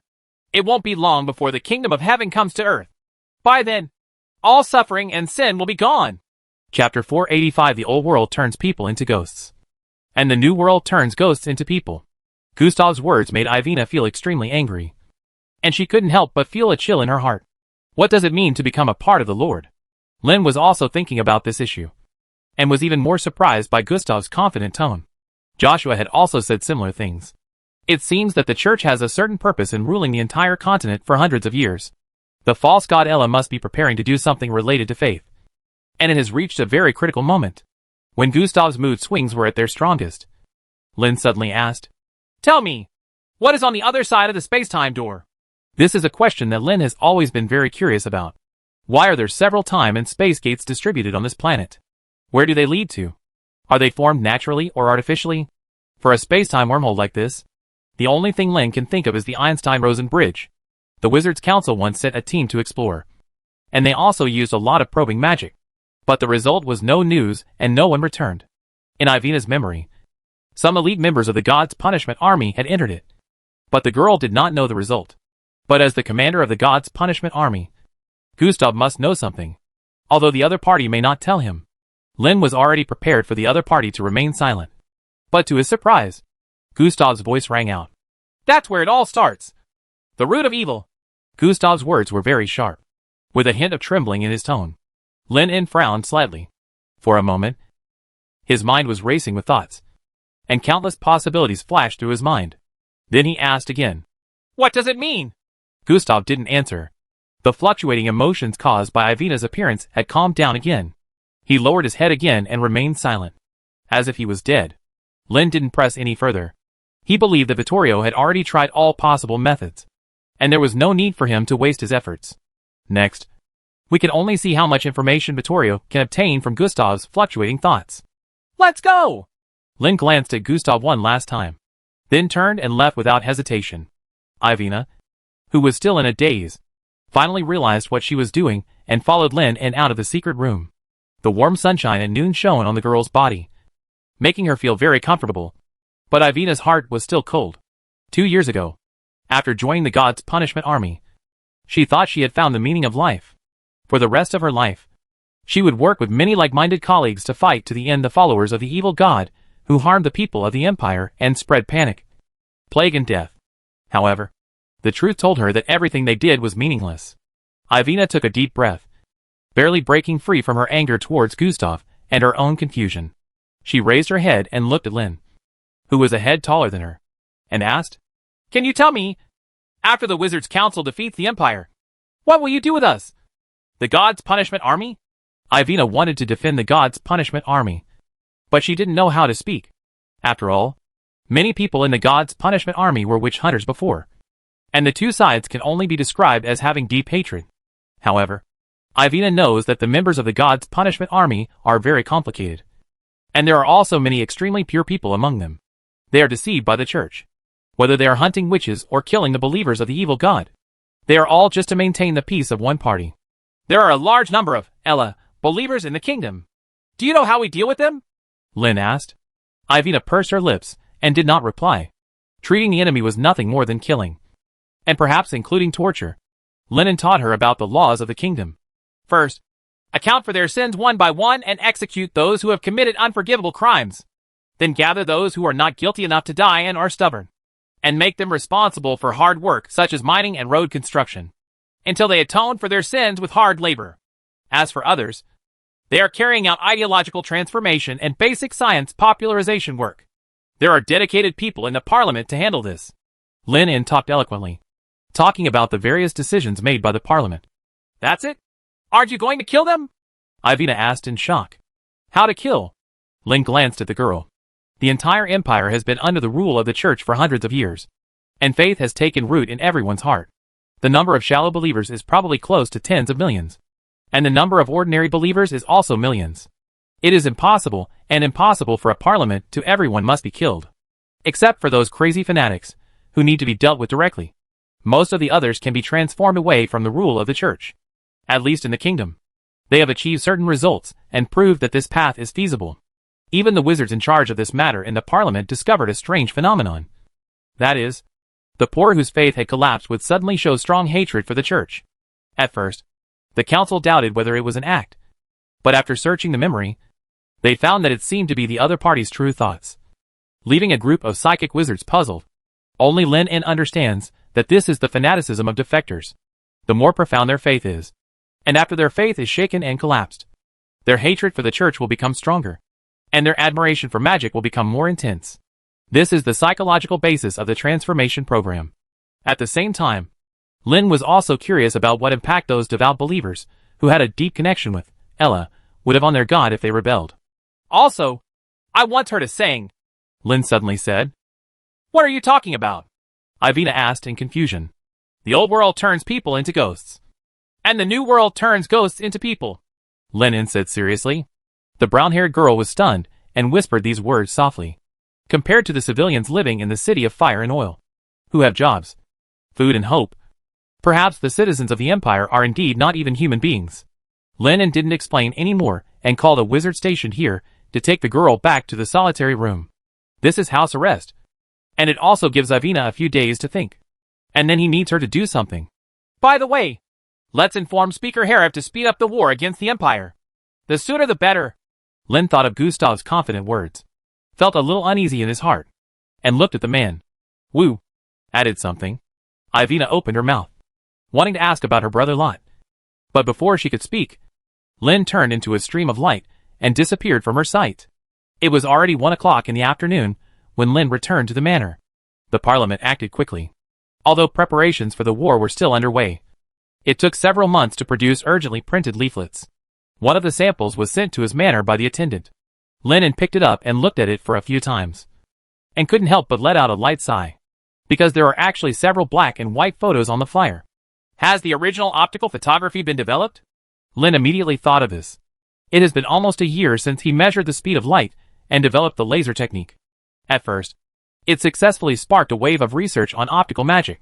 However, due to the war, the parliament did not hold academic seminars, so each school only conducted research in private. No one knows how many new ones were produced. Technology. Regardless, this is a good thing. It seems that the effect of their leaflet distribution this time should be much better than expected. After all, there are pictures and there is truth. While thinking, Lin took off the ring in his hand and threw it out. His body seemed to be split, and streaks of blue light were stripped out of the body. About 2 minutes later, another Lin appeared in the manor. Obviously this is a magical incarnation that carries part of his power. I have to say that this magic is very easy to use. The only drawback is that the incarnation is far less powerful than the original one, and it will share his computing power. It cannot produce too many, and it needs something or someone as a medium. The reason why he wanted to create this incarnation was because Lin was going to see what the holy city looked like now, so that he could formulate the next strategy. As for him, he needs to step up his research on what the kingdom of God is. Lin has a hunch that this may be one of the most important factors in defeating the false god Ella. At 4 o'clock in the afternoon, in the newly built airport in the city of Kerosene, 30 fighter planes were parked neatly in the wide field, their silver fuselages shining brightly in the sunlight. It seems that the production speed of the workshop is quite fast, Lin En said with some surprise. He remembered that a few months ago, there were only about 5 fighter planes, but now the number has increased 6-fold. That's natural. Speaker Lin, the workshops that produce fighter jets work overtime day and night, with 3 shifts taking place all day long. It's a pity that the manpower is still far from enough. Yolanda sighed. The craftsmanship of fighter planes is very complex and cannot be learned by just recruiting a few people to practice. It can only be recruited from wizard apprentices and civilian academies. Now Yolanda finally understands why Lin En insists on setting up a civilian academy. It's because there is a real shortage of people with some knowledge. Many workshops are rushing to get them. Now even those students who have not graduated have been after booking. Many people take classes during the day and work in various workshops at night. There are even some workshops that don't even spare children as young as 11 or 12 years old, and will use them all as long as they have attended the class. Listening to Yolanda's story, Lin couldn't help but laugh or cry. But he had no intention of interfering. It would be good to have enough to eat these days, and there was no need to worry about child labor. Moreover, the tuition fee to enter the college is not cheap. But this is a good thing. Students can not only earn back their tuition fees, but also make money to support their families. While the two were talking, they had already walked to the rows of fighter planes. 30 of the best pilots had already been waiting here, their faces full of excitement. Except for a few 5 people including Lydia. The rest of the pilots were flying on a real mission for the first time. Over the past few months, everyone has worked extremely hard and gone through hundreds of hours of flight training. Now it's finally time for them to show off their skills. Looking at the energetic and glowing pilots, Lin En nodded with satisfaction and spoke solemnly. Everyone, I think you have all received the order from the Parliament. The mission assigned to you this time is very dangerous. It needs to go deep into the Empire and into the enemy's hinterland. Are you going to bomb their city? Lydia suddenly raised her hands and asked. Glenn and other pilots also thought it was very possible. After all, the church ordered the spies who sneaked into the city to launch a riot last night, causing many casualties. Now was the time to take revenge and return. No, this is for delivery. Lin En shook his head and took out a ball of paper wrapped in a ball. What is this? A new weapon developed by you, Professor? Lydia took it curiously and looked at it over and over for a while. But she didn't see what was so powerful about it. It's true to say that it's a new weapon. But to put it bluntly, it's just a leaflet, Lin explained with a smile. This paper ball is made up of leaflets one by one. The magic applied on it will collapse within a few seconds after being activated, and the hundreds of leaflets inside will scatter. Only a dozen paper balls can cover a city. Thinking of this, Lin looked around at the pilots present and spoke solemnly. In these hundreds of years, the church has used deceitful lies to deceive everyone in the empire, making them willing to be lambs grazed by the church. And your mission is to liberate them from their foolish lies and destroy the foundation of the church's existence from the root. From now on, unless you receive a sign of war, you will need to perform a mission every day. Lin En understands that if you want to use publicity to shake people's minds, first, it must be large in volume. Second, it must be long-lasting. And third, the news must be explosive. As the saying goes, 3 people make a tiger. Too much publicity will leave some impression in everyone's mind. And those imperial businessmen will also mobilize their forces to cooperate with their actions. He has noticed that the church is deliberately deepening the faith in the hearts of the people of the empire, although he doesn't know what the purpose is yet. No matter what the enemy wants to do, they only need to do the opposite. And with the early publicity, they will also reduce a lot of resistance when they take over the imperial city in the future. It can be said that it kills 2 birds with 1 stone. After Lin paused, he continued to remind him. Although there is no need to fight in this mission, it is equally dangerous. If anyone is afraid or frightened, you can raise it now. I guarantee you that those who quit will not be punished in any way. The speed of fighter planes is indeed very fast, and the advantage of high altitude is enough to avoid most damage. But the ammunition and fuel they carry are limited after all. And the cardinals stationed in every big city may also have some unknown information. Divine magic does not rule out the possibility of knocking down the fighter plane. However, no one chose to quit. They passed various elections before they got the chance to pilot this powerful alchemy instrument. There are countless people out there who want to take their place. Very good. If that's the case, then bring your courage and flying skills and set off. Lin patted the nearest pilot on the shoulder, and a strong sense of mission immediately emerged in the latter's heart. After receiving the order, he put on his windproof helmet and entered the fighter plane. Lydia also climbed into her own fighter plane. She had the best piloting skills, and was performing the most dangerous mission heading to the Holy City. This incarnation of Lin Yin will also go with her. Chapter 486 The Truth Cannot Be Killed. With a roar of propellers, the mighty fighter planes quickly crossed the wide runway and flew into the blue sky. I have to say that today is sunny with few clouds, which is perfect weather for flying. Yolanda below looked at the silver eagle that quickly rose into the sky and flew towards the sky, and his heart was filled with emotion. 3 years ago in the land of wizards, flying was still a privilege for great wizards, and only a handful of three-ring wizards who mastered special magic could do it. Nowadays, any pilot who has received formal training can fly airships and fighter planes to conquer the vast sky. This was unimaginable in the past. According to this, at an altitude of 2,000 meters, 30 fighter planes gathered in a short time and then dispersed in a ring. The empire was really too big, and their tasks were very heavy. Everyone needed to be responsible for a large area. Until all the 200 regiment flyers carried had been sent out, Lydia controlled the fighter plane very skillfully and made a standard climbing action, and the speed reached the limit in just a few minutes. 360 kilometers per hour. Even through the air mask, the two of them could hear the particularly violent wind. Lydia even broke through the original speed limit for a time. This is the latest achievement of the Workshop Alchemist's modification of fighter aircraft in recent months. Master Alchemist Dennis added a special device to the rear of the fighter plane that can release compressed airflow, allowing the fighter plane to cross its original speed limit in a short time. Is it the first jet propulsion? As expected of a master of alchemy? This is really fast. There was a little smile on Lin's face. It was not surprising that Dennis could think of this. He should have got some from internal combustion engines and steam engines. Inspiration. It is said that an alchemist even wanted to use the airflow generated by the explosion to provide power.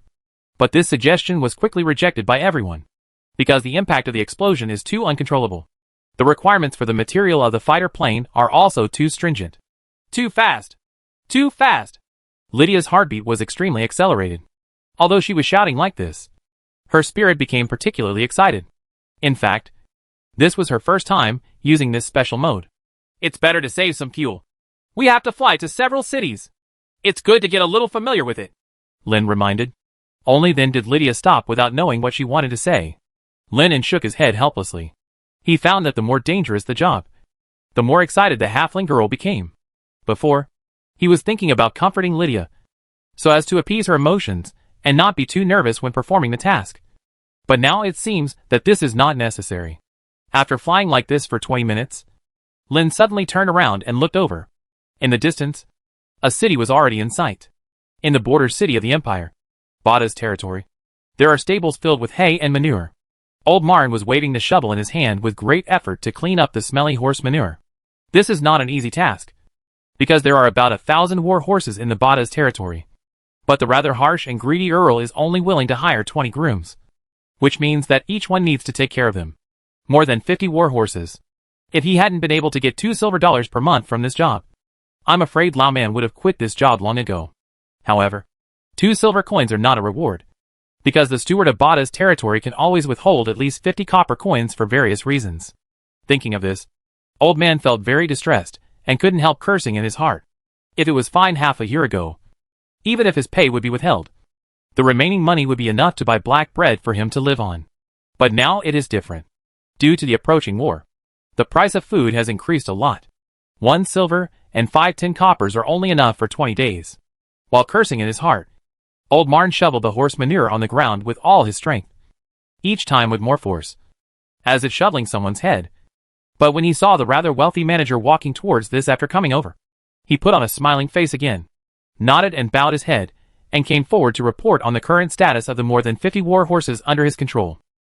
The steward, who was passing by for inspection, obviously had no intention of staying in this smelly stable for a long time. After confirming that there were no sick horses, and no staff being lazy, he left the area. When the rich butler was far away, Old Marn took advantage of the fact that no one was paying attention, and spat into the haystack, and continued to curse a few more words in his heart. The rest of the grooms who were cleaning the stables also stopped what they were doing. They had been shoveling horse manure for more than an hour, and their hands were already so sore that they could no longer work. A group of resting grooms soon gathered together. One of them looked around and saw that no guards were coming. So he lowered his voice and spoke. Have you heard? Last night Gadel wanted to sneak out from the southern city wall, but he was discovered by the patrolling guards. Garter? Is that the kid who likes painting and arithmetic? Old Marn was stunned for a moment. He naturally knew this kid. Although Gald does some sneaky things all day long, he is not a bad person. He just wants to get a bite of food and occasionally helps them with calculations and so on. The rest of the grooms were also talking about it. Everyone knew that the bishop strictly ordered no one to go out. The consequences of being caught by the guards could be imagined. So how is he now? Old Man asked curiously, and with a hint of worry. What else can I do? I heard that the bishop was very angry and tied Galder to the stake and burned him alive at night. The groom lowered his voice and said timidly. Everyone present suddenly fell into a deathly silence, until the groom named Dolly next to him spoke in horror. But? What was he doing sneaking out of the city? What else can we do? Of course we have to go. When the groom said this, he suddenly closed his mouth and did not dare to continue talking. Old Marn and others have also understood that Gadel took such a big risk and wanted to leave the city for only one purpose, which was to go to the city of Fire Will. In fact, Gadel is not the first person to do this. During this period of time, there have been several smuggling incidents in Bada's territory. Many people who were brave but could not survive fled to the city of Fire and Oil, the country of wizards. At first, Old Marn didn't understand why anyone would want to go to the territory controlled by the evil minions. But recently he heard many rumors of unknown origin. Some people say that wizards are far less terrifying than the church advertises. They have nothing to do with evil spirits, and they are not messengers of the doomsday. Some people also say that after the wizards occupied the cities of the empire, not only did they not massacre, they also distributed food to the local residents, repaired their houses, and built a large number of workshops. Each worker could get at least 6 full coins. The reward in silver coins is 3 times his current salary. Trish, who was originally hungry all day long in the territory of Badas, smuggled to the city of Fire and Oil. Not only did she eat delicious white bread, but she also had her own house. Old Marn was even in the tavern once and heard the passing businessmen talk about some more mysterious things, such as wizards being able to make a large iron ship sail on the sea and an airship that was taller than a building, floating in the sky. There are very tall trains that can transport thousands of people, and they can even make bread with magic. It is said that the food tastes like clouds and is not comparable to white bread. Old Marn really couldn't understand what it felt like to eat clouds. It must be a rare and delicious food. However, he has not heard similar news recently. The cardinal stationed in Bada's territory expelled all the caravans, and also arrested many traveling merchants who spread the news, and thought that these people are bewitched by evil spirits. Do you think the city of Fire and Oil is really as good as the rumors say? A groom named Dolly suddenly said, obviously having some thoughts. The remark was quickly met with laughter. Do you believe this too? Didn't the bishop say that? Those are all lies told by the devil to lure us into H.L. Those fools who went to the city of Fire and Oil would have died long ago. If there really is such a place, then it is probably the Lord's kingdom of heaven. Right, another groom said with longing. Old Marn also nodded in agreement. It is recorded in the Bible that the devil usually uses lies as a temptation to trick them into giving up their souls. Even though he was thinking this way, the rumored dreamlike scene of the city of Fire and Oil still couldn't help but echo in Old Man's mind. After all, it was so beautiful. Wait a minute. What is that? Heaven. Look at the sky. An exclamation suddenly sounded in Old Man's ears, pulling him out of his fantasy. He quickly looked towards the sky, and it seemed that a huge eagle was flying down towards the city. When he got closer, Old Mater saw clearly that it was not an eagle, but a silver steel beast. It's incredibly big, and its shape is quite beautiful, making it unforgettable once you take one look at it. This must be the war machine of the wizards, a groom shouted in horror, although he didn't know what this thing was. He had heard the church pastors talk about it. The wizard brought many powerful war machines from the abyss, one of which could fly high in the sky and deliver fire to the ground. This strange flame cannot be extinguished even by water. Those who are contaminated by it will have their bodies burned and their souls dragged into H.L. Fortunately, at this moment, gleams of magical light suddenly flew out from the city, and Old Marn immediately realized that it must be the action of the cardinal.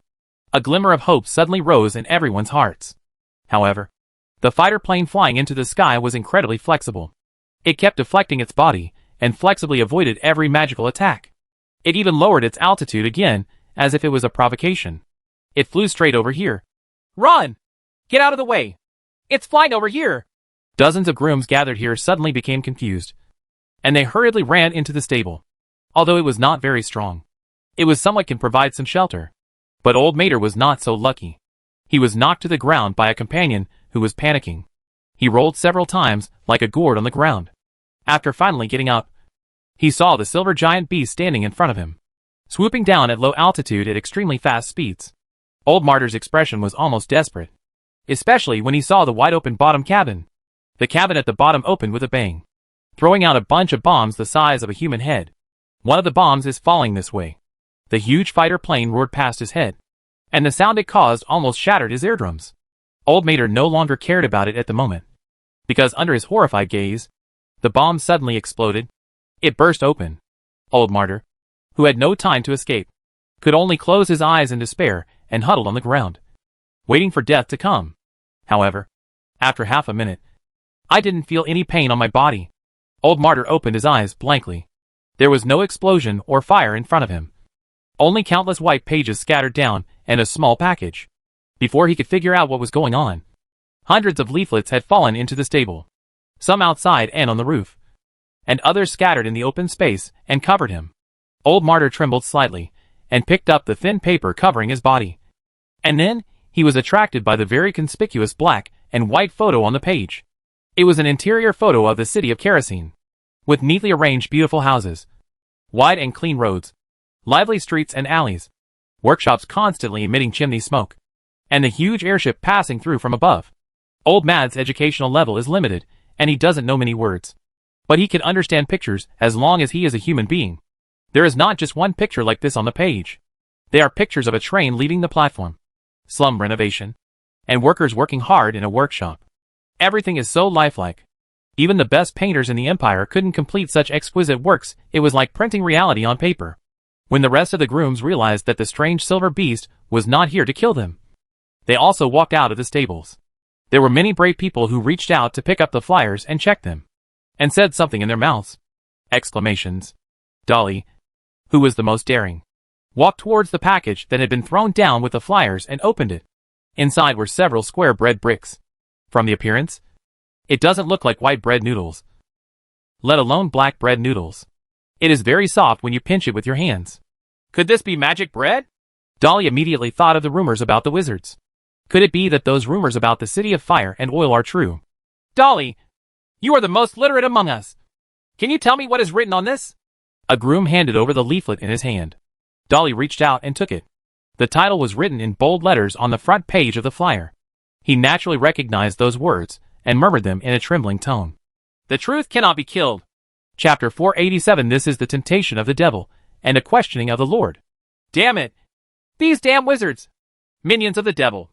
They should be sent to H.L. On the top of the church in Bada's territory, Cardinal Maud looked at the huge fighter plane flying over the city like a mighty force, and his heart was full of anger. All the priests and bishops in the church also had angry faces.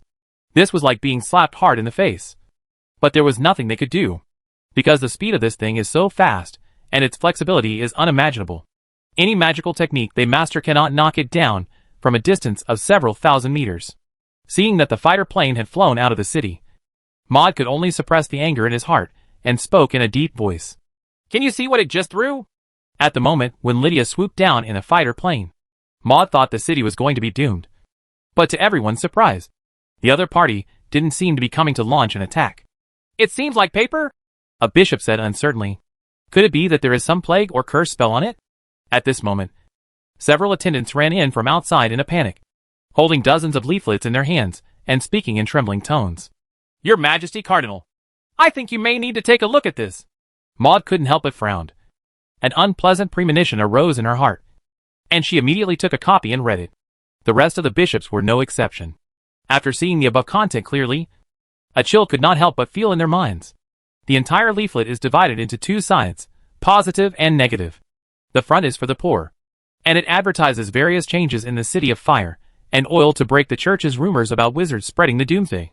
The reverse side was specially shown to the local nobles, wealthy businessmen and clergy, detailing the results of several battles between the Magic Kingdom and the Empire. How is it possible? Lord Joshua and Lord Gustav were both captured by the wizard. 2 saints died in battle. And all the expeditionary armies were destroyed. It's all over. It's all over. The whole church immediately exploded. And the priests and bishops present had expressions of horror and disbelief. In order to avoid panic, the church concealed the losses of several wars to a great extent, especially the information about the capture of Joshua and Gustav and the death of the 2 saints in the battle. Now it is revealed by these propaganda leaflets. It was exposed. Of course, just a few lines of text would not be enough to cause such an uproar. But Rohr, the author of the leaflet, very thoughtfully included many photos. A large number of captured clergymen undergoing transformation. A battlefield full of artillery craters. And the most crucial close-up shot of Gustav, the leader of the Divine Punishment Army. The picture was so real, like a portrayal of reality, that it made the priests and bishops present shake. Enough. This is just a scam carefully crafted by the minions of the evil god. Maud's loud voice continued to echo in the church, pulling the clergy back from panic. But his wrist holding the flyer was trembling slightly. As a cardinal, Maud naturally knows more than other bishops and priests. So he knows very well that the description above is most likely true. Yes. It's really ridiculous. It also says that magic is a type of magic. The great lord is actually a wizard. The tall and thin bishop also sneered with great agreement. These words were quickly recognized by everyone. And the priests present woke up one after another. They felt more and more that these were lies fabricated by wizards to try to shake their beliefs. And their malicious intentions were evident. Abuse and denunciation resounded continuously in the church. But some of the bishops did not participate because they found that the method of verification was given in the leaflet. And it was extremely simple. According to Lin's deduction, divine energy is a special kind of magic. Since it is magic, it means that clergy can also cast magic.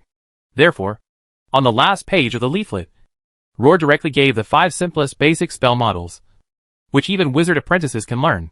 For the bishops, it can be said that they only need their hands.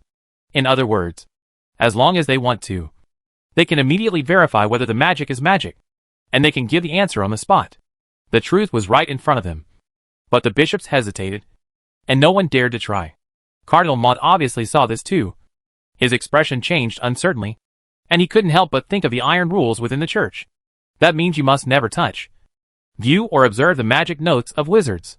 It is said that the knowledge of the devil is recorded in it. Many priests who have studied the notes in depth often become crazy, hysterical, and even abandon their faith in the Lord. Even several cardinals were not spared. In the past, Mord couldn't understand why this was. He only felt that the power of the devil was too powerful. And even they, devout believers of the Lord, could not resist its erosion. But now another thought came to his mind involuntarily. Is it possible that those people understood the research notes above and then used magic? This thought lingered in Maud's heart like a devil. He couldn't help but stretch out his hand, wanting to test whether he could use magic according to the spell model given in the leaflet, so as to prove that it was all wizards. Lie. Because as a believer in the Lord, you can never use the power of the devil. At the last moment, Maud suddenly woke up and stopped what he was doing. No. No. This is the temptation of the devil, and a questioning of the Lord. With her firm belief in the moon goddess, Maud was breaking free from confusion and doubts. And she was startled into a cold sweat behind her back. I almost fell into the trap of the wizards. If these spells were some kind of curse-inducing ritual, it would be over. Immediately send someone to collect and burn all the leaflets scattered in the city. If anyone dares to hide or discuss the contents on the pages, regardless of their identity, they will be treated as followers of the devil. Maud's eyes were cold, scanning everyone present. Yes, Lord Maud. The priests and bishops also suppressed their doubts, hurriedly led people out of the church, and collected the flyers. They were not stupid, and they could naturally imagine how much damage would be caused if the pages were scattered around the town. Influence. But on the black and white leaflet, the title that was specially made larger and bolder seemed to mock everyone's powerless actions. Because it was too late now. Thousands of people in Bada's territory picked up the leaflets on the ground. Among them were poor people who couldn't read a word, nobles and wealthy businessmen, and some guards guarding the city. In any case, blocking the news has become impossible. And similar scenes are happening in almost every city in the kingdom. The truth, it cannot be killed. On the other side, in the sky at the border of the empire, Lydia has completed dropping leaflets in 3 cities, and is rushing to the last location of the trip, the Holy City. The journey was extremely smooth. which made Lin feel a little more at ease. No one knows the importance of controlling public opinion better than him.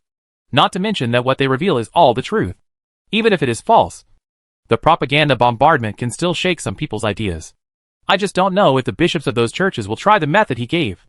The corners of Lin's mouth raised slightly, but they quickly closed again. Because ahead, the magnificent holy city is already in sight.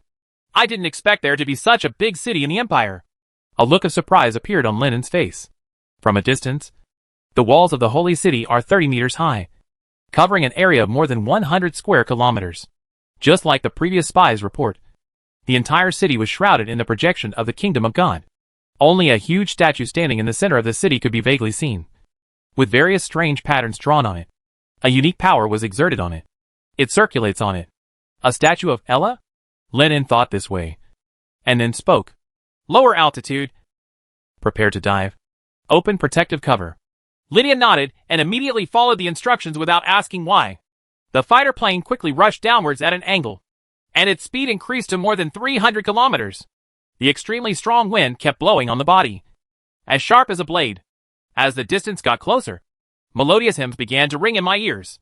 Lin took out a copper ball that had been prepared for a long time from the fighter plane and pointed it at the huge statue. Preparing to test the protection level of the holy city, rays of lightning soon appeared all over the body. After gathering momentum for about 3 seconds, the copper ball flew out rapidly under the impetus of electromagnetic force. The speed is extremely fast. The huge sonic boom shook the entire fighter plane. Lydia suppressed the buzzing feeling in her head and held the control stick tightly to avoid the risk of capsizing the fighter plane.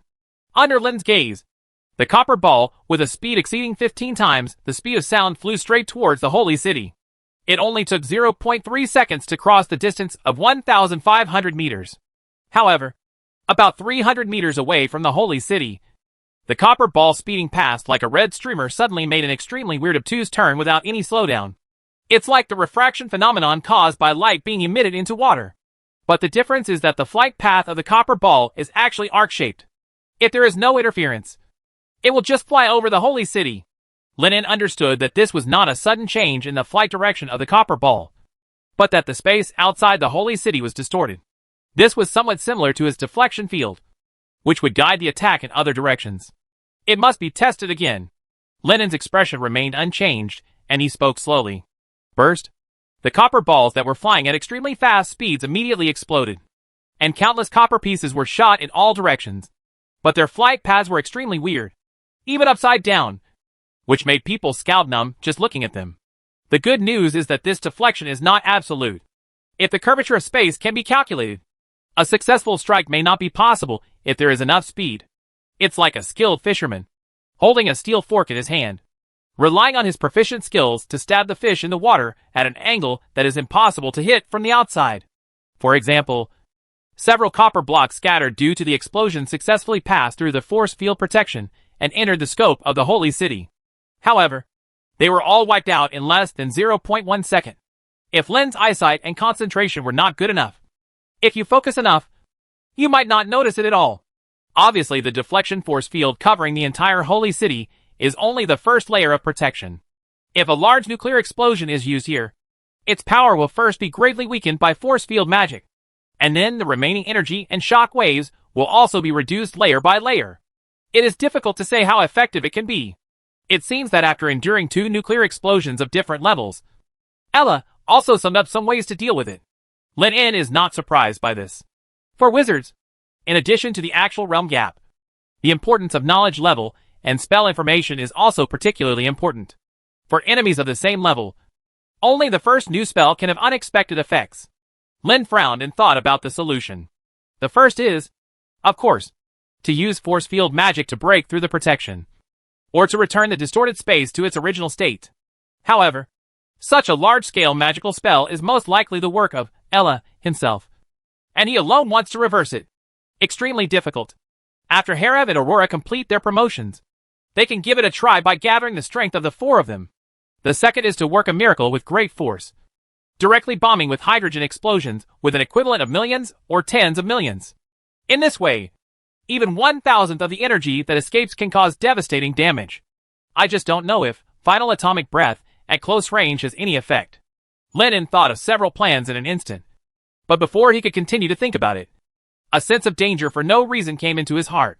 Almost subconsciously, Lin En deflected his arm and hit the steering wheel of the fighter plane hard. The fighter plane, which was diving towards the holy city at maximum speed, immediately flipped nearly 90 degrees out of balance. As the pilot, Lydia was so frightened that she wanted to ask questions out of fear. Before that, an extremely strong beam of light was shot out from inside the holy city, and its target was the flying fighter plane.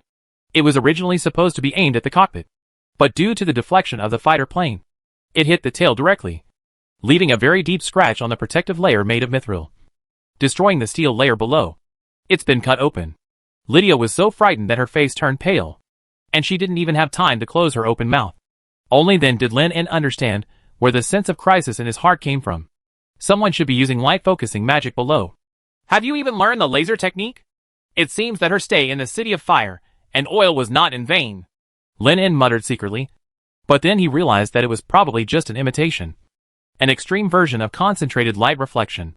Otherwise, even at such a long distance, with the power of the 5th level laser, the tail of the fighter plane will be cut off instantly, rather than just cutting off the protective layer.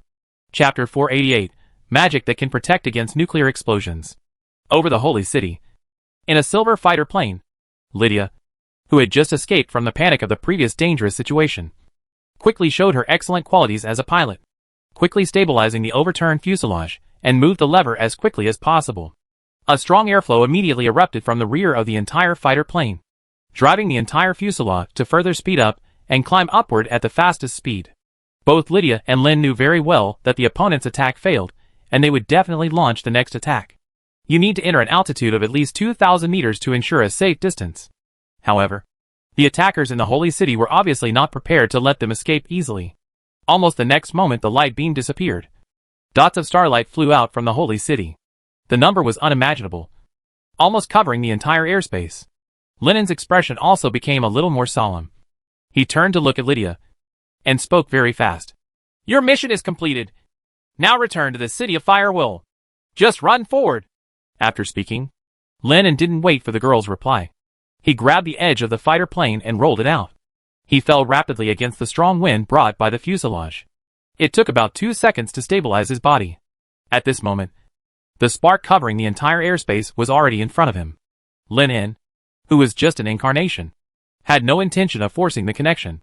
He opened his right hand, and a huge torrent of magic energy surrounded him. And the space around him also changed to a certain extent. Deformation. This is the deflection field. After Lin En broke through the legend, his mastery of force field magic increased more than 10 times. When the speeding starlight entered a range of about a few meters around the body, it was deflected. It circled around in a circle and then turned back again, colliding with part of the starlight directed towards the fighter plane. When the stars collide, fierce flames ignite in the void. This kind of fire can burn people's souls, but it is in vain as long as it misses. The two spells were easily protected, which obviously aroused someone's anger. At some point, a very dazzling purple stream of light appeared in the field of vision. Is she a new saint again? There are really many candidates for saints in the church. Lin En quickly saw the half-grown girl wrapped in the stream of light. He couldn't help but complain in his heart. He didn't stop moving his hands and used a spell to stop her. Even if it only blocks 1 or 2, that's fine. His goal this time was to test the protection level of the holy city and assist Lydia in successfully evacuating. However, when Lin En was about to take action, he suddenly realized that the air around him had become like a viscous liquid, and his movements were slowed down countless times, like a dying old man. Unknowingly, the projection of the kingdom of God has expanded into this airspace. Are they those starlights just now? The relaxed expression on Lin En's face suddenly changed, and he immediately realized that those exploding starlights contained the opponent's magical energy, which could be used as a node for magic to quickly and secretly expand the field. The next moment, within the projection of the kingdom of God, the elements infected by divine energy swept up and formed a huge hand made of elements, and pinched Lin En hard in the palm of his hand. The new saint just stood in the sky of the holy city, staring at Lin En, who was tightly held by the giant palm with an extremely indifferent expression. Sure enough, you can't let down your guard at any time. Lin En, who was in trouble, sighed and said, just an oversight. And in less than a second, the situation on the field was reversed 180 degrees. The power possessed by this incarnation alone makes it impossible to break free. The reason is that he underestimated the opponent's means and strength. Otherwise, he should be able to delay it for some more time. I just hope that Lydia has driven the fighter plane far enough. After thinking for a moment, the new saint had already clenched her right hand, and her giant palm suddenly closed. With an unpleasant sound of squeaking, the incarnation made of magic power showed a very weird distortion. What is really under the pressure is the special secret ring located inside. The slightest crack soon appeared on it, and the collapse only happened in an instant. Lin En was naturally not prepared to be captured like this, and he was even less willing to let the remains of the Ring of Secrets fall into the hands of the other party.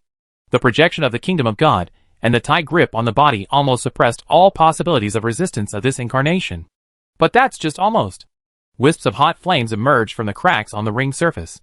At first, they were only the size of a spark, but they soon swept up, using the entire magic incarnation as fuel. They expanded rapidly and exploded. A violent explosion resounded over the holy city, and the giant palm holding the incarnation of magic was also swallowed up by the expanding flames, and was torn to pieces and burned in just a few seconds. The moment she sensed something was wrong, the new saint had already moved away from the airspace, and then cast a spell to strip away the elements from the entire area. After several battles with Lin, she had naturally mastered the method of dealing with this special flame. The simplest one is to peel off the vacuum and let it burn away on its own. There is no need to waste too much power on this immortal flame. The girl with star-like eyes turned her gaze to the distant sky after solving Lin En's magical incarnation. Just a moment after the two sides were fighting, Lydia, who was driving the fighter plane, had already rushed above the clouds, and the distance was already more than 5 kilometers. My lord, do you need to send someone to pursue you? Pope Alvis also rushed over, staring at the rapidly speeding silver fighter plane in the distance, and asked solemnly and angrily. No, go back. The saint shook her head. At such a speed, I am afraid no one can catch up except myself. And she had just changed her body not long ago, and she hadn't had time to adapt. If she hadn't been able to communicate and borrow the power of herself in the holy city, it would have taken a lot of effort to deal with Lin En's magical incarnation. In addition, the saint was even more worried about whether this was a trap. She was hit by 2 nuclear explosions one after another, which forced her to be cautious and cautious. The ceremony must begin as soon as possible. We must not wait any longer. Ella withdrew her distant gaze and spoke coldly. The other party actually sent this strange flying machine to the holy city, which meant that the Wizards' Council was preparing to launch a large-scale offensive in the near future. A look of worry appeared on Pope Alvis' face. They were still far short of their previous goal of 1 million devout believers. But he also knew that the wizards might not give them these opportunities. It seems that only some of the clergy can be sacrificed. The expression on Alvis's face quickly regained its calmness. As a bishop and pastor carefully trained by the church, the Lord Shepherd in the mortal world, he sacrificed his life for the great Lord to ascend to the throne of God. This is what every priest is like. The honor and responsibilities we have to fulfill are the rewards for the Lord's gifts. A priest can support at least 10 devout believers, dozens of bishops, and thousands of cardinals. And they, the top leaders of the church, the saints of the Lord, are worth 10,000 each. No matter what. Enough is enough. Did you get killed so quickly? At the moment when the magic incarnation self-destructed, Lin En also received the news simultaneously in the land of death outside the city of Fire Oil. But he did not pay too much attention to it. After sorting out the information and conjectures about the protection of the holy city, and turned his attention to the development of Kingdom Come, after several hours of trying, he had figured out some clues. Lin En slowly closed his eyes, and his mind sank into the sea of consciousness.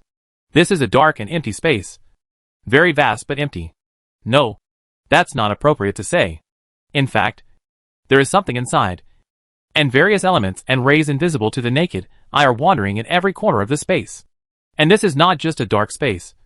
Strictly speaking, it is a projection of the universe. But his current power is still too weak to manifest them one by one. The so-called coming of the kingdom of God is to project the scene in the sea of consciousness in the form of a realm. Use magic to infect the elements to create a space that is your own, between reality and illusion. This is the reason why Ella can develop incredibly powerful magic such as speaking magic and stopping time. While Lin En was thinking, a faint low sound sounded behind him. This voice was very ethereal, like the song of a whale resounding in the deep sea. The whisper coming from the far shore made people shudder. Lin turned his head and looked over strangely, and then his pupils tightened. A huge tentacle full of ferocious suckers had quietly stretched out in front of him. It was an exaggeratedly huge monster, its huge body looming under the cover of the dark space. Each of its tentacles seemed to be thousands of meters long, wandering in the boundless sea of consciousness like a starry sky beast. Eye of Death! Lin was suddenly startled, and his whole body flew hundreds of meters away in an instant. Fortunately, he soon discovered that this thing was not coming to attack him, but was approaching out of instinct, probably because he had taken the promotion potion. The remaining manifestation of the power of the Eye of Death has now become a part of the consciousness space. The only difference is that it has changed from a terrifying existence dominating the sea to wandering in the starry sky. Energy monster. I just don't know if I can project it through the field and manifest it outside. Thinking of this, Lin En immediately tried it.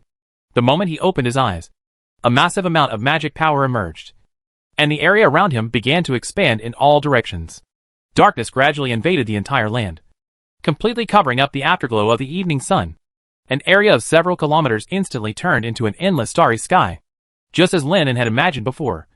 The Eye of Death was also projected in a physical form, but its size became much smaller, with only a few hundred meters in length. This majestic giant beast seems to be part of the domain, able to perfectly integrate with the boundless dark space. Even with legendary level of perception, it is difficult to detect his existence. It can launch fatal strikes from unexpected places at any time. Hit. About half a minute later, the expanding area gradually came to a halt, and the area was fixed at a radius of 2 kilometers.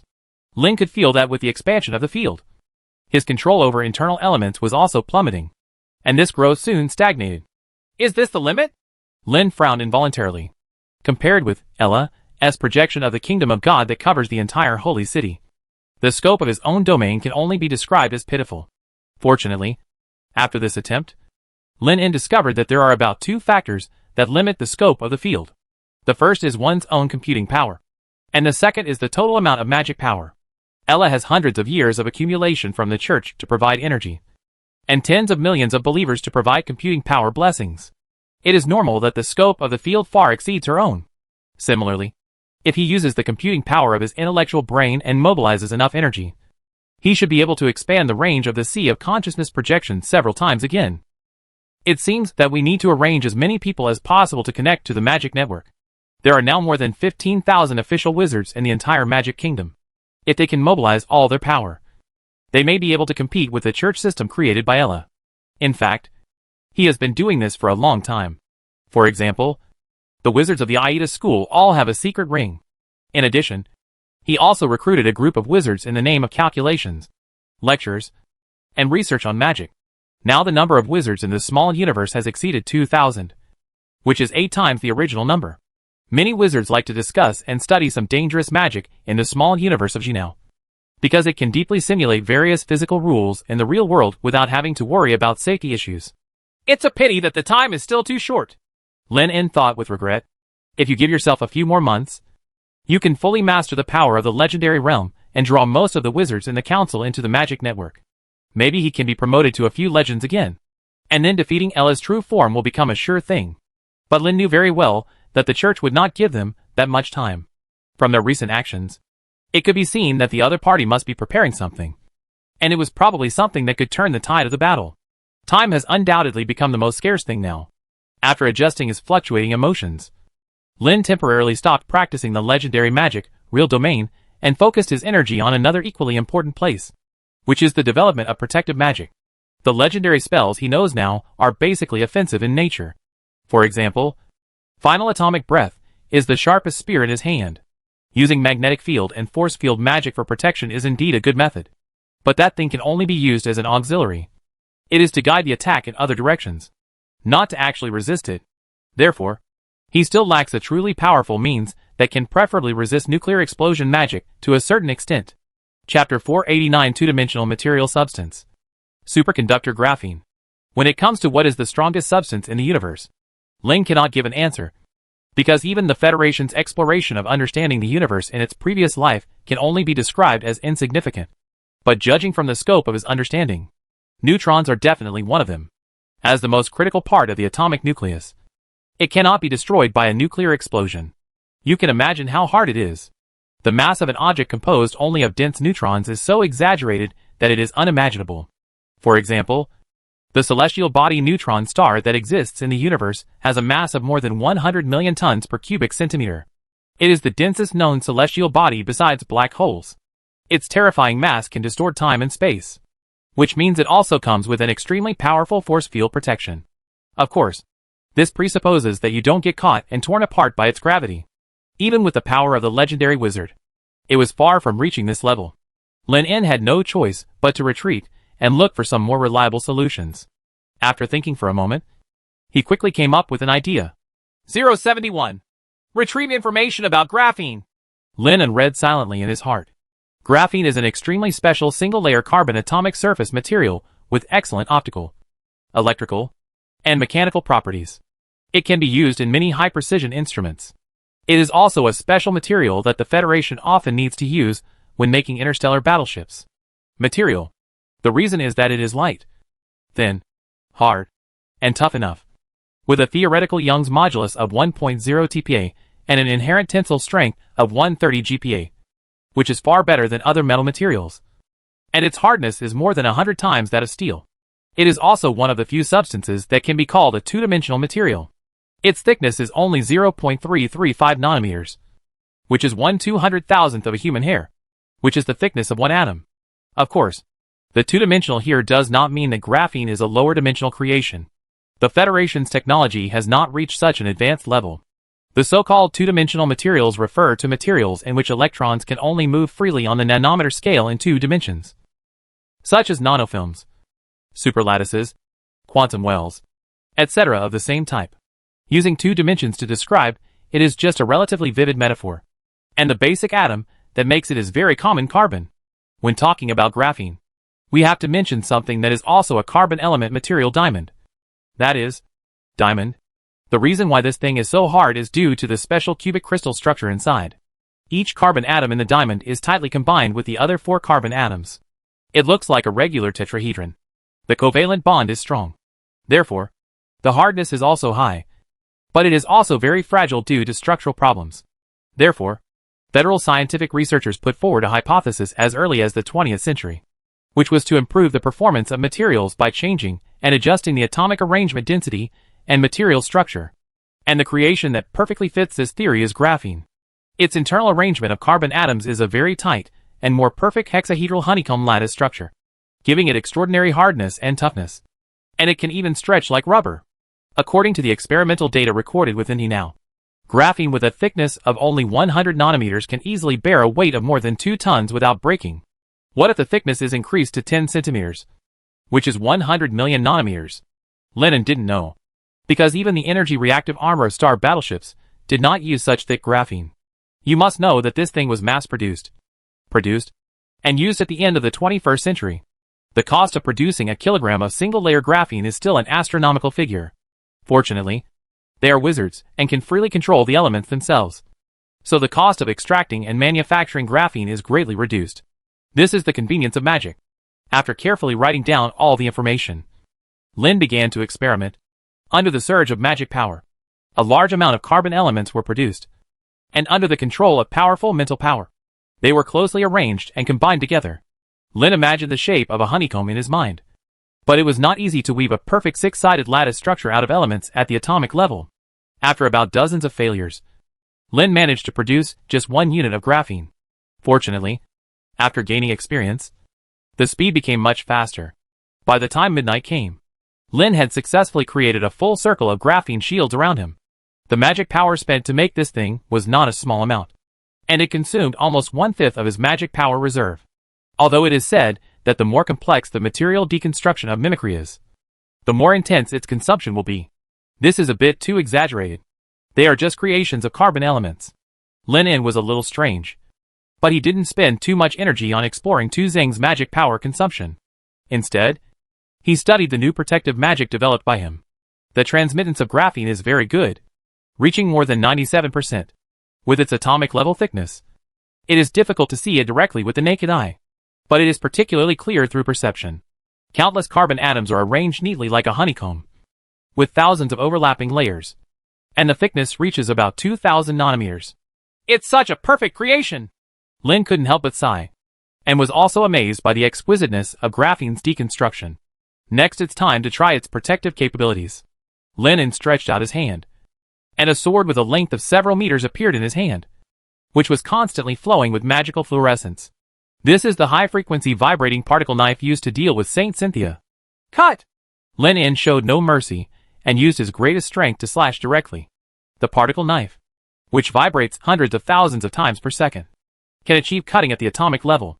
Its power is self-evident. This blow easily cut through the magical protection Cynthia had built around her body, and cut her arm with one sword. Cut it down! The powerful particle knife quickly collided with the six-sided lattice structure shield. What is the concept of 2,000 nanometers?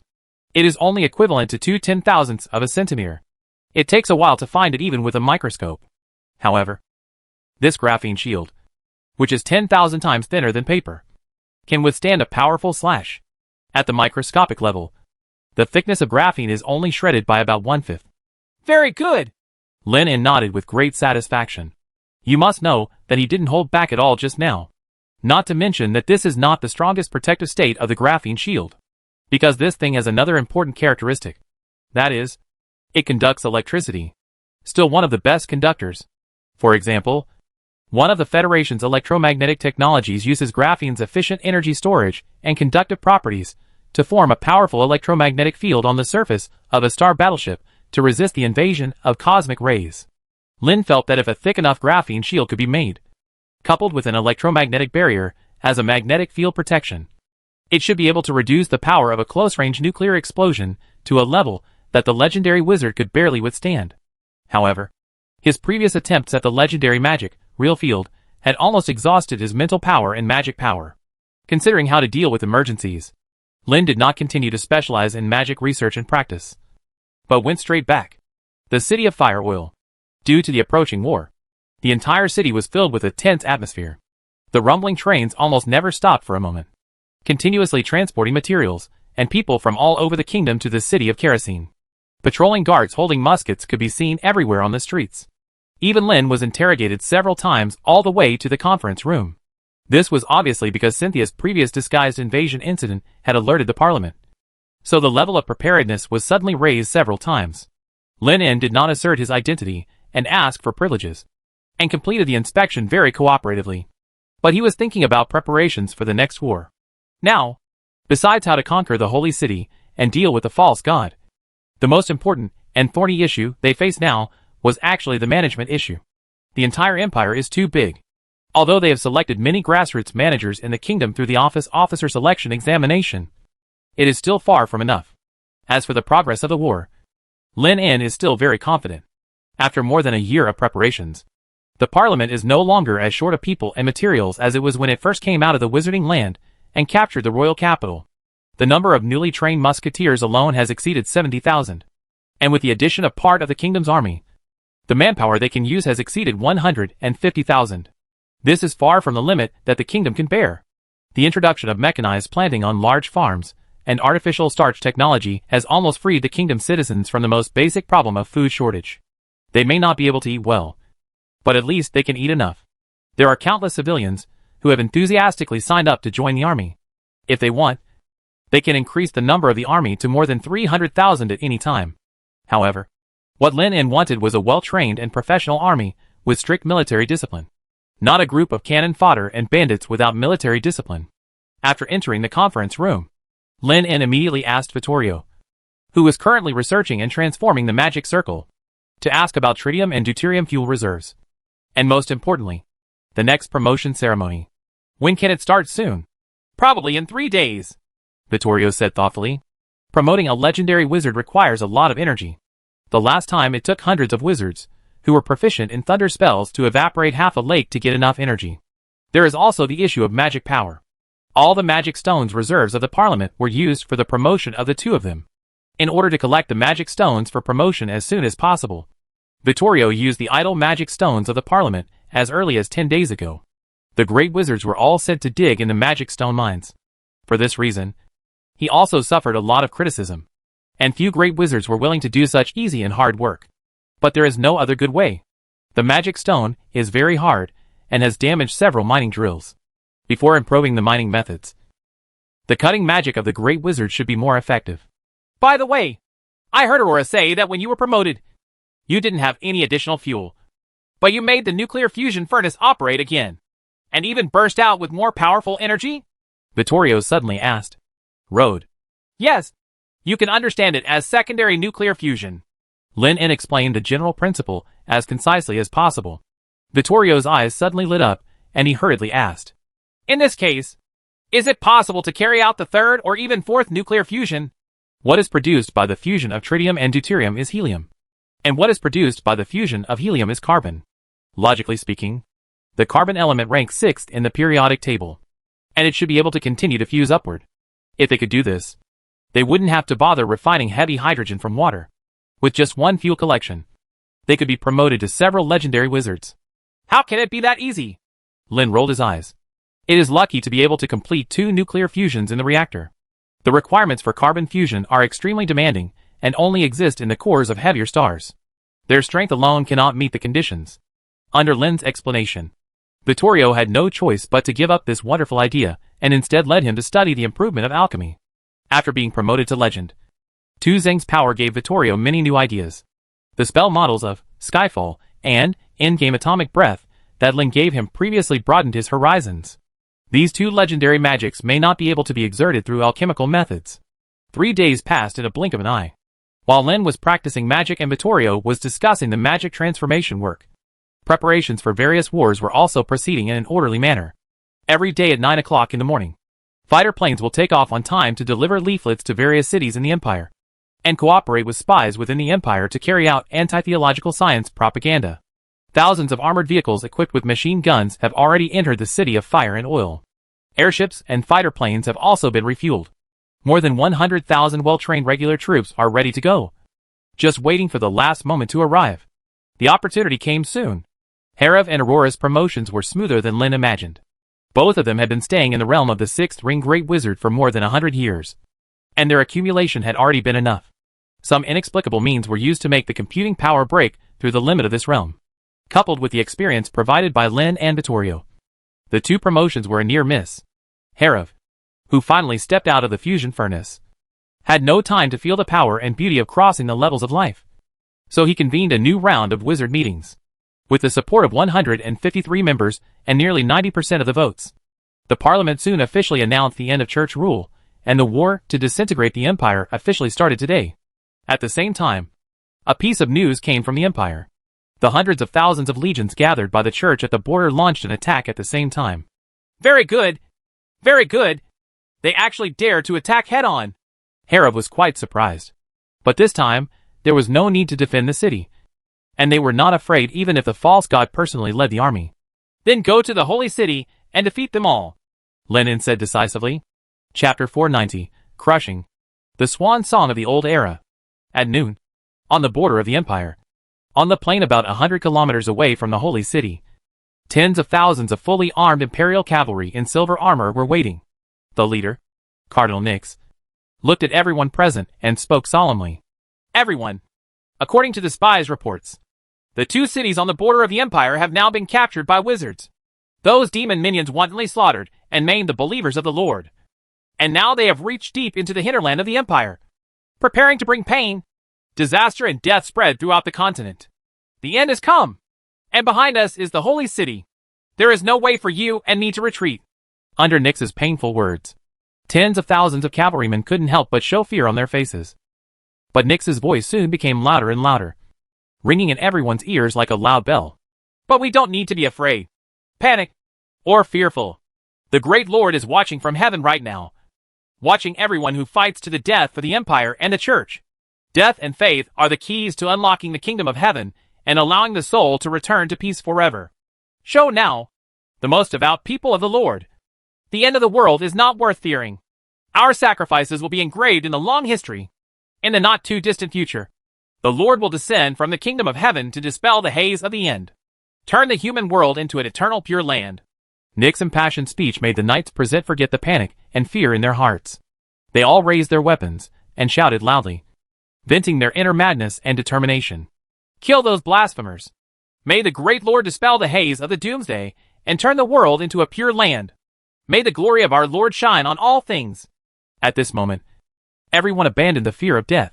Even though everyone knew that what awaited them would be disastrous defeat and destruction, they did not feel any hesitation. Because death is not the end of suffering, but the stairway to heaven. In the Lord's heaven, there will be no pain or aging. The rivers there will flow with mellow wine. Wheat fields will automatically produce full ears of wheat without having to be cultivated by themselves. The branches of every tree will be covered with plump and rich fruits. Steak with juice. Everyone will live in a magnificent mansion and enjoy endless peace and joy. Amid the cheers of the crowd, Nick suddenly dismounted and knelt on the ground with great piety toward the holy city, kissing the soil under his feet and chanting the name of the Lord.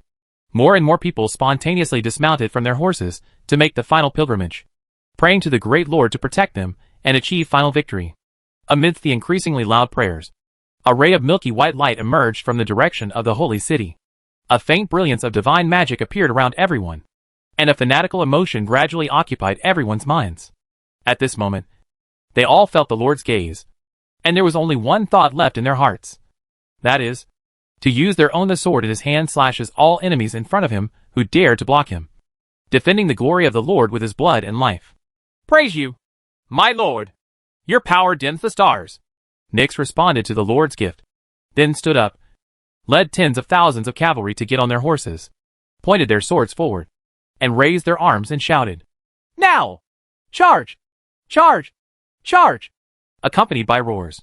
Tens of thousands of cavalry mobilized their horses at the same time, charging away like a landslide and tsunami. Just at the end of the horizon, a torrent of steel composed of thousands of armored vehicles has appeared in everyone's field of vision. The wheels rolled over the earth and rocks, raising bursts of dust flying in the sky. Under the ferocious armor, there were machine guns. The muzzle of the gun flashed with an icy cold light, and it seemed that it could shoot a fatal barrage at any time.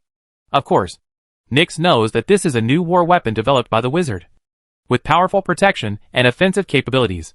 But he believes that under the power of the Lord, nothing is invincible. Even if the final outcome is defeat, he will try his best to deal the heaviest blow to the enemy. The charging cavalry got closer and closer to the advancing steel torrent, and soon they crossed a dangerous distance 2 kilometers. The roar of the artillery sounded first, and hundreds of artillery SH/LS flew into the sky, and then fell from the sky like meteors and fire showers. God is with you and me! Nyx raised his sword high and shouted loudly, and the brilliance of divine magic that appeared around everyone immediately gathered together. The 10,000 gods' punishment army who had taken the divine grace potion were at the forefront, with a large number of priests and bishops as the core.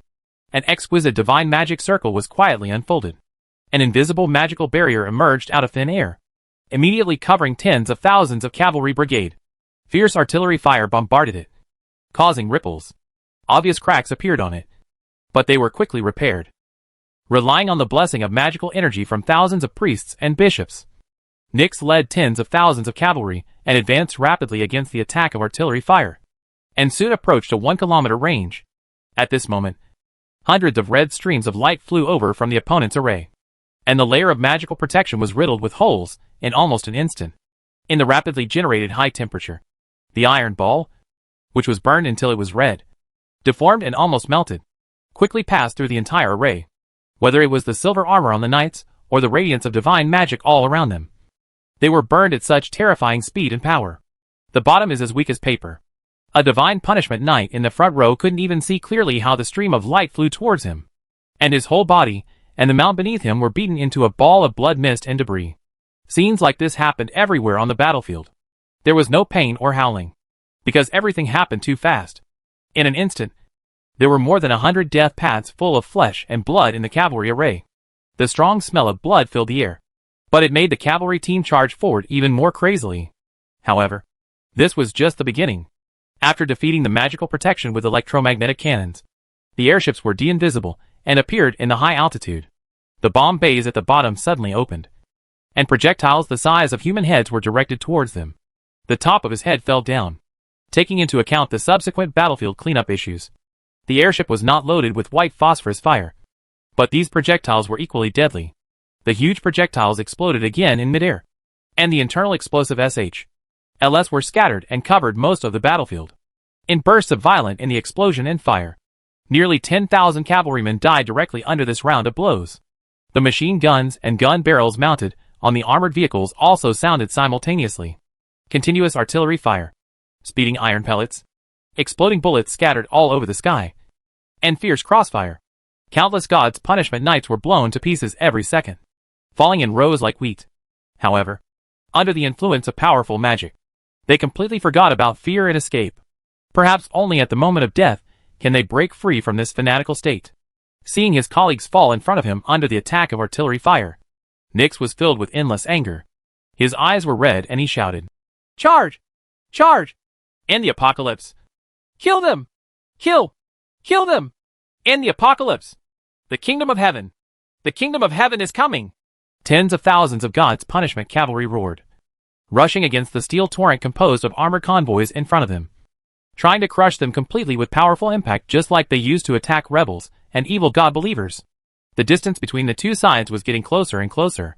After losing about 70% of the 50,000 rapidly charging cavalry, they finally crossed this long road of death, like a sharp knife piercing the torrent of steel. But they soon discovered how unrealistic their previous fantasy was. The lance blessed with magic struck the armored vehicle at high speed, only making a small dent. And then the huge reaction followed the curve. The lance bounced back, and immediately there was a scene of blood and flesh flying everywhere, and people and horses turning on their backs. The priests and bishops mixed in the cavalry regiment also used magic to blast deep dents on these steel lumps. But their effect was limited to this. With the power of the bishops, if they are in good condition, they can't do anything about a lump of steel. But most of the magical energy in their bodies is used to protect themselves from artillery attacks. And they have no time to pray to obtain the blessing of divine power. After a while, there was no way to break through the armor's protection. Only Nyx and a few other cardinals could easily blow up the armored vehicle and destroy it. However, such a dazzling presence soon received focus. Dozens of electromagnetic cannons blasted him directly, blowing him into pieces. Blood missed. As for the targets of the attack, except for a few armored vehicles that were hit in the wheels or forced to stall at weak points, they did not even stop. The cold and solid armor was like a moving wall, crushing the enemies blocking the road. It was broken into pieces, leaving only corpses everywhere, and blood gathered into a river and slowly flowed across the battle line. Are they crazy? Are they even going to retreat? Seeing tens of thousands of Imperial legions rushing towards the torrent of steel without fear of life and death, and then being crushed to pieces, they still rushed forward one after another. Raphael and others on the airship, who were observing all this with far-sighted magic, were stunned for a while. Their scalps are numb. So far they have killed 5 waves of legions sent by the church to block them. Each time, the number of people was not too large or too small, probably around 40,000 to 60,000 people. As for the meaning of dividing the troops, he probably guessed a little. One of the purposes was to prevent them from using Skyfall to kill everyone in one go. But attacking in batches like this is almost the same as committing suicide. The church should be very aware of this. But it still sends people over in a steady stream. Perhaps they want to use these people to consume our ammunition and magic reserves to gain some advantages in a subsequent decisive battle, Harab guessed. Hundreds of thousands of lives in exchange for war readiness? The wizards present could not help but frown, feeling a chill rising from the soles of their feet to their hearts. If this is the case, the madness and ruthlessness of the church will be beyond their imagination. But it has to be said that after 6 consecutive wars, the various ammunition they spent a year to reserve has been consumed. More than 70%. Fortunately, their core combat preparations were not used, and the magic power of the wizards was always maintained at a considerable level. The 4 legendary wizards including Lyn, Vittorio, Harab, and Aurora did not take much action. Firstly, this kind of small situation can be solved by the kingdom's army alone, and it can also train new recruits. Secondly, they need to maintain the best condition to deal with possible threats. According to their information, there are at least 3 legendary priests in the church, hundreds of cardinals, countless bishops and priests, plus a false god whose strength is unknown, who is actually much stronger than them. It's also possible that these legions are pawns thrown by the church to delay our progress, Lyn speculated thoughtfully. But this is obviously meaningless. Under the torrent of thousands of armors, these Imperial legions, who come to die can't even stop their advance. The longest stay was when 7 cardinals led tens of thousands of people to guard a mountain forest. As a result, he directly let airships, fighter planes, and artillery bombard them for several hours, and then used the armored convoy as the vanguard to drive over and flatten everything. 6 crusade armies, more than 300,000 elite troops, plus the border legions attacking the kingdom from other directions, with the intention of letting them divide their forces for rescue. Should be all the conventional forces the Empire can use. Lin En stared down at the Imperial Knights, who were suffering heavy casualties, facing a group of iron lumps that could not break through their defenses, but still making fearless efforts until the last moment of their lives, and felt a little emotional in his heart. It has to be said that the gap between them and the church is very obvious in the research of psionic magic. Lin En could imagine how such a legion, which was not afraid of death and was composed of divine magicians and divine retribution knights, would bring psychological pressure to the enemy. It was no wonder that the church and the empire were able to rule this continent. It's a pity that the swan song of the old era ends here. Just as he was thinking, the battle below quietly came to an end. After suffering 1/10 of the damage to thousands of armored vehicles, all 50,000 Imperial cavalry had collapsed. The entire plain was turned into a slaughterhouse, with burning corpses everywhere, and incomplete armor, weapons, and armor everywhere.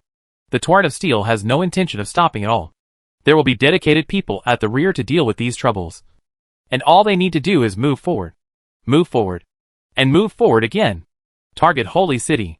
Midnight soon fell, and the Kingdom Legion, which had been running for several days, finally stopped and prepared to take a rest. The straight line distance from the Holy City is now less than 60 kilometers. If we leave our supplies behind and travel lightly, we can set out tomorrow morning and reach the city in a short time. Proper rest before a big battle is obviously necessary. Lin En looked up at the sky. A bright moon hung high in the sky, shining extremely brightly. Every wizard felt the existence of the magic tide. But he remembered that today was not Sunday. Chapter 491 Yanyan Canon. Nuclear explosion in the Holy City. As we all know, the changes in the moon's phases are related to the sun's exposure and its orbit around the planet. According to the observations of wizards from the prophecy school, the replacement cycle of the moon in this other world is about 30.25 days, which is approximately equal to 1 month. No, perhaps it should be said the other way around. The number of days in January is determined by the cycle of the moon phases. But every June 15th is a special case. On this day, not only will there be a full moon, but the bright moon will shine more brightly than before, and it will even trigger a magic tide. Because of this day is called Moon Day. It is also a unique astronomical landscape on this planet. Calculating according to the date, it is still around April, and there are still 2 full months before June 15th. This year's Sunday has actually come earlier. Has this happened before? Speaker Aurora? Lin En looked at the legendary witch beside him. Naturally, the prophecy school knew the most about the observation and recording of stars. This is the first time.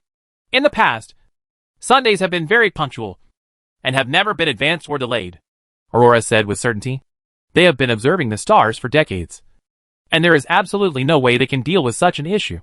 Something went wrong. Could it be related to that false god? Raphael couldn't help but say something in his mind. If I remember correctly, she seems to be the goddess of the moon. Right. Lin En had naturally thought of this a long time ago, but he had not connected the two before. After all, the moon is still a celestial body. To say that it is small is just that compared to the planets. Its mass can only be calculated in billions of tons. In his impression, Ella is at best a planet native and a stronger legendary wizard. How can he have such a big influence on such a celestial body? However, Lin En didn't refute it, because it was really strange when he thought about it carefully. In the Church's Bible, Ella is the creator God, the eternal existence, and the origin of all cause and effect. Every name has an incredibly high tone, except for the name of the moon goddess. Why not a more elegant sun goddess? In the minds of ordinary poor people in the empire, the sun that hangs high above their heads and provides light to the world should have a higher status than the bright moon, and it should be easier to absorb faith. But this name is the most widely circulated. A group of great wizards are also thinking about this issue. How about we go up and take a look? Harib suddenly thought. In order to test Lin's planet theory, he flew to an altitude of tens of thousands of meters, which was the limit that the great wizard could bear. Now he believes that he should be able to fly further. Lin En rolled his eyes. According to his calculations, the distance between the Earth and the moon is more than 400,000 kilometers, which is about 10 times the circumference of the planet beneath their feet. Even if the legendary wizard could fly at the speed of sound, it would take him a full 400 hours. That is, 17 days of non-stop sleep. To arrive, he would also have to calculate the moon's orbit in advance. Where is the time now? Even if the change of the moon phase is related to Ella, So what? We have already arrived at the city, so all our efforts have been wasted. Aurora suddenly interrupted everyone's discussion and said nonchalantly, Can she still make the moon fall from the sky and kill us all? That would not be a legendary battle, but the real end of the world. Lin nodded. It was useless to think too much now. All the answers would be known by tomorrow. Sunday? Vittorio, who had never spoken, was also looking at the sky. But he did not participate in the discussion about the phases of the moon, and was still thinking about the information previously obtained from Gustav's mind. But the news was too shocking. Before confirming its authenticity, Vittorio was not even prepared to make it public. He was a little worried that it was just Gustav deliberately fooling himself. The origin of wizards? Vittorio murmured to himself. And it wasn't until Harriv shouted a few words that he realized what he was doing, suppressing his doubts for the time being. In view of the inexplicably early Sunday, the wizards in the council were extremely vigilant. However, to their surprise, the night was very peaceful. Nothing happened, and the church did not send anyone to attack them at night. Perhaps as some wizards had guessed, the main force of the empire had already been killed and injured. At 7 o'clock in the morning, as the sun rose in the east, the Kingdom Legion officially set off after resting. Although it carries a lot of ammunition and supplies, the speed of full mechanization is not slow. This is also thanks to the roads built by the church between cities in the empire. Otherwise, there would definitely be a lot of armored vehicles lying around halfway. At around 11 o'clock at noon, the vastness of the holy city was already in sight. Raphael and others who arrived here for the first time were surprised by the hugeness of this city. The area was almost 5 times that of the royal capital. The city wall, which was more than 30 meters high, was as towering as a mountain. The wall was covered with the brilliance of divine magic. The midday sun shone down from the sky, and under the influence of force field magic, it actually formed a golden halo surrounding the entire city. As for the interior of the holy city, it is shrouded in the realm of the kingdom of God, and only melodious hymns can be vaguely heard floating in the wind. The crystallization of hundreds of years of church is not bad at all. Although Harriv couldn't see the specific scene inside, he could imagine how much magical protection the church had set up here. This is also the reason why they have not launched an offensive against the holy city for a long time. No one dares to say that they are completely sure of capturing it. It's just that the city wall is higher, and the city is bigger. Give us a few years, and any big city under the kingdom's rule will be more prosperous than this holy city. Lin shook his head. Such a huge and magnificent city in this other world is indeed shocking. But to him it is nothing. The wizards present also recovered from the shock caused by the huge city in front of them. No one questioned Lin's words. After all, everyone saw the rapid changes in the kingdom.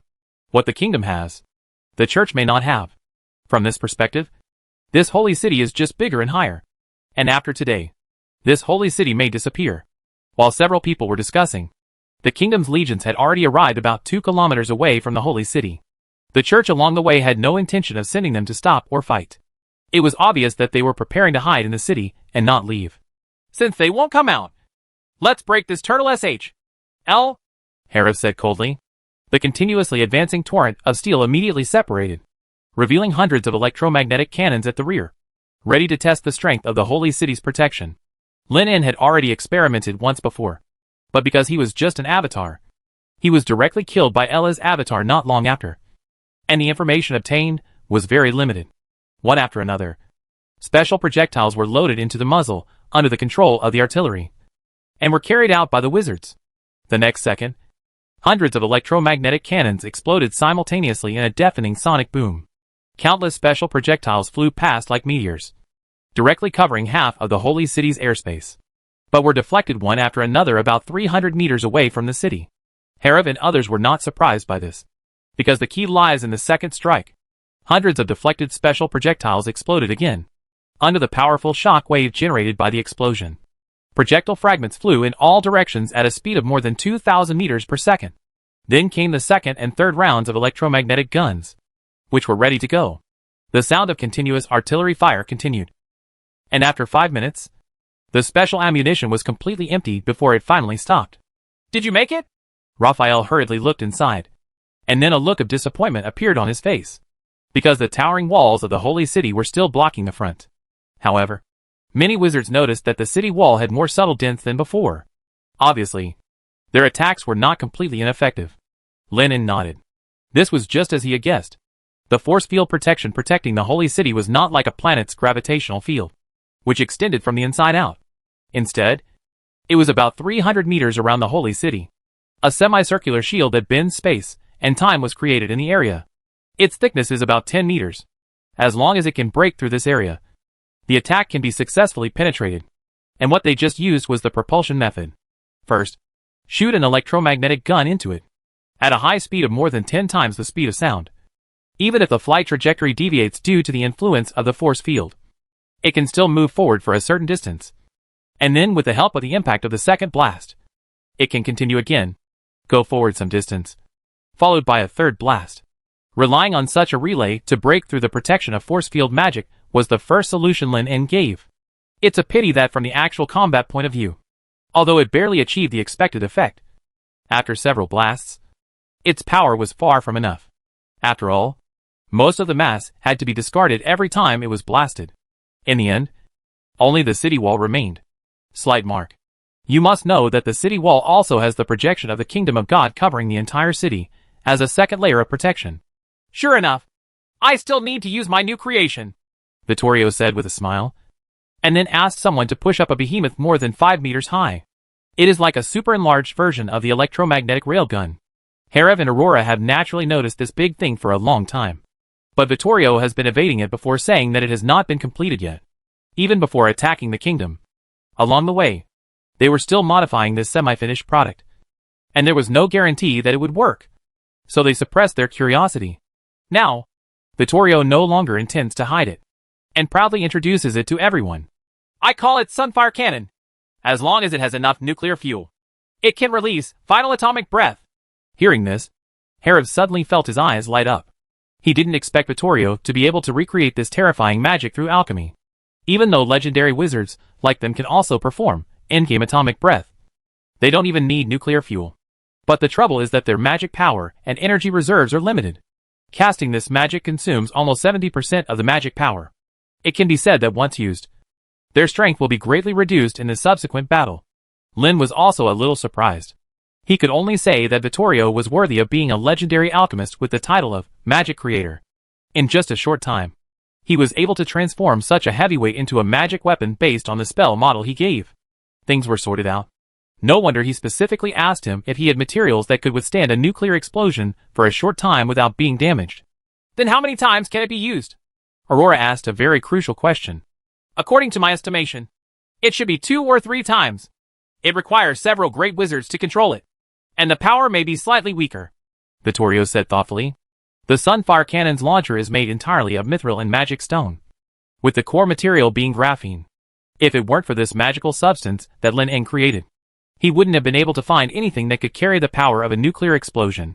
Even so, after 3 attacks, the launcher will be severely deformed and damaged, and can no longer be used. 3 times? That should be enough, Harriv said in admiration. The power of final atomic breath is more concentrated than a large nuclear explosion, although it will also be affected by force field magic, and most of its power will be weakened. Even that part of the power that escapes can still cause considerable damage. Destroy? He didn't believe that the other party could still sit still when the holy city suffered repeated blows. If you are lucky and destroy the core of the magic circle, you can directly destroy this protective magic. Vittorio couldn't wait and wanted to control the Sun Flame Cannon to fire, but was stopped by Lin En. There is no need to waste it like this. Since the Sunfire Cannon can provide legendary level magical support, it may be used in more critical places. Lin paused and continued. As for how to break open this turtle SHL, I already have a more energy-saving idea. There may be a place where the protection is very weak. We can break through from there. What do you mean? Vittorio thought for a moment and quickly reacted. Since it's not the sky and the 4 sides, it can only be the underground. Sneaking in from underground? This is a good way. A smile appeared on Aurora's face. The force field magic deployed by Ella herself can surround the entire city, but there is no way to attack the underground. Take effect. This is a point that is easily overlooked. No, it's too dangerous to sneak in. No one knows how many traps they have laid against us in the holy city. Lin En shook his head, and then said a terrifying method in an understatement. What I mean is a nuclear explosion from underground, directly destroying the entire holy city. Underground nuclear explosion? The wizards present took a deep breath, but they had to admit that this was indeed a good idea. Blow a hole directly into the city's underground, and most of the city will collapse directly. Naturally, all protective magic will be useless by then. We'd better start taking action now, and let the artillery continue to bombard, and provide a little cover. Lin shrugged. It is not an easy task to dig into the underground of the Holy City. The construction team may have to spend more than half a month. However, several of their legendary wizards dug in person, and only created a path for one person to pass through. The underpass won't take long. In this way, only a few tens of kilograms of uranium-235 reserves need to be consumed, and they can ensure the destruction of the Holy City without them actually taking action, which is very energy-saving. Chapter 492, You should rule the kingdom of heaven and be God's right hand. At noon, the sound of artillery fire was heard outside the holy city of the Seeka's empire, known as the heaven on earth and the land of shining stars. But inside there was unexpected silence, or it would be more appropriate to describe it as dead silence. Some hundreds of thousands of devout believers lay unconscious in the streets and squares, with genuine enthusiasm on their faces, as if they had fallen into a sweet dream. A few days ago, Pope Alves, the Lord's messenger on earth and in charge of the church, held a grand prayer ceremony in the holy city. Gather the citizens of the entire holy city to show their devout faith to the great Lord. Tell them about the suffering suffered on this continent, and pray that the Lord can come to this land as soon as possible to punish the minions of the evil devil and dispel the haze of the doomsday. This prayer ceremony undoubtedly went very smoothly. The goddess of the moon and the creator of all things responded to their request, and the projection of the kingdom of heaven descended on the holy city. Just like what was explained in the Bible, everything was repeated, and the light shone on the earth. They saw the river flowing with fine wine, the sacred tree with branches covered with cooked steaks, and the beautiful and charming dream spirit. As the Lord's most devout believers, they have received the Lord's promise that they will not have to endure the suffering of the end of the world, but can enter the true kingdom of God in advance and enjoy endless peace and joy. After a day of carnival and enjoyment, the citizens in the holy city threw themselves into the arms of the Lord without hesitation, and their souls returned to heaven. Cardinal Cirid, who witnessed all this with his own eyes, felt a chill in his heart for no reason. It was obviously such a sacred thing and worthy of celebration, but for some reason it reminded him of those scenes where the evil gods made sacrifices. No, this is the Lord's honor and gift, and no blasphemy is allowed. Cirid quickly stopped thinking and continued to maintain the operation of the magic circle, although the offensive of the wizards outside the city was not enough to have any impact on this holy city. As the maintainers and controllers of divine magic, they, the cardinals, also bear a lot of pressure. Fortunately, according to the Pope's instructions, the great moon goddess will descend from heaven soon, and they only need to persist for a while. At the same time, the church's new saint, the incarnation of the moon goddess in the human world, was standing on the highest level of the sky tower. A strange, fluorescent crystal was suspended in the center of the tower, rotating slowly and steadily. The reason why it is said to be weird is because it seems to be between illusion and reality, or the boundary between falsehood and reality, and the interior reflects the scene of heaven in the Bible. Isn't it enough? The saint sighed faintly. In order to gather enough devout believers, she did not hesitate to send the church's most elite troops to stop the wizards' march as if they were risking their lives, and use divine magic to inspire their inner faith. At the moment of death, about 50,000 people became her devout believers, and their souls merged into the kingdom of God. Even so, plus the more than 200,000 devout believers in the holy city who came from all over the empire, and the church's hundreds of years of the accumulation is still about 1/10 short of the goal of 1 million. You don't need to hesitate anymore, my lord, Pope Alves said solemnly, now that the wizards have arrived outside the holy city, although they cannot do anything about the external protective magic for the time being. Under such an offensive, the church's priests and bishops may only be able to sustain it for about a day at most. The only way is to use the church's clergy to make up for these shortcomings. In order to achieve the goal, completely eliminate the poison of faith, and allow the true God to come to this continent. Anyone can sacrifice. Even the top leaders of the church are no exception. If necessary, I can sacrifice everything for you at any time, even my life and soul. Pope Alves knelt on the ground and said decisively. A somewhat moved expression appeared on the saint's face, and then she shook her head. You have done enough, Alves. Even in the New World, your existence is still indispensable. It was precisely because of this that she had not made up her mind. The magical system covering the entire empire has been her hard work for hundreds of years, and it is the key to grazing this vast continent. Just when the saint was about to speak again, The entire Sky Tower suddenly shook violently. What happened? Alvez's face changed suddenly, and he immediately looked at the crystal suspended in the tower, thinking that the power emanating from this thing had affected the Sky Tower. The face of the new saint also darkened, and her eyes, as dazzling as stars, penetrated the wall of the Sky Tower and looked at all parts of the holy city, accompanied by a roar from the deepest part of the ground. A gap suddenly opened in the ground to the west of the holy city, and then terrifying, raging ground fire spewed out from below, engulfing a large area in an instant. More than 2,000 priests and bishops in the west died on the spot. Not only that, the cracks that opened were also rapidly spreading to the surrounding areas. The ground is cracking, masonry is crumbling, and houses are collapsing. Huge boulders and debris were scattered in all directions. And in just 10 seconds, most of the holy city suddenly collapsed. The holy city collapsed. It should have been the attack from the underground by those wizards. The saint's voice was extremely cold, and the anger in her heart had reached its limit. In fact, she also set up many protective spells on the surface. But she did not expect that these wizards would launch attacks from underground. Even her power cannot prevent the collapse of the entire city. Being able to react at the critical moment and save the Sky Tower is already the limit. Holy city collapsed? Alvez was horrified when he heard the news. But he didn't care at all. He immediately thought that the protection of the holy city would inevitably collapse along with it. I'm afraid those wizards have already broken in. The current situation has undoubtedly reached the most critical moment. It seems that I may not be able to witness your ascension to the divine throne with my own eyes. Alvez had a look of regret and determination on his face, paused, and spoke solemnly again. Please concentrate on integrating this Godhead.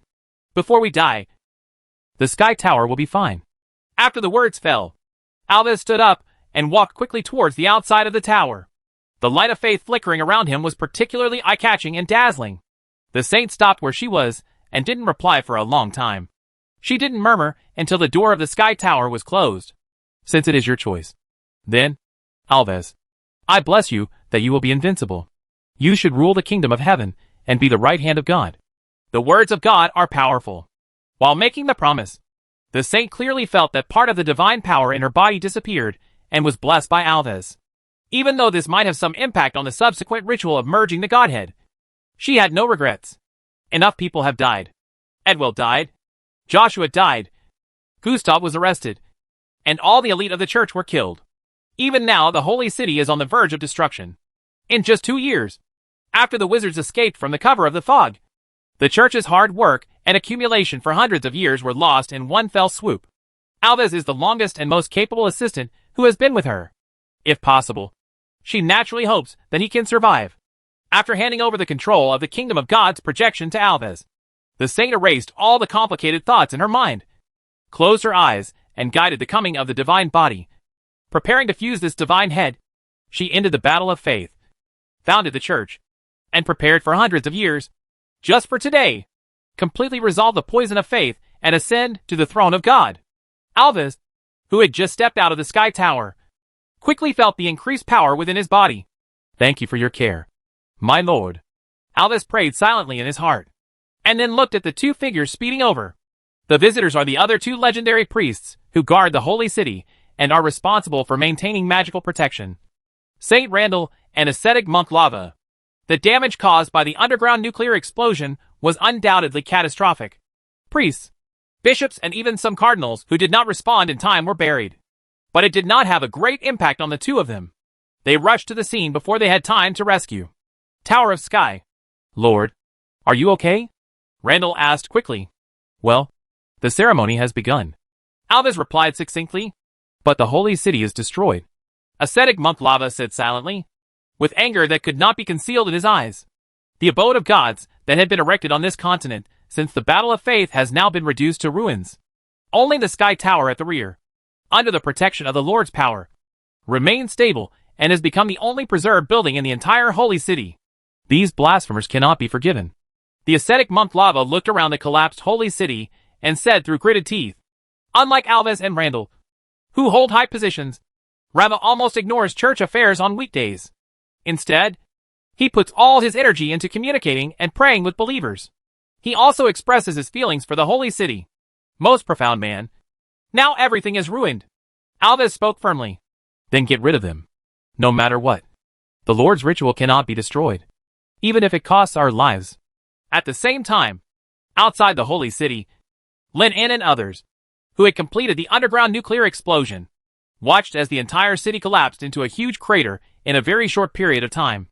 Just as they expected, the force field protection surrounding the holy city was lifted. But there was one thing that was unexpected. That is, the projection of the kingdom of God did not completely disappear. It seems that we have to risk fighting on the enemy's home court. Herav raised his eyebrows, but he had no intention of delaying at all. The next second his body transformed into a blue energy state, and in a burst of sonic boom, the sound turned into a stream of light and flew into the holy city. This is the speed of sound, and under Lin's personal guidance, Herav, who has just been promoted to legend, has also mastered it. Lin En, Aurora and Vittorio also followed and disappeared from everyone's sight in an instant. As for Raphael and other great wizards, as well as tens of thousands of legions from the kingdom, they did not set foot in the holy city without understanding the internal situation. All they need to do is wait for orders from the outside world. Hundreds of electromagnetic cannons have long been loaded with ammunition, and the Yong'an cannon is also ready to launch an attack at any time. Lin En, who had flown into the holy city, was vigilantly scanning the scene inside the city to prevent a sudden attack. Even if someone can survive such destruction, they won't be able to stop us. Right. Aurora looked relatively relaxed. The destructive power of the underground nuclear explosion was much more powerful than she expected. Although there were solid earth and rocks as protection, the damage caused by the city's downward collapse was also terrifying. Even formal wizards would find it difficult to survive. I am afraid that only great wizards can save their lives. Along the way, they have seen countless corpses. These are still those on the surface, and more are buried underground. Lin En couldn't help but sigh. Although he had been mentally prepared before telling the plan, it was impossible to say that there was no fluctuation in his heart when he killed so many civilians at once. Herav on the side noticed something wrong, because many of the corpses that were not completely buried still had strange smiles on their faces. That was definitely not the expression that a person who faced death in a disaster should have. So while passing through the ruins, Herav grabbed a relatively intact body from the ruins. After checking it, he spoke solemnly. They have been dead for several days. Their souls must have been taken away. Surprised, Lin En and others also used Mage's Hand to grab a few corpses. Sure enough, as Herav said, there were obvious corpse spots on these dead people. It should be before they launched the underground nuclear explosion. People are already dead. Is it some kind of sacrificial ceremony? I didn't expect that she would also start to do this trick of the evil god, Vittorio said with a sneer.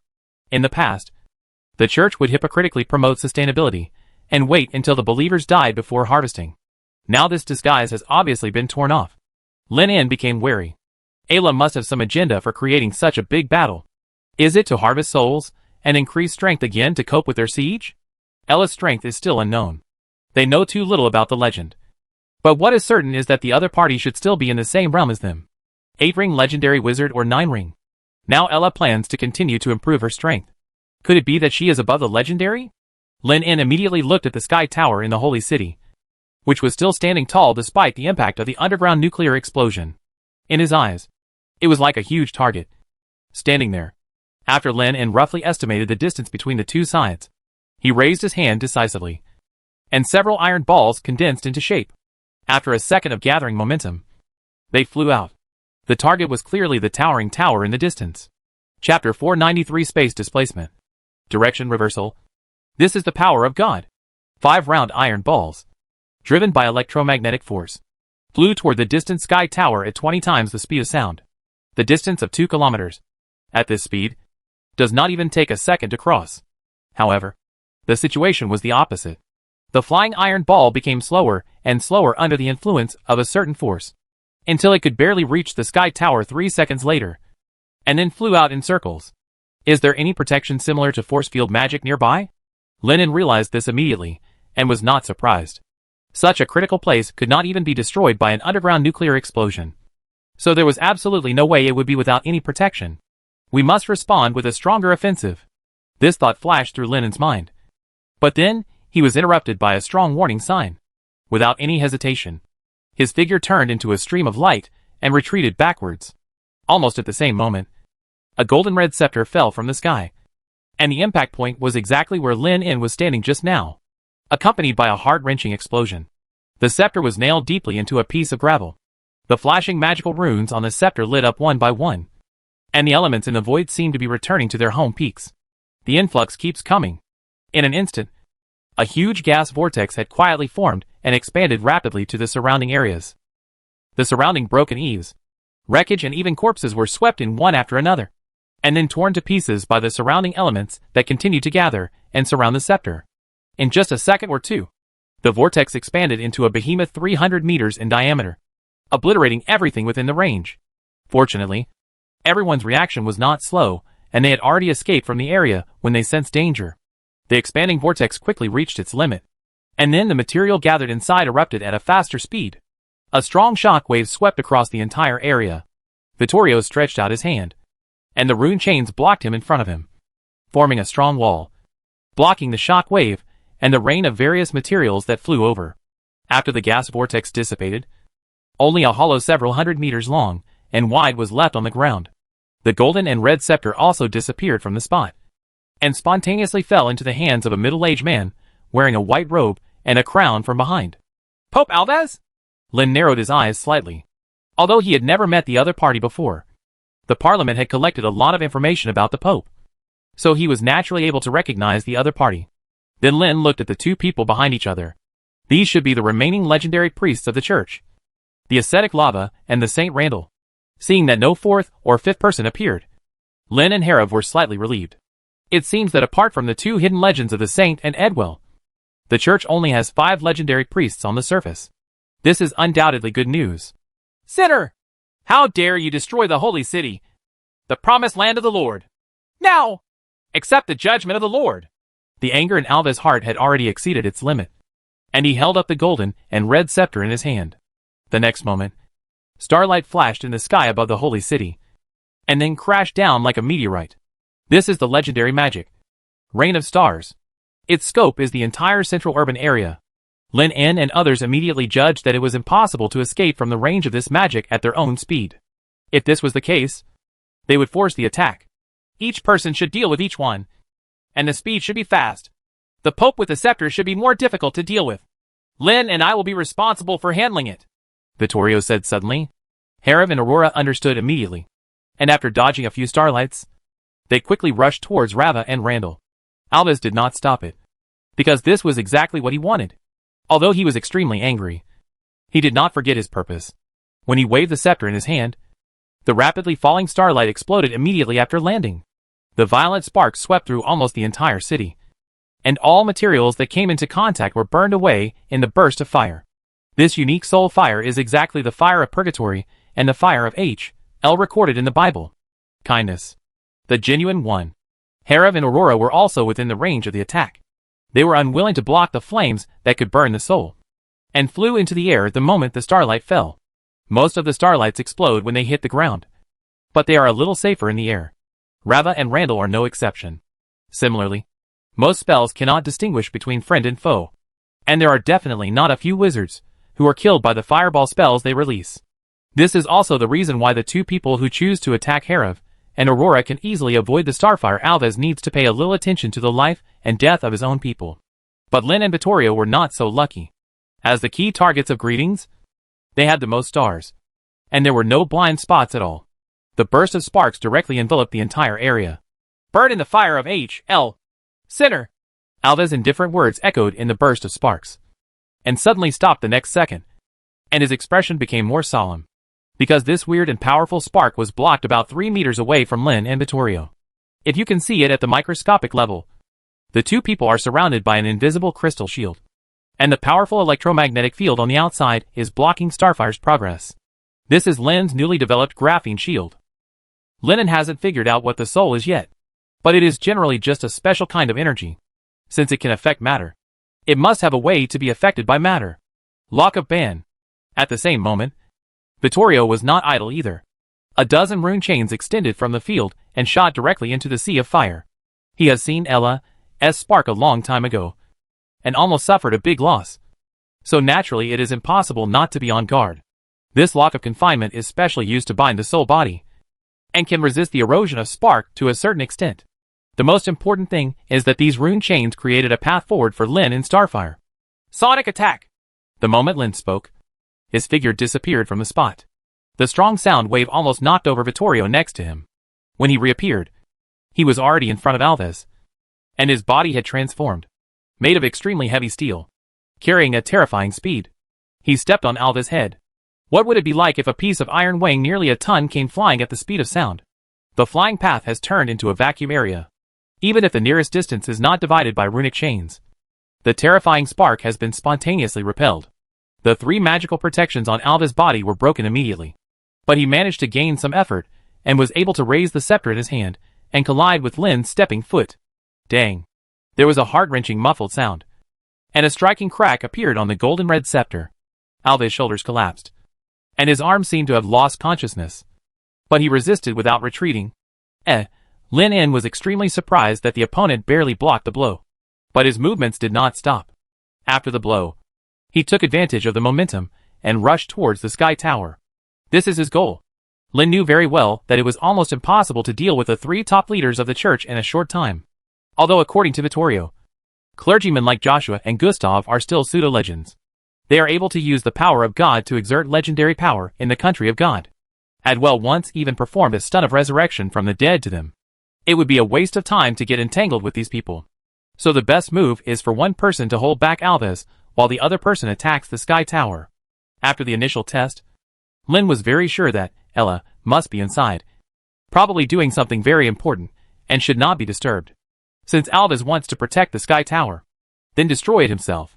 Lin's sudden turn was obviously beyond the expectations of everyone present. Alves couldn't help but pause. It was these slight pauses that allowed Lin to pass directly. Rava and Randall's expressions also changed suddenly, but they were unable to come back for help due to the obstruction of Herav and Aurora. Seal! With the help of the Sea of Fire forced away by Lin En, Vittorio's chains have also reached around Alves, directly blocking the possibility of him turning back to attack Lin En. At this moment, Lin En was less than 1.5 kilometers away from the Sky Tower. In the palm of his hand, a uranium stone with a diameter of 50 centimeters was quietly formed, but he planned to use Final Atomic Breath to directly destroy the Sky Tower. Under the blockade of the rune chains, Alves' face was extremely ugly. And then, he suddenly spoke, and his loud voice resounded from every angle in the holy city. God separated the heaven and the earth and established the directions, so that we have the east, west, north, and south. The next moment, Lin En, who was about to take action, suddenly discovered that the entire Sky Tower had disappeared directly in front of him. Next to him was no longer a deep pit blown out by the sparks, but another ruins. Lin En naturally recognized that this was the area he had just passed through. The layout of the entire holy city was reversed as if in a mirror image, with the front becoming the back, and the back becoming the front. The Sky Tower appeared behind him, and sparks could still be vaguely seen burning on the ground. Hallucination? This was Lin En's first reaction. He immediately tentatively fired an electromagnetic gun at the original position of the Sky Tower, but failed to hit anything. The legendary level of perception also told him that this was by no means as simple as an illusion, because the elemental content of the entire area had undergone subtle changes, which showed that they had indeed arrived at another place from the first place. Spatial displacement. Direction reversal? Lin En looked horrified. How on earth was this done? The most important thing is that they didn't even notice anything. Such a strange situation made Lin's heart suddenly sink to the bottom. Not only him, Herav, Aurora and Vittorio were all shocked. Alves spoke again. The door of the kingdom of heaven is open, and the angel of the Lord will follow the oracle and descend to judge all evil and sin. At the same time as the sound sounded, illusory bronze doors appeared from within the holy city, and hundreds of divine guards with glimmers of divine magic flying out of them, some holding bows or swords, and some holding swords, guns, and spears. The axe struck at Lin and the others. Sinners cannot stand in the sky. Alves' words seemed to go on endlessly. Lin, Herav, Aurora and Vittorio immediately felt a force pulling downwards. If a formal wizard or a great wizard were here, they would probably be dragged down without any resistance. Pull it down. But fortunately, they have broken through the legend and are under the protection of their own domain, so their actions are only slightly affected. Pretend to be a ghost, Aurora scolded. After deceiving the ascetic monk Lava with a mirror image, a flash of lightning appeared between her palms. After cutting through a large number of speeding guards from the kingdom of God, she swept across the entire holy city without stopping at all. She never believed that Alves could change the world. She even believed that this was an extremely exquisite illusion. The laser slashed across, cutting off all the ruins and debris around it. This undoubtedly proved that everything they saw was not an illusion, but a real existence. And the end of the laser slash was the Sky Tower that had changed its direction. Naturally, the ascetic monk Lava would not just let Aurora continue to be destroyed like this.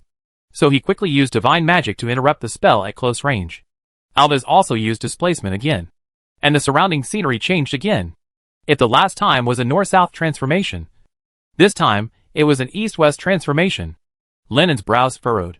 With such a rapid spatial change, they had no way to launch an effective attack. However, after the initial shock, he also discovered the limitations of this technique. The spatial transfer only occurred within the scope of the Holy City. For example, the position of the sun in the sky has not changed, and their positioning layout has not been affected in any way. Lennon also guessed some of the reasons. All elements in the projection of the entire kingdom of God have been infiltrated by Ella's divine power. In other words, every plant, tree, brick and stone is theoretically under the control of the other party, although it is extremely difficult to reshape it on a large scale. But it's not completely impossible. While thinking about it, Lin dodged several incoming Divine Kingdom guards and cut them off with a high-frequency vibrating particle knife. Then he stretched out his right hand and tapped lightly in the void. A ripple invisible to the naked eye began to move towards them, spread around. This technique is Space Vibration Wave, that he has not used for a long time since he was promoted to legend.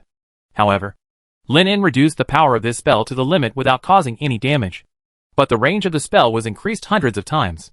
He didn't need to know whether the Sky Tower that suddenly changed its direction was real, nor did he need to care whether everything around him was a mirror image or an illusion. Because as long as there is a strong force field protection, then it must be the location of the Sky Tower. Chapter 494. The sun and the moon shine together. The Ascension Ceremony. Just like a stone falling into a lake, invisible spatial fluctuations spread rapidly around. Lennon soon noticed an abnormality.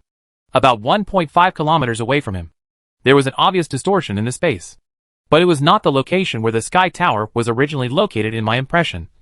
Nor was it the location after Alves cast his teleportation. Instead, it appeared in front of him and to the right. No. Len quickly overturned this conclusion. Judging from the distance, the position of the Sky Tower should have never changed. It was there from beginning to end. The reason why his electromagnetic gun hit nothing was because the space transposition performed by Alves was not a 180-degree mirror flip, but a 170-degree mirror image flip. About.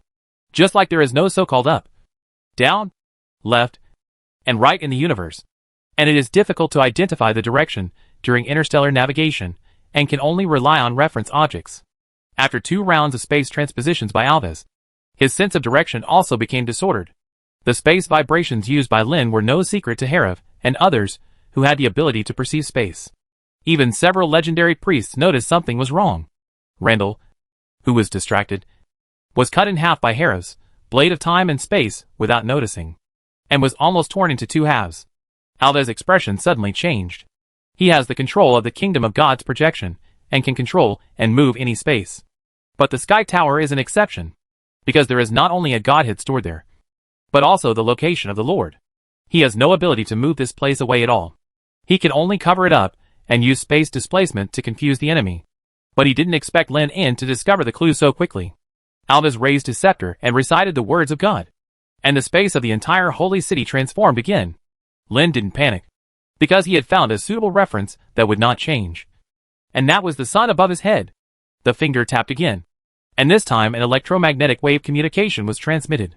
After receiving the news, Herav and Aurora rushed towards the true location of the Sky Tower.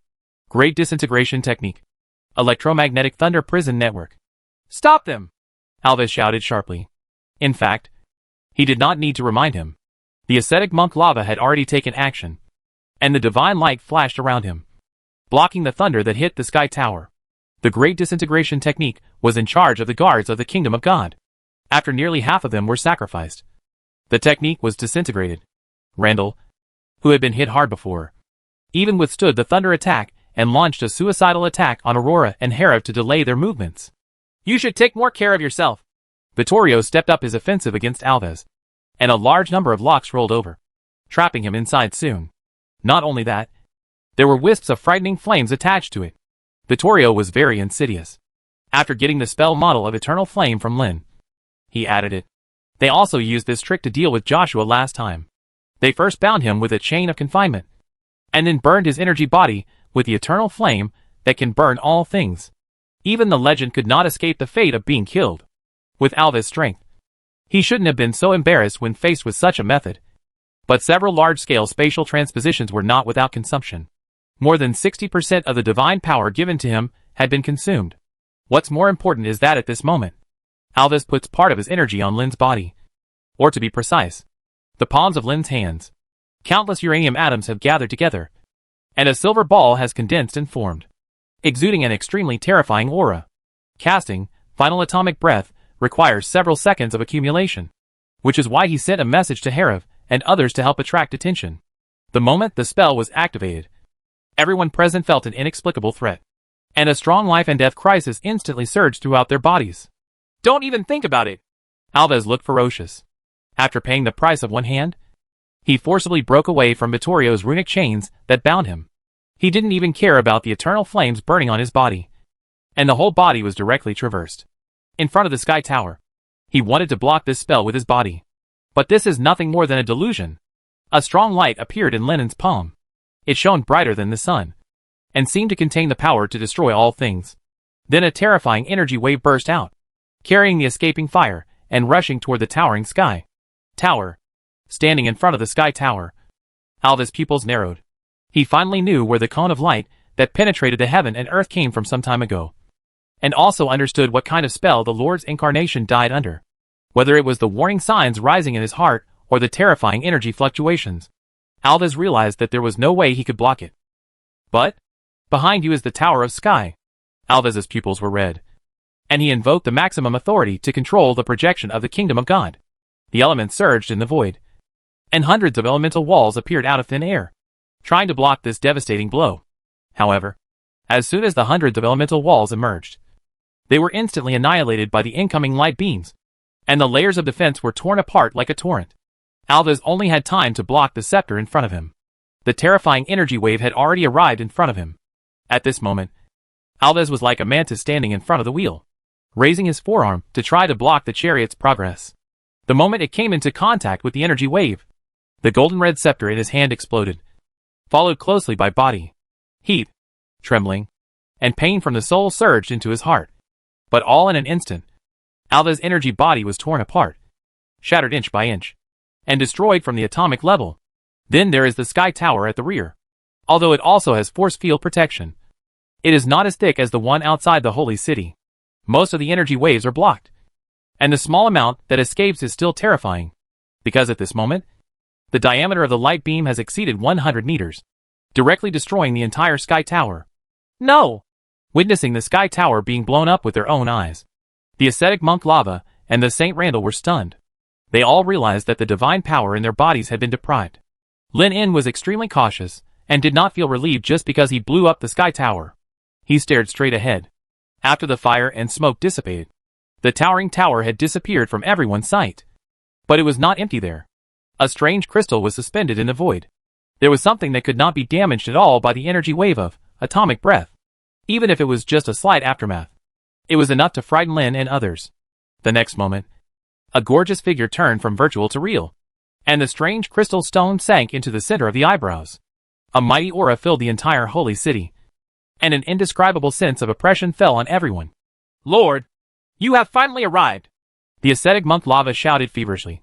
Regardless of his injuries, Lin In, Herav and others also recognized that the figure in front of them was the moon goddess who descended from the gate of heaven.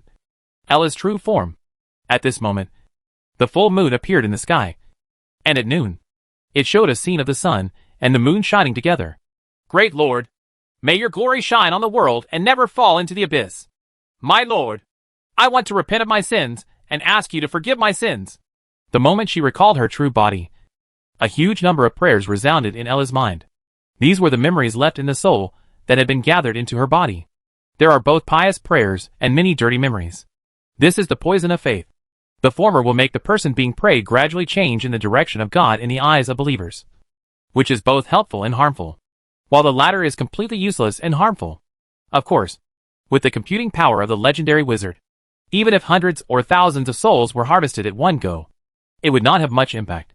But if this number expands to tens of millions, or even tens of millions, even legends may be completely submerged in endless prayers, and washed away by a large number of memories, to the point of going crazy. This is also the origin of the evil god. There were not a few wizards who competed with her for the ownership of this godhead, and many of them were not killed by her, but were eager for quick success and quick gains to increase their strength, and eventually fell to the prayers of their own believers. Ella naturally didn't want to do this, so she used the method of incarnation to divide her consciousness into two parts. The part containing thoughts was separated, and she walked around the world as a saint, leaving only the purest reason to face her faith. Poison. The kingdom of heaven is coming. Ella, who was in the Godhead, resisted the corrosion of the poison of faith, opened her lips slightly, and then summoned the kingdom of heaven in the Godhead. In an instant, in this empty space, vegetation soared, rivers emerged, Dream-Elves soared in the sky. Giant trees rose from the ground, and mountains and rivers stretched beneath their feet. This promised land is God's dwelling place. On the vast grassland and flat land, figures emerged one after another. They chanted hymns with pious and strange expressions. These are the devout believers who were brought into heaven. Ella did not integrate their souls, but put them into the kingdom of God, under the baptism of time and divine power. They gradually forgot their memories, leaving only the most devout faith. Now they are preparing to use their faith and piety to purify this Godhead. After all, the Godhead contained the remaining power of the moon god. Ella was in charge of the church and almost unified the entire continent. After hundreds of years of exploration and accumulation, she had full confidence in integrating it. The fluttering chants continue to resound as the kingdom of heaven expands. According to Ella's prediction, as long as her divine power covers every corner of the Godhead, she can master it and use its power to completely eliminate the poison of faith. At this moment, a bright moon quietly appeared in the sky, and the moonlight fell down, directly penetrating the expanding heaven. Goddess of the moon, Diana, the beginning of everything. Ella said the name slowly with a solemn look on her face. At the same time as he spoke, the entire void shook violently, and the bright moon shone even brighter, vaguely reflecting a sleeping figure. Ella clearly felt that her kingdom of heaven had been suppressed, and the kingdom of God that had been expanding rapidly showed signs of collapse under the reflection of the moonlight. Isn't it really enough? Ella's face was solemn. A god who had been dead for hundreds of years. Even the remaining power possessed unspeakable terror. Come back! After thinking for a moment, Ella spoke. She wanted to take back her power. At the same time, the bishops and priests in various cities throughout the empire felt the call of the Lord, and they were about to enter the kingdom of heaven. Some people were so ecstatic that they knelt on the ground without hesitation, waiting for this gift. There are also people who are frightened and anxious. They don't want to die. At least they don't want to go to heaven now. However, no matter what they thought, it was meaningless. The moment they were baptized and became priests, they were branded, and their destiny no longer belonged to them. The magical energy in their bodies began to become restless, which in turn directly deprived them of their life. The harvest has begun. One after another, figures appeared in the heaven that was originally on the verge of collapse. The power of their faith was much stronger than that of ordinary devout believers. This increasing power quickly stabilized the situation.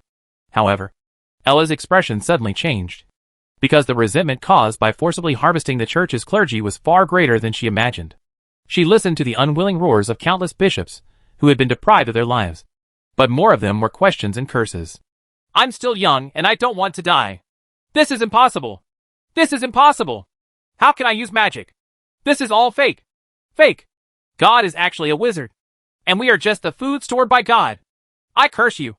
Ella, you curse your divine body to be burned in the fire, and your soul to fall into darkness forever. There is no doubt that this is the effect of the Parliament's continuous propaganda offensive for several days.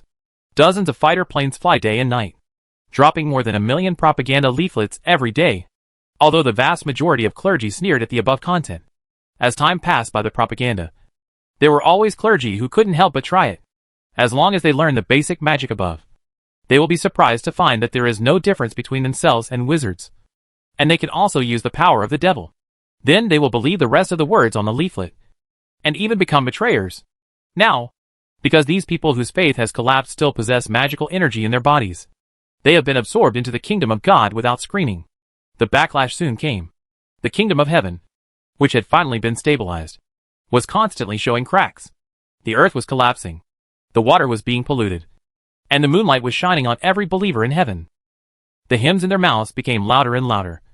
But the name of God in many people's mouths was suddenly replaced by another one. Diana, goddess of the moon, your glory dispels the darkness and lights up the night sky.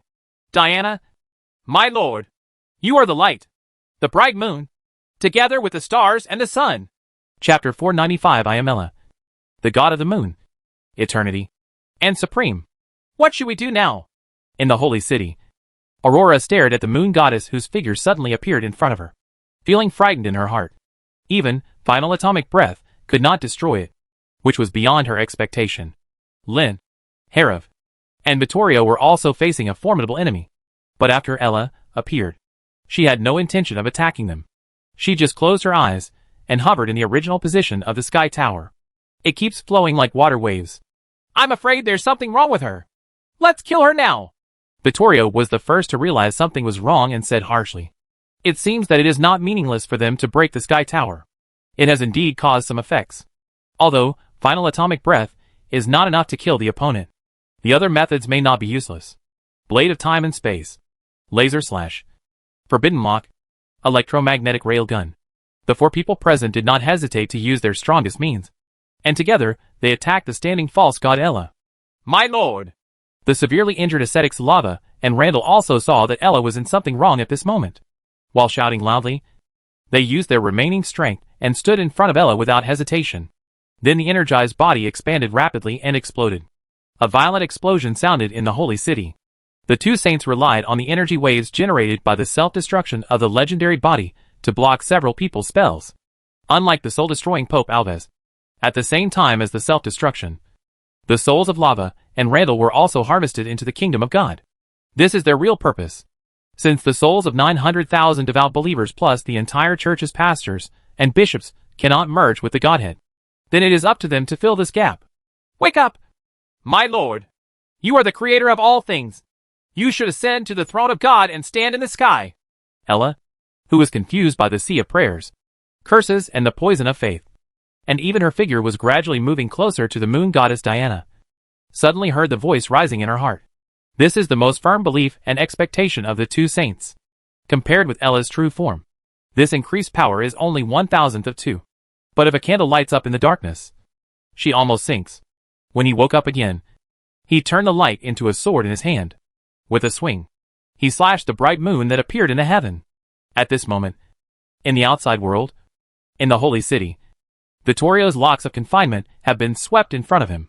Compared to the almost instantaneous blade of time and space, as well as the extremely fast electromagnetic railgun and laser slash, the speed of this rune lock is obviously much slower. But precisely because of its slowness, he was not affected by the self-destruction impact of the 2 saints. The raging immortal flames have ignited inside the locks, and even a legend will have his skin peeled off if he is trapped. However, just as the lock of confinement approached, Ella, who had been closing her eyes, suddenly opened her eyes shining like the bright moon. Extremely deep and cold words suddenly came out of her mouth. I am Ella, the god of the moon, the creator of all things, eternity, and supreme. The cold voice continued to resound in the holy city, echoing in everyone's ears.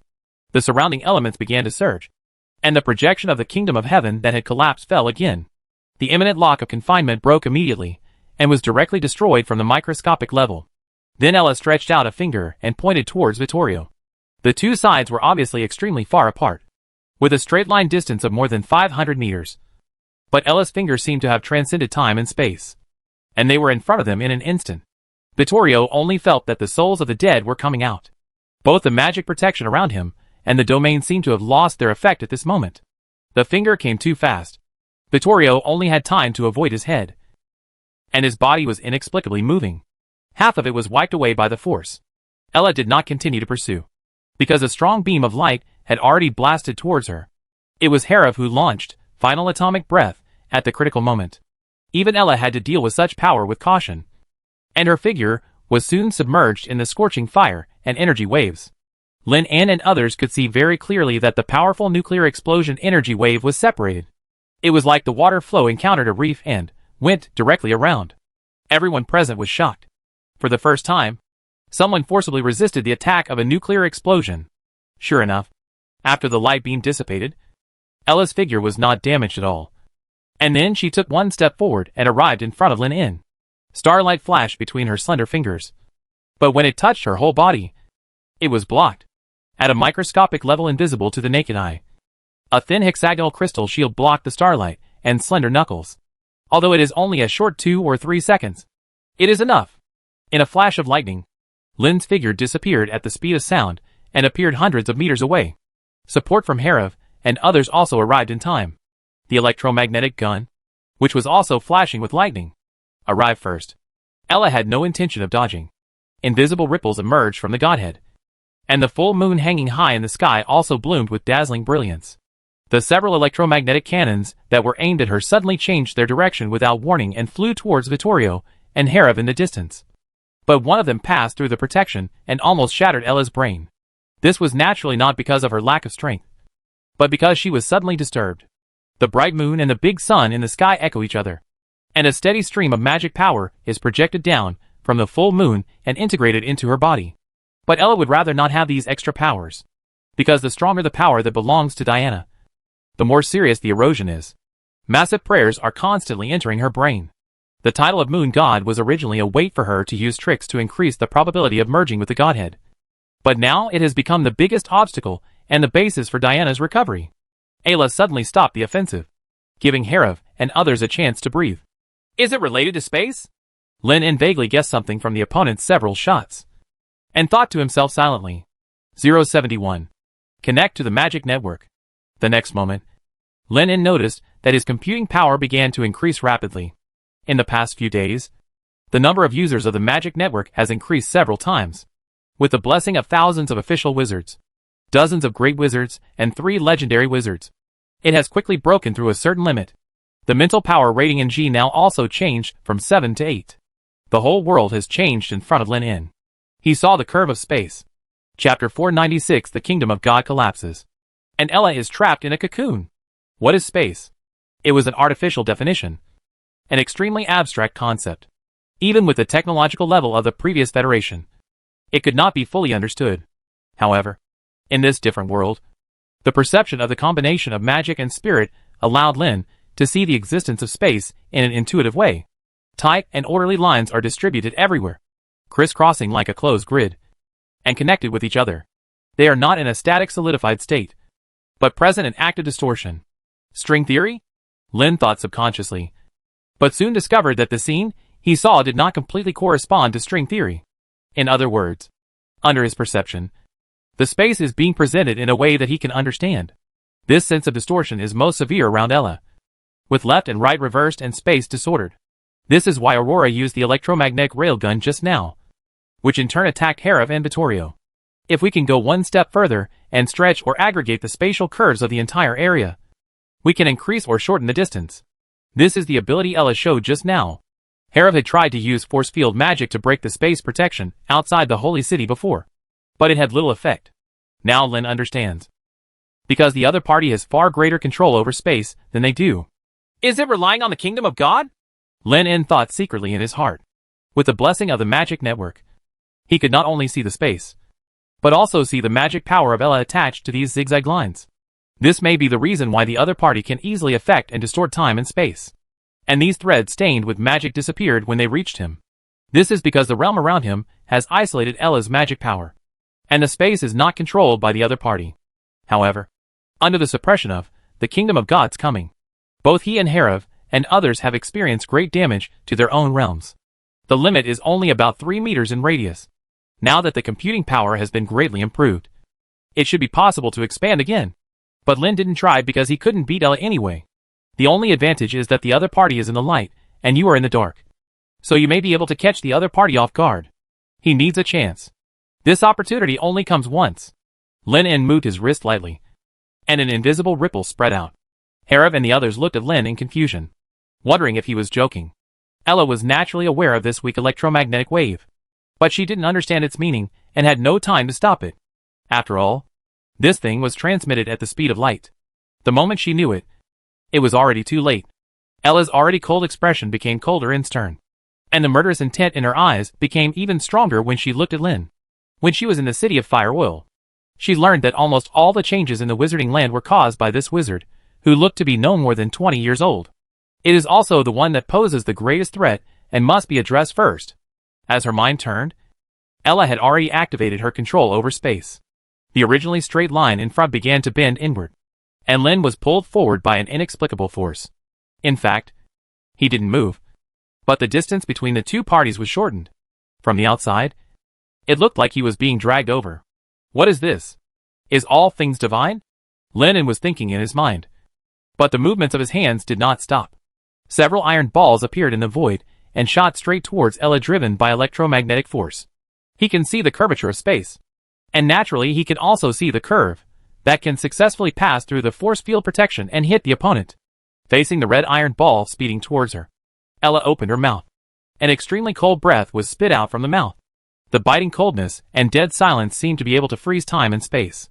The moment it passed by, all the surrounding elements were frozen. The iron ball that was flying rapidly was directly stagnant in its original location. Land. This chill soon swept over Lin. The latter's expression remained unchanged, because the support he wanted had already arrived. An extremely powerful energy column arrived first, and the terrifying fire flow directly enveloped most of the kingdom of God. The sudden blow completely exceeded Ella's expectations, because it was not Herav and others inside the kingdom of God who used atomic breath. In fact, this blow came from outside the kingdom of God, and it was the Yongyan cannon.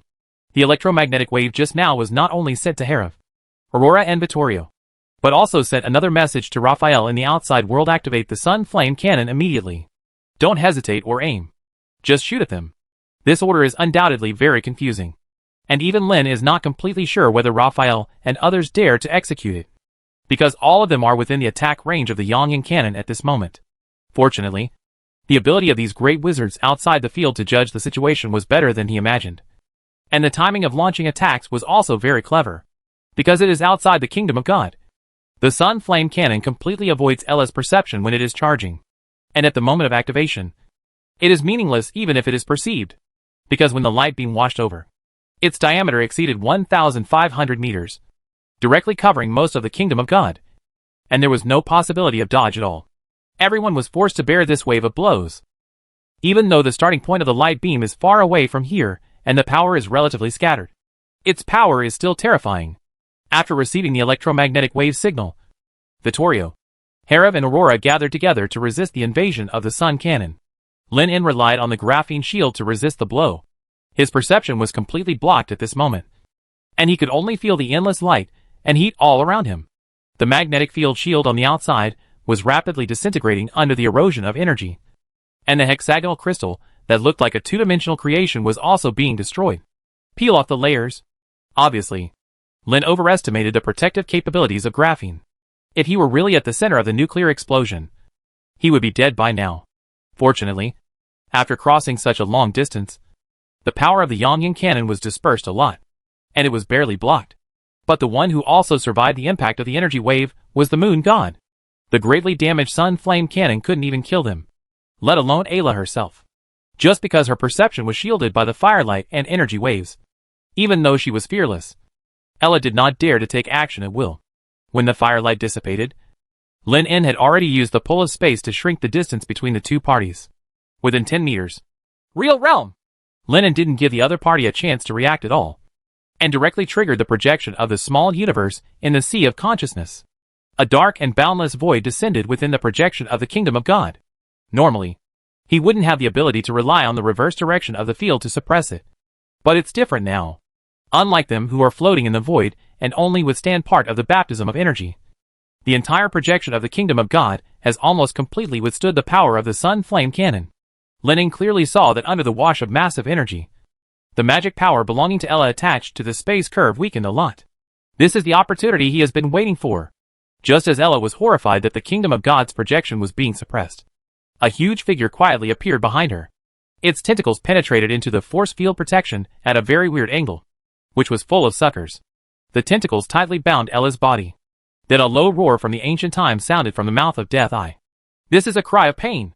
Wisps of bright sparks ignited from Ella's whole body, directly enveloping the huge beast's shadow. This kind of flame that can dissolve the soul is extremely powerful. Even the Eye of Death cannot withstand it. But Lin En had already closed the distance again, and actually wanted to put the black, round iron ball in his hand onto Ella's face. In just this moment, Ella has regained control of the surrounding area, and the projection of the kingdom of God has reappeared. Seeing Lin En's solemn expression, as if he wanted to die together, Ella naturally didn't dare to let him get close.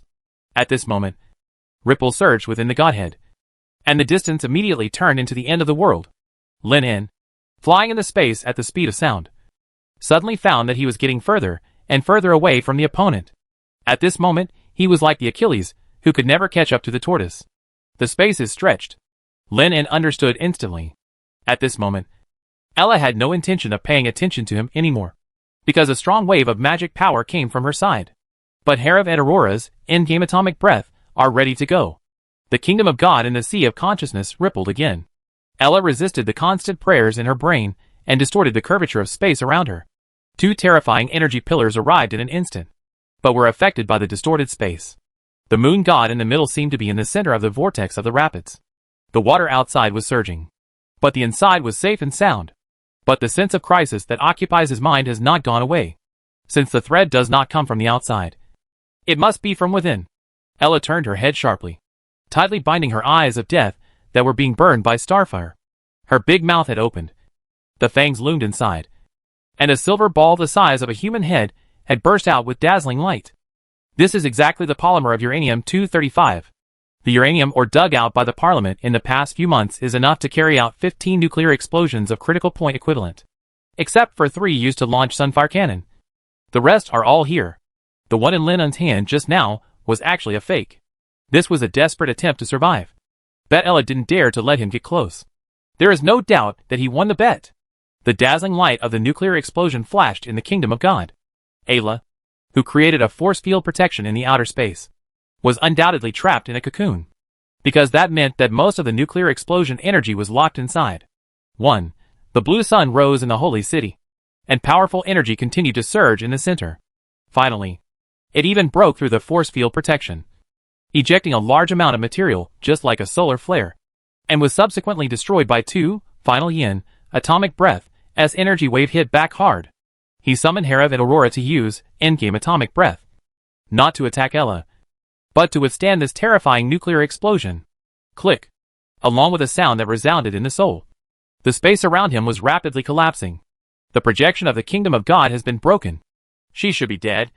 Right, Herav said with a solemn expression as he looked at the small sun, which was only a dozen meters in diameter, but as bright as an incandescent sun inside. If it were another person, under such a blow, his soul would definitely be destroyed, and there would be no possibility of escape. But his opponent was the false god of the church, and the ability he had just shown was even more terrifying. For a moment, Herav felt a little unsure. Lin En did not reply. He stared at the center of the nuclear explosion. The explosion lasted for more than 10 minutes before it gradually subsided. There were no more beautiful figures anywhere in his sight. In the airspace hit by the nuclear explosion, a strange polygonal crystal was still suspended there, but it was much dimmer than before. What on earth is this thing? Herav's whole body was in a bad condition. Even with the energy of 10 nuclear explosions, it could not be destroyed. He already wanted to curse, because Ella's figure turned from virtual to real and appeared in front of them again. Lin En, Aurora and Vittorio even had the idea of running away in their minds. At this moment, their condition is extremely poor. The continuous battles and the use of endgame atomic breath can only be described as terrifying. But beyond everyone's expectation, Ella escaped first. The body turned into a stream of light and flew towards the west of the holy city. Stop her! Lin En reacted immediately. The enemy ran away first, which showed that their methods were not useless. Now is the time to add insult to injury and climb up trees and pull out ladders. Dozens of laser beams in a row arrived in an instant, hitting the speeding figure from all directions. The godhead trembled again and deflected the beams. But Ella's face was also a little ugly. Now her magic power has become extremely weak, and the strength and weakness within the godhead have long been out of balance. So every time she uses the power of the godhead, a part of herself is assimilated. In fact, if she hadn't retained part of her magic power and soul in her godhead at the moment of the nuclear explosion, she would have died long ago. The bright moon in the sky is constantly instilling power, and Ella's appearance is quietly changing, moving closer to the real god of the moon. Diana? She must stay away from here. Away from the moon. Ella had only this obsession left in her heart. Her target is the holy mountain, Arusta. Herav immediately analyzed it. Currently, Lin En and others rely on electromagnetic fields to fly at supersonic speeds. But Ella, who relies on pulling space to increase speed, is not slower than them at all, and is even faster. If this continues, the other party will definitely arrive before them. None of the pursuers knew what Ella wanted to do, but they were unwilling to let it succeed. Vittorio, the only one who still had some energy left, began to prepare for final end atomic breath. About 3 seconds later, a terrifying energy column arrived instantly, hitting the towering holy mountain before Ella could arrive. Chapter 497: The Origin of Magic and the Truth of the World. The power of the nuclear explosion was so terrifying. It was bound into a beam of light and blasted straight down. The towering holy mountain, Arusta, shook violently like a landslide under the strong energy. Most of the mountaintop was flattened. Countless broken rocks rolled down, and the dust was raised nearly 100 feet high. Such concentrated energy could completely penetrate a mountain. But the fact was beyond Vittorio's expectation. After the energy pillar blasted into the mountain, it stagnated not long after. It's like encountering some obstacle. After the light cone dissipated, several people saw clearly that the thing blocking the energy column was the magic stone. Lots of magic stones. Lin En was shocked. He didn't expect that there was a magic stone mine here, and it was so close to the holy city. They had not felt the slightest fluctuation of magic power before. It should be that Ella deliberately used magic to cover it up. What's more important is that in the center of the magic stone mine, at the end of their field of vision, where massive amounts of magic power converge, there is a strange and constantly surging magic node, constantly flowing like a whirlpool. That's a space-time door. Lin En and others immediately understood Ella's plan, and immediately used their strongest means in an attempt to keep the other party. The red electromagnetic rail gun, the invisible space blade, and the powerful 5th-level laser beam blasted towards the opponent. However, Ella's movements showed no sign of stopping, as the divine personality surged and the space around her was distorted. All attacks were deflected and offset. The originally closed space-time gate in front also started to operate again, and the vortex continued to expand, and soon swallowed up the approaching Ella. It took about half a minute for Lin En and others to arrive. Relying on electromagnetic acceleration, their ultimate speed can reach about 1.5 times the speed of sound. But even that is still not as good as the moon god Ella, who can shorten the distance. Controlling space is simply a cheating ability. The activated space-time gate also changed from expansion to contraction at this time, which was a sign that it was about to be closed. To pursue or not to pursue? This question of life and death suddenly surrounded everyone's minds. You must know that no one has ever been able to enter the time and space gate and come out alive. Lin En and Herav looked at each other. In their current state, they did not dare to pursue rashly. The magic power surged around them, and each of them separated into an incarnation of magic power. They rushed directly into the space-time door, intending to take a look inside. Let's talk about the situation. The next second, the two magic incarnations disappeared from the field of vision, and their faces changed, showing looks of horror. How's it going? Aurora asked quickly. My magic incarnation has disappeared. Herav's face was very ugly. Although he knew before that the time and space gate could not be entered at will. But now he has entered the realm of legend. And even an incarnation has extraordinary power. Did Ella do it? Aurora also looked uncertain, wondering if the other party had entered and guarded the other end of the time and space gate, and then killed the two avatars with a backhand. Herav did not reply, but turned to look at Lin. My magic incarnation also disappeared the moment I entered. Lin En's expression was equally solemn. For the sake of caution, his first task for this magic incarnation was to use electromagnetic wave communication to send the news to the other side immediately after passing by. Pass it back? As a result, the moment it was sucked into the space-time gate, the perception of the soul was interrupted. According to his guess, there are probably two possibilities. First, the other side of the space-time gate is extremely dangerous, or there may be very powerful people guarding it. The avatar will be killed as soon as it enters, with no possibility of resistance, and no time to deliver the message. Second, there was an anomaly in the location they entered, which completely blocked their perception, so the contact was immediately interrupted. Neither guess is a good thing. The former means that they may not be able to get in, and the latter means that once they get in, they may not be able to get out. Where does this thing lead to? Lin En looked at the gradually closing space-time door and frowned to himself. However, he did not expect Herav and others to be able to answer. He had read the records of the Parliament's exploration of the space-time gate. However, to his surprise, Vittorio beside him suddenly spoke at this moment. That may be the origin of magic. The beginning of everything. The origin of magic? The starting point? Herav and Aurora stared at Vittorio in confusion. They also did not expect that Vittorio would speak suddenly, and with such explosive words. What exactly does this mean? Herav didn't want to engage in such roundabout things and asked directly. You should have sensed it when Ella opened the space-time door just now, Vittorio reminded. Is it magic? Lin En thought. With legendary level perception, he was naturally able to detect that the moment Ella opened the space-time door, a large amount of magic emerged from it. And even the concentration of magic in the entire area was improved a lot. Combined with Vittorio's words, a shocking suspicion emerged in Lin's mind. A few months ago, he discovered a strange phenomenon in the uranium mine. That is, many protruding rocks were semi-assimilated by magic. Is it possible that he has got it wrong all along? It is not the massive magic power accumulated in the magic stone mine that created the natural time and space tunnel, but the continuous influx of magic power from the other side of the time and space gate that infected the magic stone mine. Just like these legendary wizards, who can build bodies with magic and energy, they may also have certain conditions that can transform ordinary ores into magic stones infected with magic crystals of magic and matter. But if this conjecture is correct, it means a terrifying fact.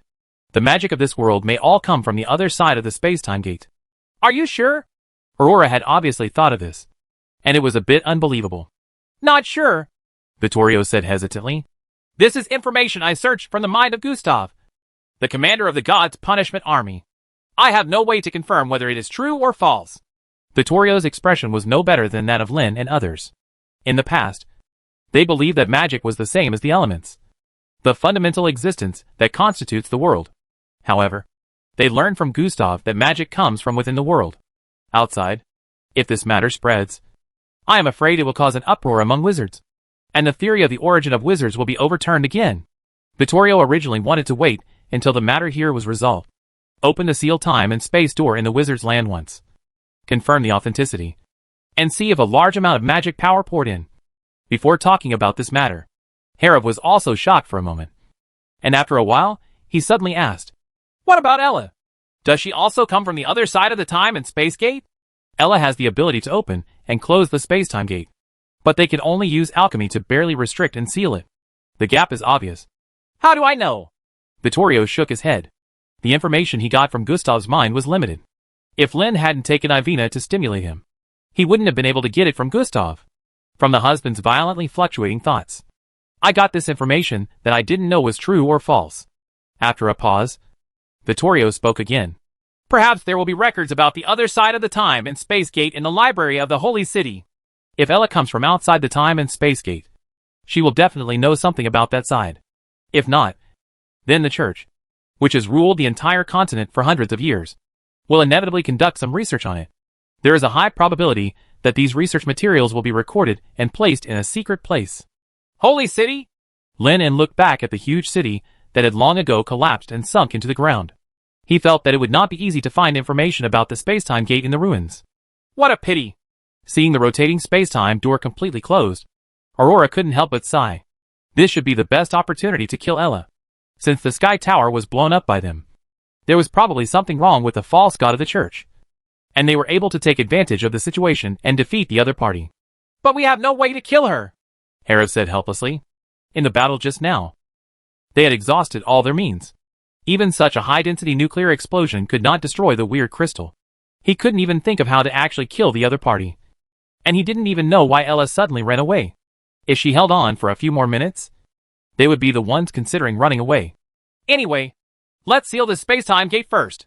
Vittorio put his hands together and made several complicated hand seals, and runic chains shot out from the surrounding area and surrounded the space-time nodes. Lin also stepped forward, using his ability to slightly manipulate space, and cooperating with Vittorio to reverse the curvature of the surrounding fluctuating space. The last time they sealed the space node in the wizard's land, they used 3 speakers and 9 great wizards, and it took half a month to get it done. Now that Vittorio has broken through the legend, there is no need for such trouble. With the cooperation of Lin En, In about half an hour, the space vortex that was constantly rotating in the magic stone mine almost came to a standstill, leaving only the A blue spacetime node. Of course, it's hard to say whether this seal can really prevent Ella from opening the door again. The biggest function of this thing is that they can immediately sense any fluctuations in the spacetime gate. The rest of the time and space gates distributed in the continent also need to be dealt with, Aurora reminded. Otherwise the other party may slip in from the other nodes. They can't find a way to kill Ella for the time being, and they don't dare to enter the spacetime gate rashly. So they can only find a way to block the other party's way back first, after completing the sealing of the time and space nodes. On the way back, the faces of several people were not very good looking. The result of this battle completely exceeded their expectations, and the questions in their hearts only increased instead of decreasing. Lin In was also thinking about the strange crystal he saw before. This might be the way Ella found to disintegrate the poison of faith. Godhead? Lin immediately thought of this term, and temporarily used it as the title of this thing. It was able to survive the destruction of a nuclear explosion without any damage, probably because more microscopic forces were involved. Unlike Haroff and others who are superstitious about the powerful power of nuclear explosions and believe that they can wipe out everything, Lin is very aware of the limitations of nuclear fission and nuclear fusion. There are also many things that it cannot destroy, such as neutrons, protons, or more microscopic quarks, gluons, etc., as well as space. Even at tens of billions of tons of nuclear explosions have no possibility of destroying space. At most, they will cause strong space fluctuations. As for larger yield nuclear explosions, the Federation has not experimented with them because the efficiency of mass-to-energy conversion of nuclear explosions is too low, which is a waste of resources. Lord Speaker, what happened to that false god? Is she dead? Seeing Lin In and others flying back from the other side of the holy city, a group of wizards immediately came forward and asked, "Let's talk about this later when we hold a meeting." Lin In glanced at the soldiers of the kingdom and had no intention of revealing it here. He directly ignored the topic and spoke in praise. "You did a great job, and the timing of releasing the Yang Flame Cannon was also very accurate. Just now, we almost thought that Ella had cracked the electromagnetic signal and sent us a message," Raphael said fearfully. They all knew the power of the Yang Cannon. With the shot, not only the false god of the church, but also Lin In and others were likely to be killed. The pressure required to make the decision to fire is huge, and no one dares to take on this responsibility. So when they received the summons, they held an impromptu vote. Of the 13 great wizards, 6 decided to implement it, 5 opposed it, and 2 abstained. The decision to engage in emotional bombardment was made by vote. Lin couldn't help but laugh or cry, but he could understand it. After all, his order was indeed a bit inexplicable. It was impossible to give a detailed explanation in the form at that time. After all, the fighter opportunity was fleeting. "Then what should we do now?"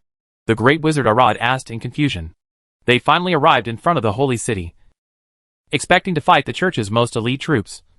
But Lin destroyed the entire city with an underground nuclear explosion. So apart from firing a cannon just now, nothing else was done. "There are too many things that have to be dealt with now. We need manpower everywhere. There are people who are busy." Lin In shook his head and ordered several great wizards to lead the kingdom's army to organize the excavation work in various areas within the holy city. This was a huge mess. "Try to be careful. Maybe some cardinals can survive the collapse. Also, if you find a living person, find out where the church's library is as soon as possible, and dig it out first," Lin added. And then he and Vittorio flew towards the nearest time and space gate. They needed to seal all the remaining time and space nodes. The affairs of the holy city will be left to Herav and Aurora to handle for the time being. Chapter 498 Lin In, Am I Also a God? God of the moon. Diana, you are the bright moon, light, eternal existence, and the other side of life. Great Lord, we pray sincerely. Please give us light. Endless prayers kept ringing in Ella's mind, almost driving her crazy. It was not until she entered the time and space gate that the situation improved. Without the moonlight, the restlessness of the Godhead gradually calmed down, and Ella had some chance to breathe. The Wizards' Council's offensive came too fast. If it could be delayed for some more time, even if the Moon Goddess left some backups in her divinity, with her hundreds of years of preparation and accumulation, she would still be able to handle it calmly. The most important thing is that once she completely integrates and masters this Godhead, she can use the thousands of church statues distributed in the Empire as the core to bring the kingdom of God to the entire continent. Only then will she be considered a true god. Just like the former moon goddess Diana. It's a pity that everything is ruined now. Ella looked back at the space-time vortex behind her, the anger in her heart rising continuously. But she quickly adjusted and looked at this cold, dark and chaotic plane. To put it more accurately, this is a declining divine kingdom. The divine domain of Diana. The moon god. The material and magic power inside continues to drain. And it will die in a few dozen or hundreds of years. In a daze, Ella heard the prayers and shouts again. The sounds were very strange. They were not in any language she knew. But she could understand the meaning. There are believers performing a ceremony to call the moon god. After a slight hesitation, Ella flew over aimlessly, while sorting out the scattered memories belonging to Diana in her mind. When the godhead was fused before, not only the magic power flowed down from the full moon, but also some memories belonging to the moon god. In a sense, this is not a good thing, because the more memories she receives, the faster she will be assimilated.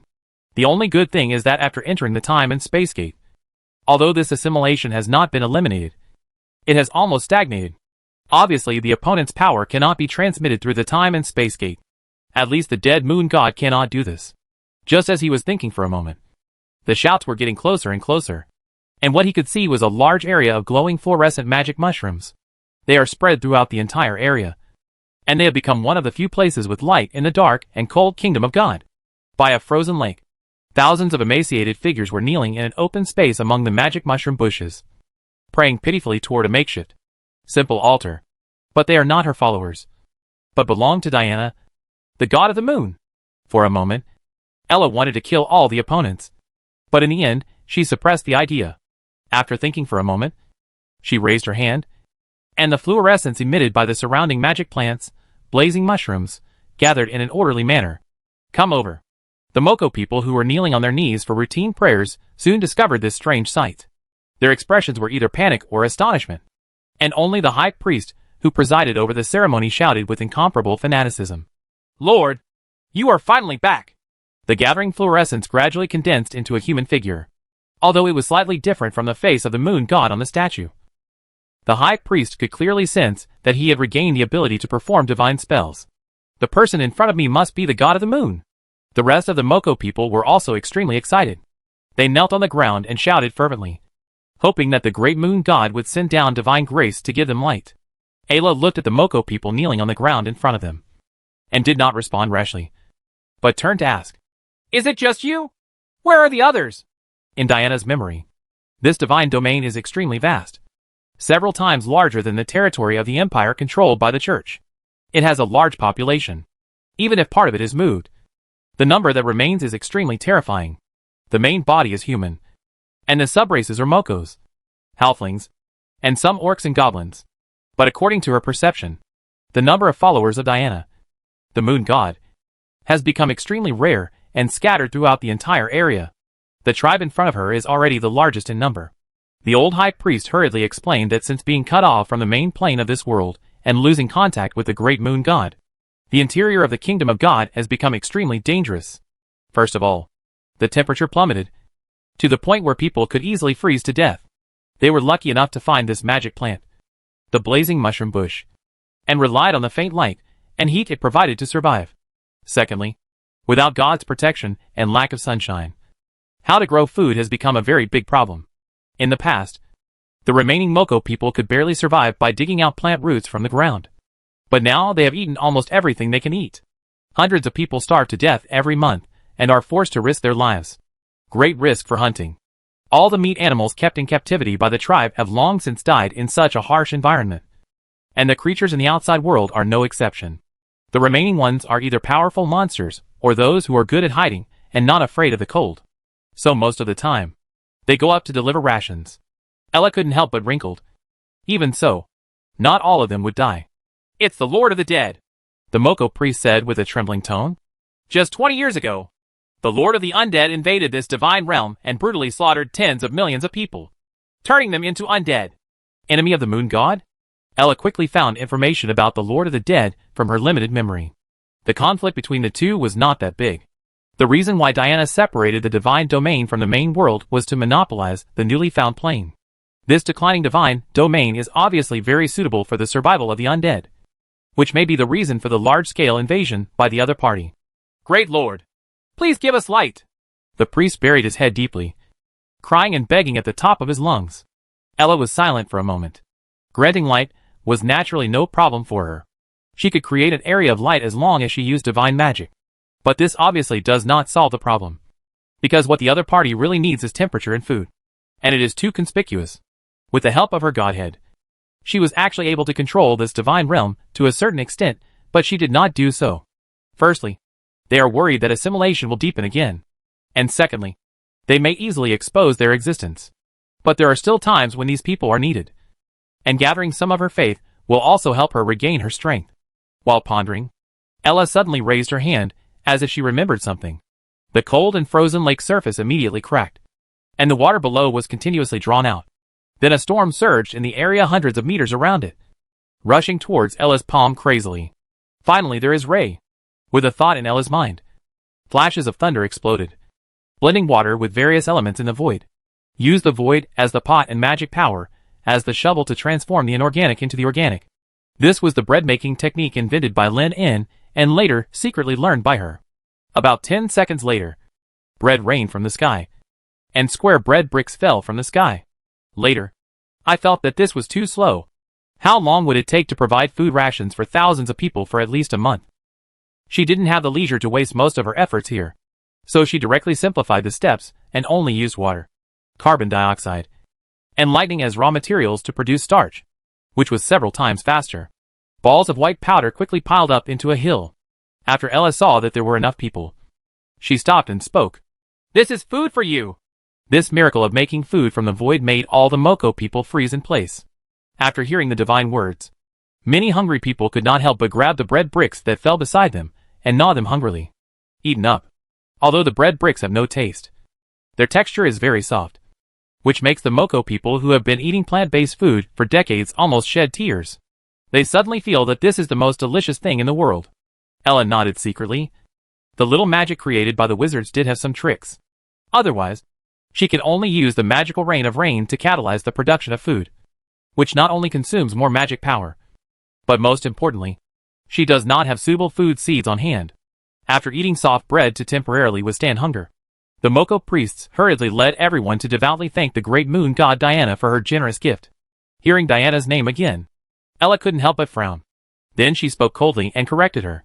My divine name is Ella. Diana just mispronounced it. Misread? The priest, who was leading the crowd to kneel down in worship, was completely stunned and almost wondered if he had heard wrongly. How could there be a mispronunciation of God's name? Although a long time had passed, the Moko priest still remembered that everyone chanted Diana's name at that time, and he was sure that he remembered correctly. But the moon god, who was kind, showed miracles, and gave them food, was standing in front of him. And the connection between them also proved this. Could it be that I really read it wrongly or remembered it wrongly? If it were a priest with a higher level, he would definitely realize that something was wrong. But he was just a small priest. And instead, he became a little frightened, and even thought that he might have been pronouncing the name of God wrongly. How long have I been gone? Ella suddenly asked. Lord, you have been gone for nearly 70 years. The halfling priest said with tears in his eyes and a slight trembling. Only 70 years? Ella couldn't help but frown. She naturally knew that there was a certain time gap between the two worlds. But according to Diana's memory, once the plane is captured, the passage of time on both sides will gradually become consistent. Although there were some doubts in her heart, Ella did not show it. For her, part of Diana's memory could only be used as a reference, and there might be a hidden trap, so she could not believe it completely. During this period, I entered another dimension, so I temporarily cut off contact with you. Let me tell you what happened in the country of God during the 70 years I left. I need to know everything. Ella looked at everyone indifferently, with stars shining in her eyes, making people dare not look directly. The current situation can only be described as terrible. This divine domain is on the verge of collapse due to the loss of magic power and quality. And there is also a Lord of the Undead who is preparing to seize it. It can even be said that the other party has succeeded for the most part, and all of Diana's followers have been killed. Once you return to the other side of the time and space gate, you need to face the resurrected moon god and the group of wizards who bombard you with Skyfall at every turn. It can be said that both sides are dead ends, and she needs more information. On the other side of the time and space gate, there is the big universe, the eternal star, and the territory of the Empire. The excavation work on the Holy City lasted for more than half a month. This city is so huge, covering an area of more than 100 square kilometers. Even with the help of magic and mechanical power, it only took half a month to dig out a third of it. Fortunately, the library that Lin En and others were looking for had been found, since it was only caused by the collapse of the underground nuclear explosion. The books inside were not seriously damaged. The Parliament also sent many people to search for information about the Spacetime Gate and the digital library. Information about the Battle of Faith hundreds of years ago. During this period, the conquests on cities in the Empire did not stop. The kingdom's musketeers advanced all the way, and soon occupied more than one-third of the Empire's territory. It was able to proceed so smoothly thanks to the inexplicable death of most of the priests, bishops, and even cardinals who defended the city. In addition, the merchants revealed intelligence, instigated the defenders to rebel, and welcomed the king's army. It can almost be regarded as a sideways journey. Push. If Lin hadn't specifically asked to carry out a wave of liquidation every time he went to a place, the speed would have been even faster. The senior officials of the Parliament were not idle either. It could even be said that they were on tenterhooks, extremely worried that Ella would come back from the other side of the Spacetime Gate. Even though they have blocked all known time and space nodes, it is not 100% safe. Herav, Aurora, and Vittorio are thinking about how to develop magic and further increase their strength. Although the battle in the Holy City was difficult, they gained a lot. The legendary realm was very unfamiliar to the three of them. Ella had gone further than them, and she was more or less a guiding light. In this battle, Lin En gained the most. With the help of the magic net, he temporarily experienced the power of the Eight-Ring Wizard, and even pondered a very important issue. Lin En had long discovered that his magic network was very similar to Ella's system of belief in becoming a god. They both increased their own power by calling on other people's computing power. The question is, why am I not affected by the so-called poison of faith? To a certain extent, the wizards connected to the magic network are his believers. But when he mobilized the computing power of these people, it was very smooth. There was never a phenomenon of disordered memories washing away in his brain and causing confusion. Chapter 499, Mass Production Wizard Plan and Erased History. Lin En thought for a while, and felt that there were two reasons why he was immune to the poison of faith. First, he did not establish contact with the wizards through faith. So of course, he did not need to listen to prayers every day. Second, every time he connects to the magic network, he has the intelligent brain as a transfer point. If he really wants to get serious, he is not the one who actually uses the computing power to take charge of all this. While Lin En was thinking, he asked Jinao in his mind for confirmation, and soon got a positive answer. Just as he had guessed, in the process of acquiring computing power, he would inevitably come into contact with the memories or thoughts of these people. However, since his orders did not include these things, they were treated as useless. Eliminated? So is the Godhead something similar?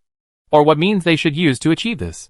You must know that the emergence of the intelligent brain was a complete accident. This thing was originally an auxiliary chip implanted in the brain. It is not a rare thing in the Federation. Every person in the new era will be equipped with it when he is born. As a result, due to unknown reasons, he was inexplicably quantized when he traveled through time. After receiving the blessing of the magic network, his computing power was also greatly improved. However, in the database, similar technology does exist. That is, the human brain quantum computer. This is one of the Federation's most cutting-edge scientific research studies, a part of the New Humanity Project. Due to the rapid development of science and technology, it is difficult to meet the public relations and needs of the latest scientific research simply by relying solely on the memory of the human brain and the inheritance of knowledge. Because any small branch of cutting-edge scientific research theory may not be mastered even after decades of in-depth study. This is also the reason why it is necessary to implant an auxiliary chip in the brain. This thing can solve the problem of basic knowledge storage to a large extent. Coupled with genetic modification technology, it greatly improves the speed of knowledge learning. Based on this concept, many imaginative researchers hope to go one step further and combine the Federation's advanced quantum computer technology to transform the human brain and create a group of new humans with extraordinary intelligence. They believe that this technology can trigger the seventh technological revolution. However, how to transform consciousness was a problem that federal scientific researchers had not been able to completely overcome until Lin's time travel. However, it is different on this planet. The magic power transmitted from the other side of the time and space gate has extraordinary power. It is not impossible for them to overtake in corners that the Federation could not do in the previous life. Although Lin still doesn't know what method Ella used to obtain the Godhead. Human brain quantum computer technology may be able to become the Godhead for wizards. The quill stained with ink kept scratching across the white paper, recording these thoughts one by one. This is the topic that needs to be focused on next.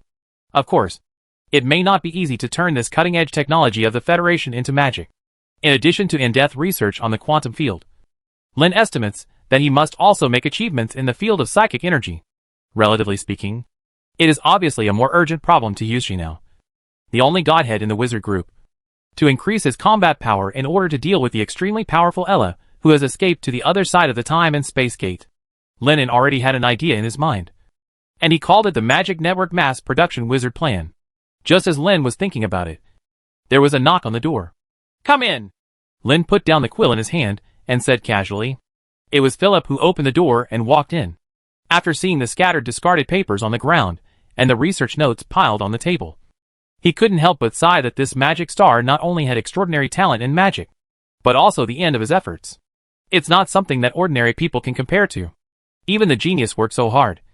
Philip suddenly felt ashamed, but he was somewhat proud of his own vision. A few years ago, he overcame everyone's opinions and made Lin, an official wizard who had only arrived in Aida a few months, become a member of the Aida school. Leader, now that I think about it, it is simply the most correct decision I have ever made. Master Dean, Speaker Harov asked me to inform you to attend tonight's meeting, saying that there are very important things that need to be announced. Philip paused and reminded.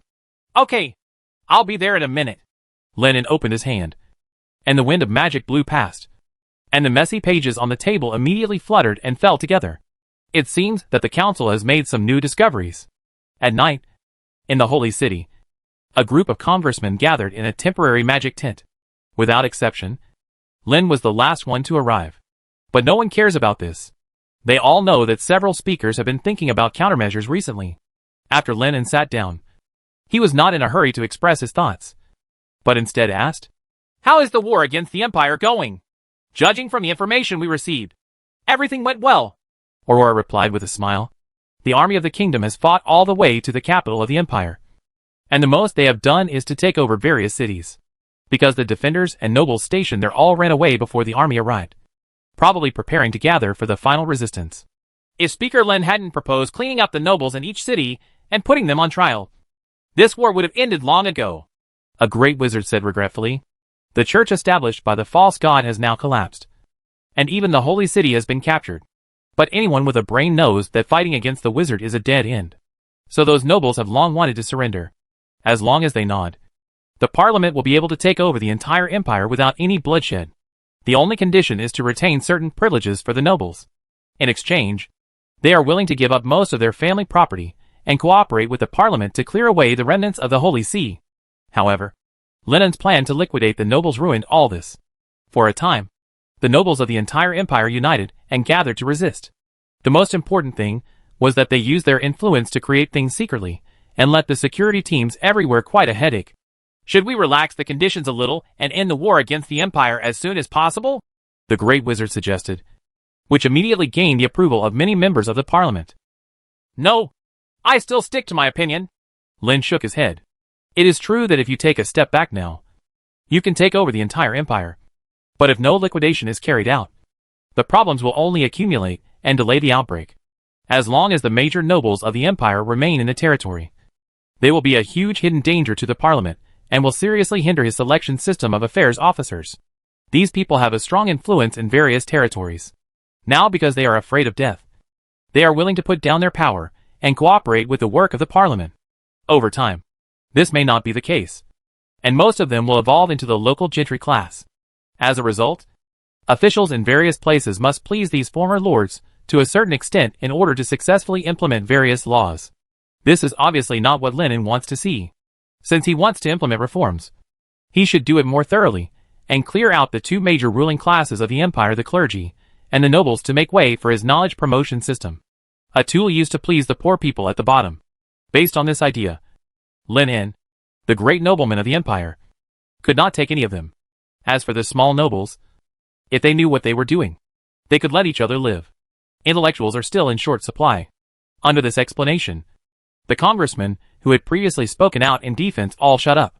Lin Eng could naturally tell that these counselors who speak up for the nobles were probably receiving benefits. But seeing that they did not continue to argue, he was too lazy to argue with these people. Since everyone has no objections, let's continue to follow Speaker Lin's cleanup plan. Hera forcefully exposed this issue. As Lin Eng said, foreign enemies are much easier to deal with than internal strife, especially now that they have the upper hand. The nobles cannot make any trouble even if they gather together. This is some information dug out from the library of the Holy City. Everyone, please take a look. Hera reached out and knocked on the table, and the information placed in front of him was scattered to each member of the parliament. The table also drew their attention back from the war against the Empire. Lin Eng also became serious. He understood that Hera suddenly held an emergency meeting. There must be something very important that needed to be announced, and it should be related to this. However, to his expectation, what appeared on the data were incomplete paintings. In these paintings, Lin saw time and space gates, magnificent cities, and many figures kneeling on the ground to pray and offer sacrifices. Is this a mural? Arad asked hesitantly. The high probability is that it should be collected and organized by the church. Hera nodded and said, Then who has painted on it? One council member asked, pointing to one of the murals. In the picture is a figure full of divinity illuminated by the full moon. During the battle of the Holy City, they saw Ella's true form with their own eyes. Although the mural was somewhat incomplete, they could still tell that the two looked different. That should be Diana, the god of the moon. Vittorio said the name carefully. The wizards present all frowned. For them, this was an extremely unfamiliar name. Did you get the information from Gustav? Lin asked. The arrested church leader has always been a very important source of intelligence for them. Not bad. Vittorio nodded. He stimulated Gustav with the news that the Holy City had fallen and Ella had been defeated and dead, and once again extracted some information from the other party's mind, including this name. Based on this information, plus some information found in the Holy City's library, he reluctantly drew a line.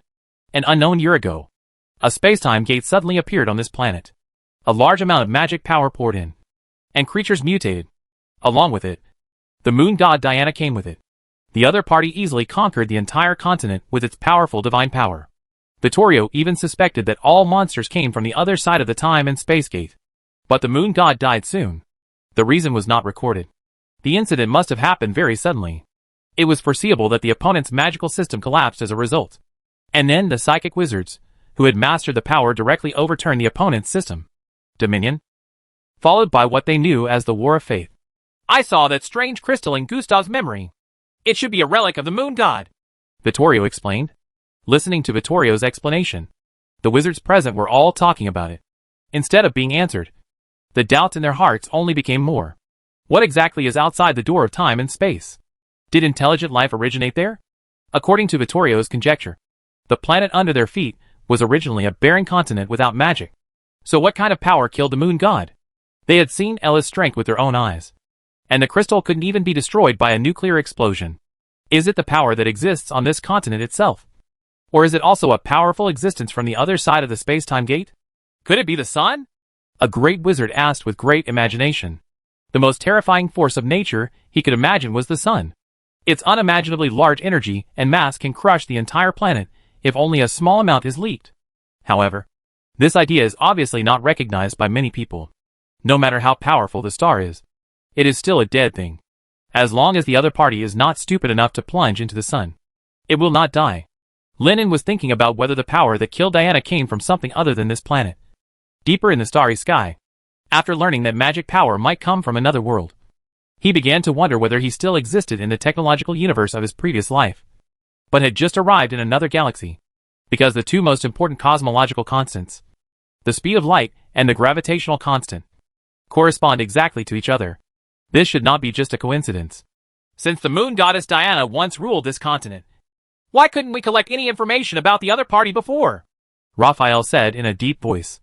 Even if Diana's magical empire disappears, there will always be a lot of people, ruins or something. I think Ayla won the War of Faith, and after ruling this continent, she consciously erased the evidence of the other party's existence. Hera responded. So they also need to do the same thing, which is to eradicate the church's belief base in the empire. This may be the key to killing the opponent, or at least weakening its power. During the discussion between several people, Lin Eng also came to his senses. Now is not the time to think about whether there are alien civilizations. although the cause of death of the fallen moon god is unknown. During the hundreds of years of the church's rule, the eternal star has not been threatened by the stars, so the possibility of them encountering an attack should be low. The biggest threat now is Ella, who has escaped into the other side of the time and space gate. Thinking of this, Lin took out the planning book that he had prepared long ago. It was his plan for mass production of wizards. Chapter 500. The Magic Network System creates a magical civilization with wizards per capita. What is a wizard? So far, the Parliament has not been able to give it an accurate definition. But generally speaking, people who have the talent to control magic and learn to master the rules and use them are called wizards. It is not easy to train a formal wizard. Talent alone can recruit a large number of people, and the average training time is more than 10 years. Such large restrictions coupled with a long time make it difficult to increase the number of wizards. The entire Parliament and the wizards in the Empire combined have less than 20,000 people. Lin's plan for mass-producing wizards hopes to develop a new system for promoting wizards, breaking through the limitations of talent, and allowing all poor people to have the opportunity to become wizards simply through the study and accumulation of knowledge. Let poor people with no magical talent become wizards. How is this possible? After hearing about Lin's plan to mass-produce wizards, some members of the House of Representatives felt a little unbelievable. Why is it impossible? Lin asked rhetorically. How can they cast magic without magic power? With the meager mental power of a poor man, I am afraid that even the most basic zero-level spell slots cannot be condensed. A tall, thin wizard asked. Then wouldn't it be nice to give them magic power and help these people condense spell slots? Lin responded casually. Nonsense! The tall, thin wizard was so angry that he almost twitched. Give them magic? How to give? This thing is not digested after eating bread. Not to mention such outrageous things as helping people condense spell slots. In the past, although this magic star always had some amazing ideas, they were still somewhat logical. This time, it can no longer be described as amazing. It is simply whimsical. If that is the case, doesn't it mean that everyone can become a wizard? Even great wizards like Raphael and Arad, who were familiar with Lin, frowned after hearing this. Lin was quite helpless. He had written down the specific plans in the planning book, but he rushed to make suggestions without reading each one. So he could only shake his head and said, This is certainly possible. And in fact, my preliminary experiments have been successful. Seeing that Lin was very sure, and even bluntly said that there were preliminary results, the originally noisy conference room immediately became quiet, and he looked at the magic star with doubts.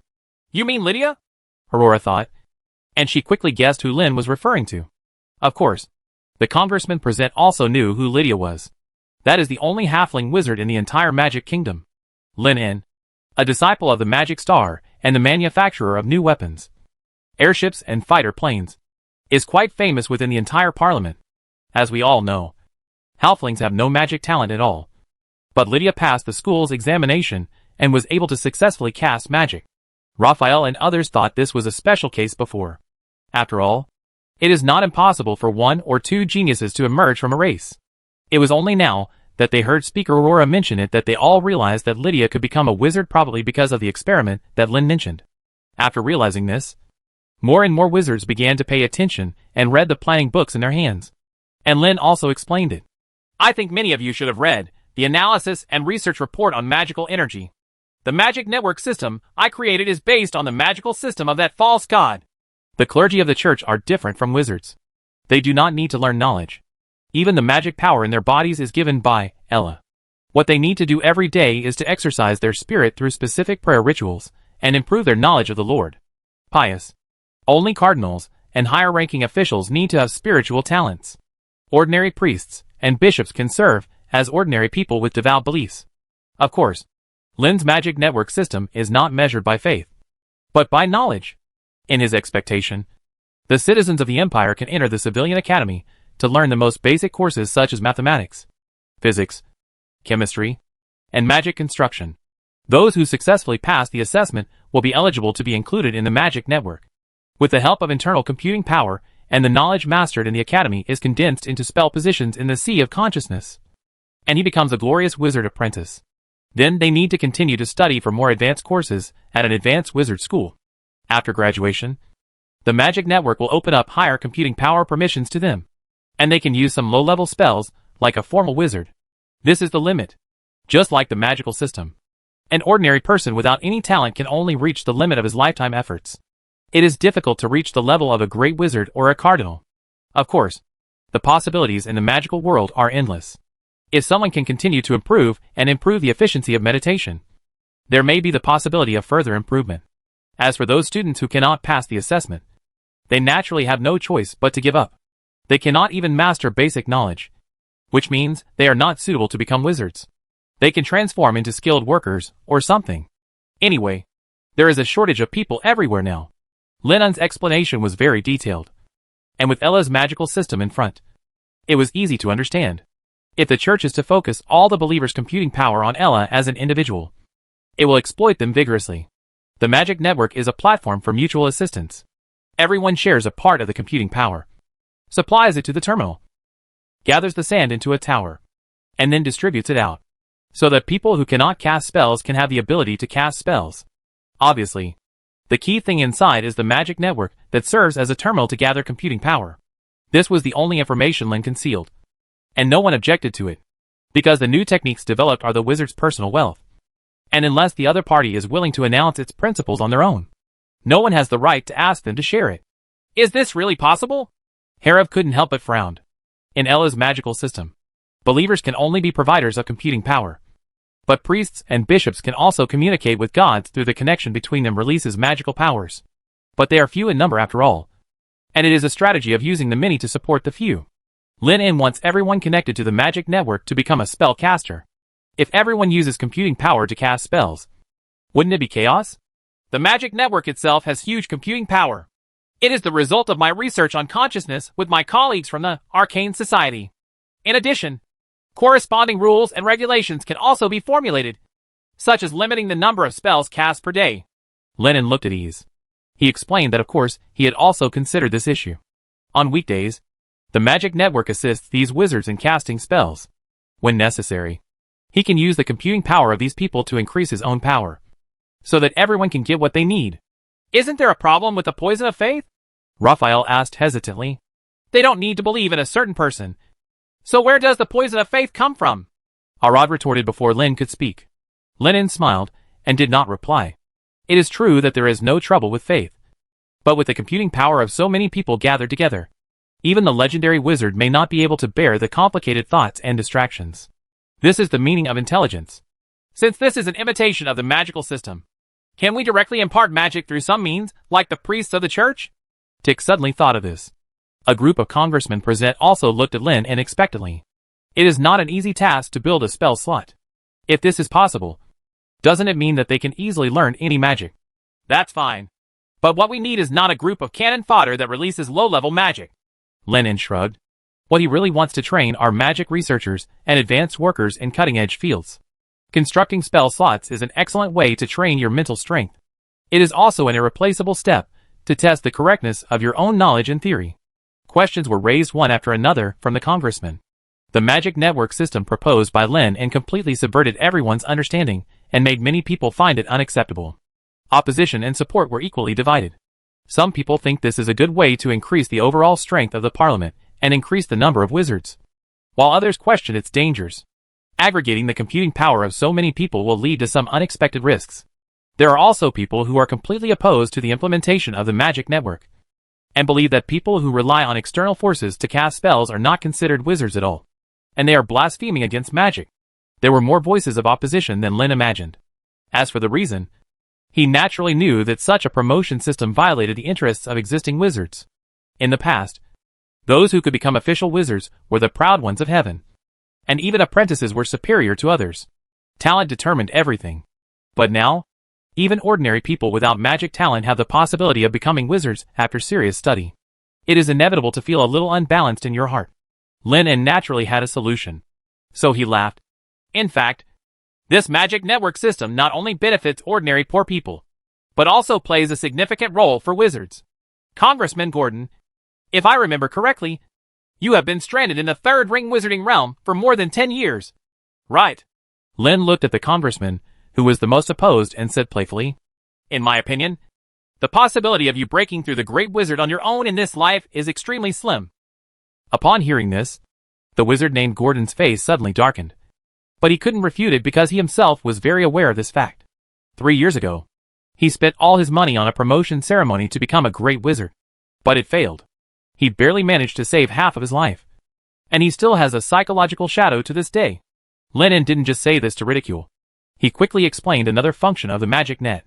For people like Gordon who have reached the limit of the three-ring wizard, as long as they use the blessing of the magic network, they can temporarily break through the current state of mental power and feel the power of a higher level in advance, thereby greatly increasing the possibility of promotion. The reason why he upgraded so quickly was because of Jinala's computing power. Are you sure? Speaker Len? Tick stood up from his position excitedly. There were countless members of Congress who were as astonished as Tick.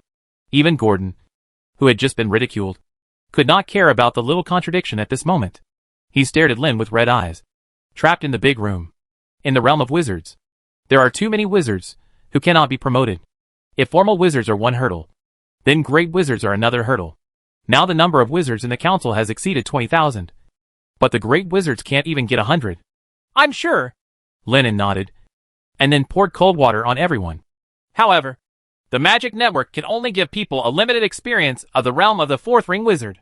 It is not meant to help you directly advance. That's enough, Tick said decisively. The rest of the council members are also extremely excited. They are very sure that they are only a small step away from the great wizard. And the magic network can bridge this gap for them. Lin just smiled at this idea. It was just like winning the lottery. After he increased the probability of winning, everyone thought they would definitely be the lucky one. The redemption of benefits is obviously more effective than any words. After Lin explained another use of the magic network, the attitudes of the legislators, who were originally opposed to the mass production of wizards, immediately changed 180 degrees. The three speakers did not participate in the previous discussion, but read Lennon's plan very carefully. This plan is beneficial to wizards at almost every level. Apprentices can directly become official wizards with the help of the magic network's computing power. Three-ring wizards can use this to increase the probability of being promoted to great wizards. And it will be easier for the great wizards to rely on the computing power of the magic network to be promoted to legends and shape bodies of energy and magic in the future. Except for the unknown risks.